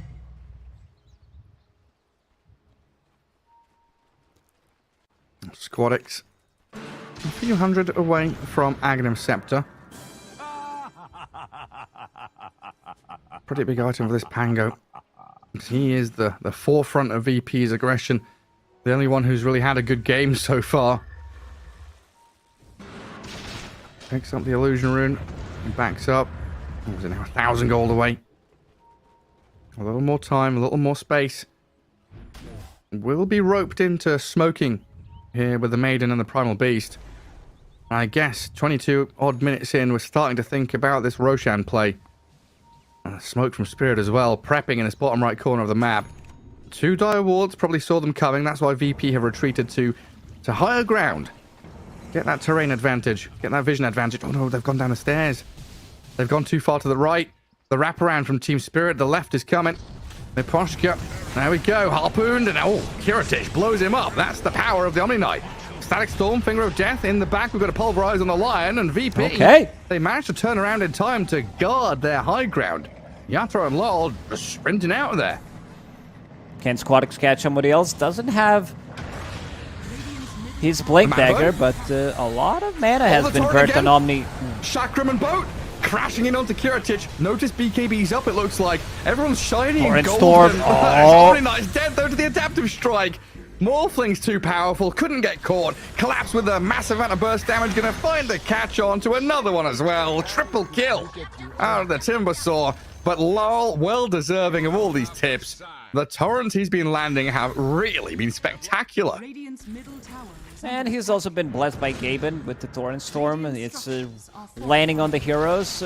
They got too greedy. They got 2 of those heroes, 2 supports instantly, and now Bloodstone. This was pre-Bloodstone. Things are going to become even more difficult now. Oof. All right, all eyes on that Torrent AoE. Radiant's middle tower is under attack. Come on, Lol, just use it. He's fake pumping it. He knows we want it. He's teasing us. Lion, Mira knows it as well. Who's down at bottom? Sayosh tagged up by the Thunderstrike. Collapse arriving. And that'll be the end of the days for the Batrider. Timbersaw left in the drafting pool. Not banned. Early pick from Team Spirit. This Omni Knight response hasn't paid off yet. It's not. They probably have some info from their scrims how well Omni Knight does. It's just that they messed it up a little bit in the laning stage. Team Spirit got level 2 much faster, and then chain feed started because they have extra level advantage. They were supposed to be the one being aggressive, playing onto this Timbersaw, trying to get him killed. Kiritich getting closer to his BKB. That's going to be an item that gets him ability to use his repel. He doesn't care too much about Static Storm then. They could still burst him if Lion gets the jump. Mira has Blink Hex available. Yeah. But you could see that those supports die almost Dire's instantly. courier has been killed. One hammer, 1-2 attacks, and the supports die. Yeah, Disruptor disappeared when we saw that initiation from Omni Knight. Team Spirit. Into the Roche pit now, though. And we've seen VP gather themselves up and go for smoke wraparounds and start to punch back. But this seems like a situation where they're just going to give the Aegis over to Spirit. Find a bit of space elsewhere on the map. Push out mid, clear out bottom lane, get a bit of farm, get to these next rounds of items. Batrider. Pretty big nuisance out on the map. So good at cutting waves and split pushing, forcing the reaction from Spirit. And we're looking at Squadix here, wanting Blink and Basher. He's still super farmed. Mage Slayer, Aghanim Scepter, Diffusal Blade. Dire's I bottom tower don't know if he is wants to under pick up attack. Shard of his own against these glimpses, these like X marks, potentially spells from Lion.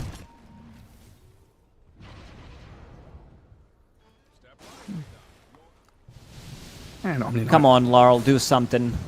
Show us the torrent. using Tidal Wave and Tidebringer, but not the torrents. Very upsetting. We'll see it in the next fight for sure, though. Torrent Storm, real torrent. Lots of AoE spill control and damage. Laurel going to sprint across. Try and join up with his team, but he is playing into Radiant Vision right now. Virtus Pro, they see 4 members of Spirit coming across from the east. In jumps Sayush, catching out Kunkka. Freezing Field cancelled immediately by the Static Storm. He got the Good Bloodstone move in. off. Squadix rolling in, trying to catch out this Laurel Kunkka, but yeah, the Bloodstone, the lifesteal back up to basically full HP. Killing off FNG. Now the Omni Knight stuck inside the kinetic field and getting blown up. BKB and the Repel are out. Kiritich trying to stand his ground. Lol dropping low and nearly dead. Does fall to the Kiritich Omni Knight, but he can't fight against Yatoro. He's fighting now alone. He's dead. Gone for 50 seconds. No backup from his team. And Collapse even diving past tier 3. Oh, they've got Squadix with the silence and the catch. Yatoro is the bigger, better, badder Omni Knight. He turns into Omni Knight immediately, puts debuff immunity onto his Kunkka. Bloodstone, regeneration, those spells keep him alive long enough, but you could see the strength of Omni Knight in that fight. He dealt 3.5k damage, rest of the team not ready to back him up. Not sure where Primal Beast was. Maybe he got glimpsed away or something. Yeah, not too sure. Because he dealt only 200 damage in the previous fight. Yeah, didn't get involved really at all. And now FNG, oh goodness gracious me, look at that, Yatoro with his Kanda. Just blowing up the Crystal Maiden. Well, there goes Primal Beast. Yatoro with Orchid, he really loves this item. Going for a full Bloodthorn now.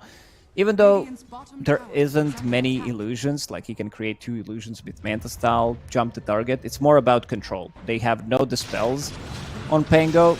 Omniman has BKB of his own, supports also can't deal with it. Primal Beast 1 BKB, but after you pop that BKB, you're most likely gonna die. Another lasso onto Collapse, can they get this kill? This is pretty big, massive The Static streak on him. Storm, this kinetic field held the Omni Knight back, so Kiritich couldn't stick on the Timber, and now the turnaround from Team Spirit. Miro's on the run, out and away, but Yatoro can just stand here and fight all day long. Nothing to stop the Morphling whatsoever. Freezing Field and Frostbite getting cancelled out by the Adaptive Strike and the Manta Style. In we go with Collapse now, getting trampled down by Notice, but this tanky Timbersaw can stand up there and Timber Chain around, chakraming forward, timbering out, and Yatoro rejoining, does get frostbitten, standing and life-stealing back off the Primal Beast though. And they don't want Yatoro. Oh my god, no one's dying. Yatoro finally falls, first life gone. Aegis will bring him back to life. Miposhka is nearby, Yatoro waveforms away. X-Mark gonna bring someone back in here as Collapse with his Timbersaw to jump in and blow him up. FNG disappears beyond godlike Collapse, just wants to chase more. Glimpses there. The catch and reach here from Spirit is ridiculous. Relentless. They don't have enough. They don't have enough right now to take the fight. Omni Knight is still not like fight ready. I see that he's building up into Bloodthorn, wants to silence those heroes, kill them immediately, but yeah, still very far away from it. Morphling is becoming, like, he's been the huge problem throughout the whole game. Left untouched in the laning stage, 7-0 and 10 on Yatoro. Radiant's middle tower has fallen. What's Collapse up to now? Sayush has made a move in here to try and help Oh, the Kiritich, but Lotus Orb. oh, he And goes. Timber Chain away. Radiant's middle tower And now He's the run back back in. Nothing's going to stop him. Was that a repel, I guess, on the Maiden to stop the glimpse back? Omni Knight protecting his buddy. But Virtus Pro into hibernation. The bear back in the cave. Very afraid of Team Spirit here in game 2. 16k lead. And Yatro's Morphling, like, has he died at all? What's his... No, 0 deaths so far. Yeah. They didn't put any pressure early on, tower is under attack. managing to get this early Manta style, Falcon Blade, now building into BKB next. Wants to have another way of dispelling himself, more protection in a team fight. Roshan could be up in 2.5 minutes, but they're gonna smoke. Good vision. They see bottom lane, this observer ward providing them with a lot of vision near the tower if they decide to smoke, and also they just had an extra ward placed down in the enemy triangle, so they're hunting Squadix. He's being scouted. Oh my god, straight into the base. Oh, blown up. No buyback. Dead for 60. Are fortified. Glyph used up there to protect their bottom tier 3. And Poshka Radiant's with bottom Laurel moving back in towards mid. Primal Beast is up near the triangle.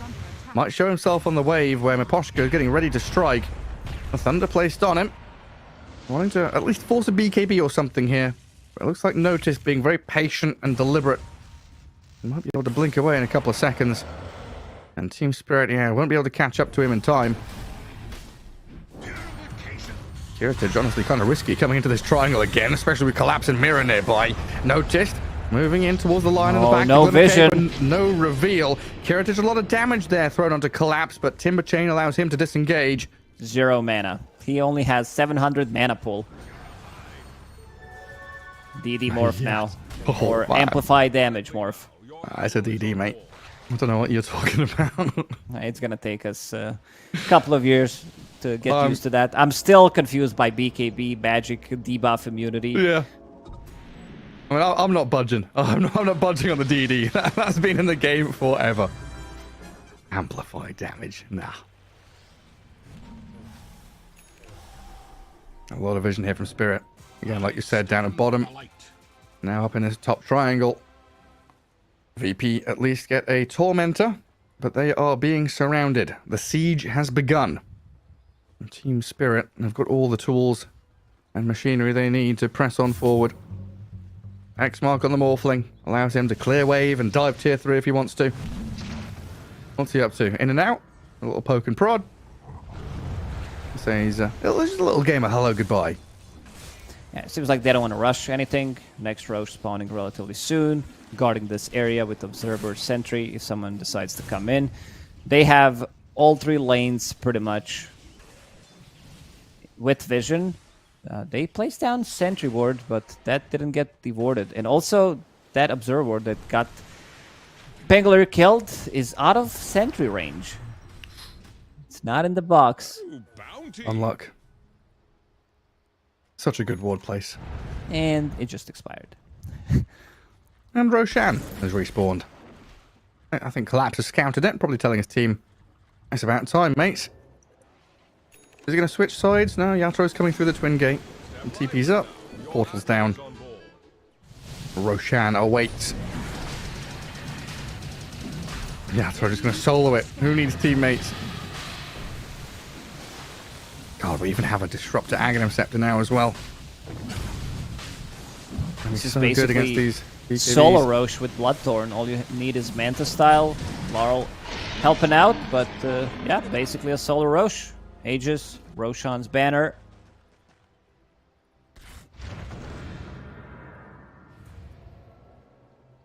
Squadix doing what he can to find farm elsewhere on the map. BKB for Kunkka. A late one. Full duration now, though. Going to feel very nice for Laurel. Yeah, problem is he has 0 charges on Bloodstone. I miss Bloodstone charges. So long ago. It looks weird. Like, see that there's even this tiny square in the bottom for a number. Number go up. Radiant's bottom tower is under A attack. happy brain chemicals come. The dopamine. Well, at least we've got Deso with, the numbers going up and those other stacks of things. Like Eternal Shroud has stacks now, technically. I can't remember what the hell it's... Endurance, I think, is Eternal Shroud. Finger has stacks. Yeah. Everything has stacks nowadays. We've got numbers on the Aegis with a countdown timer. Lots of quality of life stuff, but bring back Bloodstone stacks. Oh, look, Radiant have stolen the ward spot, placing it on that little high ground. And immediately taken down by Yatoro there. They're not too happy about it. Notice it's like, okay, guys, what happened there? Our one piece of vision. But here we go. 4 men smoke behind Yatoro's Morphling. Virtus Pro going to smoke and try and come in behind them. FNG and Kiritich start the full frontal assault. Yatoro turns into Omni Knight and sends Kiritich back while Mira goes for the chain disable. Blows him up. Omni Knight's gone. Squadix trapped and stuck against the side of the wall. Miposhka gonna fall, but Yatoro and Collapse can just keep on going. Squadix bouncing back and forth, but Mira is spell immune and can't be touched. Double kill for Yatoro now, and the buybacks from VP gonna start flowing through, but this looks like it might just be over in game number 2. Their tidal wave gonna push them around, and Yatoro with a triple kill gonna slay them and slice them down. Batrider's gone into the grave. 50 seconds with buyback available, but look at this fella into the fountain. Ultra kill, where's the rampage? Not gonna have it. Aegis will bring him back to life in a second now, as they do get a good stun into the fountain once more, and Yatoro waveforms back to safety. 2 alive on the Radiant side, and your buildings, your base is crumbling before your very eyes. Gary, when it's time to call it, it is time to call it, because this one looks pretty over. No buybacks. Omni Knight is out in 20 seconds. He got blasted immediately. Mira, very quick with the fingers, blinks in. Hex, stun, finger, dead. God. Close to 9,000 damage from Yatoro. Radiant structures are fortified. VP the Glyph. Not going to bite the bullet here and call it. Holding on for dear hope. It looks like Team Spirit has this one in the proverbial bag. Throne exposed. 3v5. Yatoro standing his ground. And they do get in onto Laurel. Kunkka, BKBs, turns and torrents, trying to spell lifesteal back with a lot of trouble. And controlling them all up. Sayush gone. And this poor Primal Beast going to get fingered down by Mira's Lion. Kiritich is able to get back in on towards Collapse, but the stuns just keep flowing out of Mira. Non-stop disable, a good pulverize there, but Yatoro able to open up, finally shifting into 5th gear. A double kill once more for him. Squadix have noticed, spiraling and spinning, trampling and running, bailing away from their base. They don't want anything to do with it anymore because Team Spirit have claimed it as their own. The flag has been planted, they are in this Radiant base and killing every member of VP on the way through. And they're gonna call it. I mean, this has looked over for a while, but yeah, they just don't have enough. They just don't have enough. This bottom lane got completely dismantled. They couldn't do much. They got level 2 faster on side of Spirit, killed them over and over again.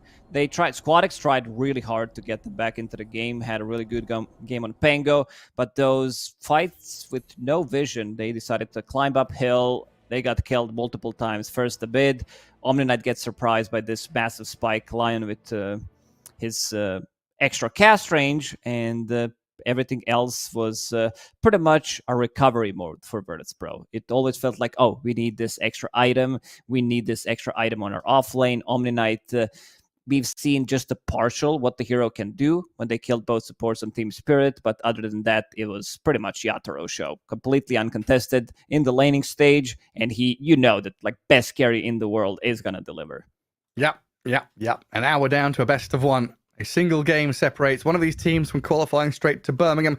It is double elimination, though. Don't forget, they'll have a second chance, even if they do drop this series here. But one more game, VP against Team Spirit. We'll have a quick break and come back to see what the result will be.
And I'll let you burn a hole right into the sun and call it home. And I'll let you be the fever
Welcome back. Here we are, ESL 1 Birmingham closed qualifiers for Eastern Europe, and we're into Game 3 of this best of 3, a single match separating these two teams from immediate qualification. And of course, it's Team Spirit against Virtus Pro Lacoste. And we've had some spectacular games, you were saying during the break, not disappointed by the quality, the quantity, everything through Eastern Europe has been pretty damn exciting.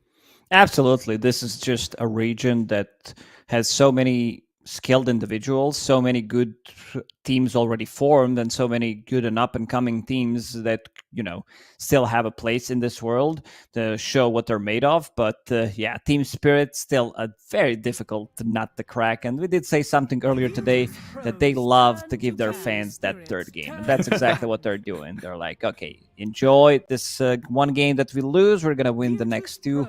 And that's exactly what they've been doing. Second game wasn't as close as the first one. The first one was really a nail biter. Second one, it was pretty much Team Spirit from the start. How this bottom lane started, off lane, duo, Mira plus collapse, completely dominated. I think we might not see this Omni Knight being picked. It was considered to be like a counter.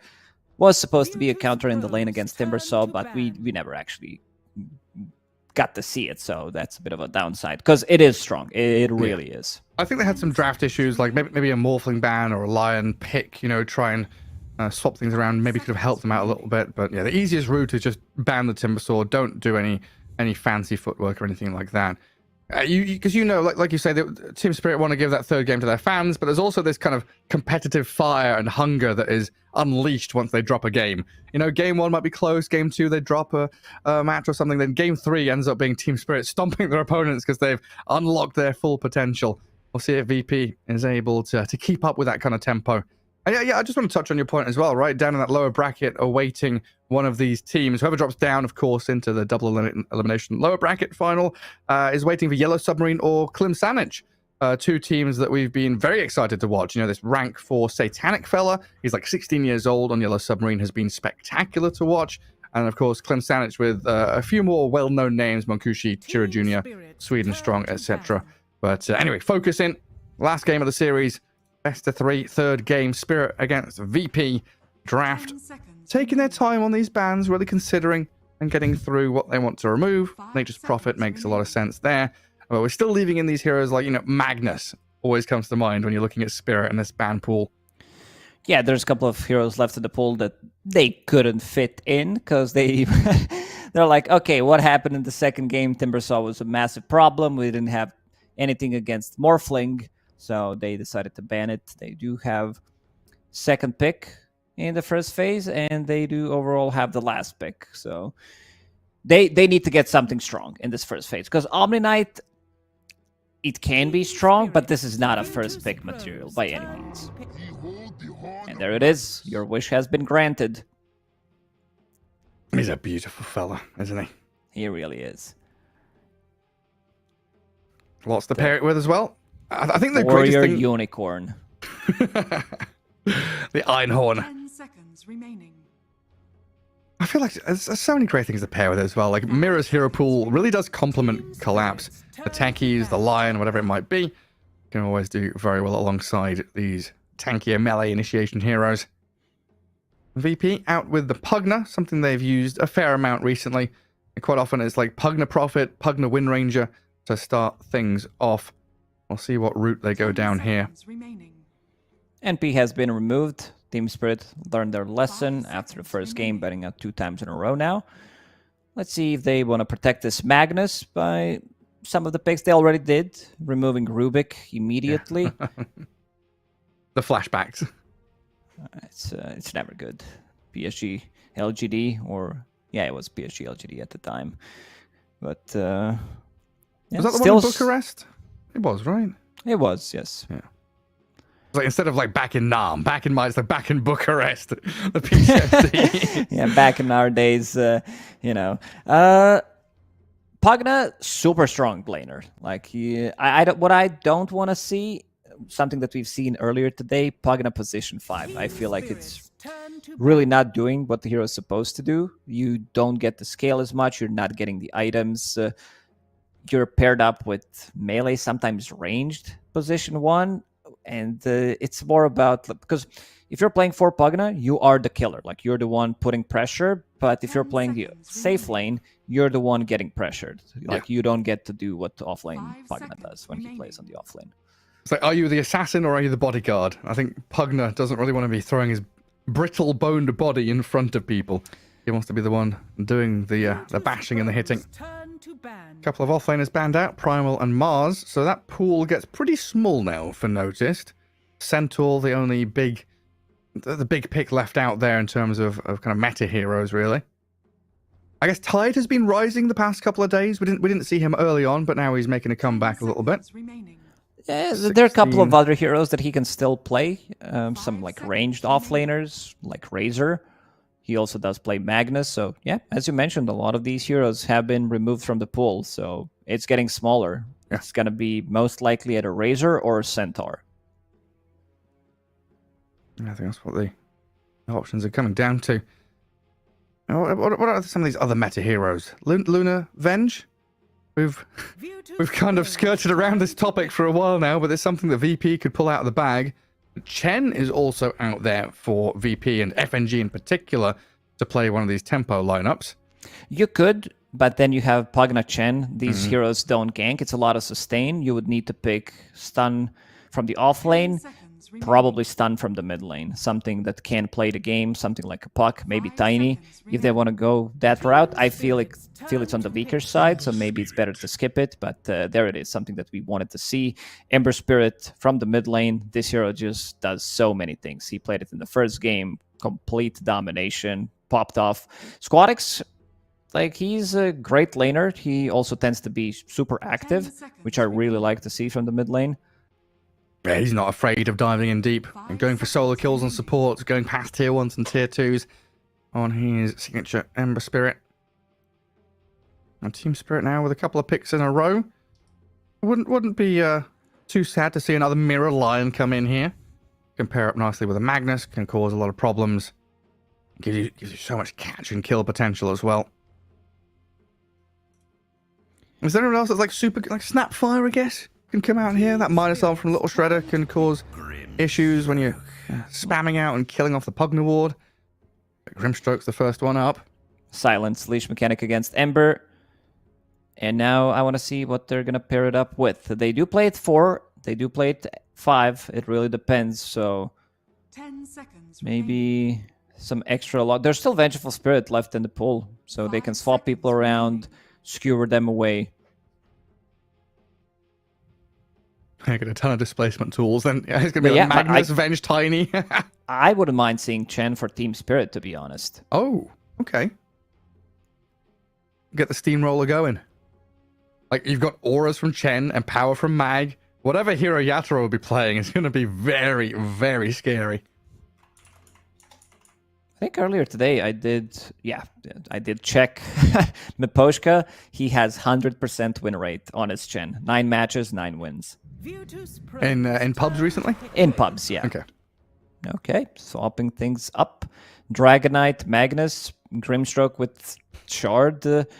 These heroes are going to be very difficult to take down. Dragonite, also another hero that builds into Mage Slayer. So he hits Pugna once, having magic resistance. He hits Ember. That's how you play against Ember. Well, you want to hit me with the Mage Slayer? I'll hit you. And this is also a great laner against Ember. Yeah, not going to be bothered by anything. Keeps regenning himself up. That's the thing with Ember. If you show it too early, they know the matchup. And Ember has a variety of the heroes that he doesn't like to play into. He's still going to do okay. It's just that other heroes will get free farm as well. Yeah, DK free farm's no joke, right? It's like Hand of Midas into Ags later on, Manta Style, Dragon Knight. He's a much more of a scaling beast than he used to be. No longer just the win lane, push tower kind of guy. He becomes a proper threat later on into the game. Batch Rider for Virtus Pro again. So position 4, along with a noticed Centaur that we kind of saw coming with the pool of offlaners being whittled down so low. Virtus Pro left with their carry pick in that last slot. And Team Spirit. I mean, it could be. Maybe it's troll time. I think if they don't pick it here, it gets banned because we've seen what they can do in the first game. If he goes for the same item build, third item, Aghanim Scepter, removing Flame from Ember Spirit to his guard, then you have Pugna. You don't care about the Cripify. Let's see. Okay, Yatoro Sven, you're in for a treat. It's the Sven with the Empower again, isn't it?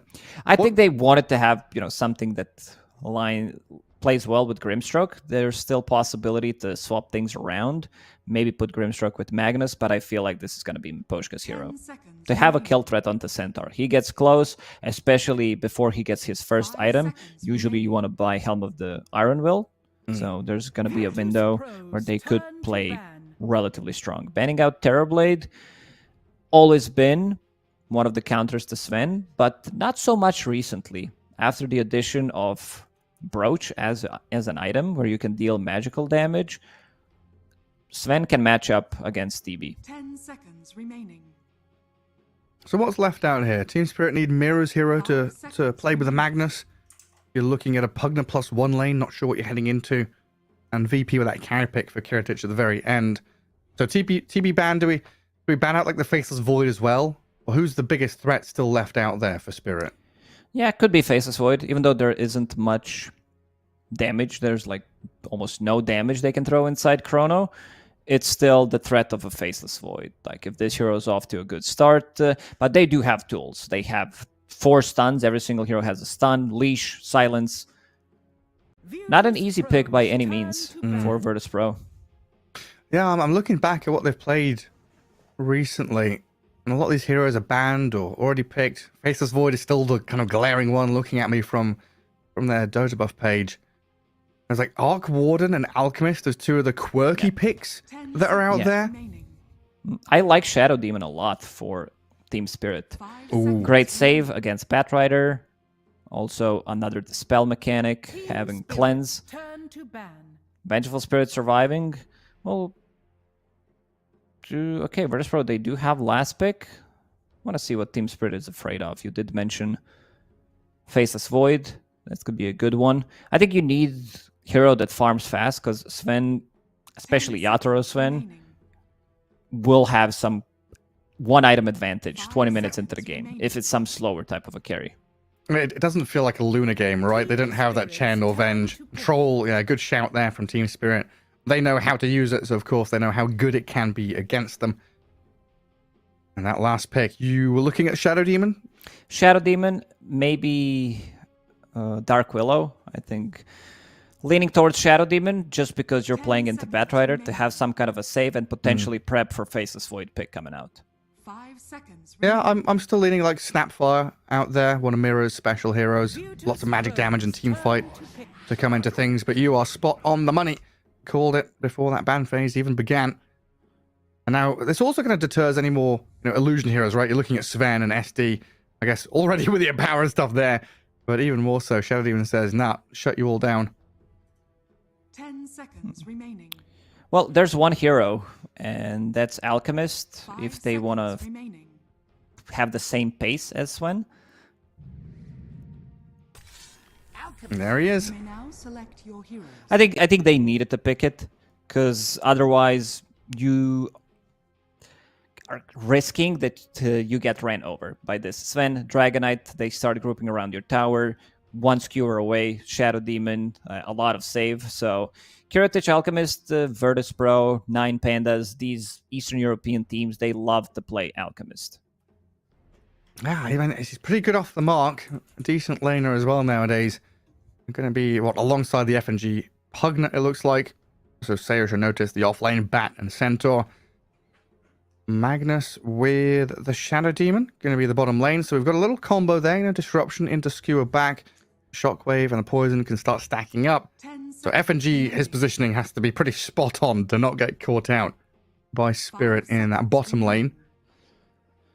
It's not the strongest lane, Pugna Alchemist. Pugna does tend to put a lot of pressure, mostly from position 4, but you will be playing against Grimstroke Magnus. So they want to... I think the whole idea was to put Shadow Demon, but after seeing Alchemist, they're like, okay, we might need to kill him, so we'll put Grimstroke instead, because you have much more of a kill threat in that lane with Grimstroke.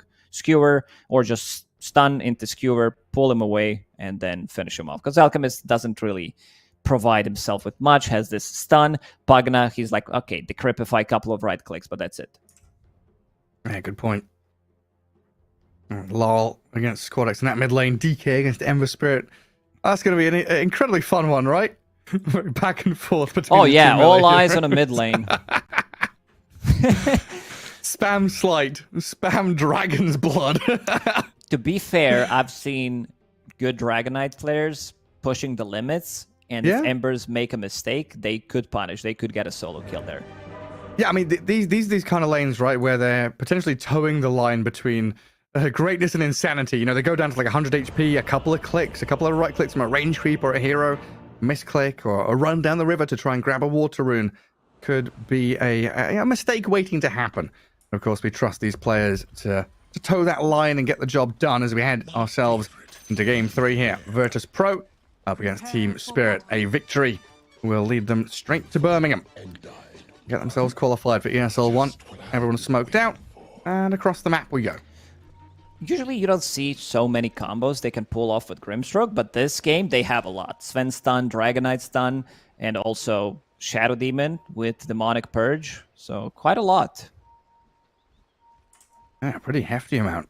We've honestly had games this qualifier where there have been no combos with the Grimstroke, right? No spells that actually go into the Soulbind, so it's nice He to is see. the combo himself. Soulbind, Phantom's Embrace. Phantom dies in That's 2 it. hits. That's it. Combo And by gone. Aghanims. By Aghanim Scepter. There we go. All the good in the world. Squadex and Kiritich sat in this mid lane, not placing the Observer Ward just yet. Holding out and waiting to see what the rest of the team can scout out north in that jungle. Sayush with a deep ward there. I'm going to be able to spot the DK when he's falling back to farm the camp.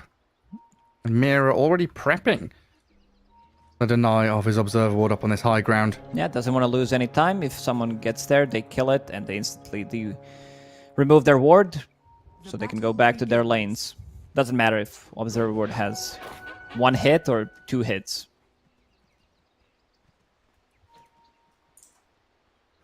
Oh, FNG. He's going to walk under the ward. Team Spirit. Uh-oh, he knows. Oh. They need to deny it, I think. FNG. Oh, what a funny fella. Banish. A chase in from Mira Miposhka with the Inkswell. Pugna. Inkswell and Shadow Demon. They're still going to get the kill here, probably. Yeah. A couple of right clicks, and deny that Observer Ward. And deny the Observer Ward, indeed. Shadow Demon with TP out, and they're leaving it alive. Interesting, okay. We'll see if FNG can come and get that Ob's kill.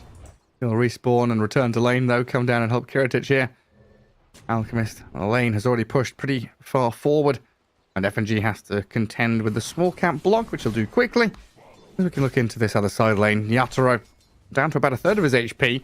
Looks like Noticed, along with his Sayush Batrider, have done quite a good job. You know, supports leave the carry alone. The carry gets bullied. Yatoro, some tears streaming down his face. Yeah, he's not having a good time being alone there. They are starting to pressure, but look at the bottom lane. Okay. Mira caught on the side. Yeah, a little out of position there, trying to play forward. That wave pushing back in towards collapse meant that Magnus was never going to be involved. Oh, flame break. Kind of pseudo deny there on the range creep, pushing Yatoro away. 4 last hits from the Sven. Not too bad to start things out, given the way things began. And this is the thing about the mid lane, right? Oh, down bottom. Hello. Concoction thrown. FNG dead, though. Mira coming back to get some revenge.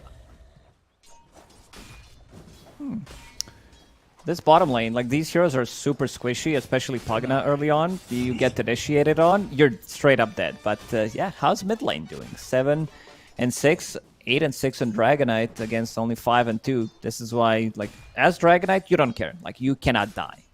But, you know, you could potentially get a kill there. Just non-stop clicking on each other. Just right click, punch him, punch him. Good old boxing match in the mid lane. Noticed. Doing some good damage forward onto that SD. Try and keep Team Spirit on their toes in that safe lane. Lol We're going to have the water rune up at top if he wants to go grab it. Doesn't necessarily need to. But of course, like to keep Squadix away from any further free bottle refills. On top, Yatoro getting chased out by the Firefly. There's just applying that pressure. Middle tower is under attack. So much poking in these early laning stages. Everyone's looking for that little moment of weakness. Body blocking creep waves to drag the lane a little bit further back.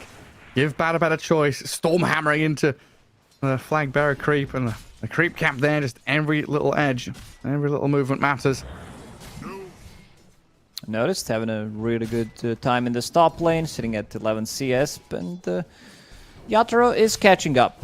Needed to buy Bracer, needed to bring extra magic stick in this lane. You are playing against Batrider. He doesn't spam as much as he did before because you don't put stick in a palm early on, but you still want to have it in this lane. Laurel is so annoying. This Dragon Tail hit him 5 times. Get tendon eyes. 11-3 for Squadix, having a very sad time. Collapsed down at bottom lane. Hands the tango and walks past this tower. Concoction is coming. Collapse plants with down a tree, placement, plants trying to another chip one. away, but not going to work out for him, even with the 2 Bob Rosses to try and block out Kiritich. I can see Collapse's face right now. He's definitely smiling. He's like, yeah, I just spent 100 His gold right and I hand- still died. His right hand is on his forehead and he's got a massive grin on his face. That's what Dota is about, creating funny situations and,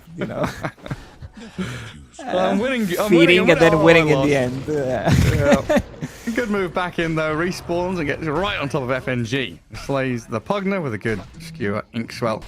A bit of freebie money there from the Pugner ward as well. Alchemist left all alone. Not too bothered. I'll have his acid spray back up. 7 stick charges to play with his Kiritich. Getting some decent farm going. Still is that big worry from the mid lane though.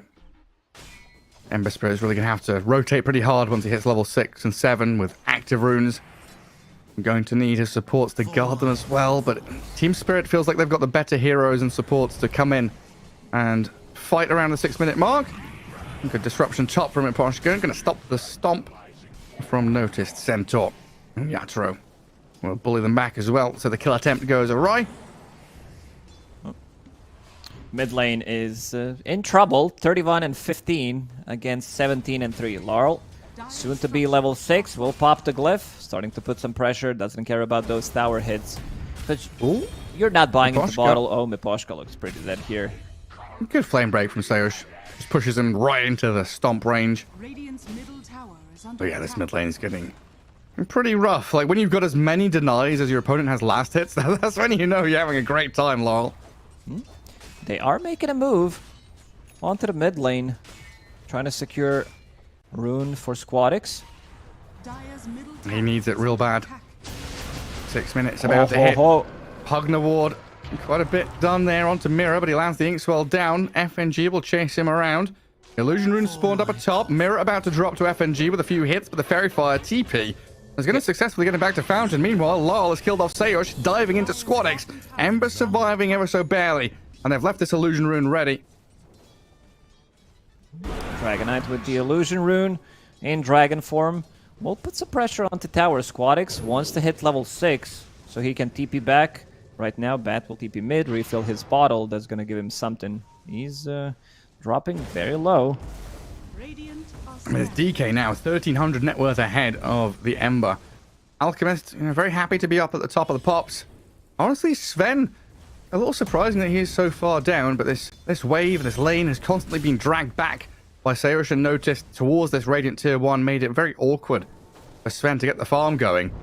Oh, Miposhka, he's here with a disruption to steal the Wisdom Rune, gets in. He's going to die for it, though, for sure. Caught out and tipped by Mira, and Team Spirit gets their hands on both of the XP runes. This is one of the best feelings in Dota right now. Both supports getting XP from these wisdom runes and taking it away from them. So now Pugna is level 3, Batrider level 3 about to crack level 4, but on the other side you have 2 supports level 5 already.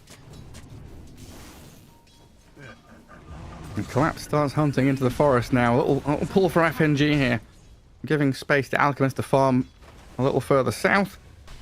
And good We're just going to come back down here with his Chemical Rage. Finish things off. Kiritich should be pretty happy about this. Go do something else, just get away from my lane, keep them busy.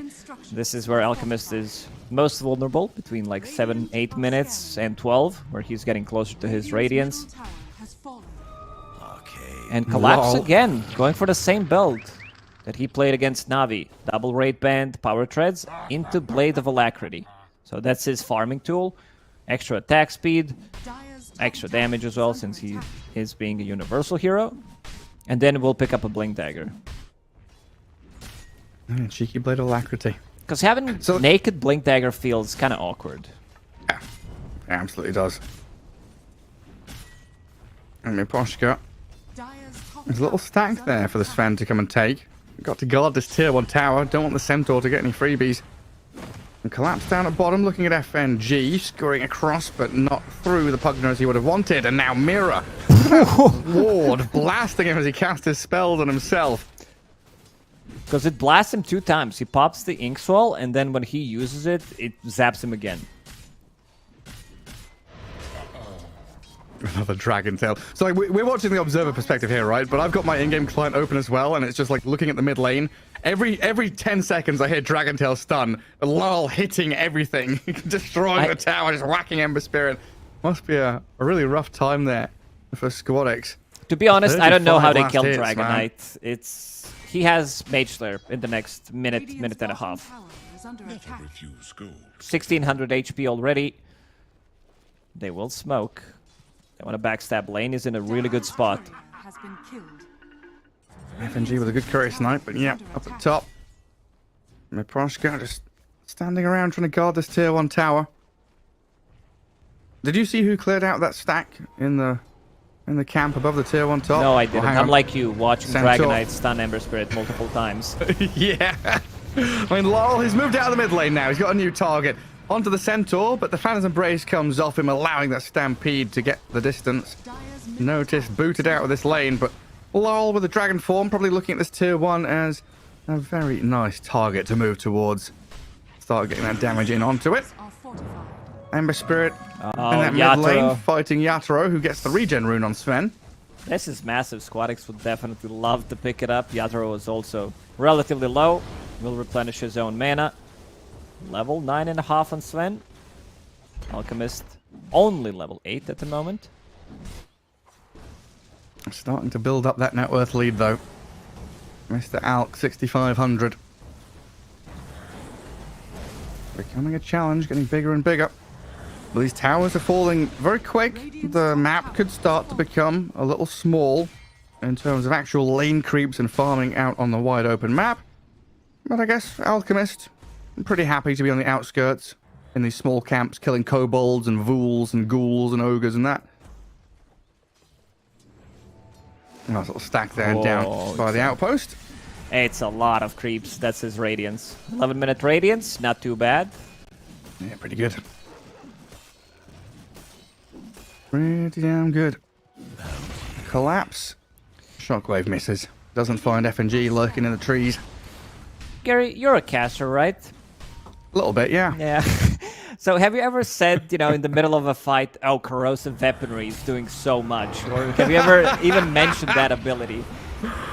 Not in the middle. We've talked about it a couple of times, like as like a theoretical. Oh lord, just slaps notice down with Miposhka. FNG. Is he gonna successfully TP? We've talked about it in passing. I don't think we've ever said it in the middle of a team fight. But there was, I think Sunsfan did it. Why am I not surprised? It was like Sunsfan was like the corrosive weaponry. He's done an amazing amount here. Oh, it's the same thing with the Vul Assassin's passive as well. Like, That's we a talked good about one. it in passing. I mentioned that quite a lot. You But have we talk healing about salve, its potential. You get hit by it, but yeah, this is just it's there. It's like, okay, we gave him Innate ability, Grievous Greed, but his new ability is not even talked about. I get it's not bad. It's just doesn't feel like it's crucial in any of the things that happen. It's just like so understated and difficult to see, right? Like status resistance as a concept in general, you can see it and feel it when it's big numbers, you know, 40%, 60%. But when it's 3%, you're just like, huh? No idea what's going on there. Movement slow? Yeah, whatever. There's a little bit here and there. There's definitely an underwhelming ability. And Kiritich is going to pop the Chemical Rage and run back and try and gather up with the rest of his team, who have smoked up behind him. Squadix really reeks of desperation. He wants to get involved. He wants to be active. Has been shut down so heavily in these first 13 minutes. Looking at Yatoro right now. Sven is out there and they stampede straight towards him. Warcry out. Yatoro trying to juke away. Disruption out there on the Shadow Demon to save himself. Miposki's trying to juke around and collapse in with the RP. The Dragon Knight ready and waiting here. The Stormhammer's good and FNG down along with his Kiritich Alchemist. Big ticket kill there. The primary hero that they wanted to find, they get him and kill him. They saw SD and they're like, okay, we need to kill him first instead. they can't get Yatoro, and Collapse shows up with his new shiny blink. They're still not done. Sayush, he's pretty dead here. Oh yeah, he's done. I think Collapse denied Phantom, so he doesn't get the gold. Oh really? Yeah. What a player, man. Right, straight through the Twin Gate, heading up top. Squadix. Boschka's looking at him with the evil eye. Noticed, gets a good stomp down, stops the Inkswell from connecting through Collapse's movement. This should reveal Observer Ward, because he blinked in kind of blindly. Let's see if FNG wants the D-ward. Doesn't have a sentry in his inventory at the moment. Still Alchemist, huge network lead for him, but overall network lead for Team Spirit, so that's not a good sign. No, it's really not. And Sven is starting to catch up. Oh, it's just this Ember Spirit. Early pick, like you said, does get neutered by this Dragonite. The Maelstrom's nearly done for Squadix. Could give him a new lease on life. Get active and involved. But you've also got to spread the farm across Batrider, who needs Blink Dagger. Centaur, who needs to tank up and be your initiator. And Beefy Boy in the front lines. FNG is going to be on the struggle bus this game, I think, in terms of farm. Down at the bottom. Not going to be shifting too far. Yeah, we've seen one Pugna 5 today. 0-8-2 at one point. It's just difficult hero to make work from position 5.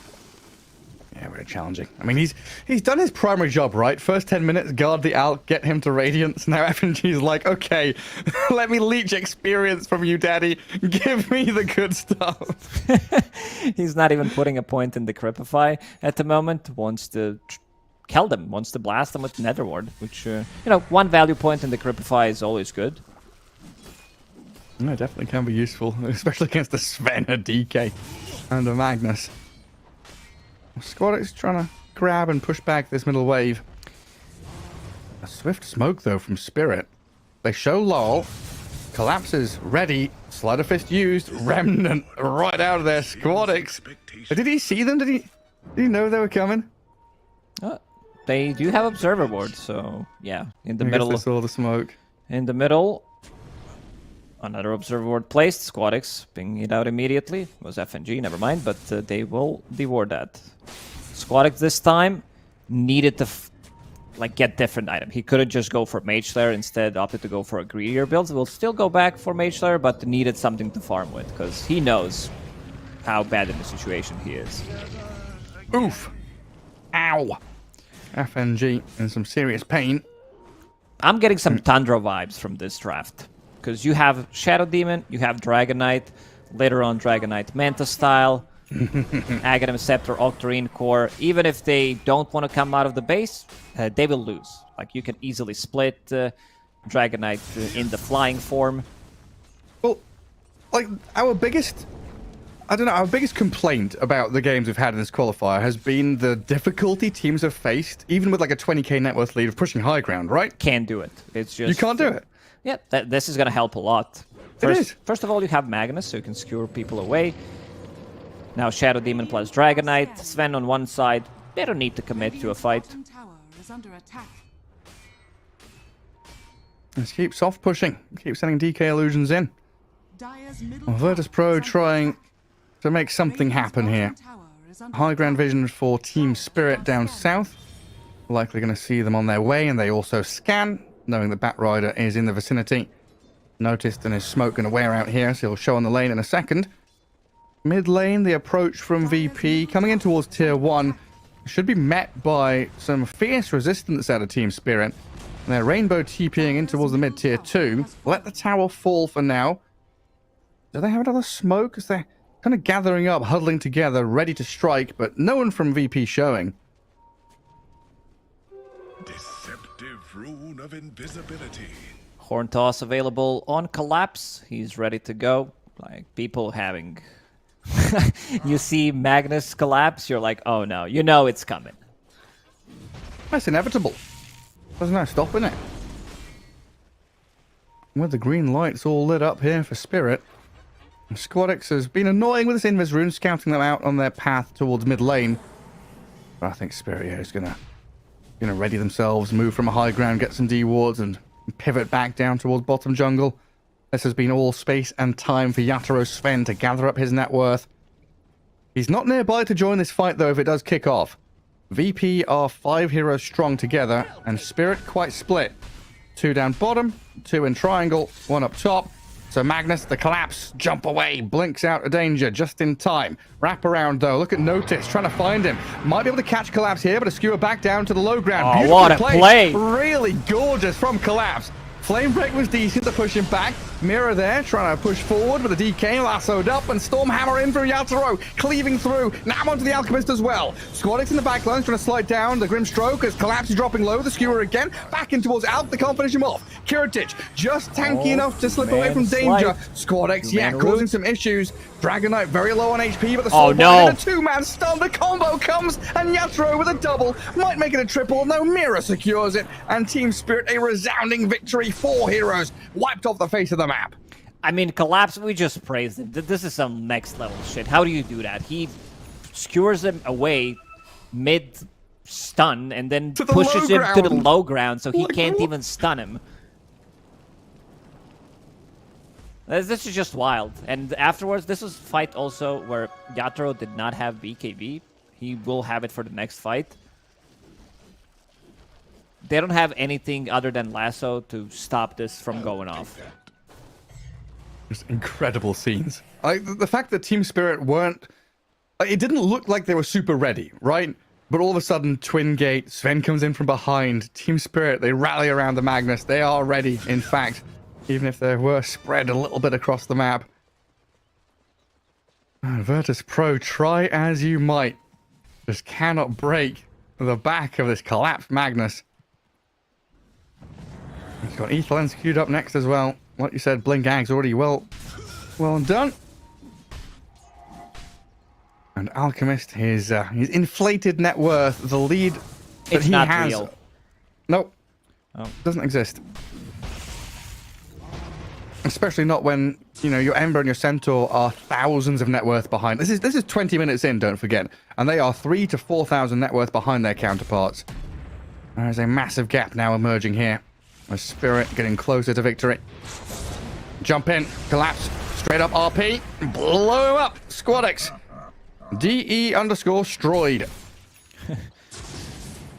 He's also in recovery mode, trying to catch up. Like, there's a big difference between top 4 and bottom 6. I had to do math. I had to do math right there, Gary. I wanted to say bottom 4, but that was incorrect. But yeah, you know, it would sound even smarter. Top 4 and bottom 4, even bigger difference. Yeah, the middle 2, just being left out. Kiritich gets a kill on Mirror. Lol did a nice little escape there. And TPing out with the help of the Mirror Grimstroke. And into Roche we go. Yatoro and Collapse making short work of the big man. No contest whatsoever.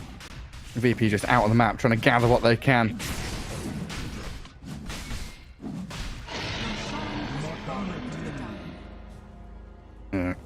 At this point, I think your tier 2s are probably forfeit. Yeah, I don't think you defend it. It's going to be super difficult. The only play that they have, pretty much, defending the high ground is with Lasso. Still strong team fight, even though it's a 5k gold lead for Spirit. On the other side, it's Alchemist, so it's even more, if that makes sense. It's more. More and more and more. The rune of invisibility. Sayush. And this is like all VP can do. Play under a bit of aggressive vision. Radiant's bottom They got tower is under plenty of attack. jump. I'm just not sure they've got the follow through damage at this point. You can blink stomp, blink lasso. You'll need. I don't know, it feels like VP need extended fights because of the heroes they have with Ember and Alk. They want to do damage over time, drag things out. But the capability of doing that when you're against RP, like super bursty alpha hardcore damage out of this Sven. Dragonite and Grimstroke very good at snappy fights as well.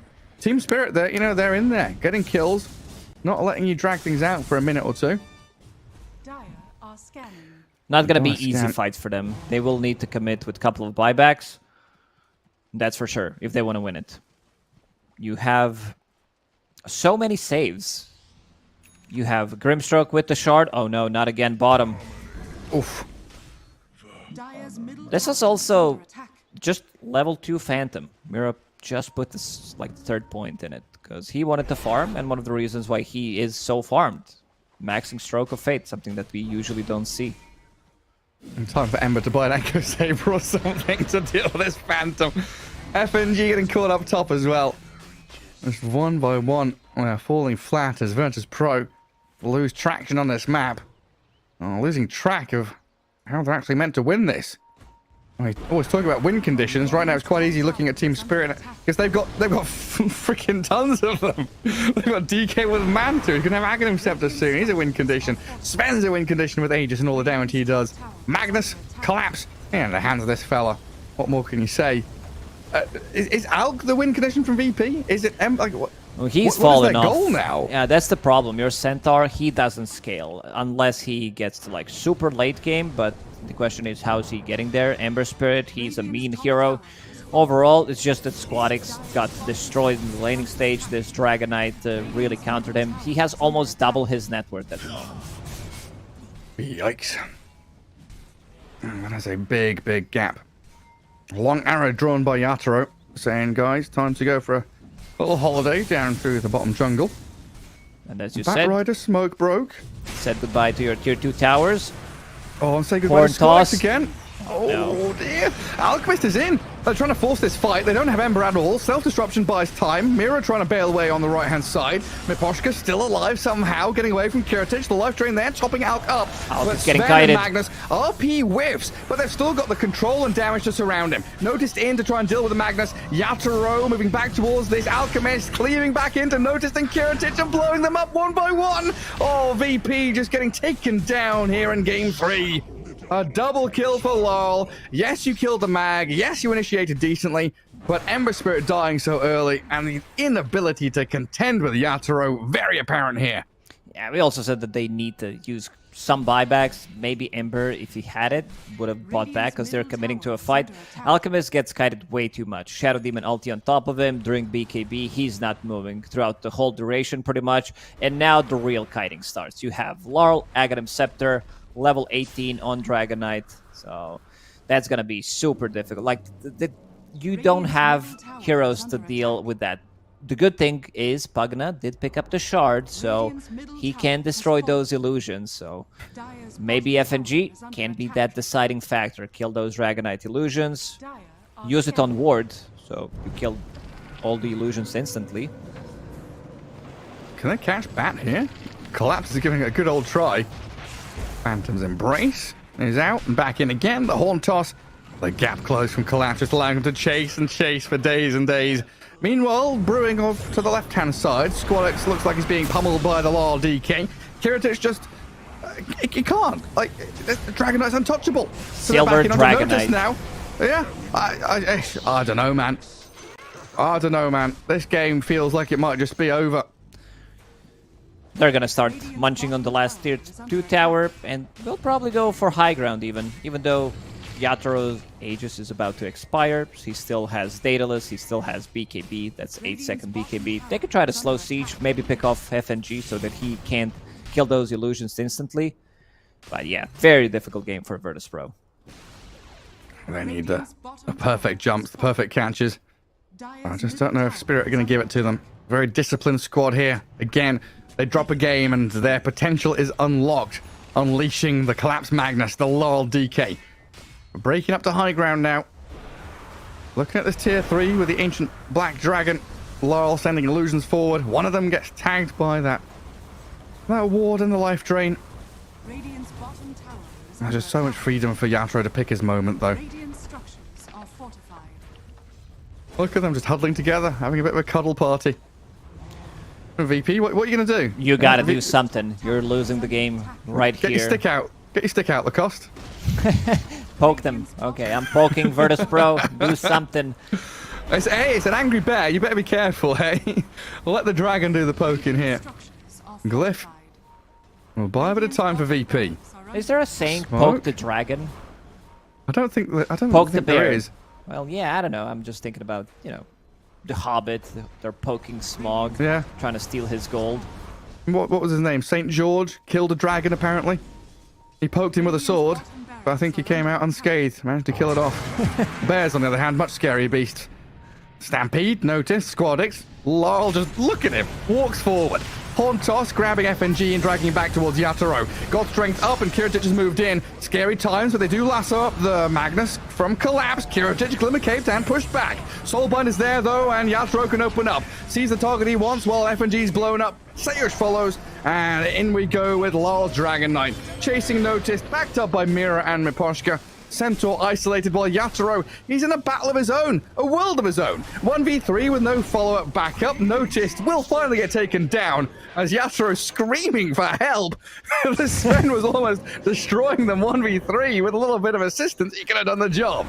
Laurel is unkillable. He 8-0 and 6. Great start, and now he's gonna finish off your melee barracks. Miposhka ready to create some more illusions. Pugna is dead, so they can't kill those illusions instantly anymore. This is one of the worst feelings in Dota. Like, you can feel that there's not much you can do. There is no display. You still have to play it out, but yeah, very difficult fights. It's like deciding match, right? Like, if this was a game 2, you think, okay, go next. Think about game 3. But here is the difference between, qualifying or dropping down to the lower bracket. And Team Spirit, one step closer to Birmingham. Get into the United Kingdom. Go and have a bit of Greg's, some fish and chips.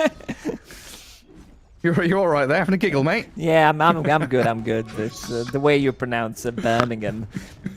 That's how they talk over there.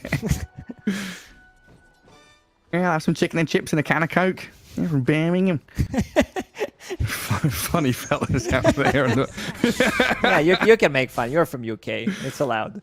Yeah, it is. Especially when my accent is from all over the place as well. Well, VP, not completely out of it. Still holding on for dear hope. Now, next Roshan in 2 minutes. Maybe that's something they can fight into. Just very, very challenging. Roshan will be on Radiant's side. They still have tier 1 tower in this bottom lane, so even if things go completely wrong, Team Spirit can buy back, come to Roche fight in the matter of seconds. Let's see who's gonna get it. Sayush will pick up the shard from Tormi.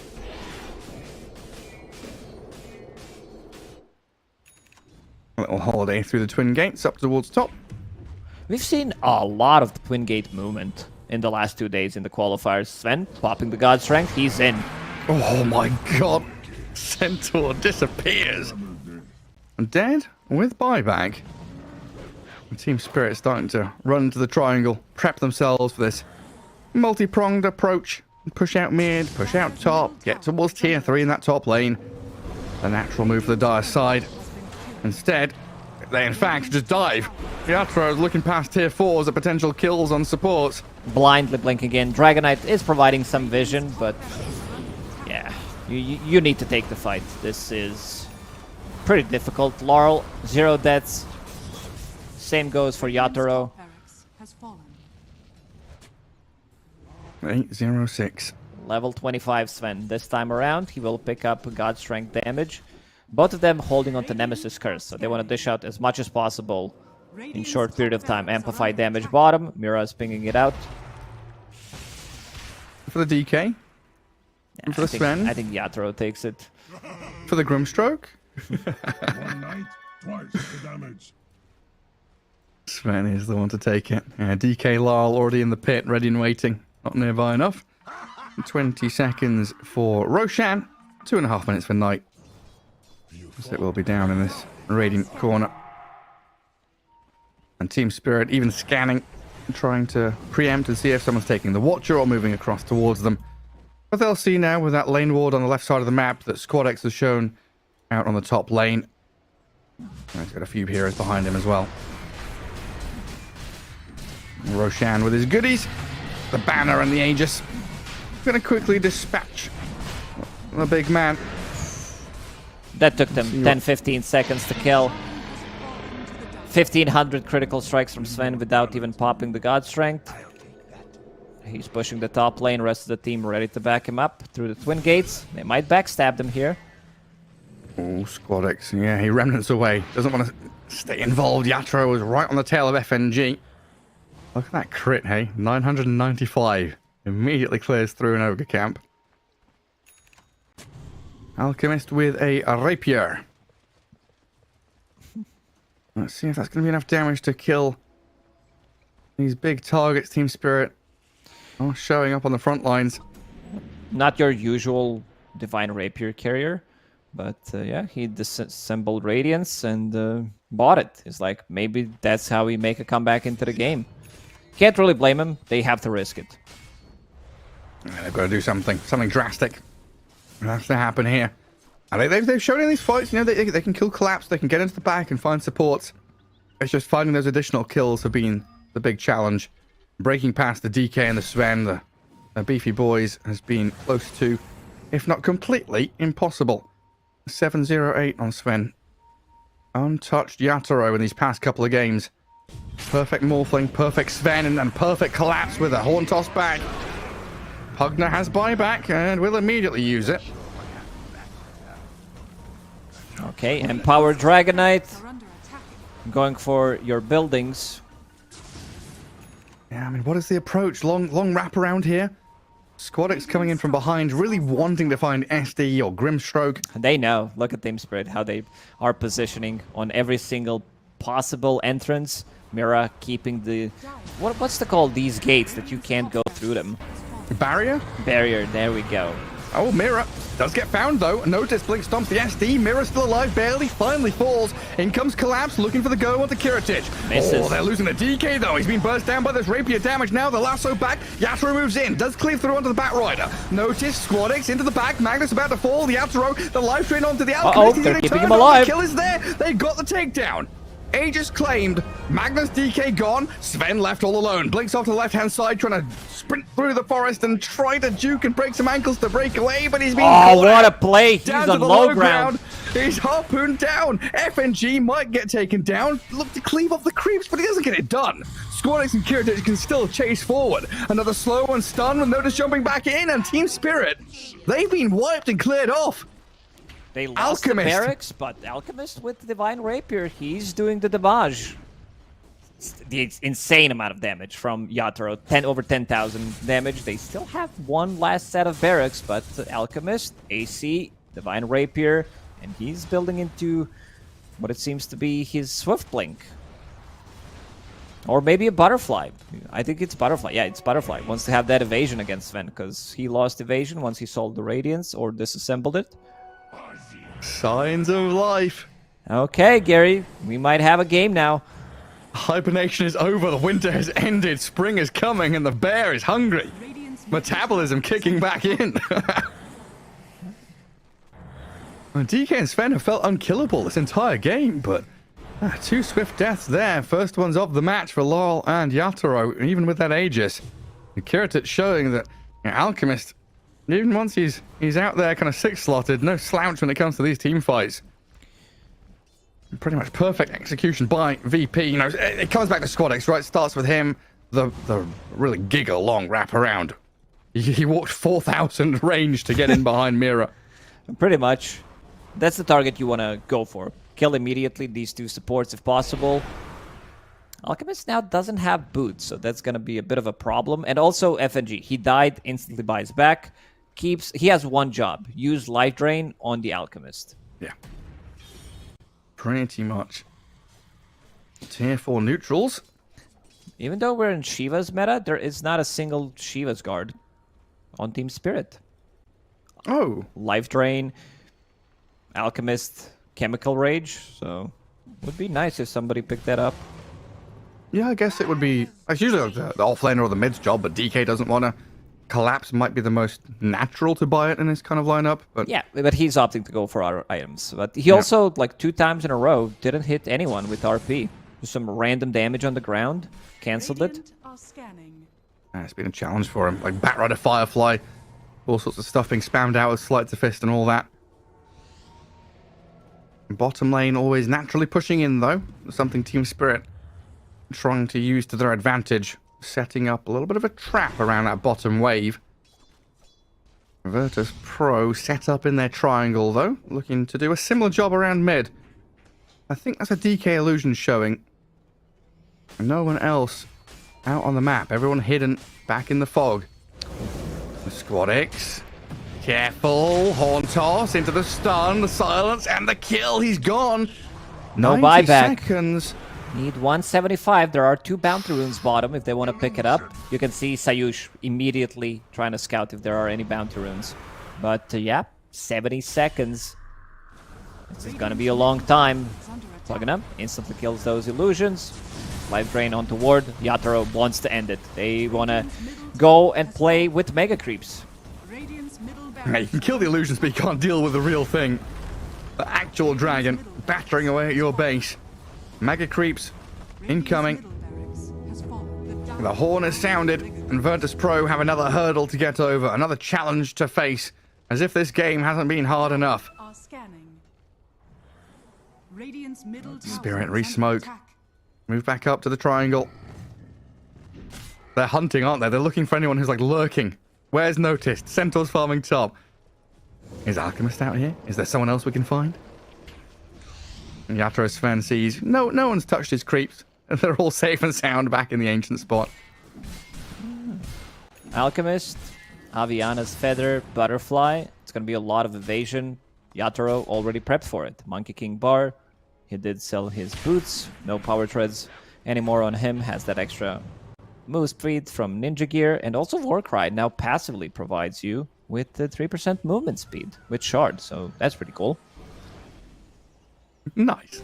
Unseen, but not unskewered. Just under a minute for that next Roche potential. We're getting into 6-slot territory for a lot of these heroes. Oh, 30k net worth, DK, Sven. Alchemist lagging behind now.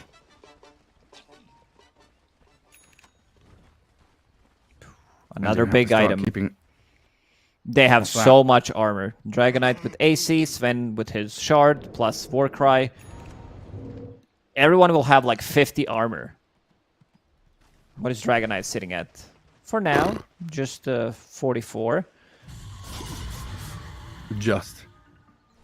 What is it ticking up? Is it ticking up and down for you? Mine keeps flickering 16 to 17 base armor. Yeah. Visual. Interesting. Now 50. 70. 50 without 75%. Warcry. And another smoke. Horn toss. BKB collapse. Doesn't get the grab this time. Squad X. No more lapses in judgment from him. This reward transcends expectation. I'm throwing the tip his way as well. You have hordes of mega creeps coming your way. You need to defend all 3 lanes. No real way to break out of the base. Scanning. You just have to wait for Spirit to come to you. Ramming Squad X. forward. Is getting in. Dusted. Lash out, Lotus but with Orb. Lotus. Return back on the bat. In comes Kiritich. Blows up Mira. Maybe turnaround here from Spirit, though, onto the Alchemist. Squad X bouncing around into the back lines now. Sven opens up. The Alchemist in trouble. He's critted down. 1,000 damage. Rained down by the Sven onto his head. Buybacks galore. Divine Sven Rapier has- grab now as well. 1200 damage. Let's see the crit. Hit something. Again. Radiant's middle Is he tower is going under to attack. crit something? He got Daedalus. He also wants to see it, probably. Move away, collapse, 1 hit. No crit No still. crits, I can't believe. What's going on? And what did Alk say? Alk is like, give me back my rapier, buddy. Just what Did he say that? Yeah, look at him. Oh, it's FNG says something about rapier and brother. Nah. It would be brotherly to give back rapier. Oh, is that what it means? Yeah, keep it in game. Give it to him. Gentleman's agreement. Let's go. And just give it back. Give us a fighting chance. You know, we're against Mega Creeps. You're ahead by 36k. Just hand it back over. Give them a shot. Tormentor down. Roshan killed. Refresher shard on the floor for Laurel. And Aegis for the Sven. Another round in the ring. Radiant's middle There's the tower Roshan. is Oh man, under Roshan's banner on Mega Creeps. Do you just like? Do you need Where to did do he that? place it? I want to see. Mid tier It's 2. mid? Yeah, there we go. So these creeps, super mega giga creeps, 2000 HP on a creep, and 200 damage. They're stronger than Pugna. Pugna would die. If he battles it out without using abilities, Pugna dies immediately. To one creep. Yeah. Never mind, like 7 of them going into this mid lane. Oh, FNG, careful. He doesn't know. He is lacking critical information right now. FNG, don't go near them. He's the front line. Look at him. Manning up against these Giga Chad creeps. Oh my goodness. Smoke out from Spirit, and a rune has spawned top that could just end the game. Amplificazione Damagione. Coming into this middle lane now from Team Spirit. All right. Sven for Yatoro. Drag back squad. It's caught out by Collapse. 3000 crit. Buyback is available. 9-4-1. But I don't know what you're going to do now. Yatoro is a big boy. They've got the cart. FNG being taken around for a ride by Noticed. I think Virtus Pro might understand this game is over right now because Yatoro is on... Oh, Collapse has whiffed another one, but it doesn't bloody matter.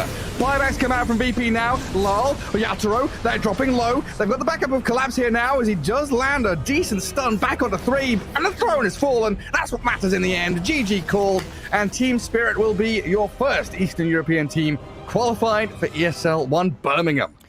Yeah, kind of expected, but it did take them 2 games to beat Yellow Submarine in the upper bracket quarterfinals. Navi did fall down 2-0, and Team Spirit did just beat Virtus Pro 2-1. First game, Virtus Pro showed extreme resilience. Second game wasn't as close, and then this third game as well. Mid lane, Squadix was unable to do much. He got counterpicked. They did pick second pick Ember. It was a huge problem because they did not have enough damage. Position 5 Pugna and both supports from Team Spirit, they were all over the place. Mira Mipushka playing together with Magnus, playing with Laurel, and again, complete free farm for Sven. Suddenly he shows up. He's the one leading the charge for the team, taking second, taking third Roche, and just finishing the game. They needed a hero. Like, that's why I liked Alchemist to match the aggression, have the same amount of farm. It's just the other lanes went so badly for Virtus Pro. It was very, very challenging for them. Continuing that streak as well right now, up to 8 series wins in a row. Team Spirit taking it over Virtus Pro and looking very good heading towards Birmingham. But yes, it's not all doom and gloom. This is double elimination. There is a lower bracket. VP will drop down there and await their opponents. Yellow Submarine against Klim Sanic going to be our first series up tomorrow with me and Lacoste. And then the lower bracket final, the victor of that against VP. I think it's Cap and Lacoste taking that one tomorrow for the second and final series of Eastern Europe. Round things out for tonight, we've gone the distance here. 10 p.m., 10:30 or so in Europe anyway. Banging out some spectacular games. Great back and forth between all these teams. So for now, it is good night and see you all tomorrow. But I think that you know